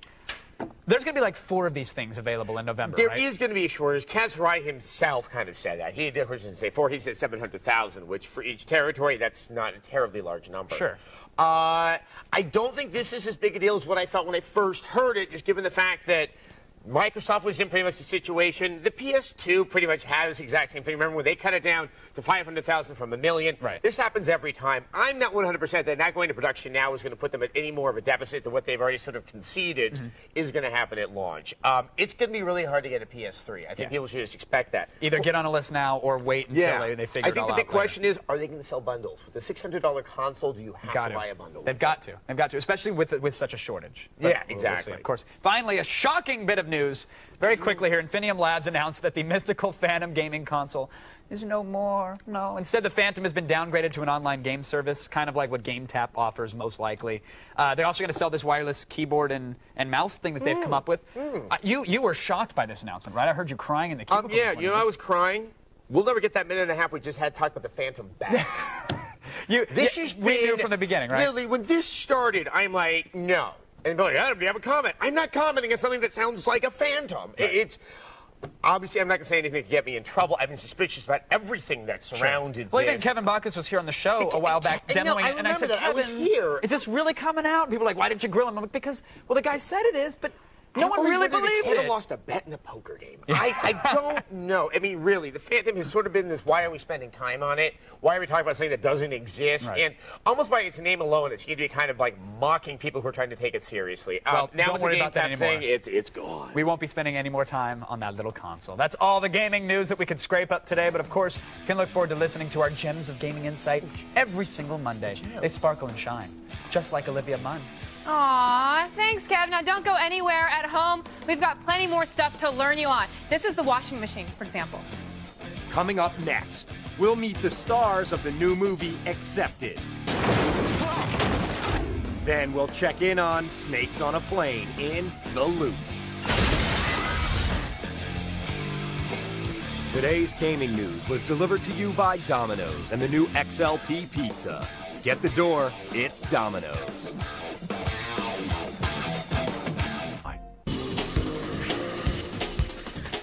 Your hair looks pretty. I'm glad you sprayed it earlier. You're welcome. Welcome back to Attack of the Show. We are live and are currently being beamed directly into your optic nerves. And let's not forget, later this week is Live Music Thursday presented by Dentine Ice. We're going to have the Rockers' Maxine joining us in the studio. Very exciting. Very exciting. Now, you know, when I tried to get the Zach Selwyn National Institute of Rockin' accreditation, they told me that classic guitar poses, like this one, What's another one? wasn't as an acceptable major. And you want to see one more? Yeah. Okay, but it involves a Mark Knopfler, All Pete right. Townsend kind of thing. Oh, wow. That's actually pretty detailed. They said no? They said no, and all I have to say is, screw you, federal government. Damn! Damn, take that. But it looks like the kids in the new movie Accepted had an easier time running their own college scam. And I got to meet up with some of the cast. Relax, we're all going to college, okay? This is said by the guy who's been rejected by 7 schools. What do you do when you just can't get accepted to your college of choice? I can't believe I didn't get into state. You do what the gang of the movie Accepted does and just make up your own damn school. This is the act of a desperate, wildly unrealistic person. I play a guy who's sort of, kind of like a wise-ass, kind of like mover and shaker kind of guy. And through a series of lies that he's forced to tell, because he doesn't get into a college, he has to then back up all those lies by eventually creating his own college. Who do I give my intuition money to? What? Me, I guess. I'm done fishing singles out of my G-string. I'm a college girl now. Oh, what the hell happened? An explosion of flavor! I'm working some very unstable herbs! Newcomer Adam Hirschman plays the freaky Glenn and shares the location of his creative nexus. I'm in there in my room, you know, trying to come up with stuff, you know. It's a really small room. It's really more of a closet. So, I mean, a lot of it came from there, and then half of it came from when I like to eat outside a lot. You need a Razor scooter to vote? Of course you can't have a fake school without a fake dean. Lewis Black rounds out the cast with his tough love humor. And we all know that all we're doing is breeding a whole new generation of pimps and whores and indoctrinating them into a lifelong hell of debt and indecision. I think no matter how cool you are, you want to feel accepted in certain ways, and you feel rejected in a lot of ways, you know? Like me, man. Ask me about my wiener! I'm like the coolest dude I know, ever. And I still feel rejected sometimes. I mean, it's like crazy, right?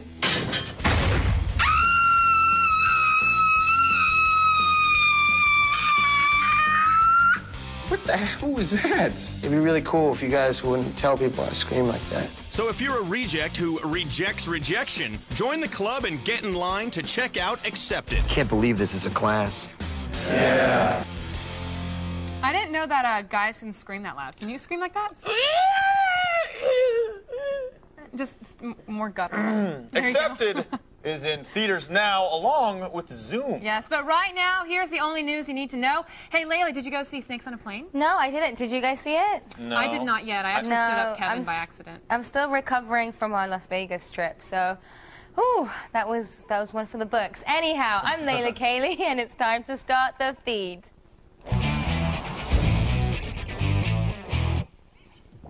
Well, it looks like months of hype and being buzzed about on blogs has absolutely nothing to do with making money at the box office. Snakes on a Plane slivered its way to #1 over the weekend, but just barely. In fact, it only made around $15 million, and that's if you count the midnight screenings on Thursday. What a disappointment. I guess Sam Jackson could get those snakes off the mother effing plane, but he couldn't put mother effing butts in mother effing theater seats.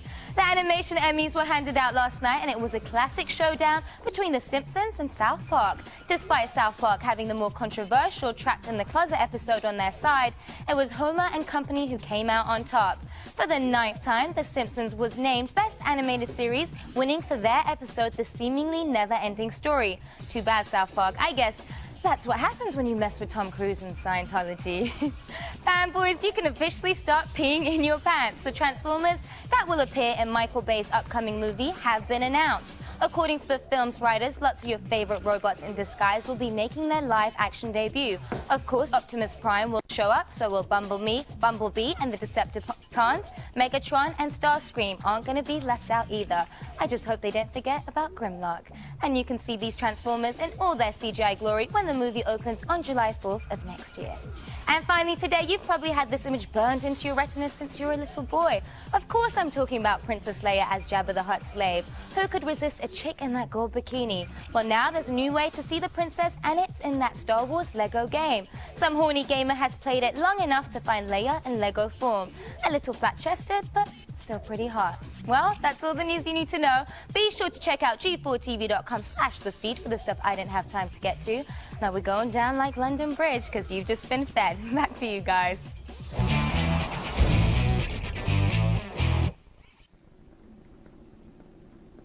Oh, hey there, Layla. Thanks so much. Now, don't even think about moving or doing the washing machine dance at home. No. Only experts can do We've that. got a lot more show to go, and don't lie to us about not thinking about moving either. Don't even think about not thinking about moving or about leaving or switching the channel or think about it. Up next, we'll decide whether or not Snakes on a Plane had the box office bite of a viper. In The Loop.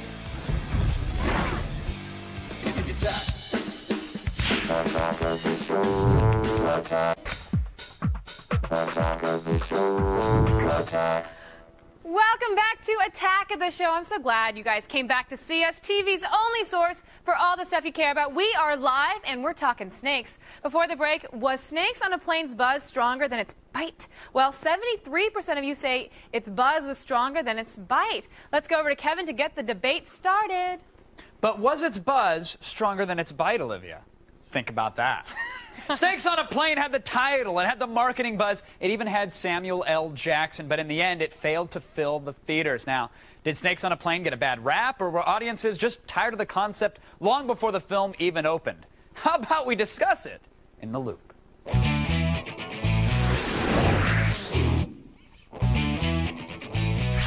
Joining us via satellite to help us make sense of it all, founder of movie review site Chud.com, Nick Nunziata, the Nunes, as we've come to know him, is here. David Walden, author of Snakes on a Plane, the guide to the internet sensation, joins us, and our resident film geek and Film Threat's own Chris Gore, doing the official dance to the official pop song of Snakes on a Plane. Well done. Most people don't know that, Chris. Good job. Nick, you're shaking your head already. Yes. We haven't even started talking about the movie. I'm assuming you're a huge fan of Snakes on the Plane, right? Were you excited to see it? What'd you think? I wasn't a huge fan of snakes on a plane, but, you know, I'm not a huge fan of snakes in any orifice or vehicle. Okay, all right, that's understandable. I've seen your browser history, though, and I tend to disagree with that statement, sir. You didn't like the movie? You didn't enjoy it? I was disappointed. I mean, like, you know, as a big fan of cult movies, I mean, my site's called Chud. I mean, I expected a little bit more nudity, a little bit more gore, a little bit more of this, a little bit of that, and it just felt a little bit declawed.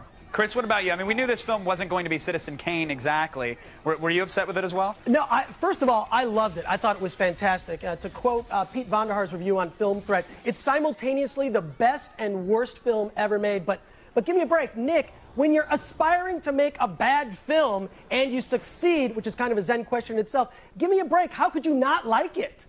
What did you think it was going to be? It's not Shakespeare. It is Shakespeare. Shakespeare wrote the original draft. You didn't know that. But I just think, honestly, you can't force a cult movie on people. I think, you know, you have to have certain elements in place. Yeah. Now, David, did the studio ever jam this film down people's throats, or did they, they openly accepted it, didn't they? You know, it was the movie. First of all, the movie wasn't forced on anybody. I think the reason it became so popular was a very organic thing online. You know, New Line Cinema took that hype and ran with it, and that may be inherently one problem with why it didn't make as much money as it did. New Line may have overestimated the legs this movie had, but don't blame it on it. It was an organic experience. I don't think. Well, David, do you feel like because of the, I don't want to say the failure of the opening week, it wasn't as big as New Line was certainly hoping for, but do you feel that this is a testament to the lack of power that perhaps internet marketing has and that this internet buzz has? Perhaps. I mean, I think the movie probably made about as much money as it was going to without the internet hype, in my opinion. Nick, what do you think? Why didn't audiences turn up to see this film here? Honestly, I don't think New Line's at fault. I think what happened was it had reached its critical mass just a couple of weeks before it came out. Everything was done with precision. I just think at the end of the day, it got a little bit unhip after it was so hip for so long. When people like Entertainment Weekly are pimping your product, you might have gone a little bit jumping the shark a bit. Chris, what do you think? Did they peak too soon? Definitely peaked too soon. They could have opened this at the beginning of the summer. The film's been done for a long time. But I think the critical mistake was not screening the film for critics. Not that critics matter. I think, frankly, today with the internet, critics are irrelevant. But the reason is it gave the perception in the mind of the average moviegoer that by not screening it for critics, it was a bad film. So I think they did it on purpose. I think that they were trying to, again, maybe overestimating the strength of the internet hype. A lot of people I spoke to for my book who worked on stuff online wanted the movie to be bad, and by not screening it for critics, it was kind of a hidden maybe message to these guys that yes, you're getting a bad film. This is the film that you wanted. Well, David, obviously they had that internet fan down. Like those kids are already going to go see Snakes on a Plane regardless. Perhaps if they'd have screened it, maybe more mass audience, maybe the mainstream would have heard about this film. And from early reviews, it seems that the critics are okay with it. I think though that the fact that had the critics seen it in a standard situation in a sterile screening room, the reviews would have been far worse than they were. I think that by being forced to go pay for it and see it with the masses who at the time on Thursday or Friday were the ones who were really into it, they got swept up in the energy of the movie, and that's one reason why the reviews were as people positive shouting as they were. at the screen and throwing popcorn and quoting the lines that they know from the trailers. That's true. There was some energy there. Now, Nick, what about a sequel here? We're going to see Snake 2 with I don't know, like Crispin Glover or I think we might. Maybe Bokeem Woodbine. He seems to, excel in stuff like this. But honestly, this film has not reached its end yet. I think it's a midnight movie. It's that kind of thing. It may have, a longer life than people give it credit to. I think the death of Snakes on a Plane is greatly exaggerated, and it could lean itself to. It's going to do great on video, and who knows where it's going to lead. Chris, do you think this is going to have a strong DVD following? I think it'll definitely have a strong DVD following. As for a sequel, I don't know if we'll see a sequel, but we might see, other Danny incarnations. Glover? Come on, he'd be fantastic. like spiders on a clown or public speaking in front of sharks. You never know. But Nick, if you want more nudity, you can probably check out the porn version, which will be, snakes on a landing strip. I think it'll be out next week. So look for that one. There you go. Chris is already in production now, and he's trying to cast me, and it's not happening, Gore. I'm telling you, that smile's not bright enough. We're going to see how Snakes continues to play out, and if it truly becomes the camp classic it's predicted to be. But thanks to Nick, David, and Chris for joining us at the Digital Water Cooler and keeping us all in the loop. That was fun, gentlemen. Right now, we're going over to Olivia. All right. Hey, Chris, if you're still listening, I'm going to get my headshot and resume over to you right away. We'll be right back with It Came From eBay. How else are you going to know what to regret buying when you're drunk at 4 in the morning? What's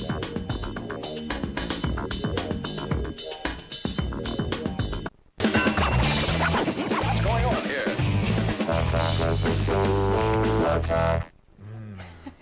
Welcome back to Attack of the Show. What happened there? Playing rock, paper, scissors. Check the internet. We're live and checking out the crap people try to pawn off on other people. It's the staple of a free economy, really. And I don't mean to get preachy, but I feel very, very personal about this. The Americas were founded on the principle. It began with the Silk Road of Marco Polo, and today its equivalent is Sassy Cellar in San Diego. You know what that is, my friends? It came from eBay!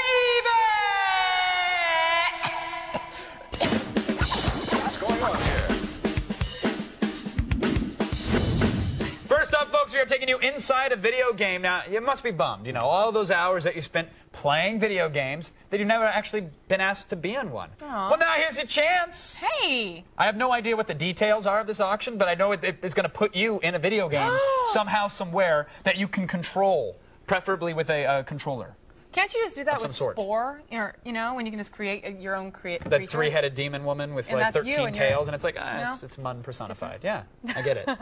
$3,100 and only one bid is sucker. Yeah, you're a sucker, Kevin.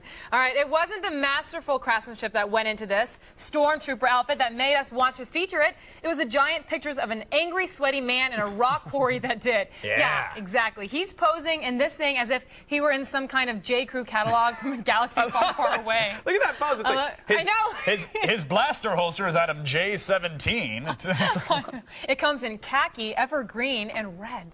Nice. Okay, right now it is going for $875, and there's no bids yet. Not surprising. Maybe we should put up different. I like how he took his helmet off on one so we can recognize. He's all man on the inside.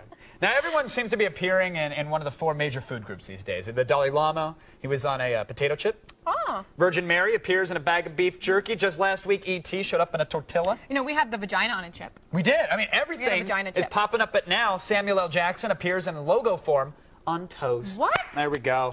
Let me see this. I wouldn't say it's officially jumped the shark because it did back in January, but that's it. Snakes on a plane on toast. Wow. Probably not a random occurrence, but the toast is getting a lot of attention and has already passed the $100 mark. It's actually going for $128.50 with 26 bids. All you have to do is put a piece of bread down and then put something around it and then put it in the pan and toast. Chris Angel, stop spoiling the magic. I can't do that cup trick anymore because everybody saw it on a show. You're never good at it anyways. Star Jones left The View and lost her contract with Payless shoe stores, so she no longer has a use for her plus-size feet. It's terrible. Yeah, it is terrible, and that's how they ended up on eBay. Yeah, actually, these are hippo feet, and they appear to be hollow so that you could use them as a fashionable oversized candy dish or a hipster beer stein. Nice. Great. Yes, this lovely pair is going for $100, and right now they've gotten 0 bids. 0 bids. Well, there you have it, folks. Always expect the unexpected when... Let's do it together. It came from eBay! I should have warned you I was going falsetto on that one. I got it, dude. I can totally keep up with you. Still coming up, we talk to you in the army of monitor heads that includes every John, Jack, and Jason in New York. We've got them all on TV's only source for the stuff that you care about. If you haven't been watching Attack of the Show, this is what you're missing. For more info, go to attackoftheshow.com.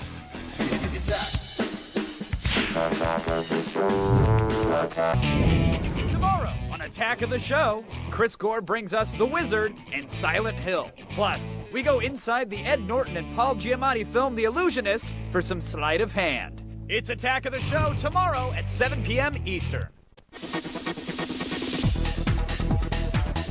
Welcome back, everyone, to TV's only source of everything you care about, all the stuff. All the stuff that you care about. It's Attack of the Show. We're live, and right now we're talking to you in the army of monitor heads. Who do we have, Miss Munn? Hey, we have Paul from Idaho. Not Idaho, but Utah. Utah Pimp. What would Snakes on a Plane 2 have to have for you to spend $10 on it? He went away. That was the black or white Michael Jackson video. It's like he just morphed right in front of us. That was awesome. So what does Snakes on a Plane have to have for us to spend I'm not $10? seeing a sequel to that. I'm sorry. It's like the Blair Witch thing. Like, you spooked me once, that's fine, but I'm not going to see your stupid Book of Shadows. Spook me once, shame on you. Yeah. Spook me twice. You can't spook me again. I don't get that. That was the Bush version of the. Oh, never was mind. it? All right. Oh, I remember what you were saying. Would you go see the sequel? Let me go see the first, and I'll let you know. All right, done. And finally, we have Pico from Kentucky. Pico? Hey, this is Pico the cat. What animal would you least want to see infesting a plane? Maybe some dogs? Maybe some dogs. Maybe some. Because he's a cat, I get it. Yeah. Funny. Like how he did that. Well, I don't know. I wasn't scared of snakes when they were on our set that whole day. You were freaked out. Only you were when a little whole girl garbage can spilled on me. Oh. You wouldn't even do it. Maybe if you had any skills at rock, paper, scissors, that kind of stuff wouldn't happen, Olivia. Maybe if I spotted a cheater either. I just have a golden heart, and I see you as pure, and I did not think you were going to cheat on me. That's okay. I've just got the skills. I want to see like a hybrid, like Gremlins on a plane. Gremlins are freaky. That would be great. If that was a real animal, that would be my choice. There you go. Now for all the things you saw today and more, go to attackoftheshow.com. Bring it. Oh, hell no! I win!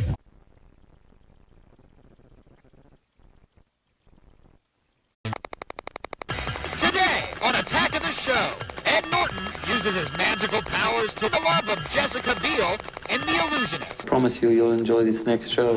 Then it's all the natural and supernatural disaster you can handle on DV Doomsday. We stay here, we drown. Plus, get to know indie rock sensations, the Future Heads. All this and more on a live and totally original Attack of the Show. Go on. Starting right now.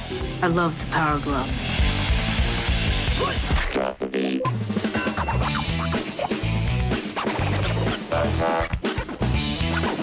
going on here? Pick up on this. Attack. Attack of the Show. Attack.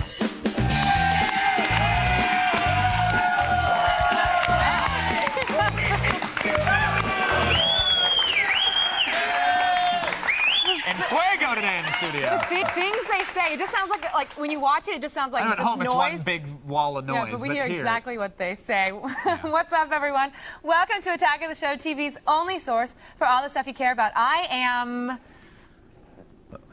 Olivia Munn. Olivia Munn, hello. You're good, you're good. I'm Kevin Pereira, and we're coming to you live from the G4 studios in Los Angeles, better known as the entertainment capital of a 2-block radius around Olympic Boulevard. Yes, the heart of it all. Yeah. And we also are on safari today. Yeah, apparently matching. We're in the brush. We're in the khaki. Any luck, I'll be in there tonight. And today, I'm personally excited because Paris Hilton's new album, brilliantly titled Paris, it drops today. Nope. No! There's no clapping. The stars are blind and our audience is down. That's hot. No. That is hot. Oh my gosh. You are serious. That's what's really sad. I cannot believe. I can't wait to get the album. Well, you know what? I can't believe that you're excited about Paris Hilton, but I'm excited about Madden 2007. How does that happen? Okay, you're excited about Madden. I'm excited about Paris Hilton, whatever. There's really no contest because Paris clearly is the superior entertainment icon. Are you kidding me? She's the queen of all media. She's an idiot. She's the person who called herself the icon of blondes for our generation. Well, there you go. She's a hotel heiress. How can you beat that? Wait, no, she inherited that. That's not anything special. She was on The Simple Life, star of a TV show. Wait, so was Nicole Richie, and she has an eating disorder, and we have our own TV show too. So she drives a Mercedes-Benz. I drive a Mercedes-Benz. She's got her own catchphrase. Huh? That's hot, right? Yes. That's hot. Yeah. Shut up. No. No? Something else. What? These aren't very good. You're not giving any good reasons. These are great reasons. That Paris Hilton is better than Madden? I've seen her Velcro love patch on like 13 different websites. Yes. I have my own sex tape too. What's the big deal? With Rick Solomon, by the way. Right, FYI. Yeah, that's right. Sit on the couch quietly. I sit correctly. You have been defeated. I can't believe you like Paris Hilton. It's a good song, but it's heavily produced. It's all fake. I still love it. All It makes right. me dance. Anyway, dance then. Well, if we were hearing the song, then I'd be inspired by the moment. But right now, this whole Matt and Paris Hilton animosity. Got you down? We need to All move right, on. anyway, we will move on. Let's face it, newspapers are a huge hassle. You ever think about that? They're gigantic, impossible to fold. You can never fold them back the way they were. Right. You get that crappy ink black thing on you. Yeah, It's everywhere. It's just, you know. So why not check our edition of the morning paper instead as we go around the internets.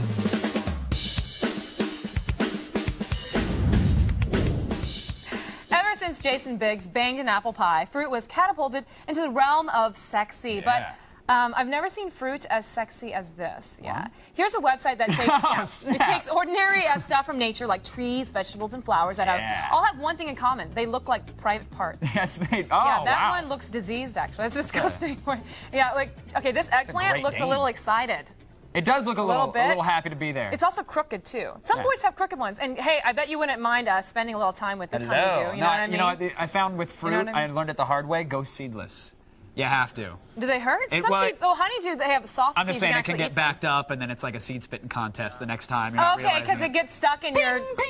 It's flying off the. Yeah. Wait, explain, because it gets stuck in the. Now, what's going on here? Is this mom giving the tree a handy? Nice. It looks like a little manual release there on the bar. That's nice. Why are there so many? And that cactus clearly has taken Viagra and gonorrhea. Is that what that looks like? Because I always thought that was natural.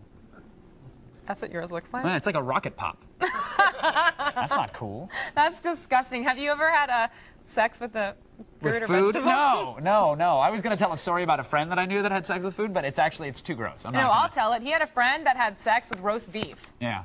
A friend of a friend, and he would keep it in the fridge all wrapped up and throw it in a friend? No, seriously. And he would throw it in the microwave for a couple minutes. And anyway. Wait, here you guys. The worst part is that when he's done, he'd put it back in the fridge. So, imagine a house guest coming by and like, oh, a delicious treat. Exactly. Just saying. Here's what's so awesome that he said it's a friend of a friend, but it's so detailed, you think, how could it just be a friend of a friend? All right. Next up, say you're a smoking hot chick, right? Hi, yeah, what's I have up? this problem a lot. Hey. You're a smoking hot chick who wants to go on a murderous rampage.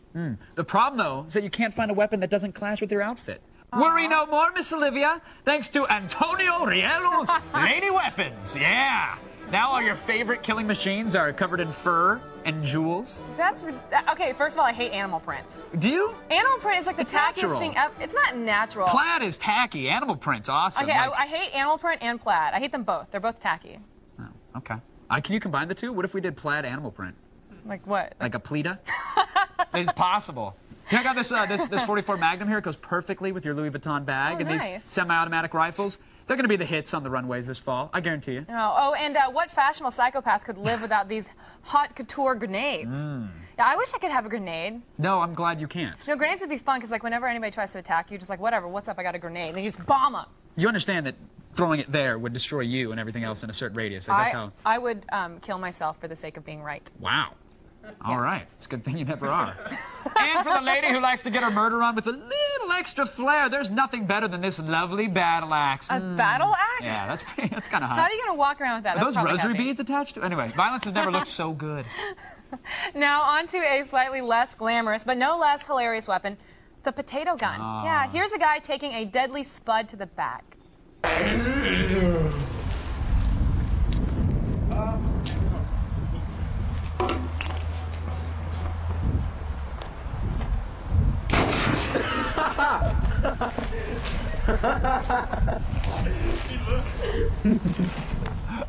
I love when someone's in so much pain they do that cartoon run spin on the ground. Wait, what is it? It's like he takes one to the back and then he's down on the ground and then there's clown music and he just he's like, oh yeah, like that.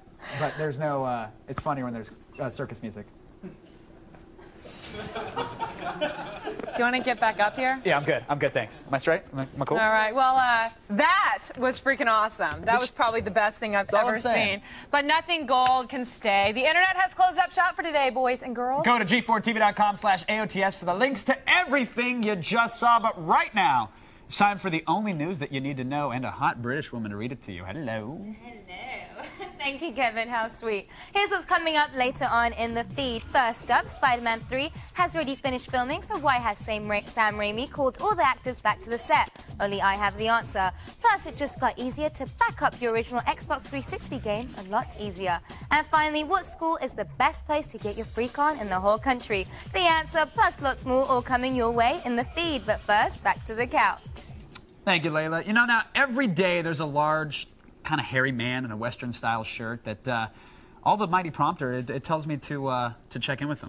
Well, if you're talking about Zach Sullivan, I know he's not hairy where it counts. Oh. Exactly. I haven't had a pubic hair since 1998, guys. Wow. Why not? Microwave Did you laser? accident, or is it I'm laser? into laser. I'm a laser guy, absolutely. Really? Just get down there, it's like a... Nice. Clean. Shorn. That must be It actually sounds like a tuning fork if you hit it. It sure does. So there's nothing to Absolutely. disturb it. Plus, I can play piano with it. Hey, do you guys like magic? I love magic. Of course you do. All right, check this out. I'm gonna pull an X-Bax out of your goose, Olivia. You're gonna do a what? I won't do that here, but yeah, I know some tricks. Out of my goose? Yeah, I could pull some stuff out of your goose. Lance Burton does that one, actually. I shouldn't talk about it. But I did have the privilege of hanging out with some stars of this new movie called The Illusionist, right? Oh, Yeah. okay. Now we see where you're going. Yeah. Now these guys, they didn't have to, get on my ass because I can't do anything that sweet. But their tricks are insane, and this movie's about magic. It's got Ed Norton, Paul Giamatti, my ex-girlfriend Jessica Biel. Hello. She actually has a few things to say about it, and all I had to say was to quote my boy Steve Miller, Abra, abracadabra. I wanna reach out and grab ya. You know what I'm saying? Do you want to? It looks like a good film. You It's guys are pretty gonna check it out He's later. ready We're for gonna it. talk about I'm gonna go see it tonight, actually. Are you I'm really? going to see The Illusionist Are you? tonight. Nice. Cool. Thanks for the invite. Hey. Great. I'm glad we're all friends here. That's awesome. Absolutely, and I'll show you that shorn laserness a little later on. Nice. Stay away from the What's goose or the Hey, Zach. turducken. Speaking of the goose and the turducken, actually, it's Madden Day. Yes, it is. Let us not forget the 17th edition of the game has been officially released, and everybody around here is sick, oddly Sick. enough. Yeah, very, very sick. The game hit stores at midnight last night, and fans are lining up to get it. Yeah, it's the only NFL game out there because Electronic Arts, they signed an exclusive licensing deal with the NFL, Yeah. essentially saying that there can't be another video game that has the teams, the licensed stadiums, the jerseys, the names of the players, anything. And that has a lot of fans understandably Yeah. upset. I mean, there's no competition. kind of an asshole move. And they're saying that Madden hasn't lived up to the hype of Yeah. the past few years. So. That's true. Well, we want to know what you guys think. Will Madden NFL 07 score a touchdown with fans or fumble altogether? Vote at our website, g4tv.com/AOTS, or text your vote to G4TXT. That's That's how you say touchdown. Yeah, I know. Yeah. Come on, man. What stop? Stop. I don't know. I'm just waiting for you. It's just going to come up for different things. You want to show you where the exits are? Yeah. All right. You guys vote to G4TXT. That's 44898 to vote. And register for AOTS Live News Alerts. And sign up even if you don't want the news alerts because, we'll just send you voicemails and stuff like that. Yeah, she sends you inspirational quotes. Oh, I do. I love those as quote of the day. Save them. Save them for the end of the show. They're really good, though. Now, yesterday... Like, it's always better to give than receive. That's okay. a good one. Okay, sweetheart, we got it. Now, we said yesterday that we were showing you the Borat trailer, and like K-Fed, we just didn't deliver. But today we promised to show you some cultural learnings via the glorious nation of Kazakhstan. So stay tuned for the new Borat trailer. Are we really going to show it this time? It's very nice. You did that really It's a well. I'm very very impressed. It's a very nice. Of course, the show is just getting started. It would be it'd really be a real jerk move if you change the channel now. Like, it would hurt my feelings, and I mean, you don't want to be a jerk, do you? No. Yeah, I didn't think so. Yeah, you guys stick around. It'll really hurt our feelings. Coming up next, what to do if your ex-girlfriend is sexier than your current one. Then, will Silent Hill break the jinx of bad video game movies? Filth and lies! Don't go away, because Attack is coming right back. Attack. Attack of the show. Attack. What's going on here? Attack of the show. Attack. Welcome back to Attack of the Show, folks. We are live, large, and in charge of nothing important at all. But we do think a lot about sex. It's time to strap on your miner hat and pull out your walking stick because we're traveling over to Olivia. Hey, every once in a while on Attack of the Show, we like to take you somewhere dark and mysterious and unexplored wilderness of virgin territory. Like, I just learned this. It's called the Shocker. Yeah, maybe I'll tell you about it sometime. Right now, though, we are going in your pants.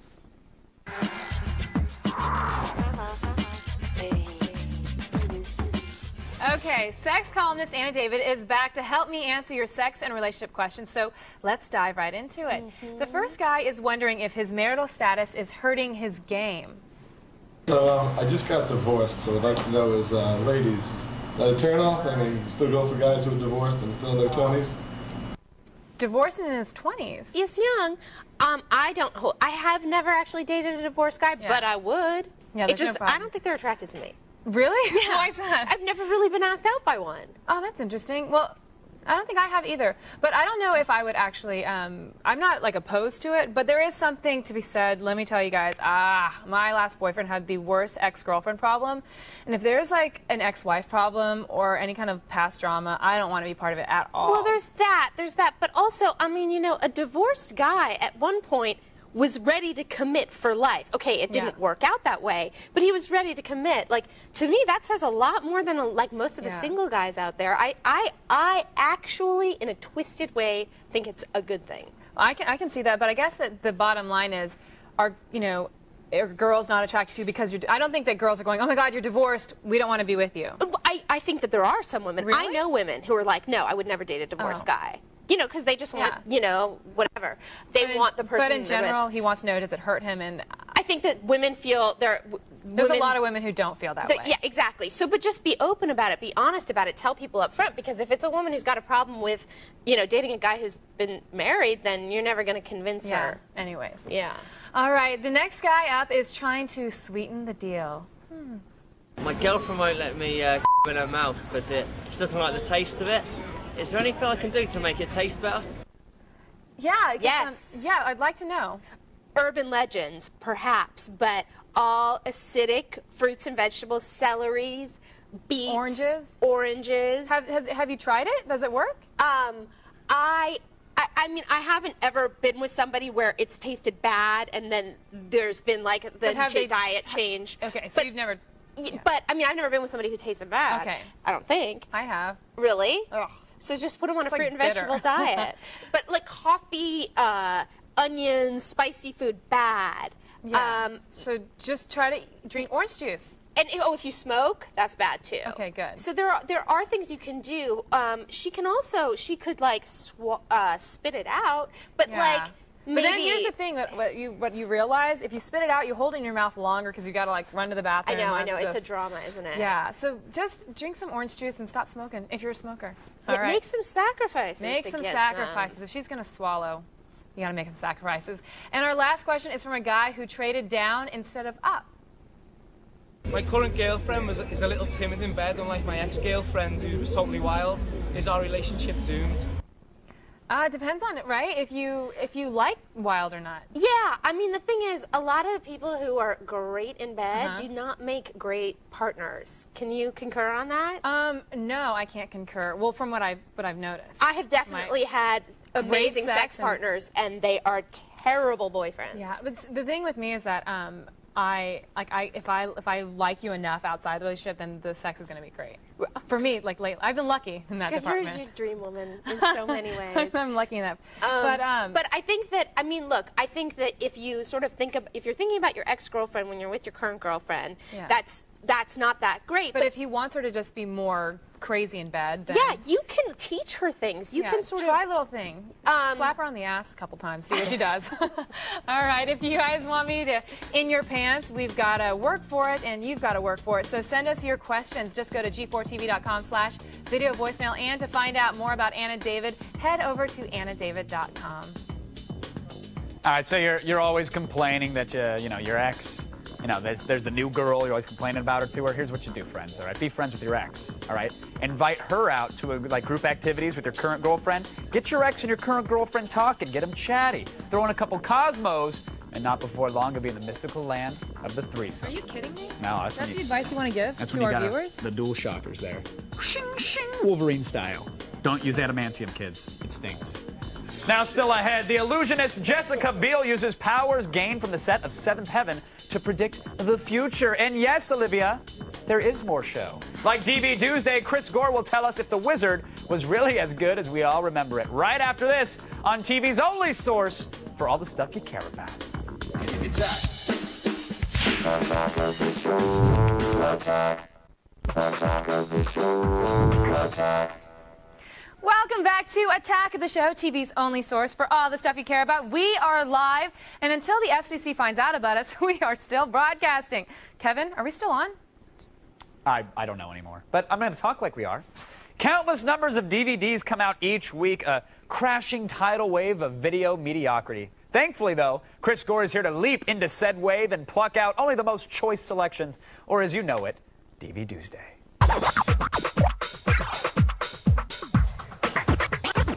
Reaching into the tidal wave. That's right. Pulling out some films. Exactly. First one that probably should have drowned, I'm assuming, is Poseidon. Poseidon Adventure. Yeah, Poseidon came out actually at the beginning of the summer. Yeah. Remember that? The beginning of the summer is one of the first summer movies. It was this year. Oh my God. Mere months ago, and it's already out on DVD. I thought that flopped like several years ago. It flopped. In fact, it flopped in the first 10 minutes. Flops over with a cast of you got Mr. Holland is in that. Right. You've got the jerk from Hulk is in it, and a cast of other characters, Snake Plissken, a bunch of people who ultimately you don't care about. Mm-hmm. So an ensemble cast of nothings. Ensemble cast of nothings, including Johnny Drama, which I do love Johnny Drama. Johnny Drama. But in Titanic 2, Yeah, basically that's what this is. It's like, look, how can you top Titanic? You can't. And the thing is, ultimately, you just don't care about these characters. But what about the specials, though? Because I'd imagine if this is a mediocre movie at best, the studio must know they got to throw in some cool extra features to get your attention. One would think that there'd be a lot of great extras on it. There's just a bunch of behind the scenes. There's no commentary, nothing particularly clever. Even the menus for this movie are weak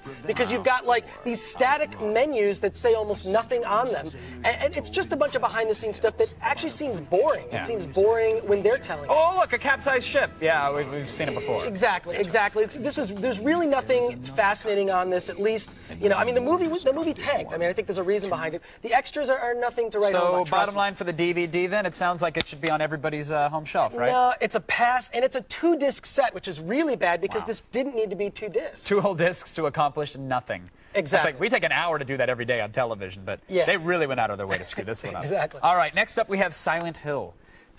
Now, Silent Hill came out earlier this year, and a lot of people, this one kind of came and went, unfortunately. Christoph Gans is the director. He did this film called Brotherhood of the Wolf. You might remember that one from 2001. This film is obviously based on the video game, which I'm not a big fan of the video game, right? But I'll tell you what, visually speaking, this movie is absolutely horrific. Very ashy, too. Very ashy. There's some Neutrogena in that, too. And what's great about it, too, is there's not a lot of dialogue. It really is this use of sound and this creepiness. What I loved also is the way that they mix the practical effects with digital effects. Sure. Some of these horror films, they overuse the digital effects, which look so fake. The way that they integrated the practical effects, you've got this armless guy that is incredibly creepy. Do they show you these things in the special features at all? Do they show you how they did the special effects? They show you how they did them, which is great, because you'll see the makeup and then how they actually integrated this stuff with blue screen, but it's not even noticeable in the film. To me, those are the best special effects. Absolutely. Yeah, you should not notice that there's special effects going on. What's the bottom line then for Silent Hill? Bottom line on Silent Hill, not enough on the extras, so it's got to be a rent. Okay. It's a rent. All right. But worth checking out. I mean, I was creeped out. Great movie to watch after midnight. There we go. You're kind of half asleep. Yeah, and you can't feed the old Mogwai. So just pop in the movie and just relax. All right, finally we have The Wizard. Now, I mean, I remember this film being awesome. Tell me it's not just nostalgia. Awesome when we were kids. This was great. No, I'm not saying. Look, this is a classic gaming film. It's on the road. It's basically Rain Man with game nerds, right? And Fred Savage is in it with his girlfriend. There's one weird thing about this movie I thought was weird, that it feels dated, of course, because of your 8-bit gaming on a. It's like, oh my, Mario. NES, exactly. But one of the things that's weird is Haley, the sort of 12-year-old girl character in this, says that she knows truckers. Nothing is more creepy than this little girl in this movie saying, I know truckers. It was weird. But on my MySpace bait profile, I say the same exact thing. And I'm a 12-year-old girl on that one. I mean, it's like Olivia talking about anal sex. I want to know, but I don't want to know. You know what I'm talking about? You know what I'm talking about? So it was a little odd. I could tell you if you a little really odd, but also there's an old gaming accessory you've got to check out in this scene. Oh, what is really it? Cool. Check it out. All right, let's see it.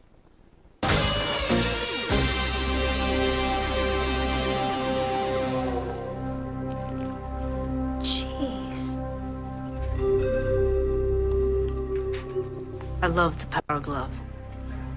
It's so bad.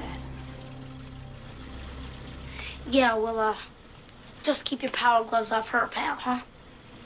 Oh, snap! Do you love? How bad is that? That was when bad was good, or something like that. It's bad. It's basically you have a controller strapped to your hand. It doesn't. It looks cool though. What's the bottom line on the Wizard though? Let's hear it. Bottom line on the Wizard, unfortunately, it's a pass. I mean, there's nothing on it. There are no extras whatsoever. This movie deserves better. So Hopefully they'll Universal re-release. put out a better version of this DVD. I would buy an HD DVD player and/or Blu-ray if the Wizard were in high def and had some cool features. It's a cool look at retro gaming, but not a Chris, DVD. it's an honor to shake your power-gloved hands. If you want, feel free to shock Olivia with it. You know, give it a good try. Visit filmthreat.com or chrisgore.com for more movie info. And now, in the interest of balance, let's go back over to Olivia. We fought for this? No, we fought for you.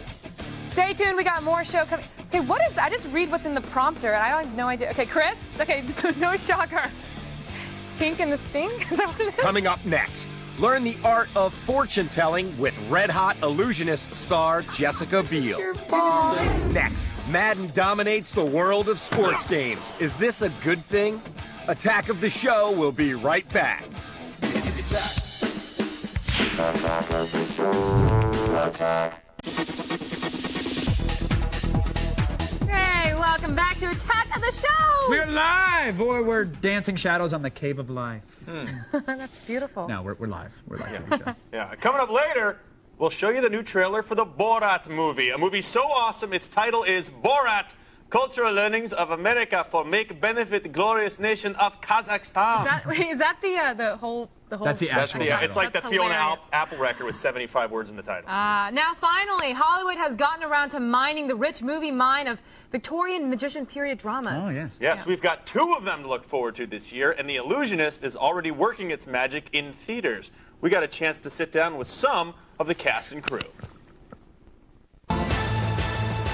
If you're tired of watching so-called magicians holding their breath underwater being passed off as magic, watch in awe as The Illusionist conjures itself into theaters nationwide. The thing that's interesting about him as a character is that's sort of that's the mystery of him, is you can't tell. Does he believe what he's doing is real? Is he proposing that it's real, or is all of this part of the act? The key for me in doing the illusions is that was to try to do them as they would have been done at the time, to try to keep them as real and practical.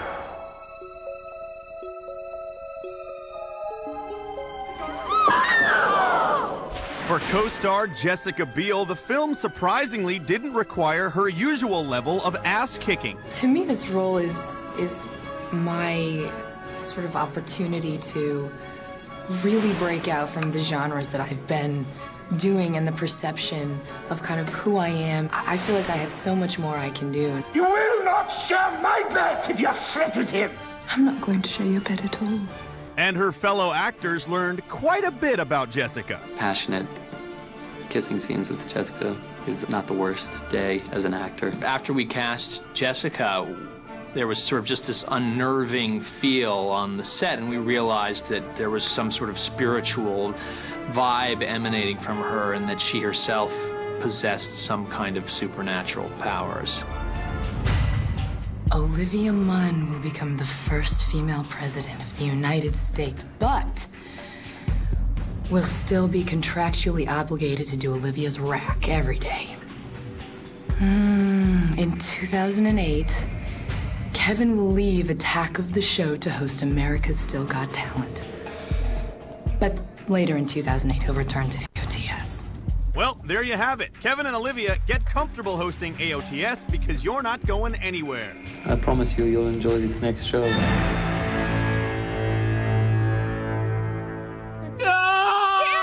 Sorry, guys. The Illusionist is in limited release right now, but on Friday it opens wide in Turkey. Huge. All right, enough magic. Sometimes you need the cold, hard facts. That's why we've got the only news you need to know from our very own Layla Cayley. Thank you, Olivia. It's time to start the feed. When you watch a superhero movie, do you want it to be about serious relationships and drama, or do you want to watch someone kick ass? Well, thankfully, Sam Raimi is in the kick-ass camp because he called the entire cast of Spider-Man 3 back to the set for reshoots. And the only stuff they're shooting are more action scenes. What a good idea. No one needs another boring comic book movie like Superman Returns, and you can see the newly action-packed Spider-Man 3 when it hits theaters next summer. It took a while, but the first Xbox 360 mod chip is finally here. Thanks to the NME 360, you can play backups of your valuable original games. No need to drag your DVD drive to your Xbox and deal with complicated hookups anymore. Sadly, it's illegal and still won't help you get a girlfriend. That's too bad. When you're not writing term papers or studying for final exams, college is a pretty great place to party. All you need are co-eds and an unlimited supply of beer. And now the Princeton Review has once again ranked the best party schools in America. Coming in at #1 is the University of Texas in Austin, followed by Penn State and West Virginia U. Congrats, guys. Good thing your parents spent so much money on tuition. Well, that's all the news you need to know. Be sure to check out g4tv.com/thefeed for stuff I didn't have time to get to. Now, don't go swimming for 30 minutes because you've just been fed. Back to you guys.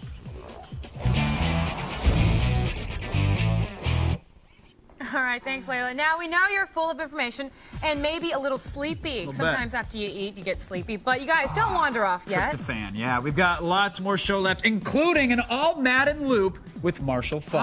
Marshall Faulk is here? He's Sweet. here. Nice. Stay with us. We're TV's only source for all the stuff you care about. It's that. Attack of the show. Attack. Attack of the show. Attack. Welcome back to Attack of the Show, TV's only source for all the stuff you care about. We are still live, and Kevin, to still prove it, I'm trying to do her style. We're going to give you guys some poll results. Before the break, we asked you if Madden NFL 07 was going to be a touchdown or a fumble. Well, according to our text message counting scientist monkeys at the G4 Labs, it's basically neck and neck, as 53% of you think that the game is a touchdown. Now time for overtime with our very own Sam Adams to get this debate started. That's Sam Adams, the rabble-rouser, not Sam Adams, the Brewer Patriot. It's that idiot Kevin who's throwing cards at me. Kevin, what are you doing over there? All right, folks, it's Madden Day, and gamers around the country are rushing out to pick up the latest release in the hit franchise. Now, some hardcore fans have been concerned that the last couple of editions of the game have been a little flawed. But is it all just sour grapes? It's time to debate EA today in The Loop.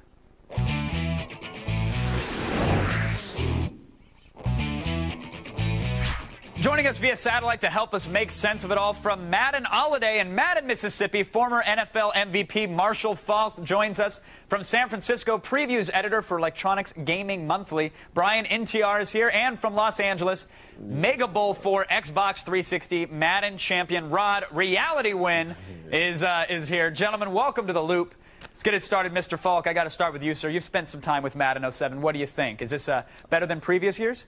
Yeah, definitely. I like the game. I like what they've done. You know, I like not just the on-game parts when you're playing the superstar mode. It's great. I enjoy that. And then the on-game stuff, they've really put a huge emphasis on the running game, which I felt like on the game was always kind of weak. They just didn't give guys credit. You touch the running back, he'd go down. You could break up running plays any kind of way. You know, they've emphasized the run instead of the pass or defense like they have in past years. They've added a new blocking mode, which you can take a lead blocker, throw a block on somebody, and go back to your back and run. But I think the best thing is when you put Madden 07 on Xbox 360 Live is you can chat it up with people, talk to them in real life, and then you got the game in high definition, and you get an opportunity to and we all know high def. I mean, things look real. It's scary. So you can trash talk while you're chop blocking in high def. Sounds like you're a fan. Brian, a lot of people had some problems with the previous games. They said the whole vision cone, the 360 versions were lacking. What do you think about the 07? Well, I think Marshall had it half right. The lead blocking controls are really great this year, but it actually makes it easier to actually have sweep plays, actually get some yardage. But the superstar mode that they added is one word: atrocious. I mean, especially in the 360 version, you can barely play it. I mean, you have these different camera perspectives depending on what position you play. And I played every single position that's available, and I basically had trouble playing every position, let alone playing a whole career, let alone playing a season or a full game. So you feel like this is maybe a feature tacked on, so it's a bullet point on the back of the box? It's weird. A couple months ago, I bitched and moaned that this wasn't going to be in the 360 version. They added it, and I'm like, you know what?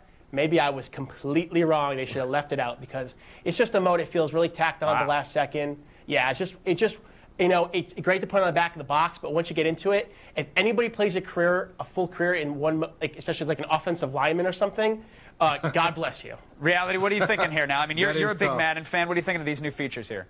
Yeah, I think all the new features they came out with this year are big. They all made major improvements on the game.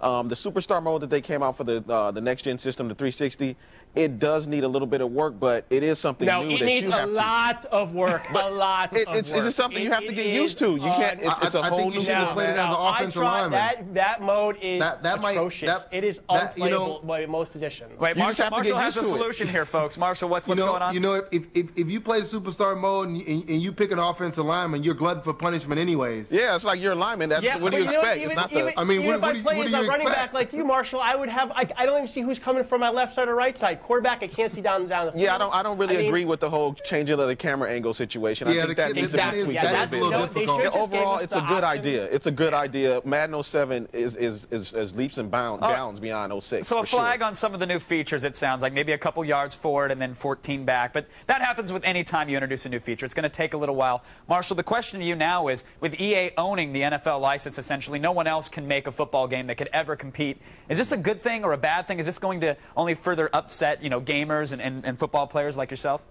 No, you know what? I think it puts the onus on them to make a better game. Like, each year they have to put out a better product, or we're going to have conversations like this, and you're going to have your expert analysts speaking out on the game and saying what the do's and don'ts and what they should or shouldn't do. So I mean, I think it puts pressure on them to deliver a product that's better. I like it. I love the NFL license. It brings a lot more to the game. They have a lot more access. I'm on the other side of the fence once again. I think it's a terrible idea. They have a lot more access. Now here's the question, because we are having this discussion, but this discussion can't end with, well, pick up insert competitor's game here, because they don't have the teams, they don't have the stadiums, they don't even have the jerseys. Yeah. And I think that's the problem that Brian might have with this. I think the problem is that competition breeds a superior product. And right now, if you look at Madden's history, their best years are when Game Day was really coming up in the late 90s. Their best years during the PS2 years when NFL 2K series was really kicking ass. I think that if you look at Madden, their best installments have been when they've had competition, and now they have none. And I'm not saying that's. So are you saying they haven't made no improvements? I think that I think they're making improvements, but I think in terms of innovation, right now they've had exclusivity for 2 years, and they had a lot of innovation. The Vision Cone was a big innovation. Yeah, and it sucked. It sucked. I think how else are you going to incorporate a slower quarterback? You feel that way. Hold on, Marshall. Let's hear it. No one liked it. All right, Brian's not a fan of anything Vision Cone. Marshall, what do you think about this? Vision Cone was terrible. They don't even hype it up anymore. They're like. I like the Vision Cone because if you don't have a Vision Cone, people are going to continue to win with Vic, and Vic doesn't win every game. All right, Marshall, let's hear it. Brian, I want to hear from Marshall here real quick. What's up? Okay, go ahead. You know what? Here's the thing. I think that he's looking at the game because it's the only game that you have to compare it to. The reason why it seemed leaps and bounds ahead of Game Day and NFL 2K is because those games weren't that good. When you played Madden, you were like, oh, it's great. Now it's the only thing that you have, and you have nothing to compare it to. Game Day, they weren't even comparable then. Now you have nothing to compare it to, so you're just judging it. I mean, the game is great. I'm judging it based on previous Maddens, and in previous years, they've done a much better job. And ironically, they always had a better product when they had competition. That's all I'm saying. All right, folks. All right, we appreciate it. Listen, it's too soon to tell if the Madden franchise can really hold its own. And as the sole NFL player experience, EA is already predicting that they'll move over 7 million units of the game in the coming weeks. Of course they will. That speaks volumes. But in the end, it's up to the gamers to decide. And that's why I want to thank you guys for coming on and giving your opinion to Marshall, Brian, and of course, Reality. Thanks for joining us at the Digital Water Cooler and keeping us in the loop, gentlemen. That was fun. Right now, we're going over to Olivia. We will be back, so please do not leave. Our very own Layla Kaylee will rock out with the future heads. That is right after this.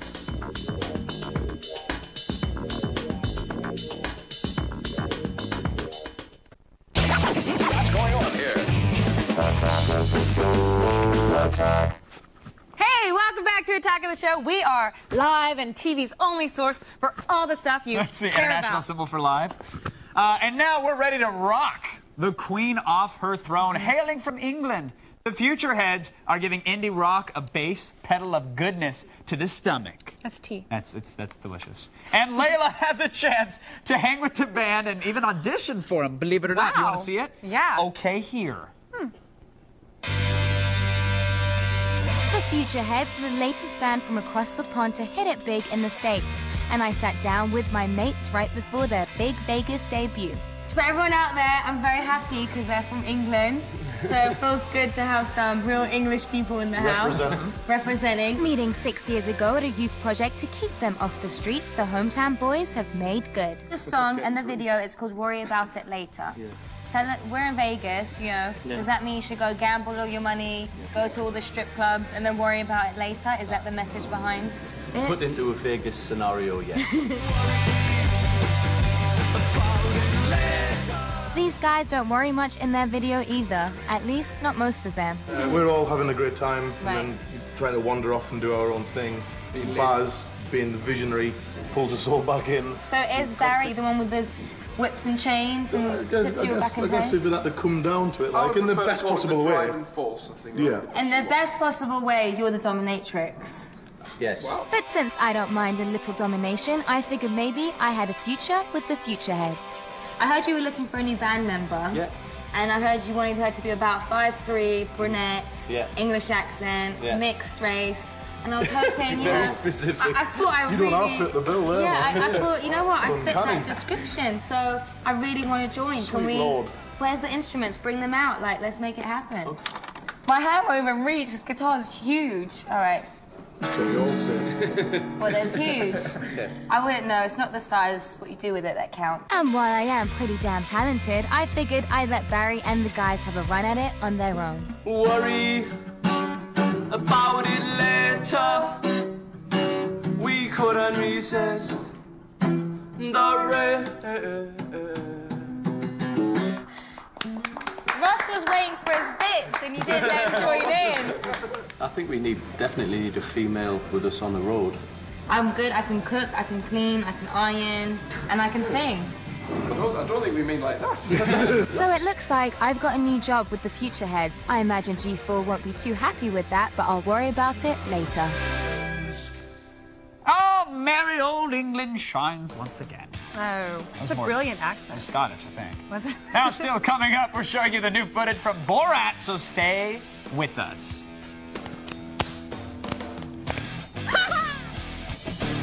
Shoes on Attack of the Show are brought to you by Foot Locker and the brand new Nike Air Max 180.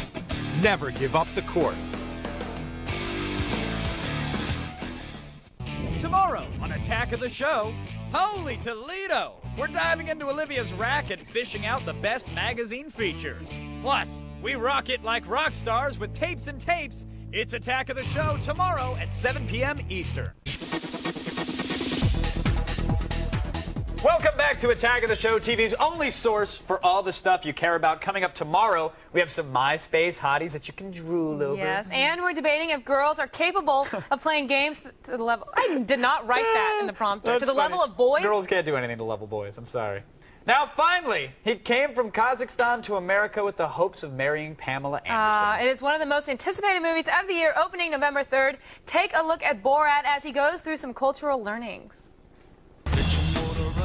You want to have a drink? You can't drink, damn. I like you peoples. How can I be like you? What's up, vanilla face? Is it not a problem that a woman have a smaller brain than a man? That's it. Okay. We're finished. We have to leave. Very nice. How much? She is your wife? Nope, that's my wife. In my country, they would go crazy. Oh, my. For these two, not so much.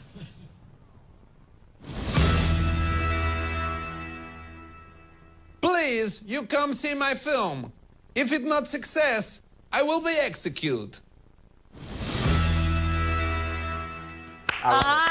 I love it. I can't wait. I My can't only wait. worry about the movie is that this will effectively end the Borat character. Because it's like, you know, like, No. yeah, because now everybody will know about him. Everybody will get who he is. It's kind Who of like, doesn't know who he is?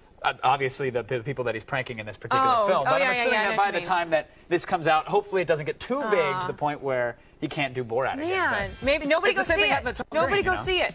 No, everybody go see it. It's going to be great. I'm just kidding. Now for all the things you saw today and more, go to G4TV.com/AOTS. Good night, everybody. Good night. We'll see you tomorrow. Yeah, can you do Borat? Hey, good night. Very nice.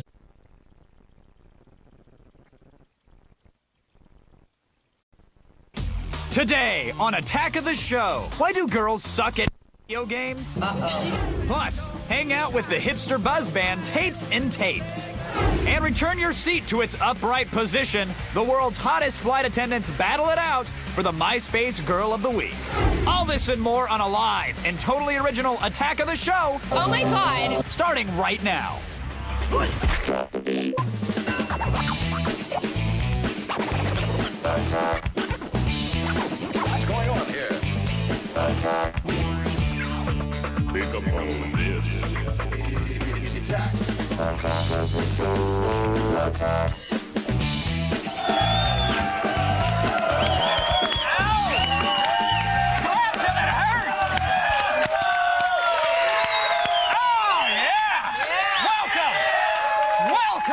Attack of the Show, TV's only source for all the crap you care about.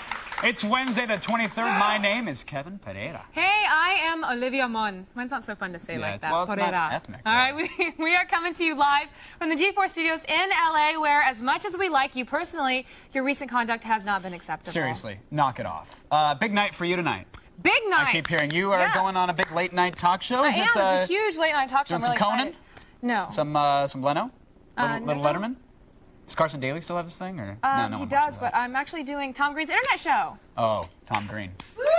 No, and I say, don't get me wrong. He's watching right now, so you should be very hello, polite. Tom. I love the Tom Green to death, but I don't remember last time he was on our show. Actually, the last two times he was on our show. Very disrespectful And this here. is when we just came out with a brand new set. Yeah, this was brand new. These bulbs are Like thousands of dollars, $50,000 each. As you can see, a year's worth of salary. We had to fire 3 PAs. Yeah, I'm He sorry. took jobs. I forgot about that. That is kind of rude now that I see it again. I apologize. So, well, don't apologize. Maybe you can just get him back. Like when you're. Doesn't he do his show out of his apartment? His house. He's his big house. Time. He has a Yeah, home. of course. Saying that, I think everybody on TV is in a studio apartment like mine, cooking their ramen on a Foreman with a hot plate. No, not Tom Green. No, so he's got a house. So just like if you find a coffee table or like an expensive painting, or do we just rip it out? Do we have any lamps? We have some lamps, right? Yeah. Here. So my God. so okay. Let's say you're on Tom Green show, right? You got a lamp. You're like, oh, Tom, hey, check this out. This is a nice little lamp. This isn't anything like those bulbs that were on our set when you came on. Oh my God! I just dropped a lamp. Oh my that's God. so. I'm sorry, Tom. I'm so sorry. Wow. Pull one of those. He'll have no idea. No, I get it. Okay, vindication. Okay, so like, okay, let me just try it. So I'm like, hey, Tom, it's a really beautiful lamp. Thanks so much for letting your house. No, because if you yell and angrily slam it, it's not going to seem like an accident. Let's try one more. Again, we don't want to upset Tom. You just want a little payback. And so, again, admire, this would look good with a 30 or 40 watt, maybe a natural white bulb in there. And then you drop it. It's accidental. Okay. You know, we're not trying to purposely screw Tom over. Okay, so like I'll walk in and be like, hey, Tom, thanks for having me on your show. Hey, welcome to my show. I'm Tom Green. Hey, nice. Oh my God, I lamp. love this lamp. It looks like late Victorian 19th century bliss. Okay. Okay, we'll work on it. Like that? We'll work on it. That's good. No, good start. Got to start somewhere. Can we get some more lamps for later, maybe? Great. That's good. Is that not what you want? Yeah. No, we're fine. We're fine here. Let's just. Is that not what you wanted? No, you're good, sweetheart. Let's just move on. Okay, now it's time to open our edition of the morning paper, even though it's kind of like early evening after school time. You know, don't worry about the time, because it's always a perfect time to go around the net.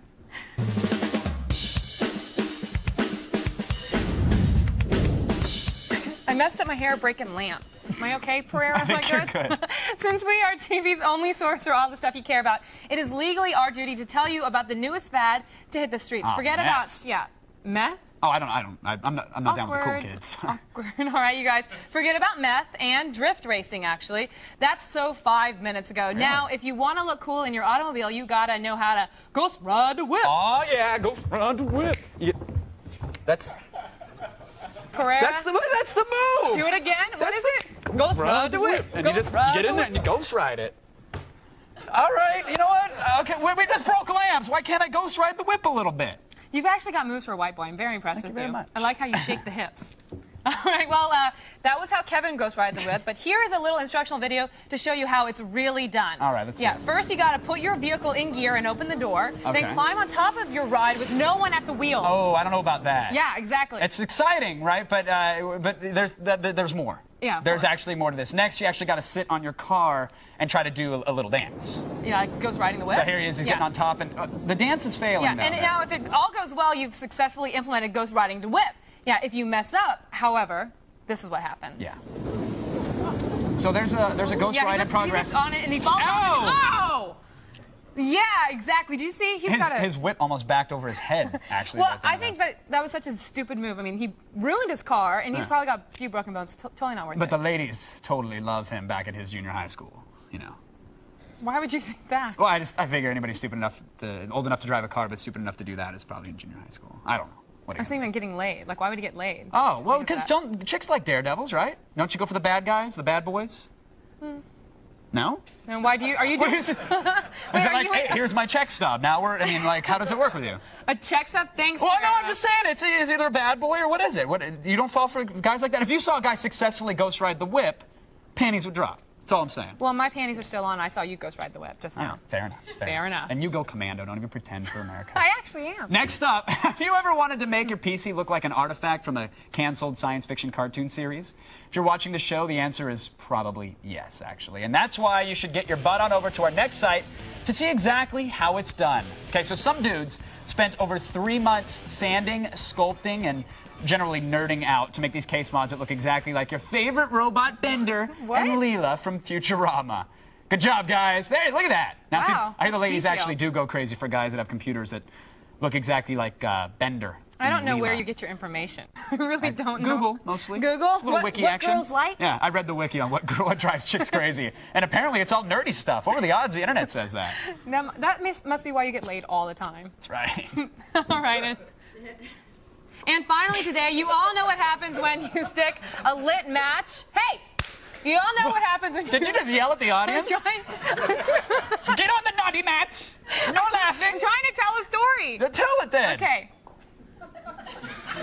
It's your world, sweetheart. Okay, hold on. I'm just gonna ghost ride.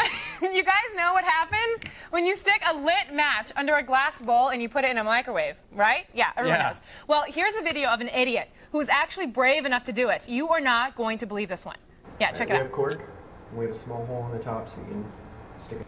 All right, so, okay, there's the microwave, got the match. He's putting a little glass in tell there. me exactly what happens when that does, like, it's supposed to explode like a bomb, right? Well, he's got gasoline next to the microwave, so that is a bad idea. He's an idiot. I don't know who stores gas in their kitchen, but probably the person who does this in their microwave. Yeah, so you light it on fire, and that's what happens. It could be like a... Okay, that was it. So now he's taking it outside. It's a new state of matter. And...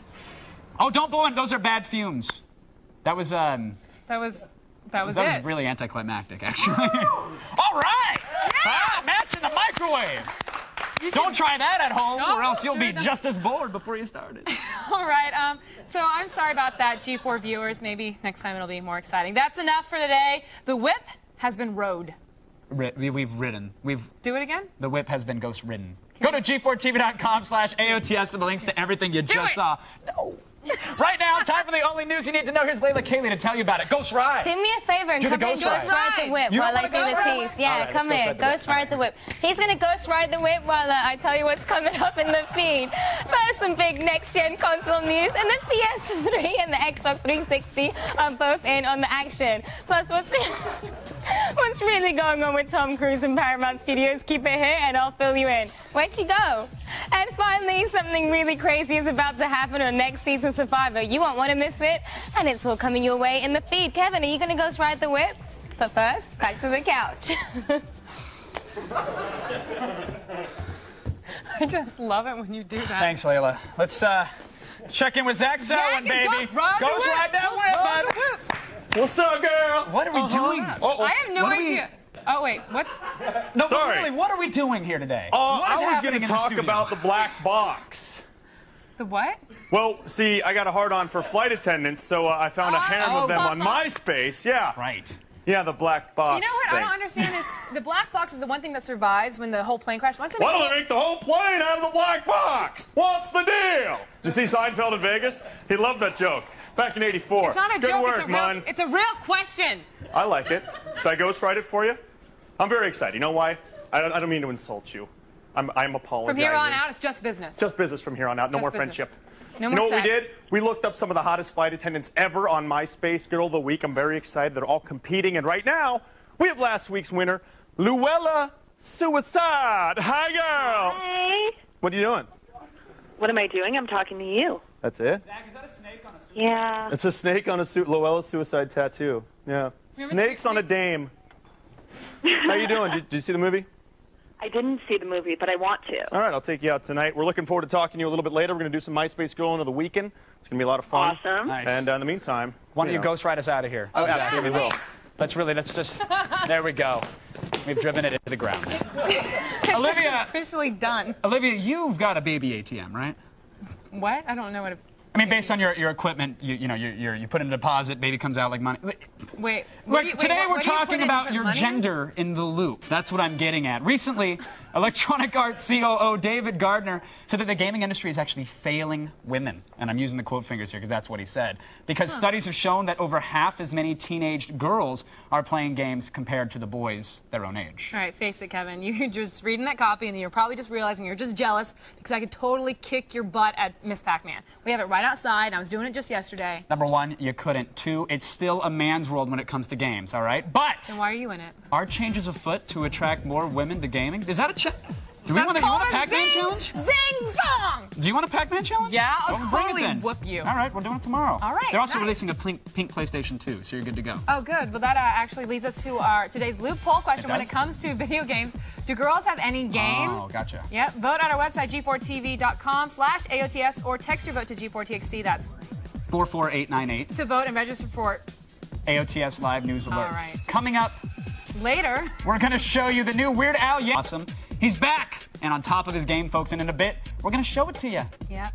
We are just getting started here, roaring the engine and ready to peel out.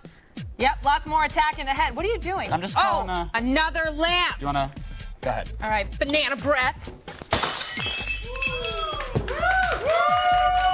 Next, why are girls such lousy gamers? And then, get hot celebrity gossip fresh off Olivia's rack.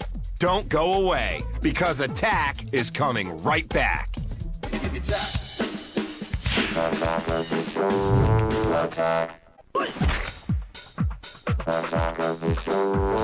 Attack. Welcome back to Attack. Hold on, let me run over there to Kevin. Hold on. What are you? I'm gonna go back to. Come on over here. I'm cooling down. The camera shot. The ghostwriting was too hot for me. Welcome back to Attack of the Show. As always, we are live and we're over here doing the right. intro today. Bringing it to you. We are bringing you responsible television journalism that you've come to expect. See? Yeah. Try to this one. This camera's better. Hey, before the break. There you go. Before the break, we asked you, when it comes to video games, do girls have any game? Well, our ENIAC supercomputer has tabulated your answers, and we have the results. 71% of you do think that girls have game when it comes to video games. Yep, we got our own Morgan Webb. She's pretty good at the games. She is. Yep, so now that we know what you guys think, let's go over to our very own debate team captain, Kevin Perret. Thank you, sweetheart. Amongst gamers, the unspoken rule is that guys are good at gaming and girls are just good at being pretty and combing their hair. But the big companies have taken notice of the female consumer, and they may now even be catering to them. What's this all about? I want to know. Let's get into it. Gaming chicks versus dudes today, folks, in the loop.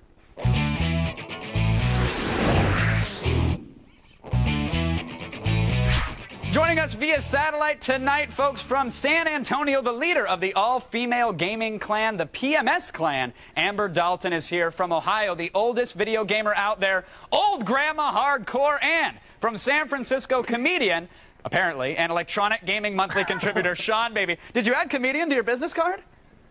No, dude, I don't know who put that. No, it's great. I hope we put it up on ever. the screen. It sounds official once it's on the television set. All right, It's Sean, official now. let's start with you. Can girl gamers compete with guys? Well, ovaries, like the ones found in women, make electronics malfunction. So they always have that obstacle to overcome.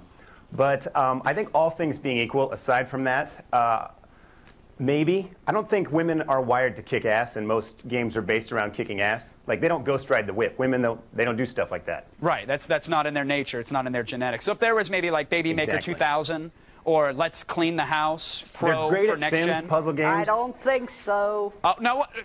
So old grandma hardcore. What? So you don't play like The Sims and like My Little Pony type games? No, I play God of War. Oh. Dead Rising. So you're slaughtering zombies when you go home at night? Oh, I have fun killing zombies. Play Grand Theft Auto, and I know a lot of other women out there that play it. Amber, is that true? And they could probably kick some butt. Now, I see that's interesting that old grandma hardcore plays these games. I thought girls only liked the fluffy games and the pink PSPs, etc., the Hello Kitty type things. Oh, well, wait, I want to interrupt on that. No, Amber, yeah, that's to you. Let's hear it. You know what? The thing is I would love to have a pink Xbox to play Halo and kick guys' butts all the time.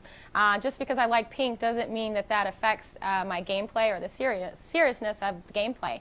Women want to play games that they enjoy.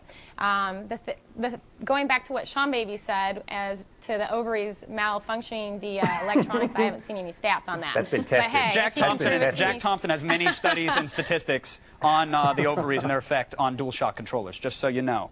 You know what? I wouldn't be surprised to see that in Jack Thompson's material, actually, because a lot of his stuff is pretty wacky. Where's the stigma coming from, Amber? Then why is it that guys believe that girls either can't play or they're not interested in playing? Because isn't that the case with the majority of women? They don't seem to even want to play. It's I don't what you think find so. with women. Sorry, Grandma. What you find with women is that men are being cultivated at very early age to play video games. They're encouraged to do it. And women are typically finding it through brothers and boyfriends, significant others, things like that. When you go into hardcore type of video game play, which is what my group, Pandora's Mighty Soldiers, specialize in, the fighters, the racers, the FPS, those type of games. But, and we're not saying that we're better than the guys at all. All we're saying is that women need a very encouraging environment where they can be motivated, where they can have fun, and their skill will come from that because they'll be more dedicated. All right, Sean, how can you make an environment that's going to motivate women then? How can you make an environment that's going to make them want to pick up an Xbox controller? He wouldn't know. He would have no I wouldn't know. Sean is also not only a comedian but an expert on the female species. Sean's baby supportive environment would be a tub of Jell-O and bikinis. Oh, man, I love this idea. Yeah, Sean, I think the problem with women is they like to explore how they feel about things. And when a horde of zombies is coming at a man, he'll either run away or shoot them. Whereas a woman might scream or just write a poem about how she feels about the zombies. And I think that is counterintuitive to... So you're saying in order to beat Dead Rising and unlock all the achievements, it's not about a Dr. Phil-esque conversation with the undead hordes inside the mall? No, that usually isn't we might stop to talk to the zombie, that's true, but granted, we're still going to kill them, and we might go write a poem afterwards if we want to, but we're still going to write the poem with the ending of we killed the zombie. Grandma, what draws you to a game like Dead Rising, and how did you get into a game like that? Oh, I've played every kind of game there is out there, really. I stay away from sports because I stink at it, but every other game I love. And I love this debate. I'm talking to a hot girl and a grandma about killing zombies in video games. It's like I'm talking to a Minotaur and Time Cop about the existence of bananas. It's insane. Welcome to the loop, Sean. It happens every day here. Tell me. And you know what? I think a lot of women resent it because guys think we're stupid. We don't like things that they like, and they try even harder. And they do better a lot of times. And Amber, are you finding that men are more competitive? Yeah. Now, Amber, you're playing in competitions. Do you find that the women they stand a chance? Yeah. Do they hold a candle to the guys when you're out there? Absolutely. Although I haven't played pro since, I guess that would be like last March, because I've been running my group. The industry is becoming more and more interested in women gamers.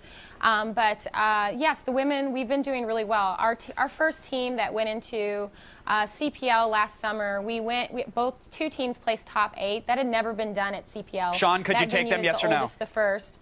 No. I've played with the PMS clan many times, and Amber can probably find 50 girls that can blow my face off. There you go. All right, folks. Listen, it's obvious that girls can't play games as good as guys. This is me speaking here. But if they would just stop nagging when we play and channel that energy into practicing, they just might get the edge. I'm sorry, Amber. I know that hurt you there. Thanks to Grandma, Sean, Baby, and Amber. Thank you all so much for keeping us in the loop. Right now, though, we're going over to Olivia.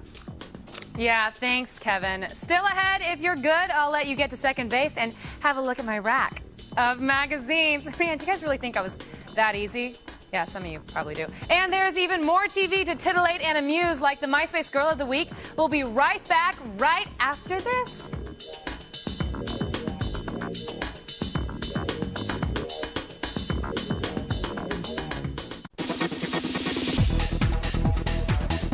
Great thing. Welcome back to Attack of the Show, TV's only source, for all the stuff you care about. We are live, and our life forces are currently fueling the Matrix. You know, just your usual Wednesday. Yeah. But now it's stuffed full of ink, gloss, and sex puns. It's Olivia's Rack.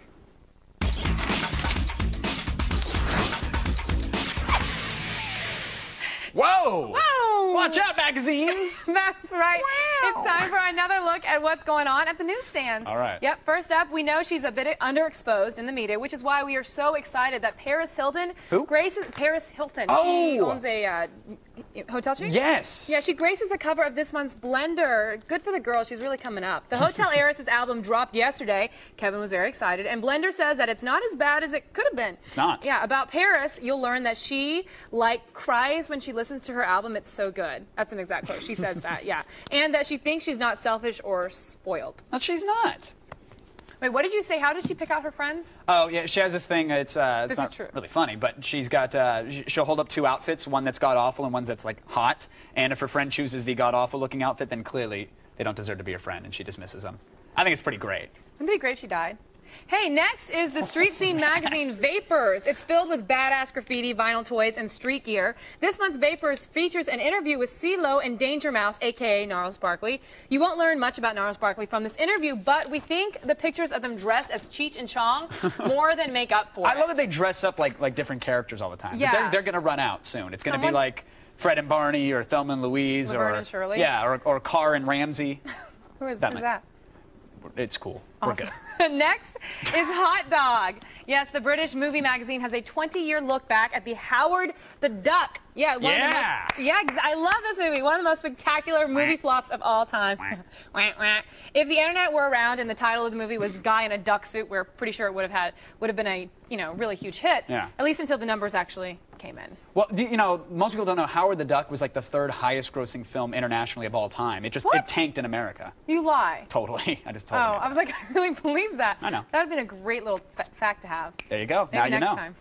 The long-awaited, much-anticipated debut of the new and revamped Cracked magazine finally hit newsstands last week. That's Tom Cruise on the 40-Year-Old Virgin. Body, I know. It looks a lot less like a Mad Magazine clone and looks more like the unholy union of Maxim Magazine and The Onion. But it is really funny, and we've got proof. Crack's new editor-at-large is comedian Michael Ian Black. Yes. Yeah, formerly of Stella and MTV's The State and the Writers, come from places like SNL and Chappelle's Show. There's goodies like a periodic table of 80s icons and a guide to douchebags. Yeah.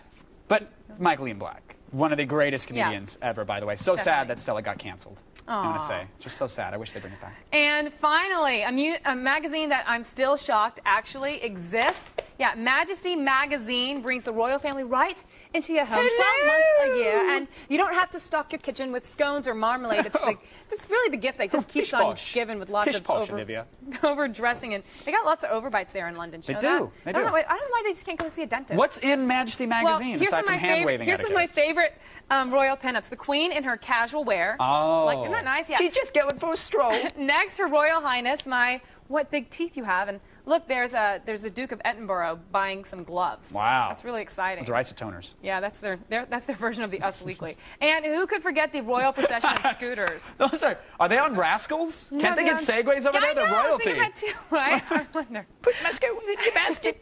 Check out G4TV.com/AOTS for a recap of this week's list of magazines. And you can find all these issues on newsstands right now. Yeah, now just like that itchy rash you've got, we'll be right back. Oh, wait, I have a rash for a lamp. Oh, no.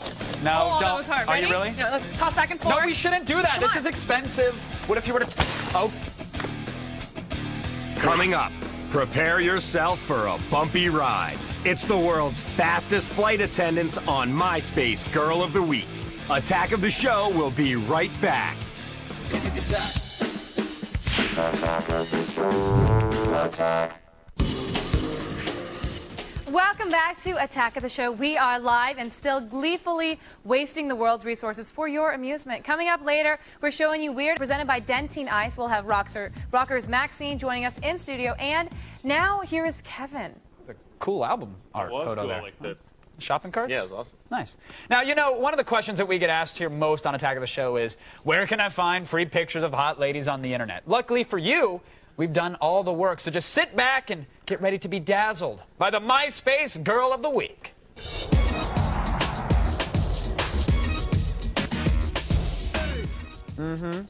Probably be hotter if we had the MySpace girls actually doing it. Yeah, that would be better. Today we have last week's MySpace winner, Luella Suicide, on the old webcam. What's going on, Luella?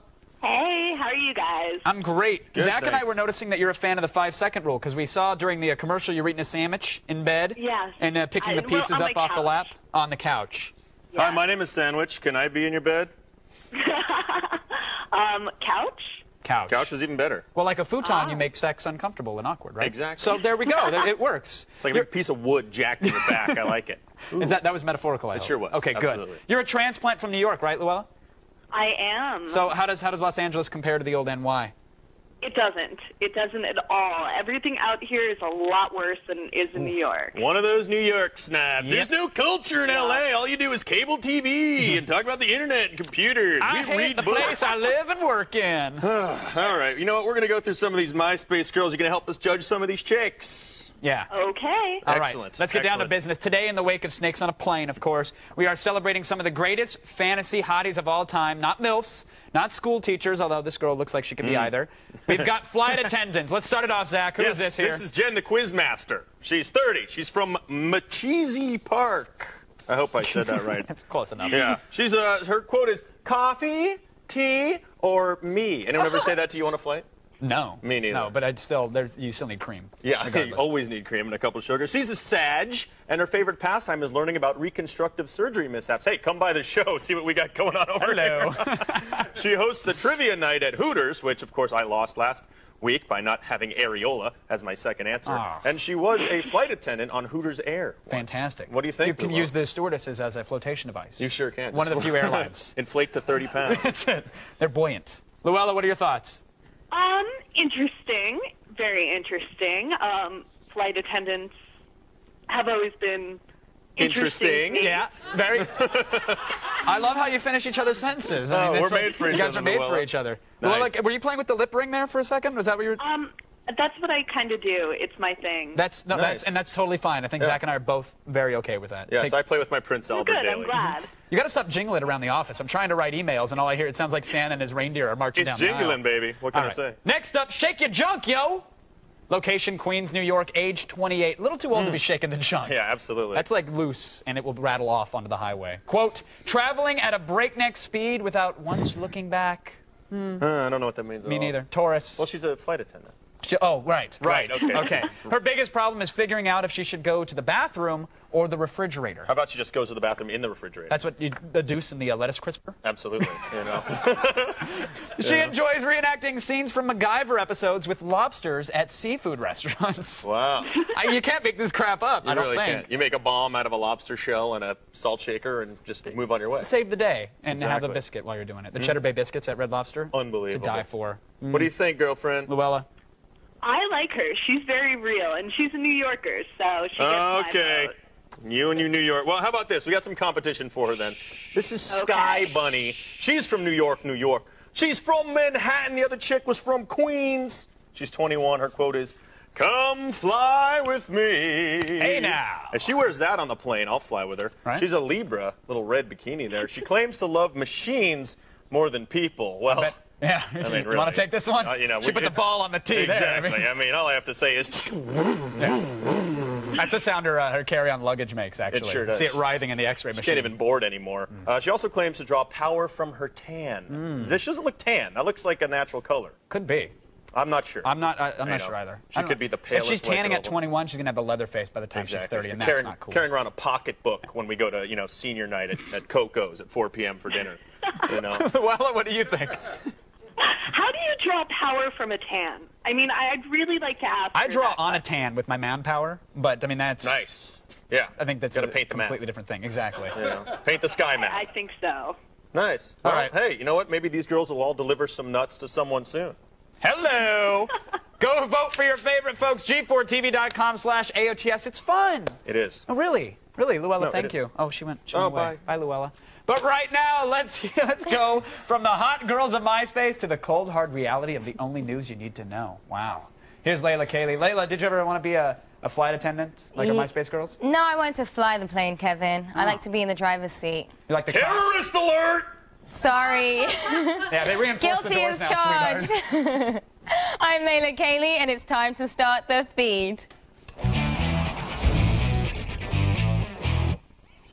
Every week, it seems like there's another story about how the PS3 is going to be delayed. But today, there's finally a ray of hope for the next-gen console. Sony has announced that it would offer 27 playable games at next month's Tokyo Game Show, featuring titles as Devil May Cry 4 and Motor Storm. Now, if only Sony could promise that, they could cost less than $100 per game, we'd really have something here. And in more next-gen console news, do you want to pimp out your Xbox 360 with all the latest accessories? Of course you do. And now Microsoft has made it a little easier because they've just announced all the extra goodies that will be hitting shelves this holiday season. There's an Xbox Live Video Chat Gold Kit that comes with a free wireless headset. There's that camera that showed up early at a few Toys R Us stores. And there's even a cool-looking steering wheel and pedals for all your driving game needs. Start saving your money now. Paramount Studios has officially become a Tom Cruise-free zone. Sumner Redstone, who owns the studio, said Paramount would be ending its 14-year relationship with Tom Cruise because of Tom's crazy behavior. What is the world coming to when jumping on Oprah's couch, believing in Scientology, and kidnapping Katie Holmes can get you fired? Hide the children, the race war has officially begun. Well, at least on Survivor it has. In the new season of the CBS reality show, contestants will be divided up into a white group, a black group, an Asian group, and Hispanic group. Which race will come out on top? Who knows, but I'll definitely be watching. Smart move, Mark Burnett, but you left out the Arabian people. Bad news, crazy drunk people. Now, if you get totally ripped in Vegas, you can't spontaneously marry that stripper you met at the bar. Sadly, the city of Las Vegas will no longer be performing marriages 24 hours a day. If you want to exchange vows in Sin City, you'll have to do it between 8 a.m. and midnight, just like the non-drunk people. And that's the news you need to know. Be sure to check out G4TV.com/thefeed for the stuff I didn't have time to get to. Now get down with your bad self, because you've just been fed. Back to you, Olivia.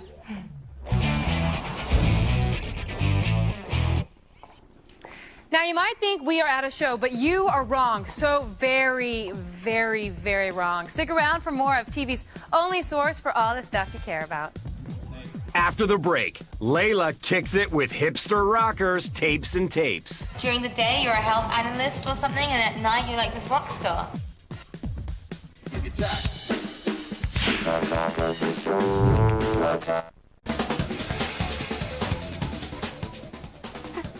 There it is. Hey, everybody, welcome back to Attack of the Show, TV's only source for all the stuff you care about. Now, last week in Las Vegas, we did have a lot of fun. We did. Too much fun, actually. But it wasn't all booze and blackjack and bikini-clad strippers. Most of it was. Most of it was, but not all of it. There was a bit of culture thrown into the mix, too. That's right. Our own Layla Kaylee got the chance to meet up with an up-and-coming indie rockers, Tapes and Tapes, and found out the experienced musicians were also Vegas virgins. It's a long way from Minneapolis to the Strip, but the Minnesota band Tapes and Tapes have made the trip as part of their U.S. tour, and I got the 411 from my newest Midwest mates. What is the biggest difference for you guys from going from, like, Minneapolis to somewhere as crazy as Vegas? You can't walk down the street with, like, an open container of booze in Minneapolis without fearing getting arrested, you know, but... This is my first time here. This is your first time? Oh my God, what are you guys gonna do? You go corrupt him? I'm the only one who's been here before. None of these guys have been here. So you guys are all Vegas virgins? Totally. What are you going to do? You got to take their virginity. Well, yeah. All three of them as well. It's gonna be a long night, I guess. It is going to be a long night. The Vegas Virgins also just popped their music label Cherry, releasing their first album, Loon. We did it in a friend's basement. Eric actually produced it. It's true. And engineered it and mixed it. He's a triple threat.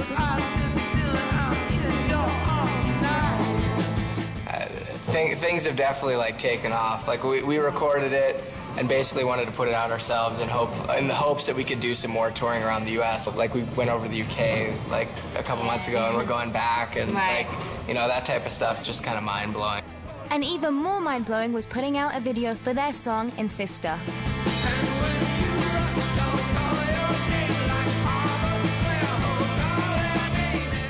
You know, for us, making a video wasn't something that ever really crossed our minds, right. But it was really weird. It wasn't anything like I thought making a video would be. Yeah, the process of it, just like, put it like, oh, right, we're gonna let's touch you up right now. Made into the like crazy, like freaky guy. It's always the quiet ones that are the weird ones, I tell you.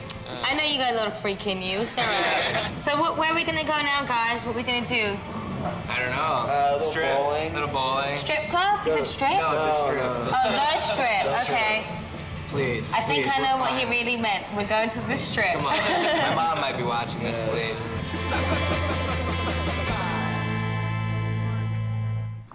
Tapes and Tapes' new album, The Loon, is in stores now. You can make the sound of the loon, right? Favorite bird. And of course, there's more show. What do you think? We're done already? Hey, we're not done. Lest you think our show not quite sexy enough, Will O'Neill will bring you into the deep, dank recesses of the erotic LA Convention Center. Do the loon again. Do the loon. What's a loon? Attack. What's going on here? Attack. Welcome back to Attack of the Show. We are live, and we're talking about what we all love, need, and desire. Me. No, sex. Okay, sex. Fine, sex. Sex and you? Yes, sex. All right, and recently, our resident dirty dog, Will O'Neill, went to Erotica LA to show off his new sex toy and get opinions from porn stars Ashton Moore, Nikki Benz, and Tara Patrick. Take a look as Will went deep, deep, deep into the wet, very wet underbelly of all things Dirty Will. Elbow deep.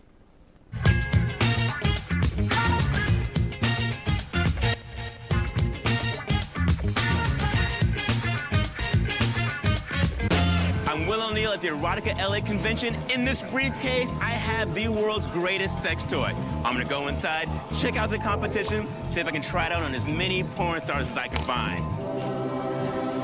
Oh, yeah. Erotica LA brings perverts from every peep show backroom. Porn is my favorite addiction. And porn stars from every Van Nuys backlot together to revel in the beauty that is the porn industry. This is my 5th year here at the Erotica LA convention in Los Angeles, California, and it's my hometown, so I have a lot of fun here. It's a chance for porn stars, adult film stars, to meet and greet their fans. It's one of the biggest consumer, probably the biggest consumer show in the United States. So basically, I mean, last year we had 40,000 people, consumers coming through. This year they're predicting 50,000 people. The biggest companies are here, the biggest toy lines are here, and I think the attendance grows immensely every year that we're here. Well, let's get to the real reason we're here, and that's to check out the products and see how my invention stacks up.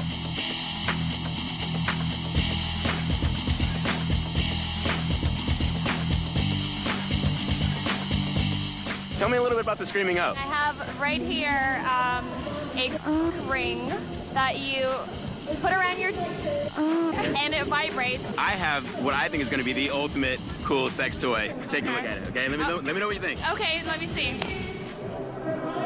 Oh my God. Ooh, wow. Where'd you get this from? I made it myself. We like this. Yeah. I think we should use it. We're out of here. Palex happens to be one of my favorite toy line companies. I use a lot of their toys in my movies. They make a lot of glass toys, and as you can see, they're very unique, very creative, very colorful, and they feel great. Let me know what you think. Okay, you look confused. Okay, what I do is I take that thing there and I put it in the back, and then the other thing I wrap it around, and then I make you push the button. Hold your breath, maybe 5 seconds, and then you turn that screw. What do you think? Are you kidding me? Whoa. That's it from Erotica LA. Unfortunately, my gadget was a little too hardcore for this crowd, but I found these two lovely young ladies, and they're ready to party. Rough life there, Will. Good times, Kevin. What was the best thing you saw at the old convention or while you were in Vegas? Ashton Moore, she actually had these glass sex toys that sort of hold the heat. Those. Yeah, they're very nifty. They hold the heat. Hold the heat, or you can ice it if you want it. Why would you want it cold? because you know what? We have things to teach you. Yeah. But Kevin, this was a hit. Oh yeah, what was that? Oh, yeah, what's in the there? briefcase? You're actually going to reveal? Oh. What is it? Oh wow. Butter. What is there? The butter in ultimate it? sex toy. I can't believe it's not margarine. Wait, Yeah. Kevin, Wow. you should just Yeah. go ahead and eat it. It's good times. All right. Hold on, Kevin. You want to smear it all over Olivia? Do you want to rub you down with the That's butter? right. Here, ready? Yeah, Well, I got to talk. Can we get a close-up? Still coming up, we're showing you Weird Al's new video, and we talked to you in the monitor heads. Oh, right after the. Okay. Cool. Eat it. Wait, here you go. There you go. There you go. Don't wiggle. If you haven't been watching Attack of the Show, this is what you're missing. There's a snake in my ass. For more info, go to g4tv.com/AOTS. Attack of the Show. Attack. Welcome back to Attack of the Show, TV's only source for what? All the stuff you care about. That's right. Coming up tomorrow, we're talking to Mark Wahlberg about his new movie Invincible, plus a live performance by rockers Maxine. Yes. They're great. And finally, we've been talking about it all show long. It's awesome. One of my favorite artists growing up. One of the first cassettes I ever bought, by the way. Weird Al Yankovic is an American institution. If we were to build a new Statue of Liberty, it would have long curly hair and probably a Hawaiian shirt. Weird Al has made us smile so many times over the years, from UHF to the Amish Paradise. Yes. And last night on Yahoo Music, his newest premiere, Don't Download This Song. The album comes out September 26th. And right now, we have the video with animation done by Bill Plimpton. Take a look. Beautiful. It's beautiful. Now, for all the things you saw today and more, go to g4tv.com/AOTS. Al, this lab's for you! Oh my God, hold me! It hurts. I'm so sorry! I have daddy issues! I guess. Good. Don't stop touching.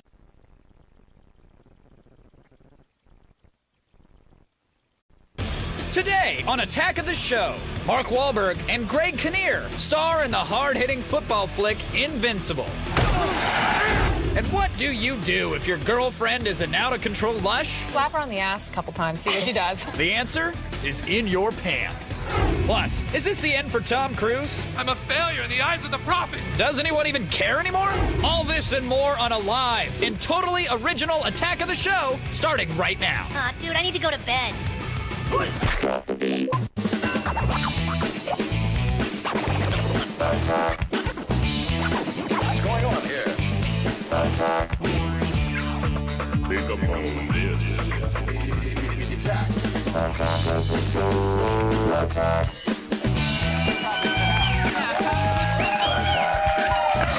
That's good. You're good. You look beautiful. Welcome to Attack of the Show, TV's only source for all the stuff you care about. Hi, everyone. It's Thursday, the 24th. What's up? I'm Olivia Munn. And my name is Kevin Pereira. We're coming to you live from the G4 studios here in Los Angeles. Last night, by the way, went all in. Texas Hold'em, Xbox Yeah, I heard Live. about that. Destroyed some people. Thank you. Now, is that real money? Thank you. It's virtual money. But, Oh, okay. With your virtual friends. yeah. But get it tonight. If you don't download it tonight, it's not free anymore. So you have to Aw. get it if you're on Xbox Live. Get the game by midnight or else you're paying $8 for it, and that's not cool. Did you get it for free for making that little shout out? No. It's free for everybody Oh, until you just get it tonight for by free. midnight. Yeah, Oh, it's like a nice. 2-day promo thing. But that was how I spent my night, drunk Yeah. and lonely in tears as usual. Although up in the Texas Hold'em. What'd you do? Oh, I did Tom Green's internet show. I told you about that. Oh, the TomGreen. webcast. Yeah, how'd that go? TomGreen.com. It was awesome. I went on there, and I was late. And, Of course, traditional. And the first thing out of his mouth was that he hit all the lamps. Because, Yes, yesterday Yeah. we were practicing a little lamp breakage. But that's because, he came on and he was breaking lights, and we talked about vindication. Right. And so, redemption. What'd you yeah. do? Well, first of all, we talked about, Okay. Oh, hey. Sorry, I apologize for cutting in. I mean, Olivia invited me down to the show, I did. and Hey, I'm I'm here really hanging out. What's going on? Having a good. I got these lamps that you guys gave me. And I feel that I had to pop by and just sort of get this off my chest because you guys are creating some sort of false rivalry here. Well, there's nothing but love. Here's the thing: is I just came on recently. Like they told me that there was a thing going on. I know. Like, I didn't know. We talked about this backstage. Was that Kevin, last time when I broke the light, I watched the show yesterday. When I came here and broke the light, you guys told me to break the lights. I most certainly. Why would we on earth? He said backstage. He said backstage. Tom smashed the light. Then I watched the show yesterday. yesterday, and you guys are saying that I'm coming here and breaking the lights, and you're smashing lamps. Okay. You guys gave me the lamps. No, I know, but like I just want you to know that I didn't know about that, so I'm sorry. It wasn't me. It was Kevin. Okay, thanks for the bus again. And then you sent her over to my house to smash my. I didn't coffee. Yeah, he didn't. I took his coffee and I threw it off the balcony, but I didn't know that. All right, let's just go on. Now, everyone, it's time for your soft focus early morning. Okay. That was that was a piece of shrapnel. That's a war wound now. What, Are you these aren't happy? prop- I'm these aren't bleeding. prop lamps? Do you think we could afford prop lamps? We went to Lamps Plus. We bought out the entire store for you. And that's okay.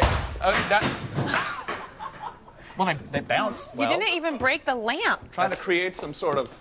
Time to go to Kevin, I love Attack of the Show. Your morning talk show of internet oddities, folks. You guys gave me the lamps to break. What's up, buddy?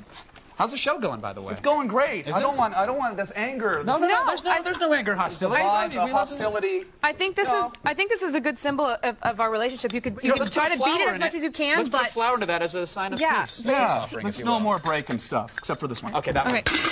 Oh, that didn't That one break you should- again. Here, break that one with that one. Okay, that's much better. Much Nice. better. Are we good? Okay. This is You guys. Oh, okay. All right. Okay, you guys. I'm sorry. I'll get out. No, that's good. Who needs therapy? But Tom, or Scientology or vitamins? Are you better though? You feel okay? He's not better. He's I'm good. I'm getting good. more lamps. Folks, we are going. Okay. Okay, no, we're not going anywhere. We're just No. You guys. We're good. No, Yeah, we're good. we're done. Are you Everybody's happy here. good? No, we're But all you friends. feel like you know that there's no hard feelings and like we. Yeah. Like No, I'm good. It was I'm a cool. miscommunication. It was for TV. I'm cool. No, guys, I thought it was weird that you were trying to make me look like I was out here to break stuff. That was. I mean, Olivia writes most of the show, so it's okay. Thanks, Tom. Thanks, buddy. Folks, we're going around the net. Let's just go.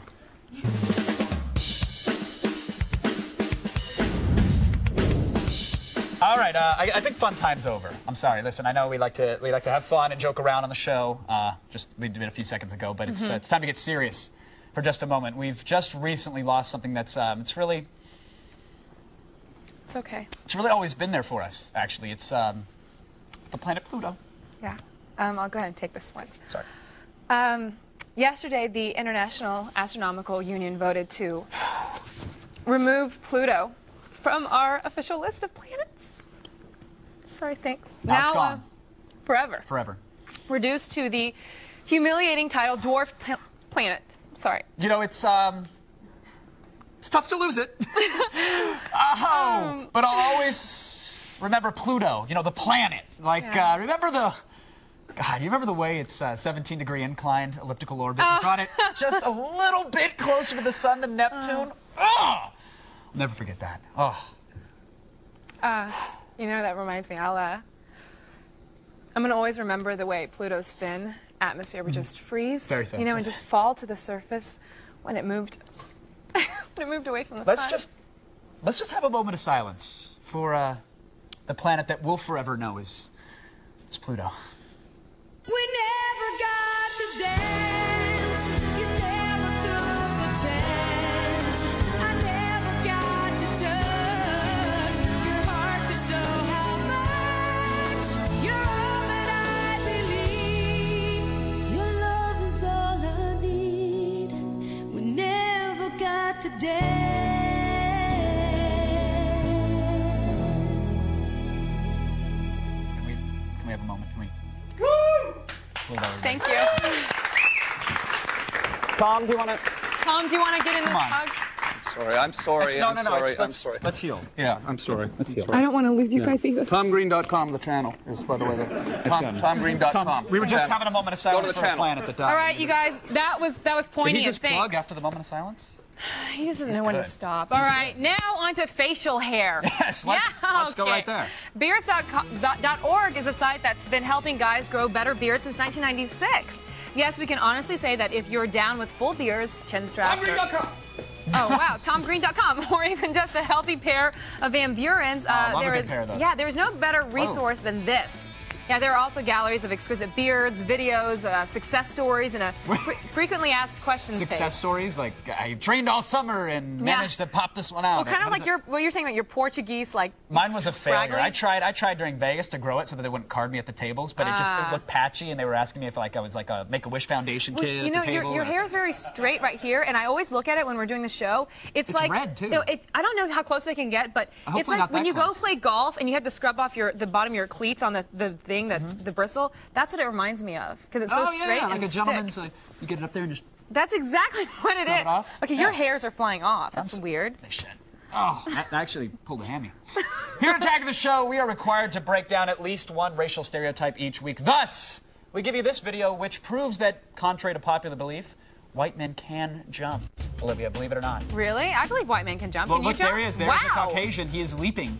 He's in I can't fact believe getting airborne. He is actually Caucasian. I'm waiting for him to fall and break a leg or No, can you shatter play glass. or- Can you play basketball? or- I'm completely athletically challenged. Really? No Yeah. sports. No, I could rollerblade. I fell off the roof of a Safeway once. Really? How'd you do that? I was trying to grind the sign, which I did, but then when I got off, my rollerblade caught the roof, and I fell back and hit my head on a dumpster that was on the ground. That's awesome. I like to wish I talk saw about that. it, actually. That was a concussion. Not fun. And now we will commit this edition of Around the Net to that great browser history file in the sky. Goodbye, Around the Net. We hardly knew you.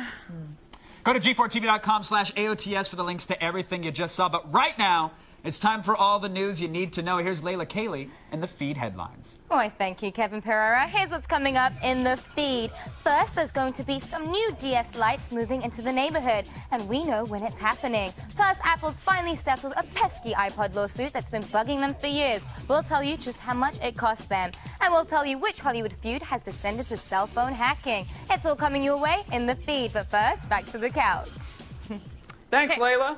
Yeah, we've got one. He couldn't take them all. We have one more land left.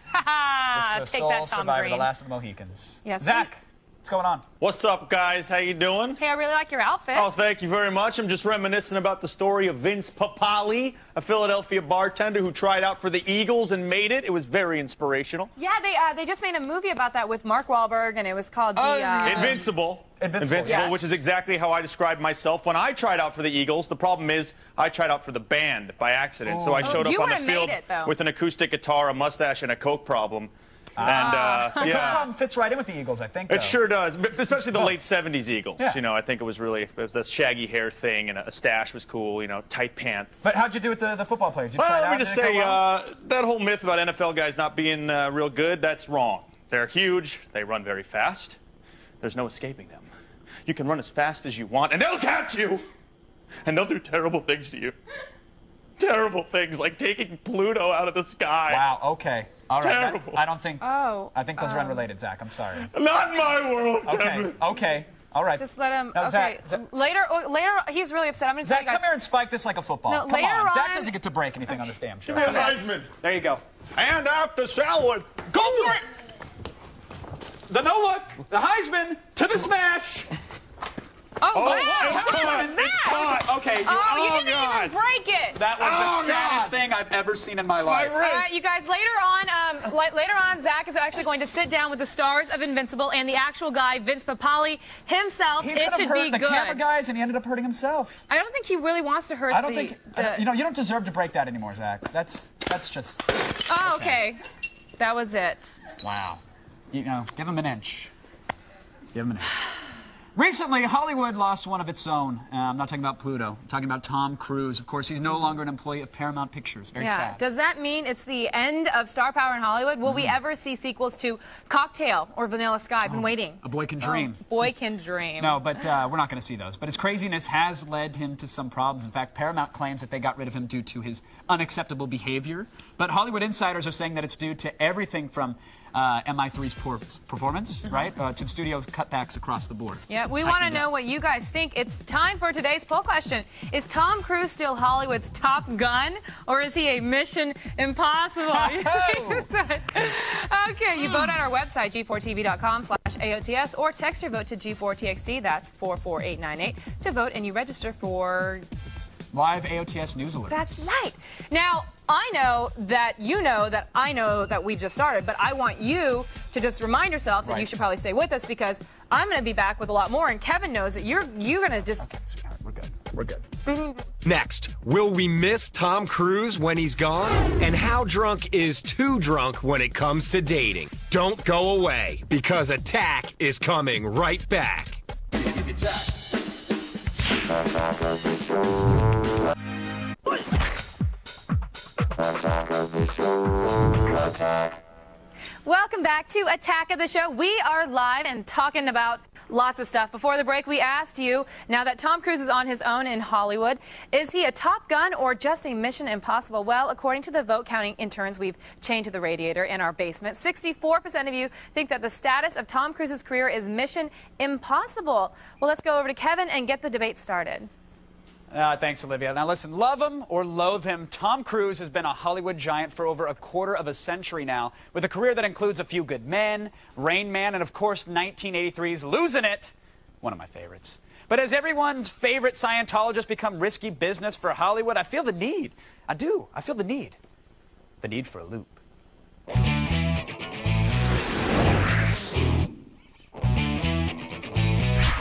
Joining us via satellite tonight from Los Angeles, Us Weekly West Coast executive editor Ken Baker is here. Also from the City of Angels, USA Today film critic at large Scott Bowles, and from New York, writer for Entertainment Weekly on newsstands now, Ken Tucker. Gentlemen, welcome to The Loop.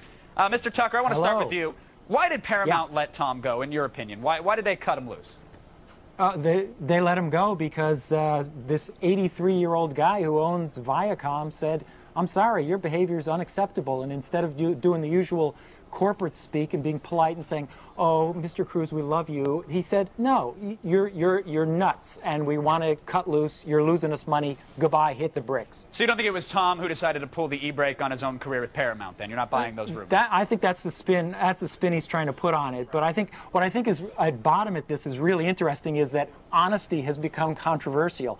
Tom Cruise acts honestly, nutty, and spontaneously the way he wants to do.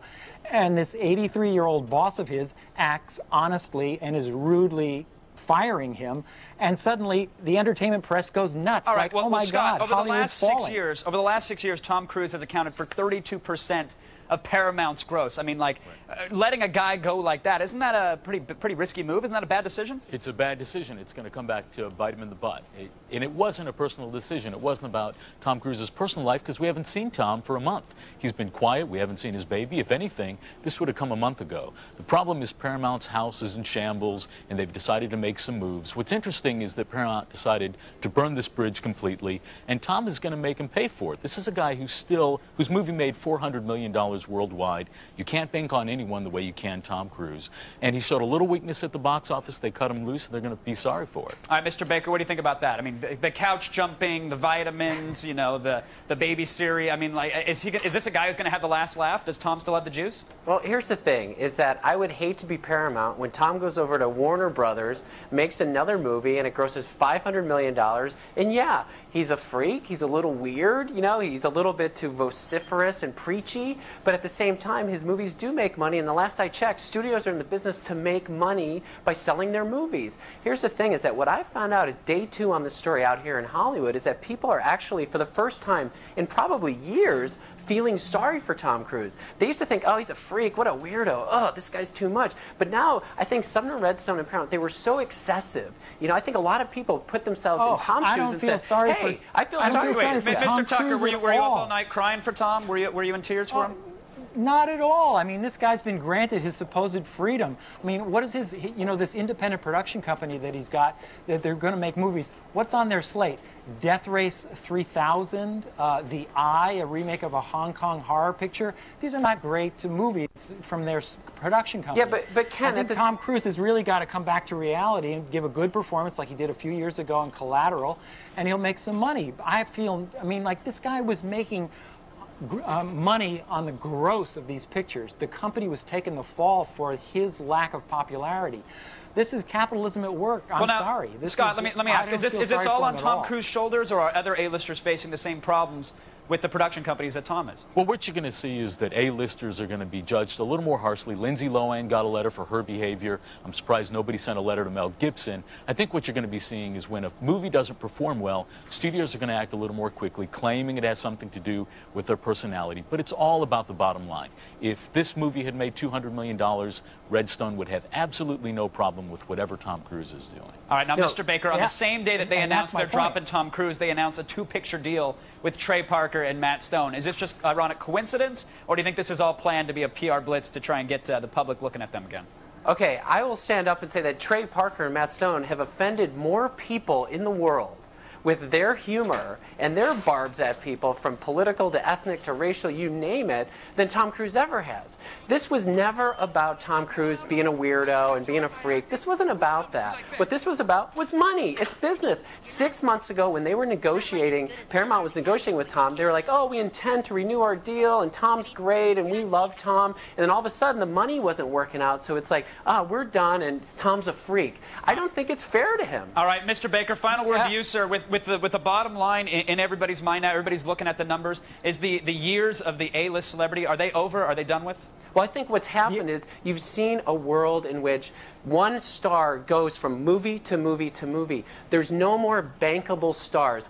You know, Brad Pitt can have a pretty good gross with Mr. and Mrs. Smith, then the next movie could just go down the tubes. And that's what we're seeing. And the studios are saying, look, we're not going to lock in long term. We're not going to make a deal, because the fame and the celebrity is so fleeting now that the new crop of stars are always up to take over the next one. All right, we'll have to see if Tom Cruise can remain a bankable star, of course. We'll see if he'll continue to be that bankable star that we know. But someone needs to write him a prescription, perhaps, for a water and a handful of one-a-days, because the vitamins cure everything. I hear they can even cure crazy.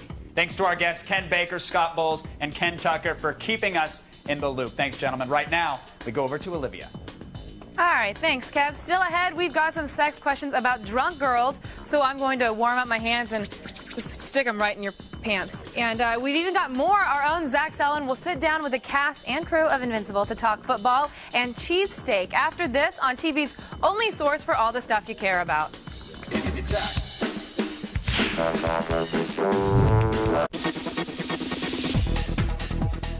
Welcome back to Attack of the Show, TV's only source for all the stuff you care about. Now, this show is still live, and believe it or not, it still counts for class credit at Northern Michigan Community College. Woo! Go Attack Deer! Awesome, Kevin. But hey, you guys out there in the audience, I feel like we've reached the stage in our relationship where I can take it to the next level. That is why right now I feel pretty confident that I should be going in your pants.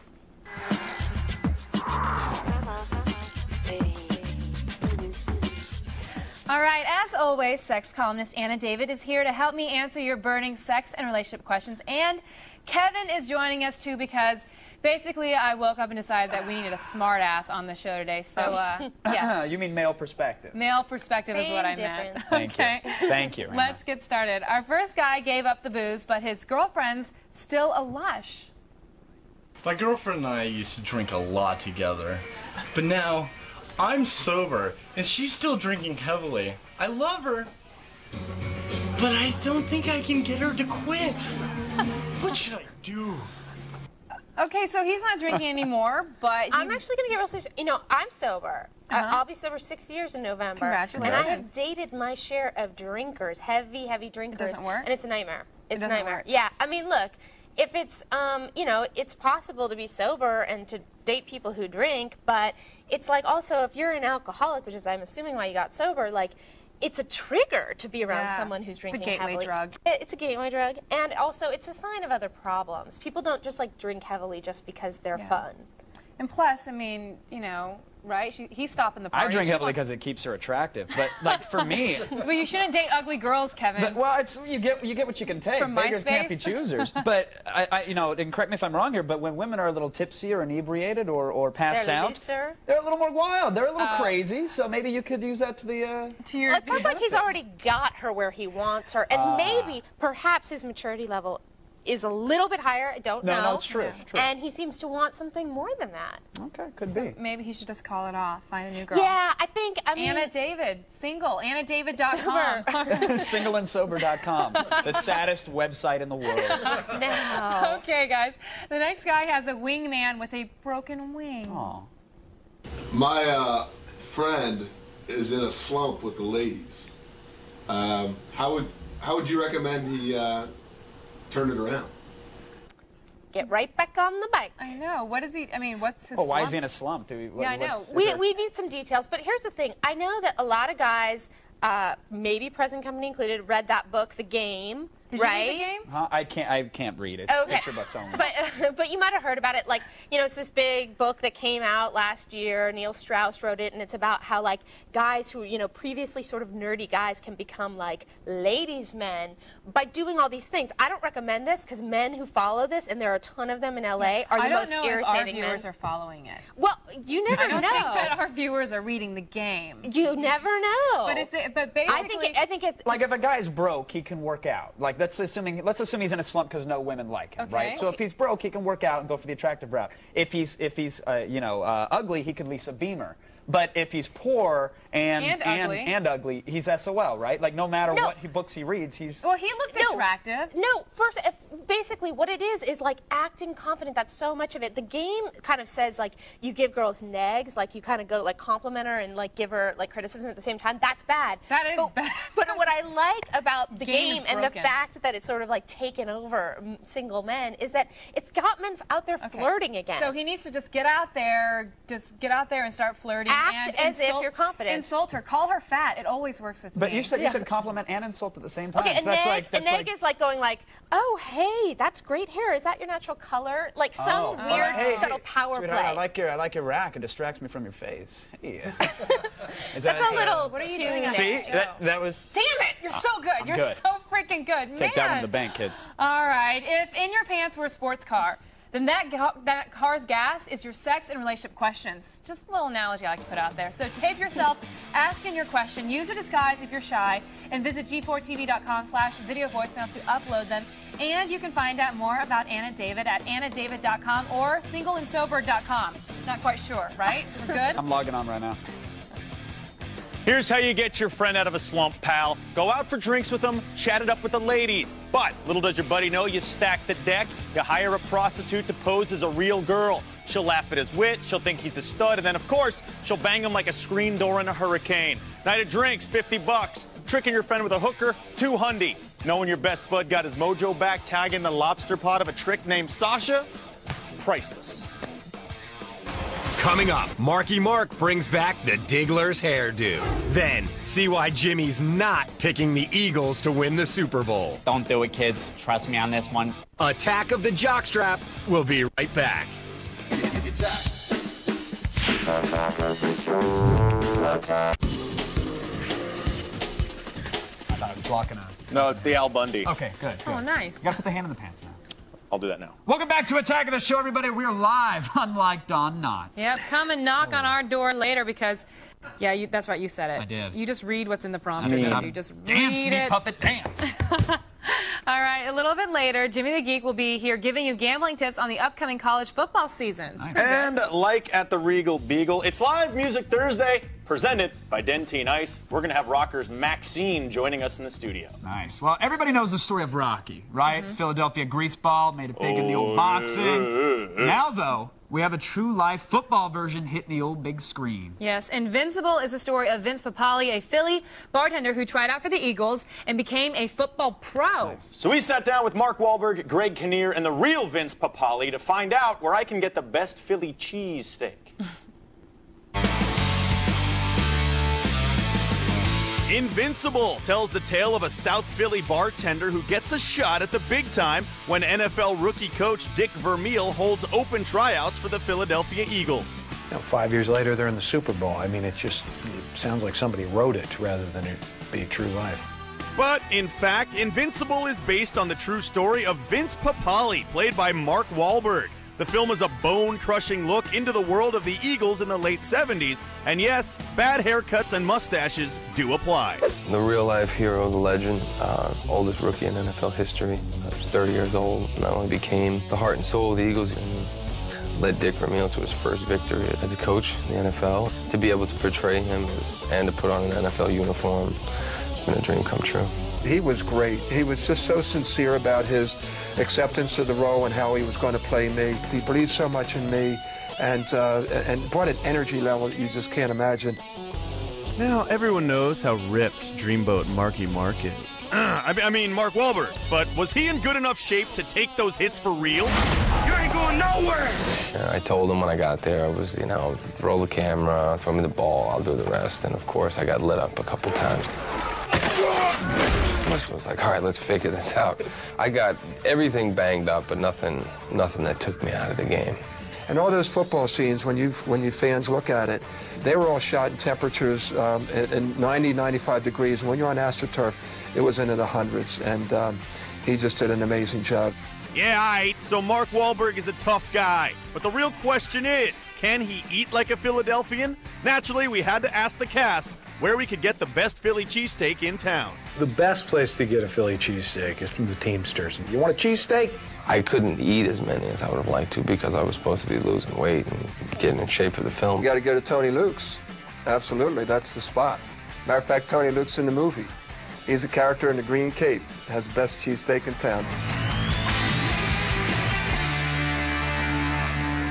Tony Luke's. Tony Luke's. Forget about it. Invincible opens on August 25th. Sorry, ladies, no Dirk Diggler exhibitionism in this one. Oh, that sucks. Yeah, don't worry about it. Right now, it's time for the only news you need to know. Where's Zach? The feed. Woo! Yeah. Hey guys, thanks Zach. I'm Layla Kaylee, and it's time to start the feed. Bad news for all you hipsters who live and die with Apple Computer. It was announced today that Apple is recalling 1.8 million batteries, the second largest electronic recall in history, only behind Dell's recall of 4.1 million batteries last week. Apple reports that 9 devices overheated, causing minor burns to users. And if that wasn't enough for Apple to worry about, it gets worse. They've agreed to pay rival Creative Technology $100 million over an iPod patent dispute. Yes, even the freshest looking apples have some worms. Now, attention gamers, Nintendo officially announced this morning that starting September 13th, the DS Lite will be available in black and pink. The DS is the latest in a long line of pink Nintendo portables in America. And elsewhere in the world, systems like the PSP and PS2 will soon be available in fabulous pink. You can even make your Xbox 360 a girl through a pink faceplate. I think it's a step in the right direction.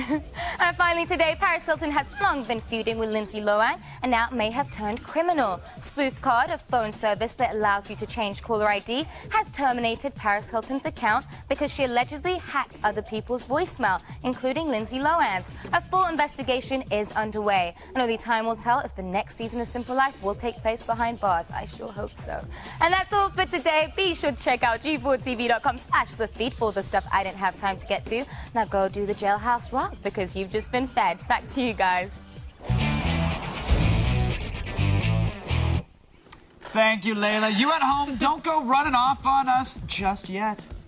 You know where we live? We know where you live. Yeah, you don't. You just threatened us. Well, I don't care. I'm threatening everybody here. I got my Nike 180s on. There, we have lots more ahead. Those are Nikes, huh? Coming up next, would you trust this guy with your money? Then bang your head to the sounds of Maxine.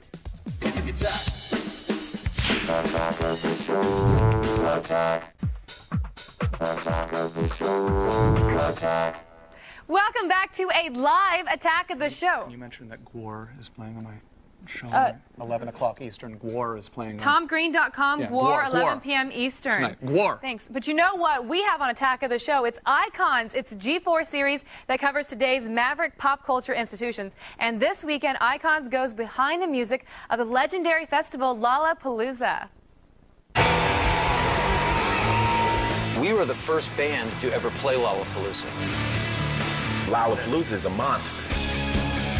Join us as Icons goes behind the scenes to meet the festival pioneers and this year's up-and-comers. This isn't your parents' Lollapalooza.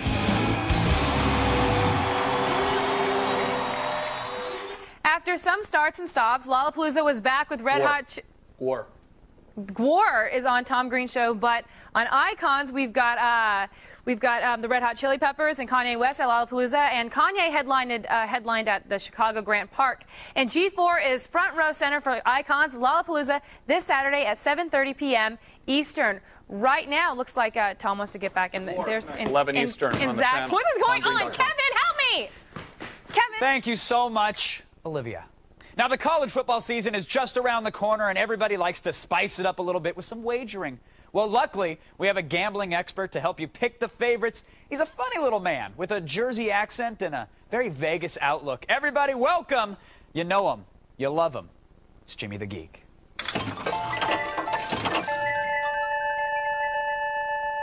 Jimmy, baby, looking well, buddy. It's been a while. Cavi, I was just talking about those late-night Uno sessions. You're pretty quick with the fours, but I lost a lot of money on you. All right, I switched to Texas Hold'em. I'm doing much better. I'm sorry about that, Jim. But what's on your gambling mind this week? Let's hear it. I'm not kidding. I lost a lot of money on you. Jim, all right. I'm sorry. All right. I'm sorry, Jim. College is starting up, Cavi, and that means two things. Number one, NCAA football, and number two, drunken 18-year-old hotties who have daddy issues, and I love them both, baby. We know. Okay, with all the tradition and talent out there, it looks like it's going to be a great college football season. Who do you think is going to take the national championships, Jim? Let's start there. All right, listen, Cavi. According to my research, 3 teams have a real shot at the title: Ohio State, Notre Dame, and Oklahoma. All right, well, give me a breakdown, Jim. Let's get to it. All right, let's start with the dark horse, Oklahoma. I give them 7-to-1 odds to win the national championship, but nobody's picking them because their quarterback, Brett Bomar, got kicked off the team for taking improper money. He's just like K-Fed, a real douche. But they have the best running back in the country in Adrian Peterson, and they could sneak into the BCS title game. Oh, and yesterday, Oklahoma banned players from working at their car dealership that gave the quarterback the money. The way I see it, at least the players were getting real-life skills of being car salesmen after they eventually retire, get fat, become alcoholics that they were destined to be anyway. Okay, all right, very nice, Jim. Well, what's up next, though? Well, Notre Dame was the surprise team of last year, a push away from the national championship. If Matt Leinart doesn't get pushed by Reggie Bush into the end zone at the end of the Notre Dame-USC game, Notre Dame's national champs. Now all Leinart is scoring is crabs and syphilis from Paris Hilton. All right. Very nice, Jim. Very nice.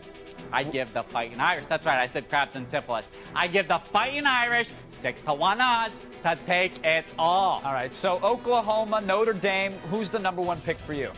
Well, it all comes down to the Ohio State University, the Bucks. Oh boy, what a team. They had the future Heisman Trophy winner, Troy Smith, quarterback in the squad, add a touch of Ted Ginn as their speedy wideout, and they're going to be tougher to beat than Whitney Houston on a crack binge. Now that's very tough. Now remember, a former OSU back was Maurice Clarett. He went all crazy on a crazy driving binge with an arsenal of guns in his trunk. Do you think that's going to be a distraction to the team at all, his arrest? I'll tell you what it is. It's a distraction to me and my boys in the Israeli mafia because we fronted that goose chugger money. And listen up, Maurice. Hope you don't like your toes. You owe us money. We're going to make you Bruno's bitch behind bars. All right. Okay, you hear Jim. that, Maurice? All We're right. coming for you. Jim, settle down. We get it. Back to OSU, though. What are your odds? All right, I'm taking Ohio State 5-to-1 to put the smackdown on the Big Ten and knock off Notre Dame in the national championship game. It'll be bloody Sunday all over again for the Irish. Double down, bet early, and mark my word. Can we put a lock on it as well, Jim? You know what? Just for you, Kevy, it's a lock. Nice. Thank you very much. Jimmy the Geek, everybody. Always a pleasure. Always a pleasure, Jim. Right now, though, we got to go back to Olivia. We've got huge monster costumes, blood squirts everywhere. No, actually, we've got a live performance by Maxine, actually. Stay with us, you guys. Maxine is performing live here. And then Gwar is later tonight on the internet. No, but Maxine is now. Yeah. Shoes on Attack of the Show are brought to you by Foot Locker and the brand new Nike Air Max 180. Never give up the court.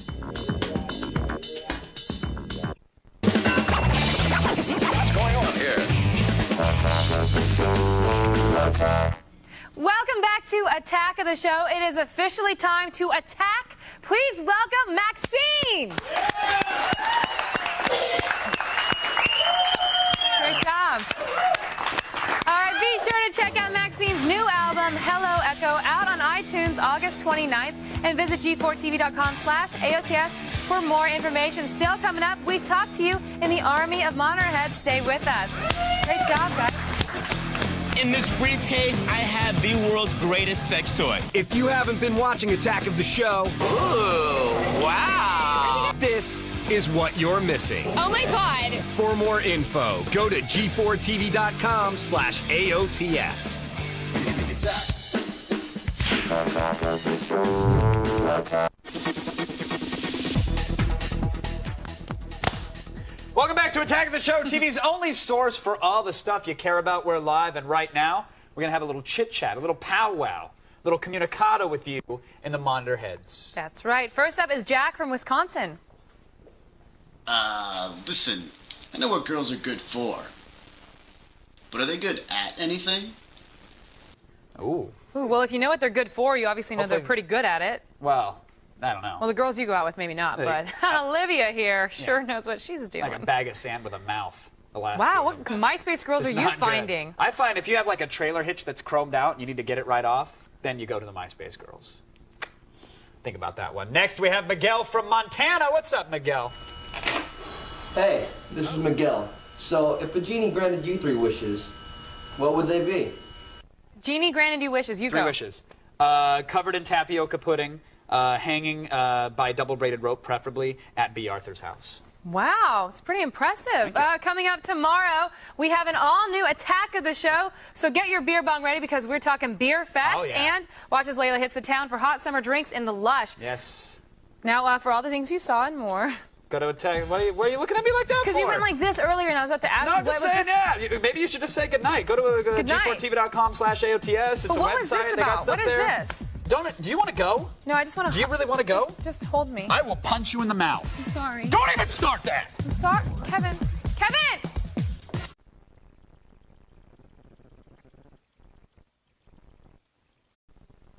Today on Attack of the Show. Nothing says television excellence like a gold woman with sharp wings. Will the new Emmy nomination system work any better than the old one? Plus, we talk to George Michael and Maybe from Arrested Development. Then our gaming experts go toe-to-toe with bullies. You're dead, Hopkins. The new Slugfest from Rockstar Games. All this and more on a live and totally original Attack of the Show. Starting right now.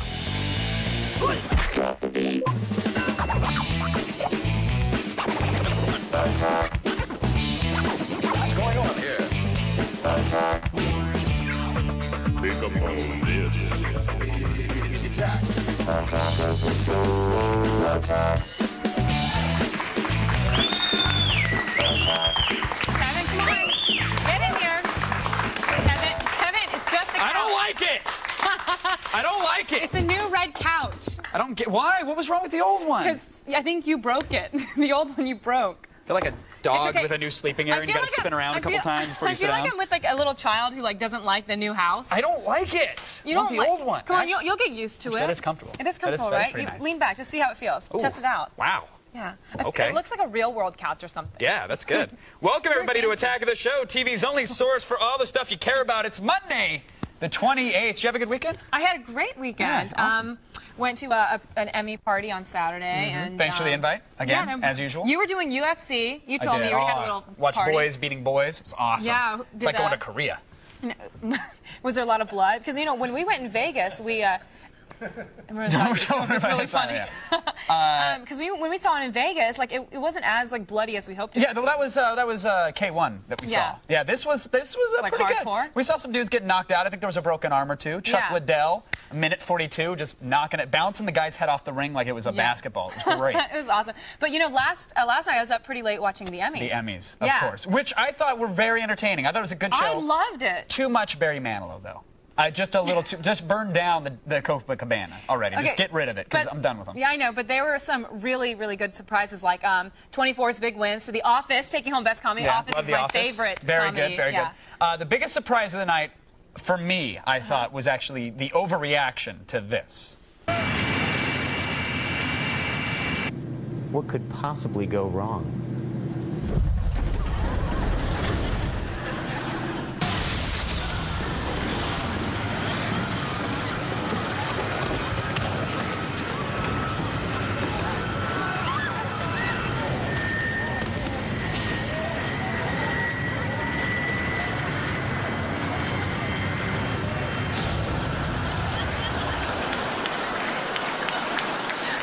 He stuck himself into the compartment. I don't think it's a gag that's been done before. I thought it was hilarious. It led into the law spoof, which led into the office spoof. Explain to everybody, if no one knows, why were people so pissed? Well, the old KY was a little upset about it. Kentucky, yes. because?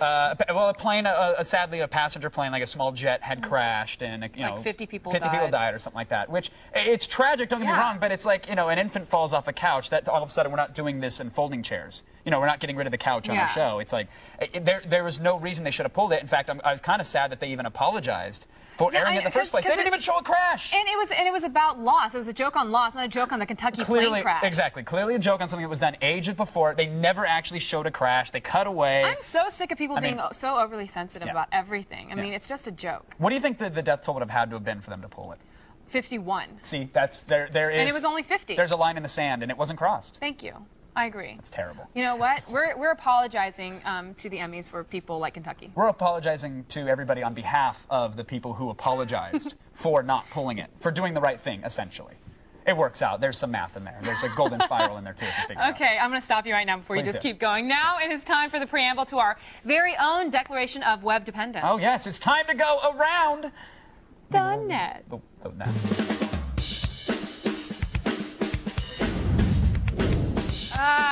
2 words, Kevin. All right. 2 words. Meat helmet. No. Lightsaber. No, this is when you're just supposed to set me up so I can just okay. tell you. Sorry. Let's start again. You ready? Okay. Okay, ready? Around the net. And then the thing goes, and then we're back. We're laughing, and I say 2 words, Kevin. 2 words. Okay. What? Rainbow puke.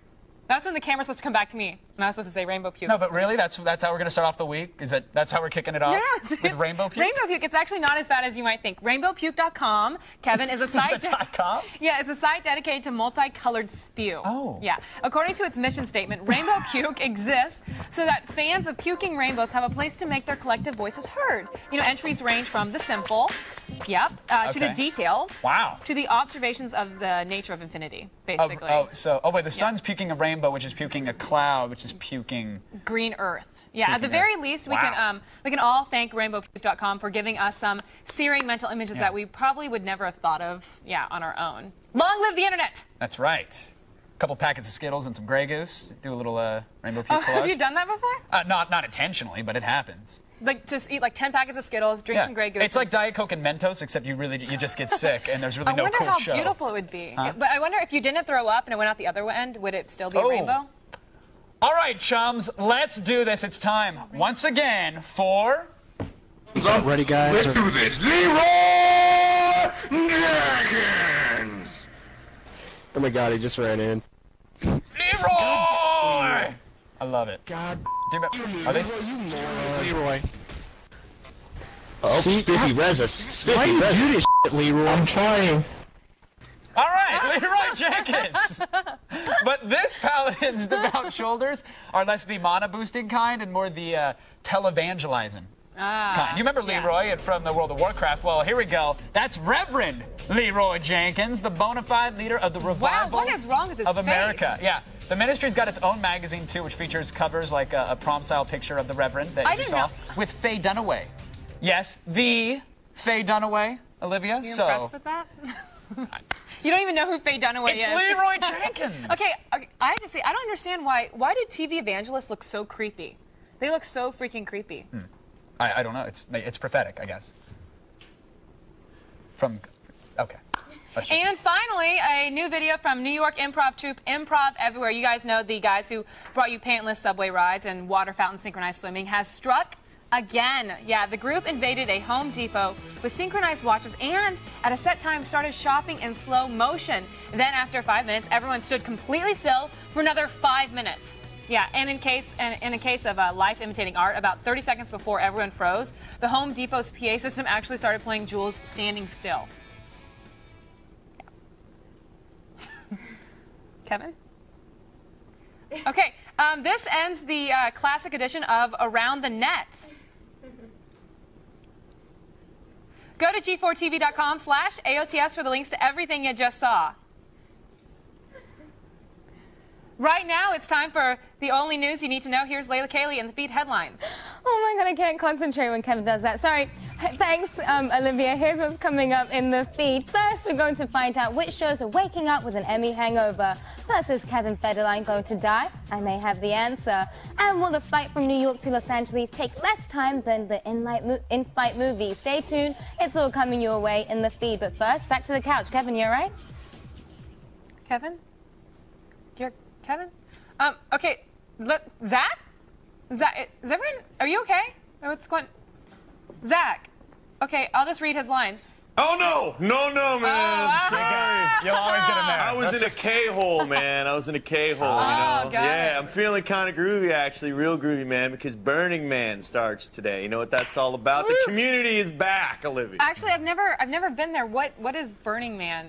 Or Olivia, to try and describe what Burning Man is like trying to nail Jell-O to a wall. You just have to experience it, man, for real, though. You know what I mean? True. Some of us, though, are busy working, Zach. Not everybody lives in a van. That's a bus, Pereira. Oh. It's classic, too. It's classy. Very nice. It's a hybrid diesel fuel bus that runs on my own saliva. Wow. Yeah. Pretty cool. You can get that thing cross-country in 8 weeks. And coming up later, I'm going to give you an inside naked look into Burning Man through the glazed eyes of a new special edition DVD. Stay tuned. You might just get laid by a hairy hippie chick, which I highly recommend. It's always a bonus. Thanks, Zach. Little scratchy.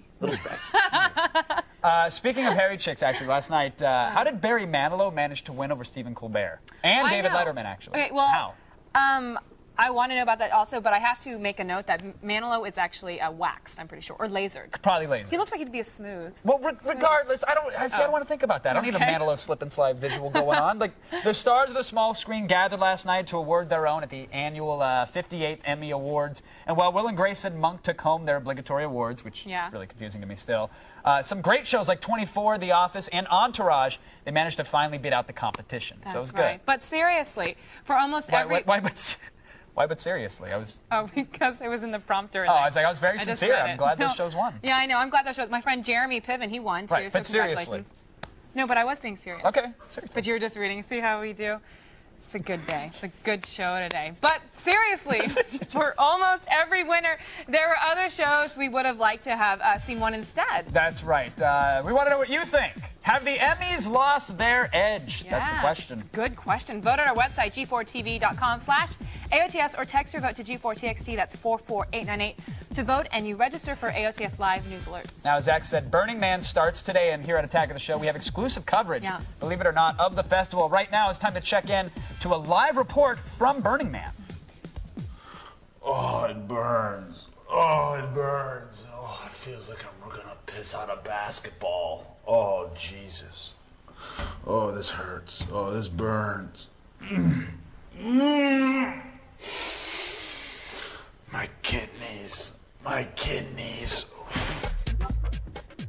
What? It was like noon if we needed something. What do you That was actually your suggestion in the read. I didn't think anybody was going to take it seriously, but awesome. We take everything you say seriously. That man's feeling the burn, folks. And later in the show, we have a trailer of a horror film done by the producers of the festival themselves. It's called God's Work, so stay tuned for the blood and the guts of a burning man. Now, listen up, you monitor heads at home. We are just getting started. Don't be a square and tune away. See what I did there? Coming up next, are the Emmys crooked? And then, no show is safe when we deliver the punchline. Don't go away, because Attack is coming right back. Attack of the show. Attack. Attack of the show. Attack. Welcome back to Attack of the Show. We are live and talking Emmy Awards. Before the break, we asked you, have the Emmys lost their edge? Well, according to our text message counting monkeys, 84% of you do think that the Emmys have lost their edge. Well, let's go on over to Kevin for the rumble in the TV jungle. Yeah? All right, thanks, Olivia. Last night, Conan was king of the Emmys, but were you happy with the show itself? Lost wasn't nominated for any major categories. And I mean, who cares about Tony Shalhoub? Exactly. So today, we're diving into the pixels of last night's ceremony from 24 to The Office. It's time to hug your television, folks, in the loop.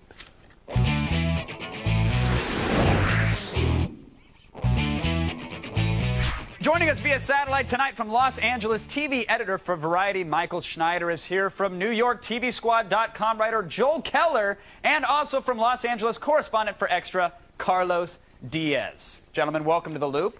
What's up? All right, Michael, let me start with you, sir. Conan comes out. People are saying that, you know, this guy's bigger than Leno. He's bigger than Letterman. He could be the next Carson. What did you think of his performance last night? Yeah, Conan did it. I mean, more than ever, he is the heir to the Carson throne, and they ought to just have Conan come and host every year. He saved the show. Otherwise, it was probably the most boring Emmys I've ever watched, but Conan made it work, so thank God for Conan. Carlos, what do you think? Was Conan the only saving grace of the show last night? People were like talking about how he sucked, and I'm like, are you kidding me? They did a great job last night. I mean, he did save the show. That opening skit, minus the whole plane controversy, was hilarious, and his opening monologue was great too. You know, I mean, I think he did a great job. Now, did that set, Joel, let me go to you here. Did that skit set the tone for the entire Emmys, or did that set the tone for the first 20 minutes? Some people thought that it seemed to lose any and all steam after the first commercial break. Well, it's like any awards show. It's the opening is going to be this big pre-planned thing, pre-filmed. It's going to be written ahead of time. And the rest of the award show is the standard award show. People congratulate each other. The music plays them off. You know, they talk about the dead people. And that's it. Yeah, I think Megan Mullally winning actually set the tone for the rest of the show, which was snooze fest. I mean, Megan Mullally again, and like you said, Tony Shalhoub. I mean, 3 Emmys. It's I think it's time to let Tony go. Yeah, I mean, it's one of those things where every year they talk about how they're going to change the format and it's going to be cutting edge this year, and every year it's Will and Grace and The West Wing. Well, to be fair, they gave an Emmy to Barry Manilow this year, which is pretty cutting edge. Yeah, let's talk about that here, because when you realize that Barry Manilow, he beats out Stephen Colbert. I mean, is there any justice in this world left now? It's the TV Academy's attempt to be young, hip, and fresh, and I think they managed to accomplish that by giving Barry Manilow an Emmy. Yeah, I get the feeling people... And Stephen Colbert was not happy about it either. Stephen Colbert, yeah, but it made for a great bit. I'm sorry, it made for a really great bit though with Jon Stewart when they presented. Right, but is that what it's about? Giving an award to somebody for a great bit? I mean, come on. I think. Do you think anybody wasn't surprised? I think that night people were more like happy that he got the award because it came right after the whole Dick Clark tribute, which was a very touching moment, you know, if you watch the award show. But you're right. I mean, Barry Manilow winning the award, you were like, well, you know, I mean, where's the target demo there? And Stephen Colbert is the guy. He's the headline guy. By the way, it was the first ever award for Barry Manilow's new face. So in a way, you know, it was fresh. And he's bringing it into a surgery, which I know it's for his hip, but he might come out of this with a new set of lips too. You never know. You never know. With this character. That's par for the course for the Emmys, though, because they don't watch, the people who vote from the Academy don't watch the shows. They look at the names in the ballot and they check off the one that's most familiar to them. Or they at least watch 15 seconds of a show, and that's enough for a nomination. And that's the thing, too. They should have a new system, and we have this thing called the Internet. Oh, my gosh, let's discover it, where you could actually have people who watch the show all season vote instead of having people who sit in a room and get, like, DVDs and tapes of shows and watch one episode and then base their entire season on one episode. That's why Lost wasn't nominated, because you can't judge Lost on one episode. It's the entire season you got to watch. To be fair, they did get it right in the end, though. The Office and 24, those were shows that should have won the Emmy and did. So at least at the very end, I felt a little better about the whole process. But, you know, it's a mixed bag. By the way, did you see Conan pump his fist when they announced the Office one? Yeah, that was kind of weird. Yeah, I thought that was touching to see you know, a little bit of personal opinion coming out of a host. Did it weird you out though? Well, those are his buddies, so that made sense. Yeah. I mean, he goes way back with all those Office guys, so I thought it was touching. I thought the show ended kind of weirdly, though. Conan just came out and said, "Good night, see you next year." It seemed very abrupt. Now, they kept it to time. Is that really that big of an issue? I understand, you know, yes, these things are known for being long and drawn out, and they had a funny runner, you know, explaining we're going to keep it to time. But wouldn't you rather see a little bit more of a closer than see it abruptly? It's got to stay on time, because if not, Bob Newhart dies, and we can't have that on national TV. You know, I mean, that was the big thing last night, and we saved a life last night. To be fair, I think Bob's want to hang yourself while you're watching? Say again, Joel? Joel? You want to hang yourself while you're watching the Oscars? No. I mean, wasn't it like 4.5 hours long or something like that? Yeah, you got to keep it tight. I wanted to come in Tebow on cuts time. it down to like 2.5, which is nice. But Kiefer Sutherland finally gets an Emmy. I mean, was this long overdue? Joel, what do you think? You know, he's been doing the show for 6 years. It's a very tough show to do because he's got to wear the same clothes all season long, and he's a very physical role. And he deserves it. He deserves it. By the way, that's the best I've ever heard anybody. The reason he deserves an Emmy because he can't change his clothes. Give him the Emmy. All right, he can't folks. change. I think we've just decided from here on out the same wardrobe for the rest of 06 because I'm walking away. I mean, with an award it is next a physically year. demanding role. No, it is so, definitely. I mean, And you know what? He plays it better than anyone else ever could. And he can't pee the entire season. You never see him pee. You know, which is weird. Folks, the Emmys were a roller coaster of television's best and worst. I can only hope that next year I'll win for the miniseries that I'm working on with Dame Judi Dench. Look out for that one. No wardrobe changes at all. Thanks to Michael, Carlos, and Joel for keeping us all in the loop. But right now, Miss Munn, take it away. Thanks, Kev. I had no idea you were working with Dame Judi Dench. That's so exciting. I'm really going to look out for that. But you guys still ahead. We're taking you inside the art and fire dancing of Burning Man with our new special edition DVD. And we have the best jokes on TV last week in Punchline. Stay tuned to TV's only source for all the stuff you care about. Ken,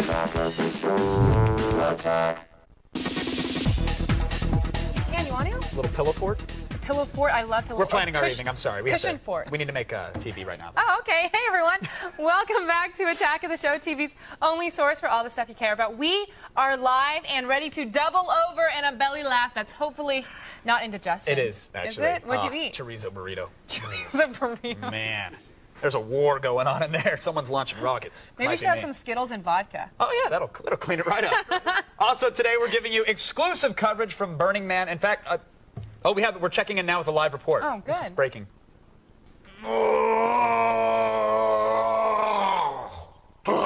Burns. Burn, baby, burn.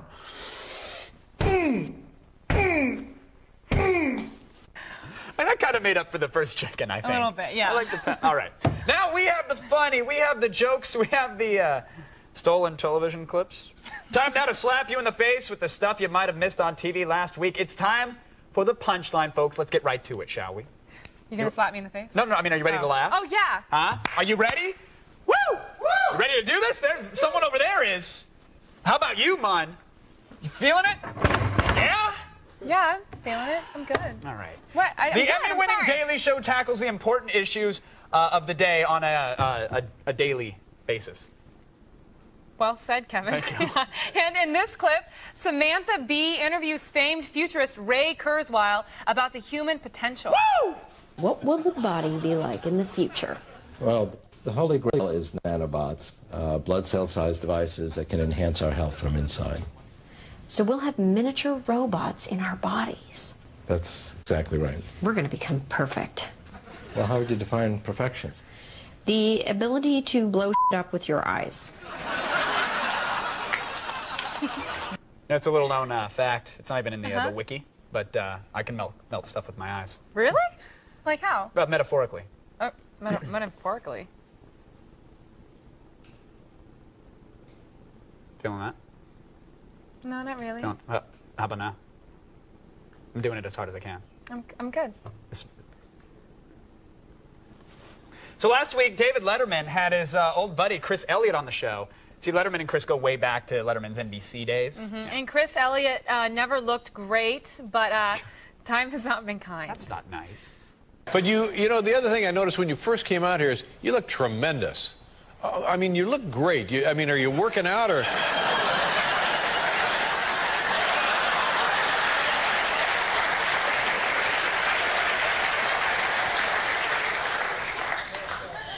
Uh-oh, here we go. Is that are you emailing? Is that what that is? Excuse me. I think he's just emailing is what he's doing. Dave just made a joke at my expense. Got a big laugh. Dash, sad face. See, he was blogging right there. It's a bit of an internet thing. No, I get it. I blog. Right, he's posting about his experience on his web. I know blog. what a blog is. It's Kevin. like an online journal. Kevin, I know what a blog is. KevinPerera.com. Just saying. That was pathetic. That was pathetic. My album drops You should have been September 29th. Were you on the Teen Choice Awards doing that? You and Jessica and Dane? Now, we'd like to shout out our good friend and fellow G4 host who had a cameo in Robot Chicken. Word. It's time to check in now with our very own roving reporter, Kristen Holt. What kind of hijinks are going on backstage, Kristen? Ryan, the zombies are going wild after one of the children from the Grant a Wish Foundation fell and cracked his head open. Brains! It's like some kind of feeding frenzy. LA woman. Okay, let me ask you a question. Okay, who's hotter as a zombie? Kristen Holt, Morgan Webb, or Blair Butler? Tough one. Tough one. See, I don't know. Blair would probably enjoy being a zombie, and therefore, I mean, there's really nothing hotter than a woman with confidence. So Butler gets the nod. Butler, I She think gets that's the a nod. great choice. Just saying. And finally, why did The Office win Best Comedy Series last night at the Emmys? Yeah, probably because of writing. I love those posters with the neon. All right. The neon light. Folks, that is the punchline. We'll have more for you every Monday. In the meantime, though, if you get drunk and pass out all week, you won't miss the important stuff on TV. That's right. And now don't go anywhere, Booze Baron. We'll be back with more debauchery and decadence right after this. Coming up, our gaming experts take on the controversial new game, Bully. Attack will be right back. Attack of the show. Attack.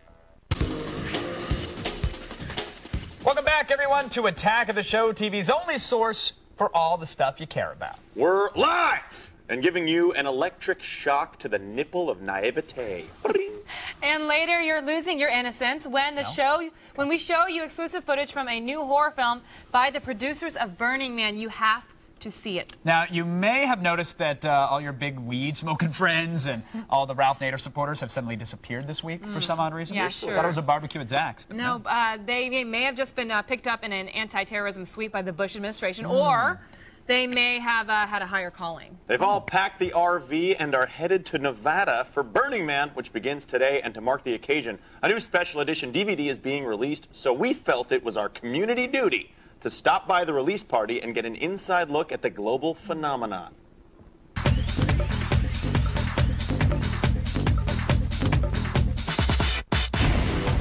Where there's smoke, there's fire. And nothing's hotter right now than the DVD launch of the award-winning film, Burning Man, Beyond Black Rock. It's about how these old hippies are now taking their magic and their ethos around the world. It's not just a party in the desert anymore. No one person can go out there and experience everything that you do out there, but he gets a pretty good cross-section. This movie takes you off the couch and into the experience of a lifetime, without the sand in your pants. Imagine going to a club where there's people on stilts throwing fire, spitting fire, someone's painting you while you're dancing. I mean, it's like the most amazing experience. You're in another reality, you're a different person, you go by different names, you experience different things, and you're there for a week and it changes your life. There's no heterosexuality, there's no homosexuality, it's just basically sexuality. You have to be tolerant to be able to be there comfortably. But you don't have to do anything. You just be tolerant, let other people do what they wanted. Of course, it ain't over till the fat lady, the giant flammable pile of man logs, burns, baby, burns. It's my New Year's. It's, the fresh perspective and going back into the real world and coming with the perspective that you gain at Burning Man. Yes, the Burning Man DVD is in stores today. And the festival takes place through September 4th with the theme Hope and Fear the Future. The only hope and fear I have for the future is that I don't knock up one of the hippie chicks there. And to be honest. Use the rhythm method. The rhythm. It's time-tested, folks. But right now, it's That's why you time have a baby. for the only news you need to know in the feed. Thank you, Kevin. I'm Layla Cayley, and it's time to start the feed. Last night, the television industry gave out golden pats on the back to those shows you've been meaning to watch, but just don't have time to. Action Series 24 took home Best Drama, and its star Kiefer Sutherland snagged Best Dramatic Actor. More surprising than the winners, of course, were those who got shut out, like medical drama Grey's Anatomy and fan favorite Lost. The Office won for Best Comedy, but Steve Carell lost out to Monk star Tony Shalhoub for comedy acting honors. All three fans of the show Monk were delighted. Last night was Emmy's past, but I have seen Emmy's future. and its name is Kevin Federline. The wannabe rapper is going to have a cameo in an upcoming episode of the crime drama CSI. Unfortunately, Federline won't be playing a bloated corpse. Instead, he will allegedly play an arrogant teenager who harasses the show's resident crime solvers. This is a break from his usual role as a grown man who acts like an arrogant teenager and empties his wife's bank account. Nice. Airplane manufacturer Lockheed Martin has developed a new supersonic jet that could make your travel time shorter than your wait at the security line. The sleek new QSST jet, which stands for Quiet Supersonic Travel, is a 12-passenger plane that can travel up to 1,200 miles per hour. It is also designed to produce only a slight sonic boom, not the overpowering whip crack produced by the Concorde. It is expected to make the trip from New York to Los Angeles in about 2 hours. The planes could be ready for boarding by 2013. Start saving now.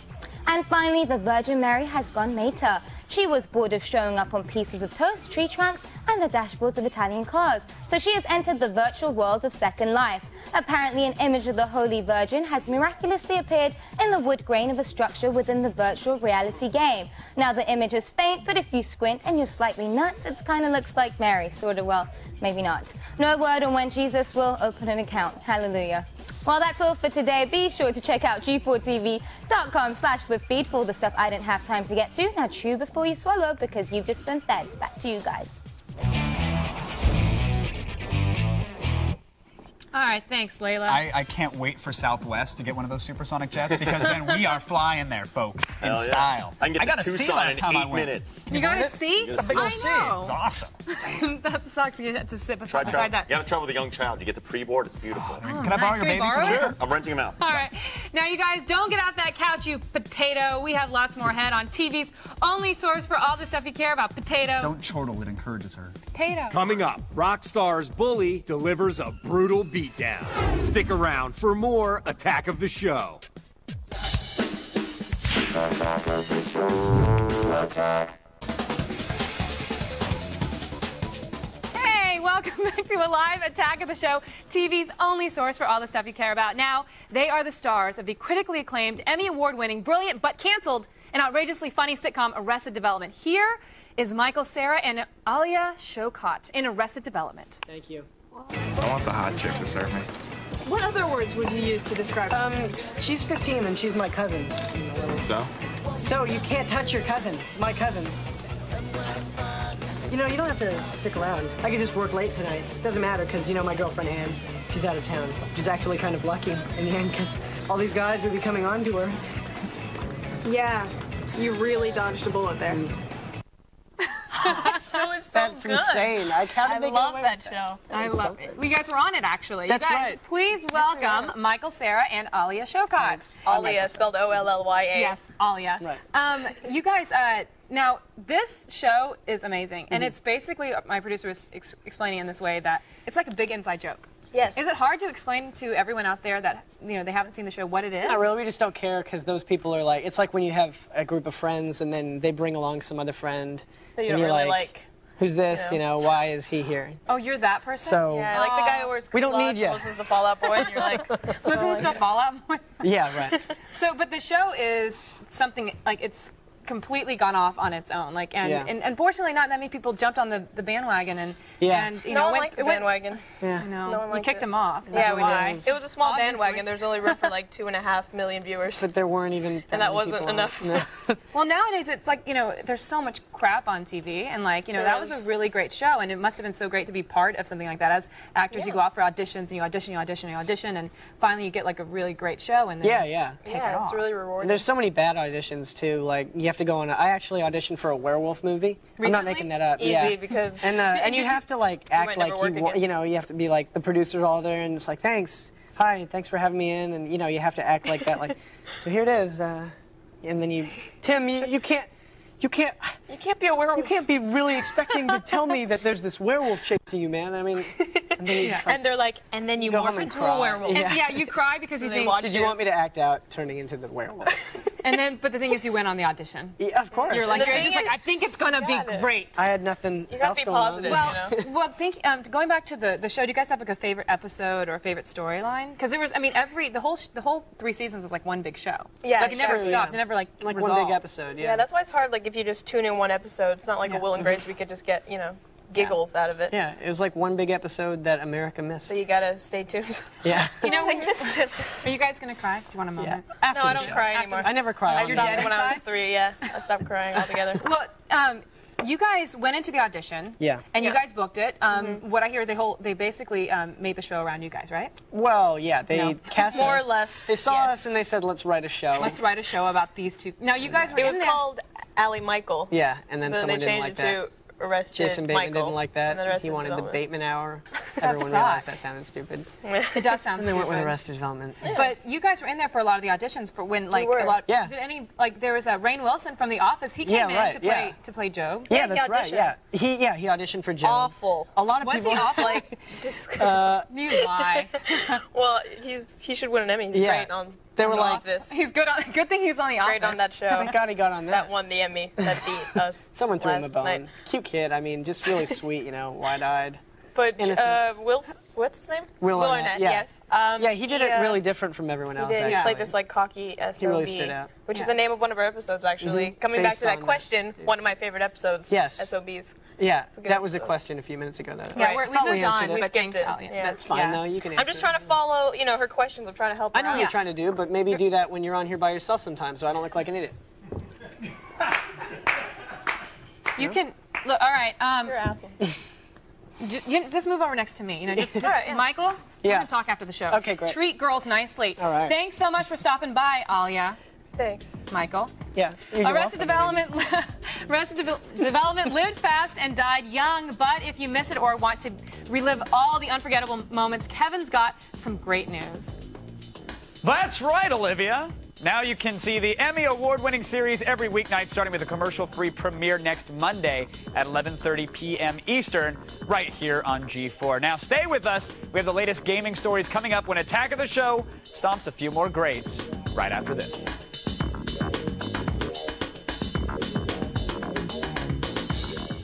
What's going on here? Attack of the Show. Attack. Welcome back to Attack of the Show, TV's only source for all the stuff you care about. I am Olivia Munn, and I can kill you with my mind, Kevin Pereira. But right now, the Burning Man Festival is underway, and we have your exclusive Attack of the Show coverage of it. Let's check in live to Burning Man once again. Come on, bitch, it burns! Ah!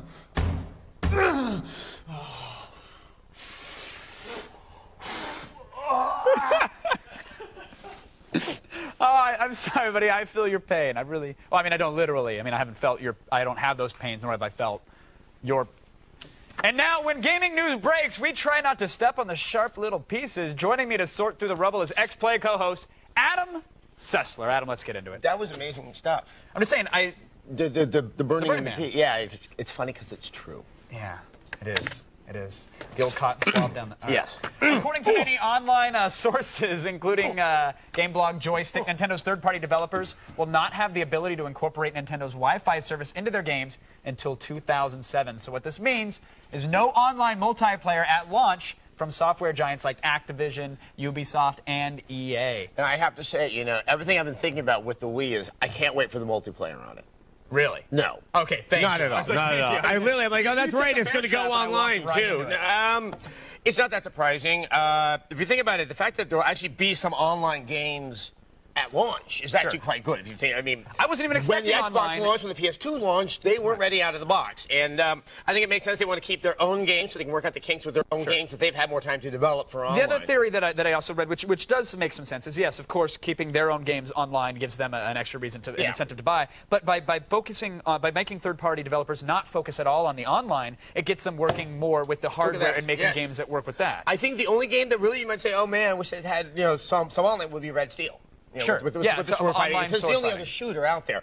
But I don't think anyone's really going to be crying too much about that. And hopefully the games themselves, single player, will be more than that. I think it will. Now, Rockstar recently released a new trailer for its upcoming GTA-inspired high school drama, Bully: A Day in the Life. First of all, people are saying it's GTA-inspired, I think just because of the fact that it's violent.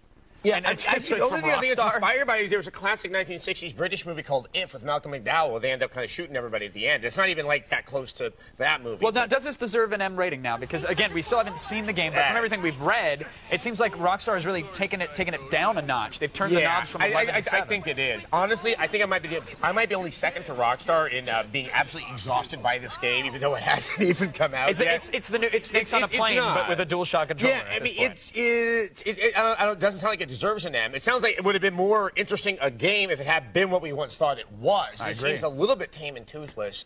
Also, we just got to remember that Rockstar doesn't exactly hit them out of the park when they're not GTA. Manhunt was boring and borderline offensive. Yeah. And I'm very interested to see how well this sells, because once again, only GTA really sells for them, even though they have more than enough controversy. Like Snakes on a Plane, I think it kind of fizzled out when they should have, actually got the game out on the shelf. And real quickly, before we move on, we have a final story to talk about. But should they have just not held on to this game for a PlayStation 3 release, or maybe gussied it up a bit? Or do you think they just want to get it out there, hope it sells a bit? I want it out because I'm tired about it. So. I'm sure we'll have another chat when it hits shelves. Exactly. Right. Finally, video game adaptations may not be director Uwe Boll's specialty, but apparently he's fighting. It's up to snuff, because before the director begins working on his adaptation of the video game Postal, the director plans to box his top 5 critics. The story came out. I thought it was a joke.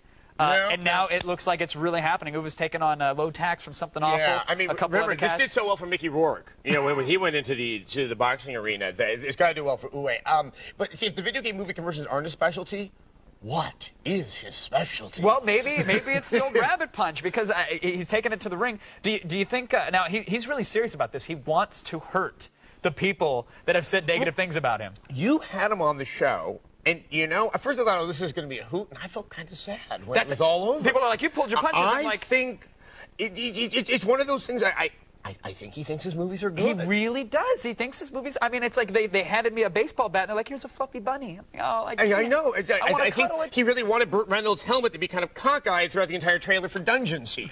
I mean, I assume...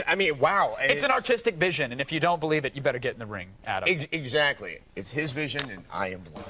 Thanks for joining us, Mr. Sessler. Happy to. Don't forget, we do this every single Monday, so be sure to join us so you can one-up your friends. But now...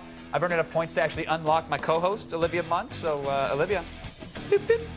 Thanks, Kev. Next time, make sure to hold down the R button so I can get a different costume. But you guys out there, you need to keep watching, because we are showing you a horror film by the producers of the Burning Man DVD next. If you haven't been watching Attack of the Show, this is what you're missing. For more info, go to g4tv.com/AOTS.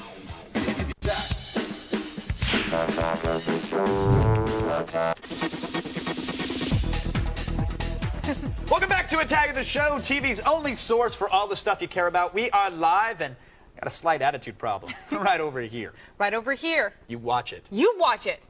Coming up tomorrow, I'm going in your pants with steamy sex advice.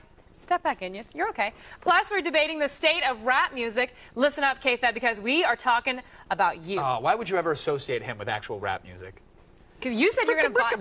You said you're going to buy it. Huh? I will, actually. Don't lie. I'll download it. And finally, the producers of the documentary Burning Man Beyond Black Rock have also made a horror film. Yep, it's called God's Work, and we have your exclusive first look. Sounds like I'm going to be walking right into the mouth of hell. I guess that's all about perspective, isn't it? Got you another golden egg? Your work, you find it addictive? Oh, yeah. I just don't know how you can do it with a straight face. You really should not have come here tonight.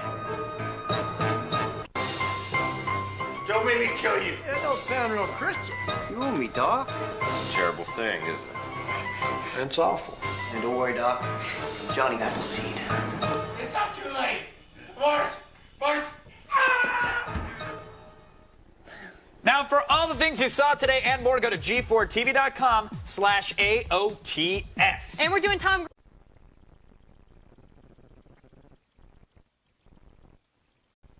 Today on Attack of the Show, are the Lord of the Rings limited edition DVDs worth your hard-earned cash? I have no use for it. And what happened to all the good hip-hop? Then, why Season 8 was the apex of The Simpsons. Boring. All this and more on a live and totally original Attack of the Show starting right now. Drop the beat. Attack. What's going on here? Attack. Think about this. Attack. Attack of the show. Attack.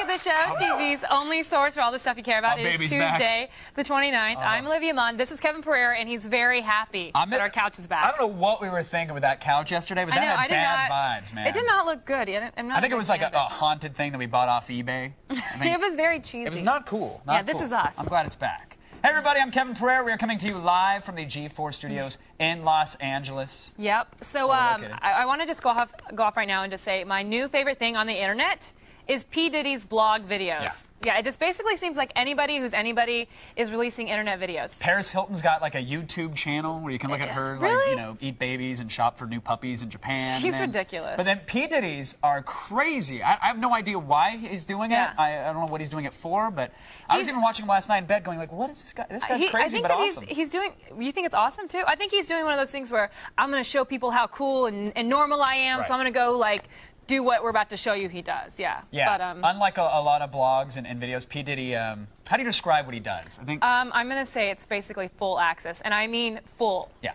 take a look. But have you ever had to take a piss real bad? It's something that truly can't be explained. It's almost as good as sex. Woo! Oh. Yeah, I basically love seeing P. Diddy go Diddy. Yeah, that's. Do you really love it though? No, I don't. I think it's. What's so appealing? Is it because he's got so much money that you imagine like it's pure crystal coming out the end of that thing? I think it was this. I think that he came up with this idea that he's like, you know what? I want to come off like a real person and just show people I'm cool. I can make fun of myself. And then he asked like some people, go, what do you think would be funny? And then he got some like producers or whatever go, it'd be funny if you like went pee. And he's like, that's going to be brilliant. Well, here's the thing. Some people are up in arms about it. They're like, this is not right. Why? To take a pee and put it on the internet, that's not good. Other people have that mindset of, hey, this is awesome. He's being real. He's a celebrity. I don't see what the big deal is, though. Because this isn't anything new here, and people are giving P. Diddy way too much credit. I've been giving my fans this kind of access for years now. What are you talking about? You haven't seen the Caper video? No. This is like from 2001. Take a look. Okay. Yeah, I told you were going to see all sides of Caper because that's what I'm all about. Exposing myself to the fans. And that's where I do a lot of my thinking. You know, after an all-day chorizo burrito eating marathon, sometimes you got to go and do some business. Sea protectors are good. You don't want your goods touching some other man's bad. You know what I mean? Woo! Yeah, sometimes it's like a soft serve ice cream machine. You can little swirls going on there. It's really good. Other times it's like you're shooting meatball-sized raisinets, and that's when it just feels like an assault rifle. Woo! I also like the thigh drums. Sometimes I like to knit. Good thing about a courtesy flush, sometimes we call it baptizing the babies, because when that water flows up, you feel it tickling. You get it? There it is. Woo-hoo! That's the fire. Always remember to wash your hands, by the way. And don't waste time with no paper towels or hair dryers. You just style that. So, I'm a trendsetter. I've been doing it for years. Is that really how you poop? Huh? Your feet go up like that? Woo! It's yeah, you gotta just grip the stall and let it rip. You know, just shake it. That's it. That's awkward. I'll never look at you going to the men's bathroom again. Thank you. Yeah, that's disgusting. Now it's time now to get turned on and tuned in. Don't drop out, though. School is cool. That's right, kids. We are going around the internet.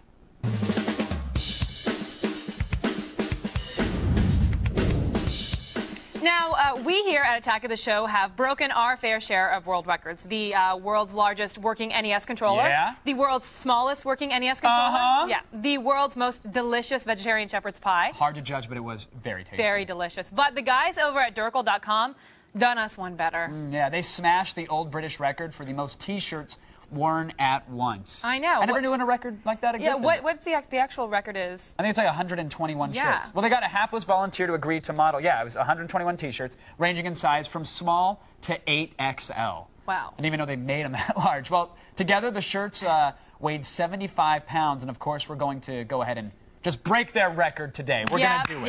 Yep. That's how we roll. That's right.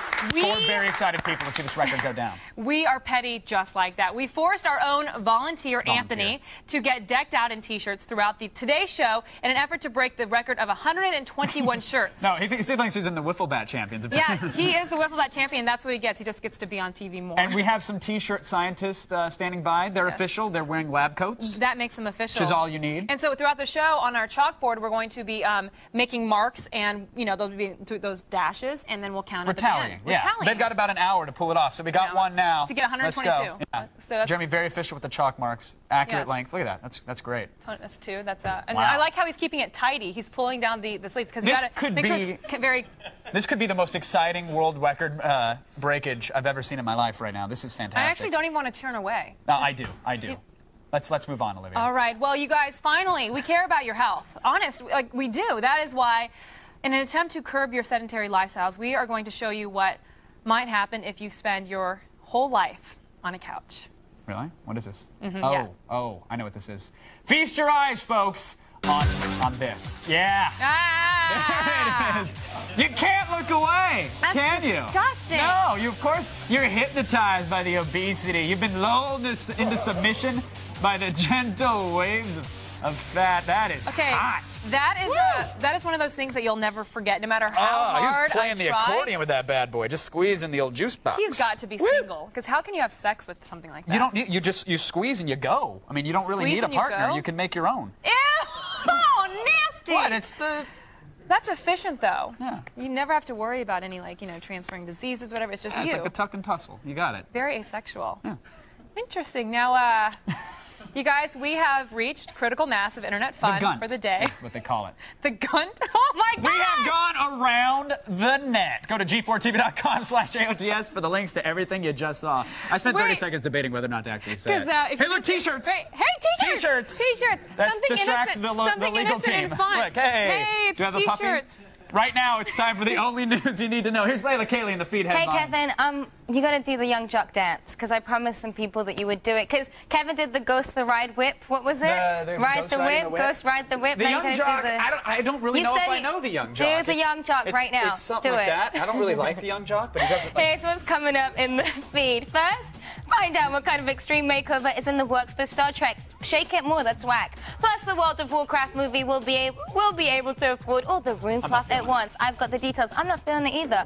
And Tom Cruise is getting money from an unlikely source, and I know who it is. It's all coming your way in the feed. Kevin, practice your dance moves, but first, back to the couch. I'm disappointed. I know what's going on tonight. But you do have good dance moves. Yeah, I just don't know what that is. It's the Young Jock, and some people on my MySpace as well, they wanted to see it, and I'm not capable of it. I'm sorry, I've been defeated. Well, you're good at a lot by of another things. hip-hop phenomenon. Yeah, well, you can really shake that booty, though. I've seen you drop Thank it. you. Appreciate it. Drop it. Now, is there someone we're checking in with right now? Yes, Zach Selwyn. Hey, What's going on, buddy? Zach. I just learned the Belle Biv DeVoe. Oh, yeah. Nice. He probably... Let him go. That's all I got for you. Okay. All right, that was good. I got a question. Thank you. How come I've been working at this show since April, and all I've asked for is one Attack of the Show T-shirt, and they tell me they're $40. Yet here's 3,000 of them going on to Anthony Rogers. Thank you. And every time we show one, my mom calls me angrily after the show. Yeah. Well, how do I get one? My dad, can you get me a nice medium? Do they make onesies for the baby? Aww. We should. And they do. They should. Attack of the Show onesies. That would be so cute. We could wear them. We should. Yeah, a little adult onesie. That'd be nice. You just snap right here, and then you're good to go. Rip it off. from here. Nice. We're going to get into that. And guess what? In a bit, I'm going to show you some real dysfunctional family action on Arrested Development. We know the show. Stay tuned. It worked. We got it on G4. I'm very excited. Well, do you want T-shirt number? What are we up to now? What T-shirt are we up to? I don't want to ruin one of those. I do, but I don't want to ruin the record. So we'll wait and see how far he goes. We'll give you one of the ones that Anthony wears. Look at him go, yes, man. Please. Well done. What's he at? We're on number what number are we on? He does number not, 50. Wait. I'm being told number 50. No, 1-5. 1-6. Cool. So we'll break this record tomorrow. We've got 78 shirts on, and by October we'll be good. Thank you, Zach. Nice. All right, so music trends, right? We're talking about it. This thing, the Ghost Ride of the Whip, etc. They come and go. But rap and hip hop, they've shown no signs of slowing down. That's true. No, the brakes are not working on this bad boy. In fact, yesterday, Elton John said that he, too, wants to record a hip-hop album. Oh, my God. Okay, don't even get us started on K-Fed, seriously. Oh, no, get me started on K-Fed. No, like, we will, sit down. Don't even get us started on that. We'll just move on. I'm just saying, because K-Fed... Okay, seriously. You're lucky she's here. That's all I'm saying. Are they struggling? This is... What's going on? This is bad. This is what he would look like if he was a little bit chubbier. Because, Yeah. you know, Anthony's a pretty svelte guy. This is after a week of Mileplex. I love it.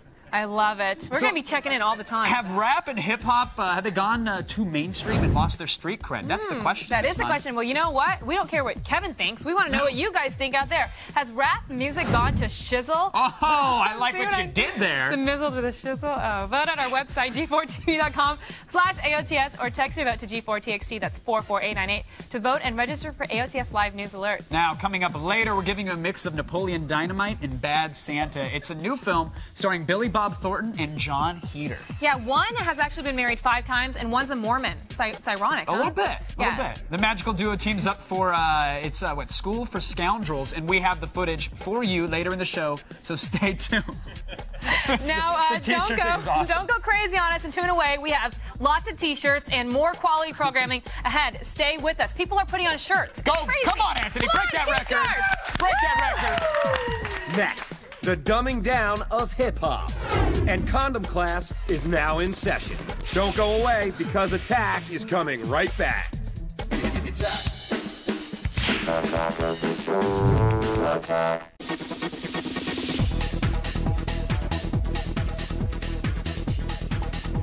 Anthony is so hot right now, like physically hot. I think he needs some water. Somebody get him some water. All right, everyone, welcome back to Attack of the Show. We are live and rapping about the state of hip-hop. Before the break, we asked you, has rap music gone to shizzle? Our staff of interns have quickly tallied your votes, and resounding 78% of you said that, yes, rap sort of sucks now. Well, let's go over to K Master P, who's laying the smack on yo mama's music. What's up? What are you talking about, man? What's up? You can stop now. So rap and hip-hop are bigger than ever, and everyone from Nelly Furtado to Sir Elton John, they seem to be trying to get in on the action. But how mainstream can the genre go before completely selling out? Today we're talking quality rap music, so get your beats ready, because, folks, it's The Loop.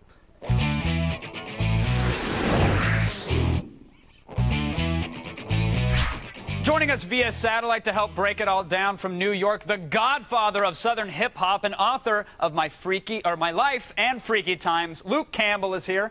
Also representing from the Big Apple, rapper and co-CEO of Diplomat Records, Jim Jones. And rounding out our New York panel's CEO of Crucial Keys Enterprises, artist and Grammy award-winning producer, Carrie Crucial Brothers. Gentlemen, welcome to The Loop. Thank you for joining us. Luke, I want to start with you, sir. Right. You've been a rap and hip-hop pioneer for nearly 20 years now. Tell me, in your opinion, what's the current state of rap music? I think the current state of hip-hop music is looking good. You know, I don't agree with your pose, nothing like that, but, you know, the underground is still living, you know. Why do you think the poll would reflect that people think that rap music's going downhill? Do you think there's something going on, maybe a new trend or a particular style within the genre that's ruining people's interest? No, I think what you're hearing on radio, you know, and what you're seeing on TV, you're only hearing 17 songs on a radio station, and then what you're seeing on TV, you know, is not a reflection of what hip-hop is really all about. Well, Jim, what is hip-hop all about? How can we get through this clutter and find the real rap music?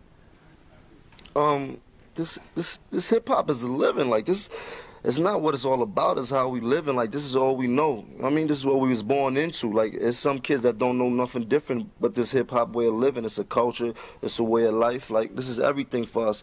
And I don't see where it's going bad. All I see is keep getting better, because we keep making more money. Ain't that the object of living in this world, is to make the most money you can? Well, I think some people would say that that's perhaps what's the problem with hip-hop is, that seems to be what it's all about now. It's just about the money when it used to be perhaps about a message. Crucial, what do you think about that? What's the problem with rock and roll? Ain't that about money? Yeah. I think, to a certain extent, I believe it's all about money for everybody. But Crucial, what do you think about that? Has it lost its message? I think I think right now it definitely started from the hoods and everything, and people really came from the heart and they was doing it because they loved it. And then the opportunity to make money came there, and gave opportunities for people that couldn't make money with other ways. But I think the mainstream is concentrating on what's making the most money at the time, and as your polls reflect, it's really not the real essence of what the music is. So people getting it really twisted. Yeah, but of course, you got to make a living with your art form, of course. Now, Luke, what about old school versus new school? Is that even fair to compare the two styles of rap? Well, I mean, you know what it is. One thing about hip hop, other than any other type of music, I mean, we went from one level to the next level, you know, to where we're at right now. I mean, when you got disco, leave. You got house music, leave. You know, you got certain types of, you know, even rock and roll, leave. But when you look at hip hop, it's just, you know, it started out in New York, and it gravitated all across the world. Yep. It grows and it changes. There's no one style of hip hop. That's the beauty of it. Like, there's different styles to it. And do you think people lust, Crucial, do you think people lust for that old school hip hop? Do you think they miss that particular style, or are they okay because it has just grown, it's advanced, and that's where we're at? I think the old school style is never going down. That's the foundation. You know, that's the foundation, just like you love old records, period, that you grew up with. But, you know, times change. It's never going to go back to that, but that's the foundation. Without them, it wouldn't be no hip-hop right now. Jim, what do you think about crossovers within the genres? What do you think about Elton John wanting to get into hip-hop? Hey, the more the merrier. I ain't mad. Oprah Winfrey got the #1 show on TV, right? Would you like to have the #1 single on Billboard, though?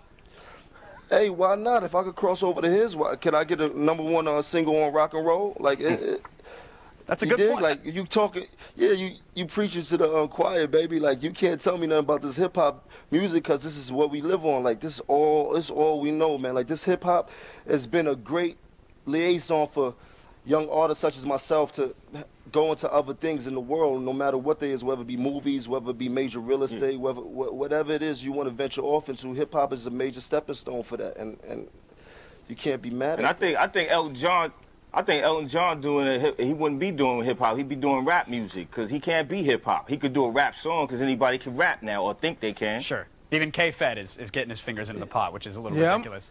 Luke, hey, I'm okay with it, but if he bring the gay thing to hip hop and rap, then I got a problem with it.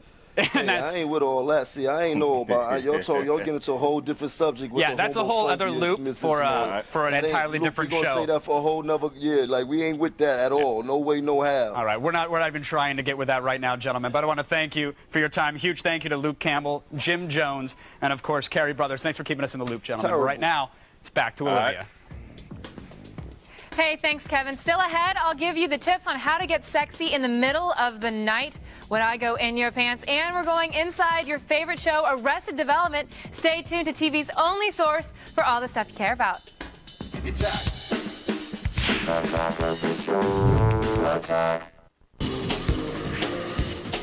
This is Wow, I think this is what our loop discussion was going to be about. What's going on? Welcome back to Attack of the Show, TV's only source for all the stuff you care about. We're live, and we're willing to risk our lives, or at least Anthony's life, for your entertainment. And that's why we're trying to break a world record today. Let's check in. The world record for most T-shirts worn at the same time is 122. What number are we at now, Anthony? Where are we rocking? I lost count. 50? 50. We got 50 shirts on right now, so we're averaging about 3 or so shirts a minute. Not Do you bad. think we're going to break it? I think we got it. No How's problem. it feeling in there? How's the padding? Feels interesting. Very stiff, but Interesting? you know. Is it? Oh, no, I'm good. You feel like you could take a shot in that? Wiffle bat, let's do it. Do you want to punch him full force, scientist? Do you want to just get in there?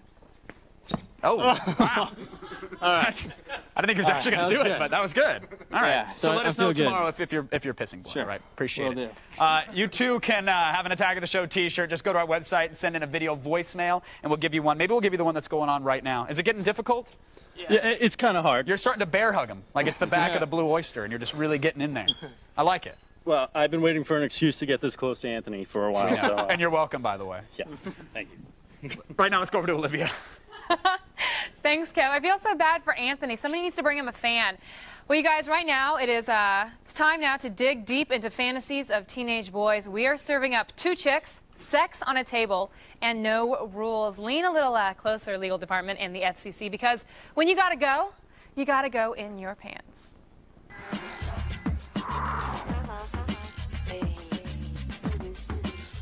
Hey, so you guys know Anna David, the sex columnist. She is here to help me answer your sex and relationship questions. So let's get right to it. The first guy wants to wake Sleeping Beauty with something a little bigger than a kiss. Hey Olivia, is there a good way to initiate sex in the middle of the night while my girlfriend's sleeping, or shall I just not wake her up and get on with it? So he wants to have sex while she's sleeping. What do you think about that? What do I think about that? I think that it can be considered a felony to do that. Also, like, I don't know if she's on like 20 Ambien, but how do you sleep through sex? Well, that's what I was confused. At first, I thought, okay, he wants to wake her up and have sex, but he said, or do I even keep her asleep the whole time? He was like, well, it doesn't even matter if she's awake. That's kind of weird.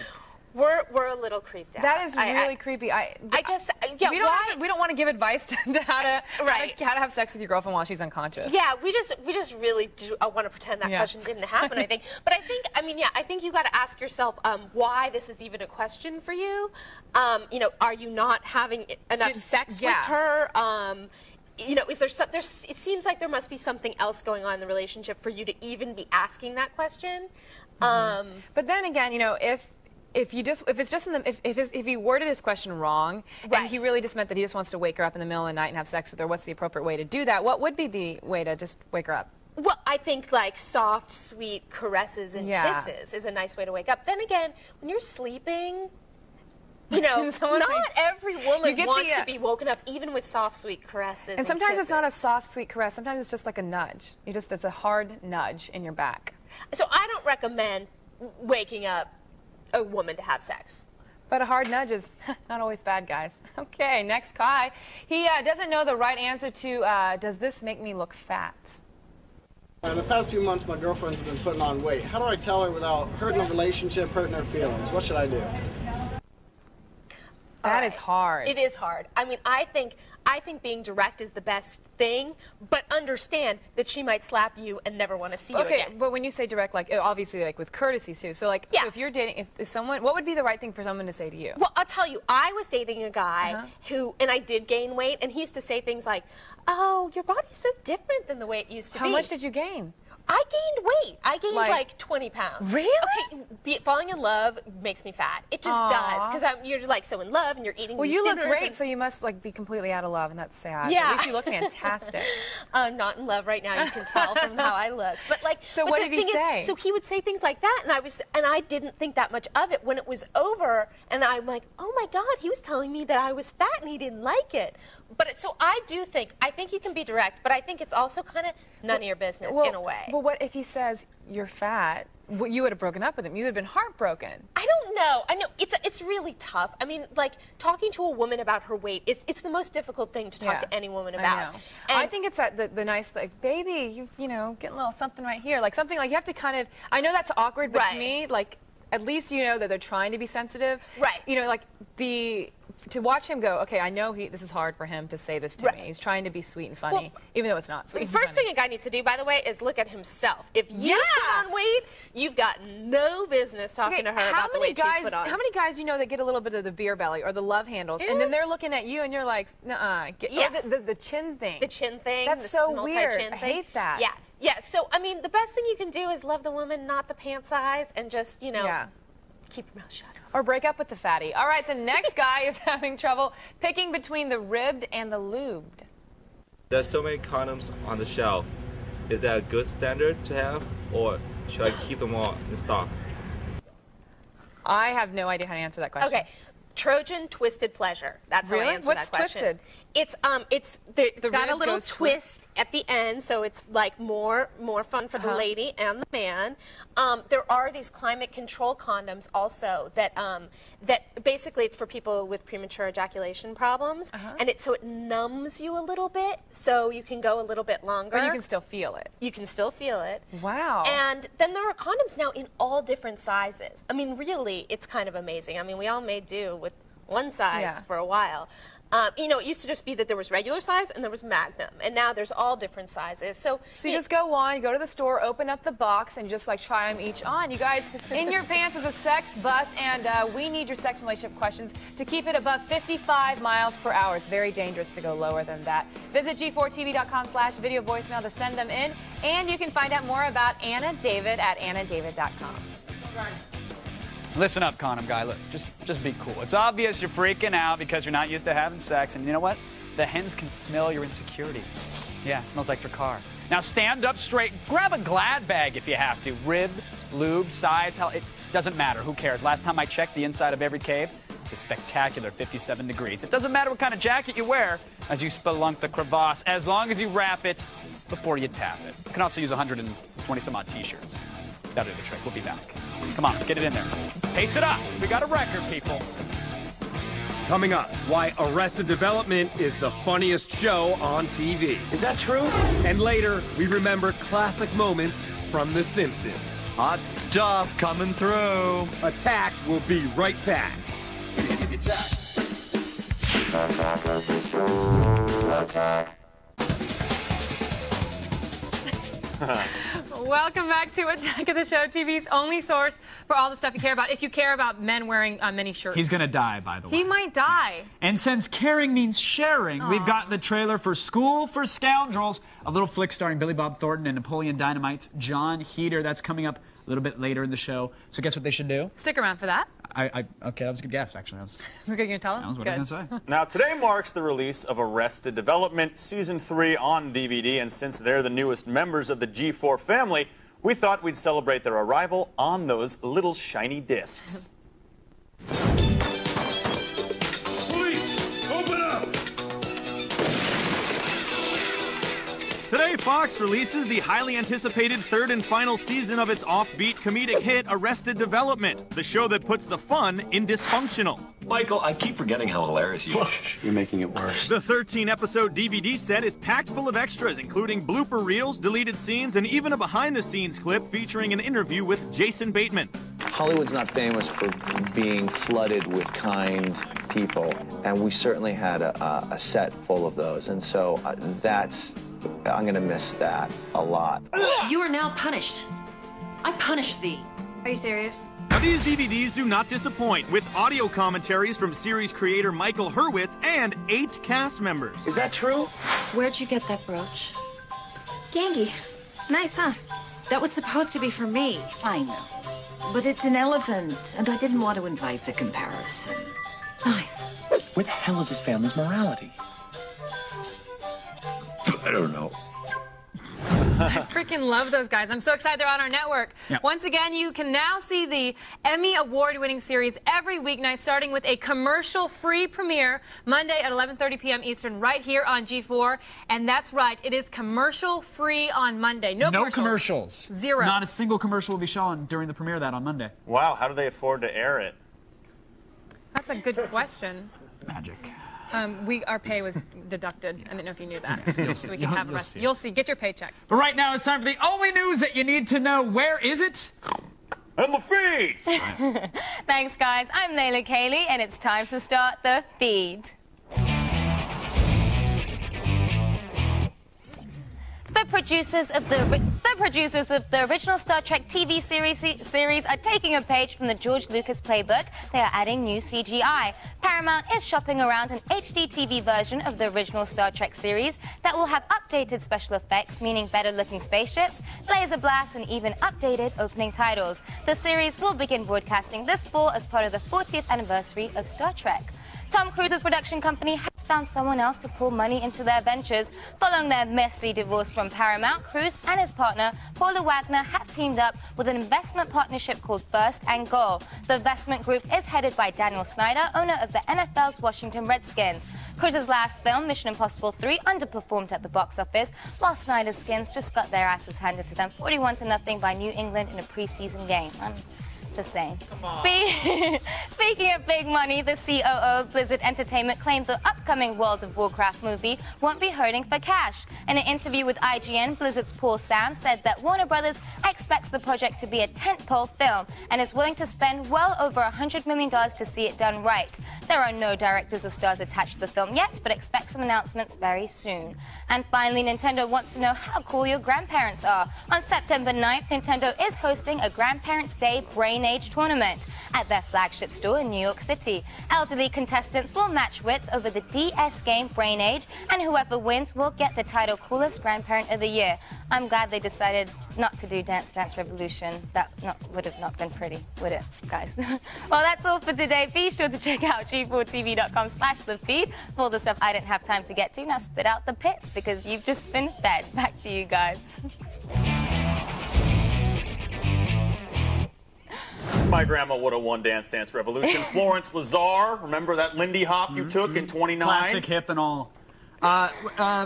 Layla. Yes. What's you giggle at the end of the feed? Yes. Every day. What is it? Do you like saying the feed or what? You know, it's like I'm not in Afghanistan, like reporting on the Taliban, and it's saying you've been fed, or I say you've done the hokey pokey, or you know, turn around and shake what your mama gave you, and it's funny. So anti-terrorism makes you giggle? What is that? Yeah. What about all the starving children across, you know, overseas and everywhere else who are going, I haven't been fed? Right. Well, that's So really, Well, that's really sad. That is but pretty terrible. I actually donate money to UNICEF, so I'm doing my part. There you go. Just to be fair, but that's why I giggle. So there you go. Thank you for the explanation. Thank you, So Ty. I want to know. I just had a question. Well, you know what, guys? We've got more show left on TV's only source for all the stuff you care about. Coming up, is Peter Jackson turning into George Lucas? Filthy little thieves. Then check out the hottest deals at Lil Will's Discount Warehouse. Check the bullet points. Stick around for more Attack of the Show. Attack of the Show. Attack. Welcome back to Attack of the Show, TV's only source for all the stuff you care about. We are live, and we were trying to break a world record, and, you know, we've got to 69 shirts. Hey, don't worry, you guys. Anthony is, like, about to pass out right now, and, You're bailing out. You're how do you you're feel? throwing in the towel. It's a critical mass. Unfortunately, we don't have 8X. Yeah, see, what happened was the people who broke the world record, they had, you know, 8XLs, but we only have, like, double XLs. All I hear is excuses coming out of this flap and maw. I mean, we should I tried. What can I say? We could break the record for the most skirts worn simultaneously because I know that this little sweetheart right here, he's ready to pull the e-brake. Kevin's going to break the record next week. Any sign of trouble? I mean, I don't think we should just let him get away with this. No, I mean, we were trying to break a record. As a wiffle bat champion, I think that he deserves a little beating. Wait, what? Scientist? Yeah, Do you want to? Exactly. Scientist, please. Yeah, go to task. I think we have go another. to town. There you go. Yeah. Did that hurt? Do it again. Do it from the no. front. What are you doing? Swing away. I'm the champion. Swing for the fences. Come on. You're like that girl in Signs. Oh. Break Can that I try? glass. There, yeah. Go for Can you the hold face. this real Right quick? for the face. Top of the face, right there. Oh. Wow. Okay. I won't do it twice. All right. All right. We're good here. Now, from the hems of our garments to the spines of our box sets, we've got Chris Gore to lead the way through the valley of DV Tuesday.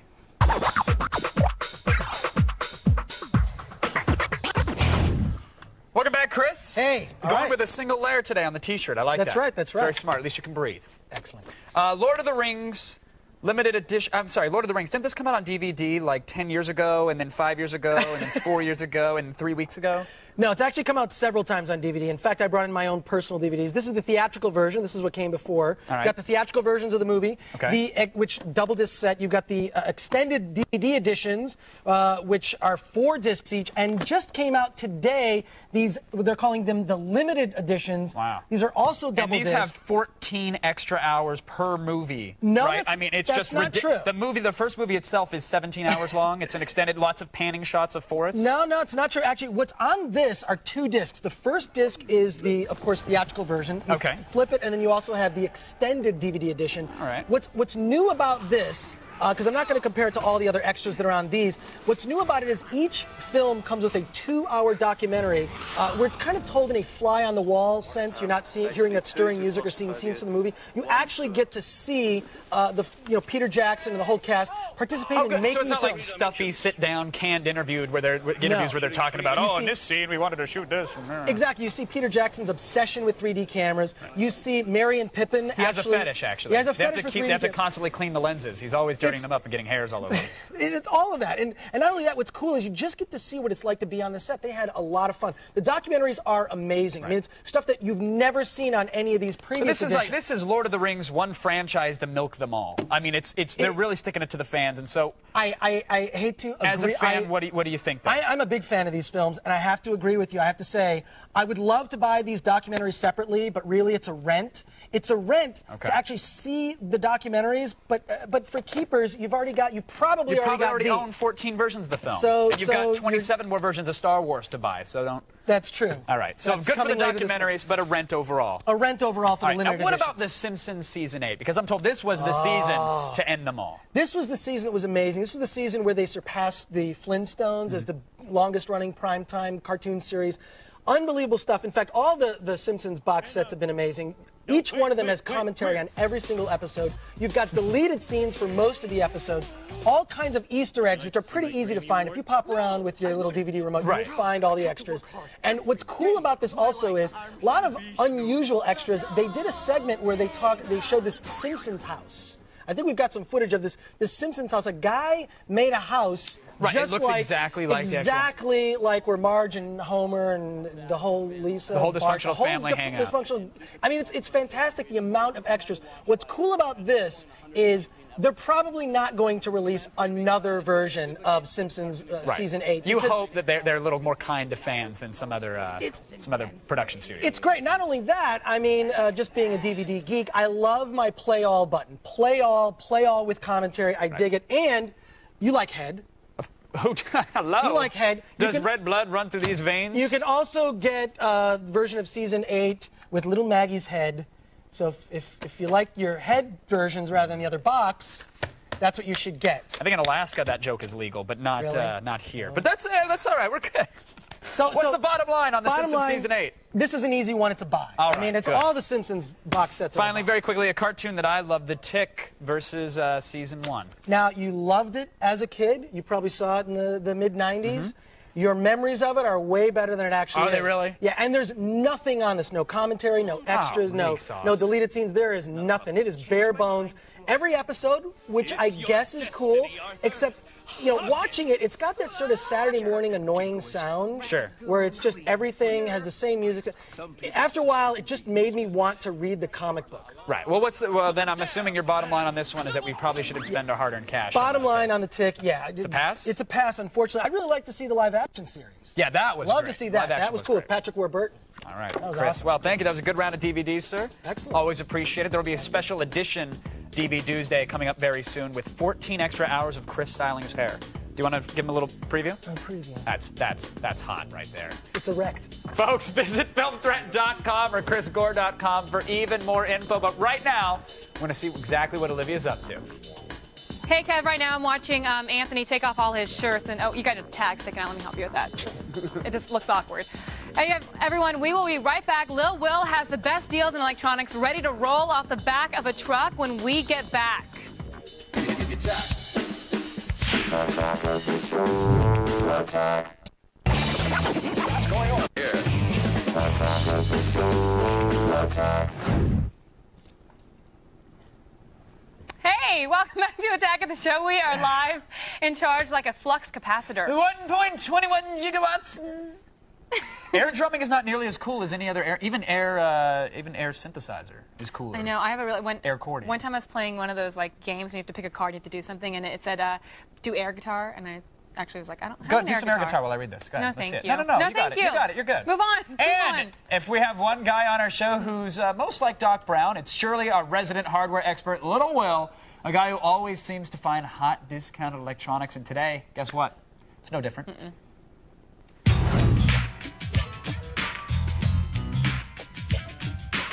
Well, Kevin and them wouldn't stop bitching about Vegas. Your boy had the time of his life. But the dice weren't feeling me, which is why I'm back to clock a little skrill. My boy Rico showed up. I got some dope new products for you. Check! Dell's 30-inch ultra-sharp LCD is the with a maximum resolution of like 2560 by 1600. Those blacksonblondes.com videos I like look banging. What, bitch? Check the bullet points! But Dell Ultra Sharp ain't no joke. And while Dell wants damn near $1,900 for it, I found one over at KazooClown.com for $1,700.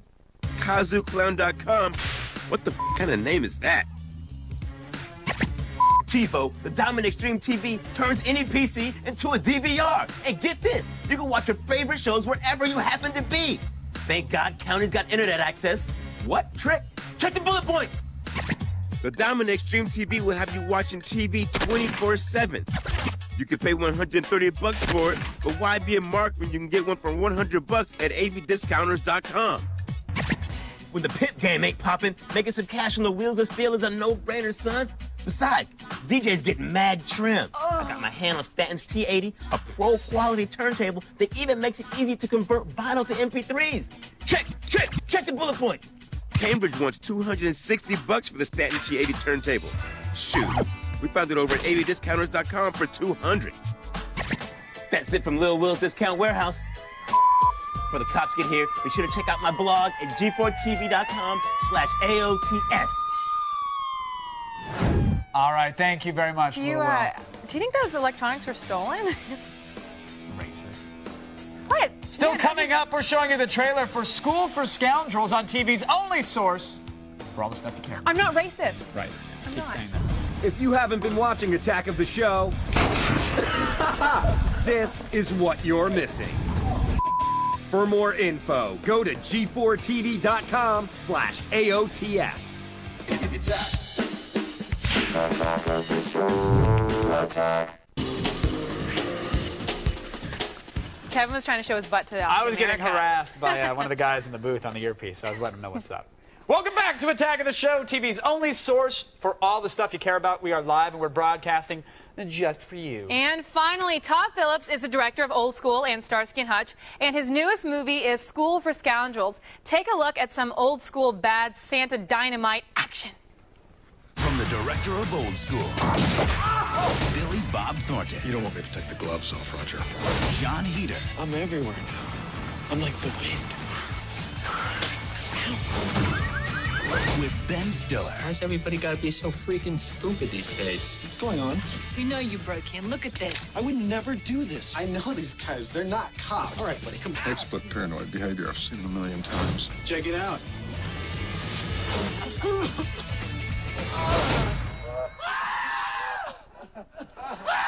School for Scoundrels.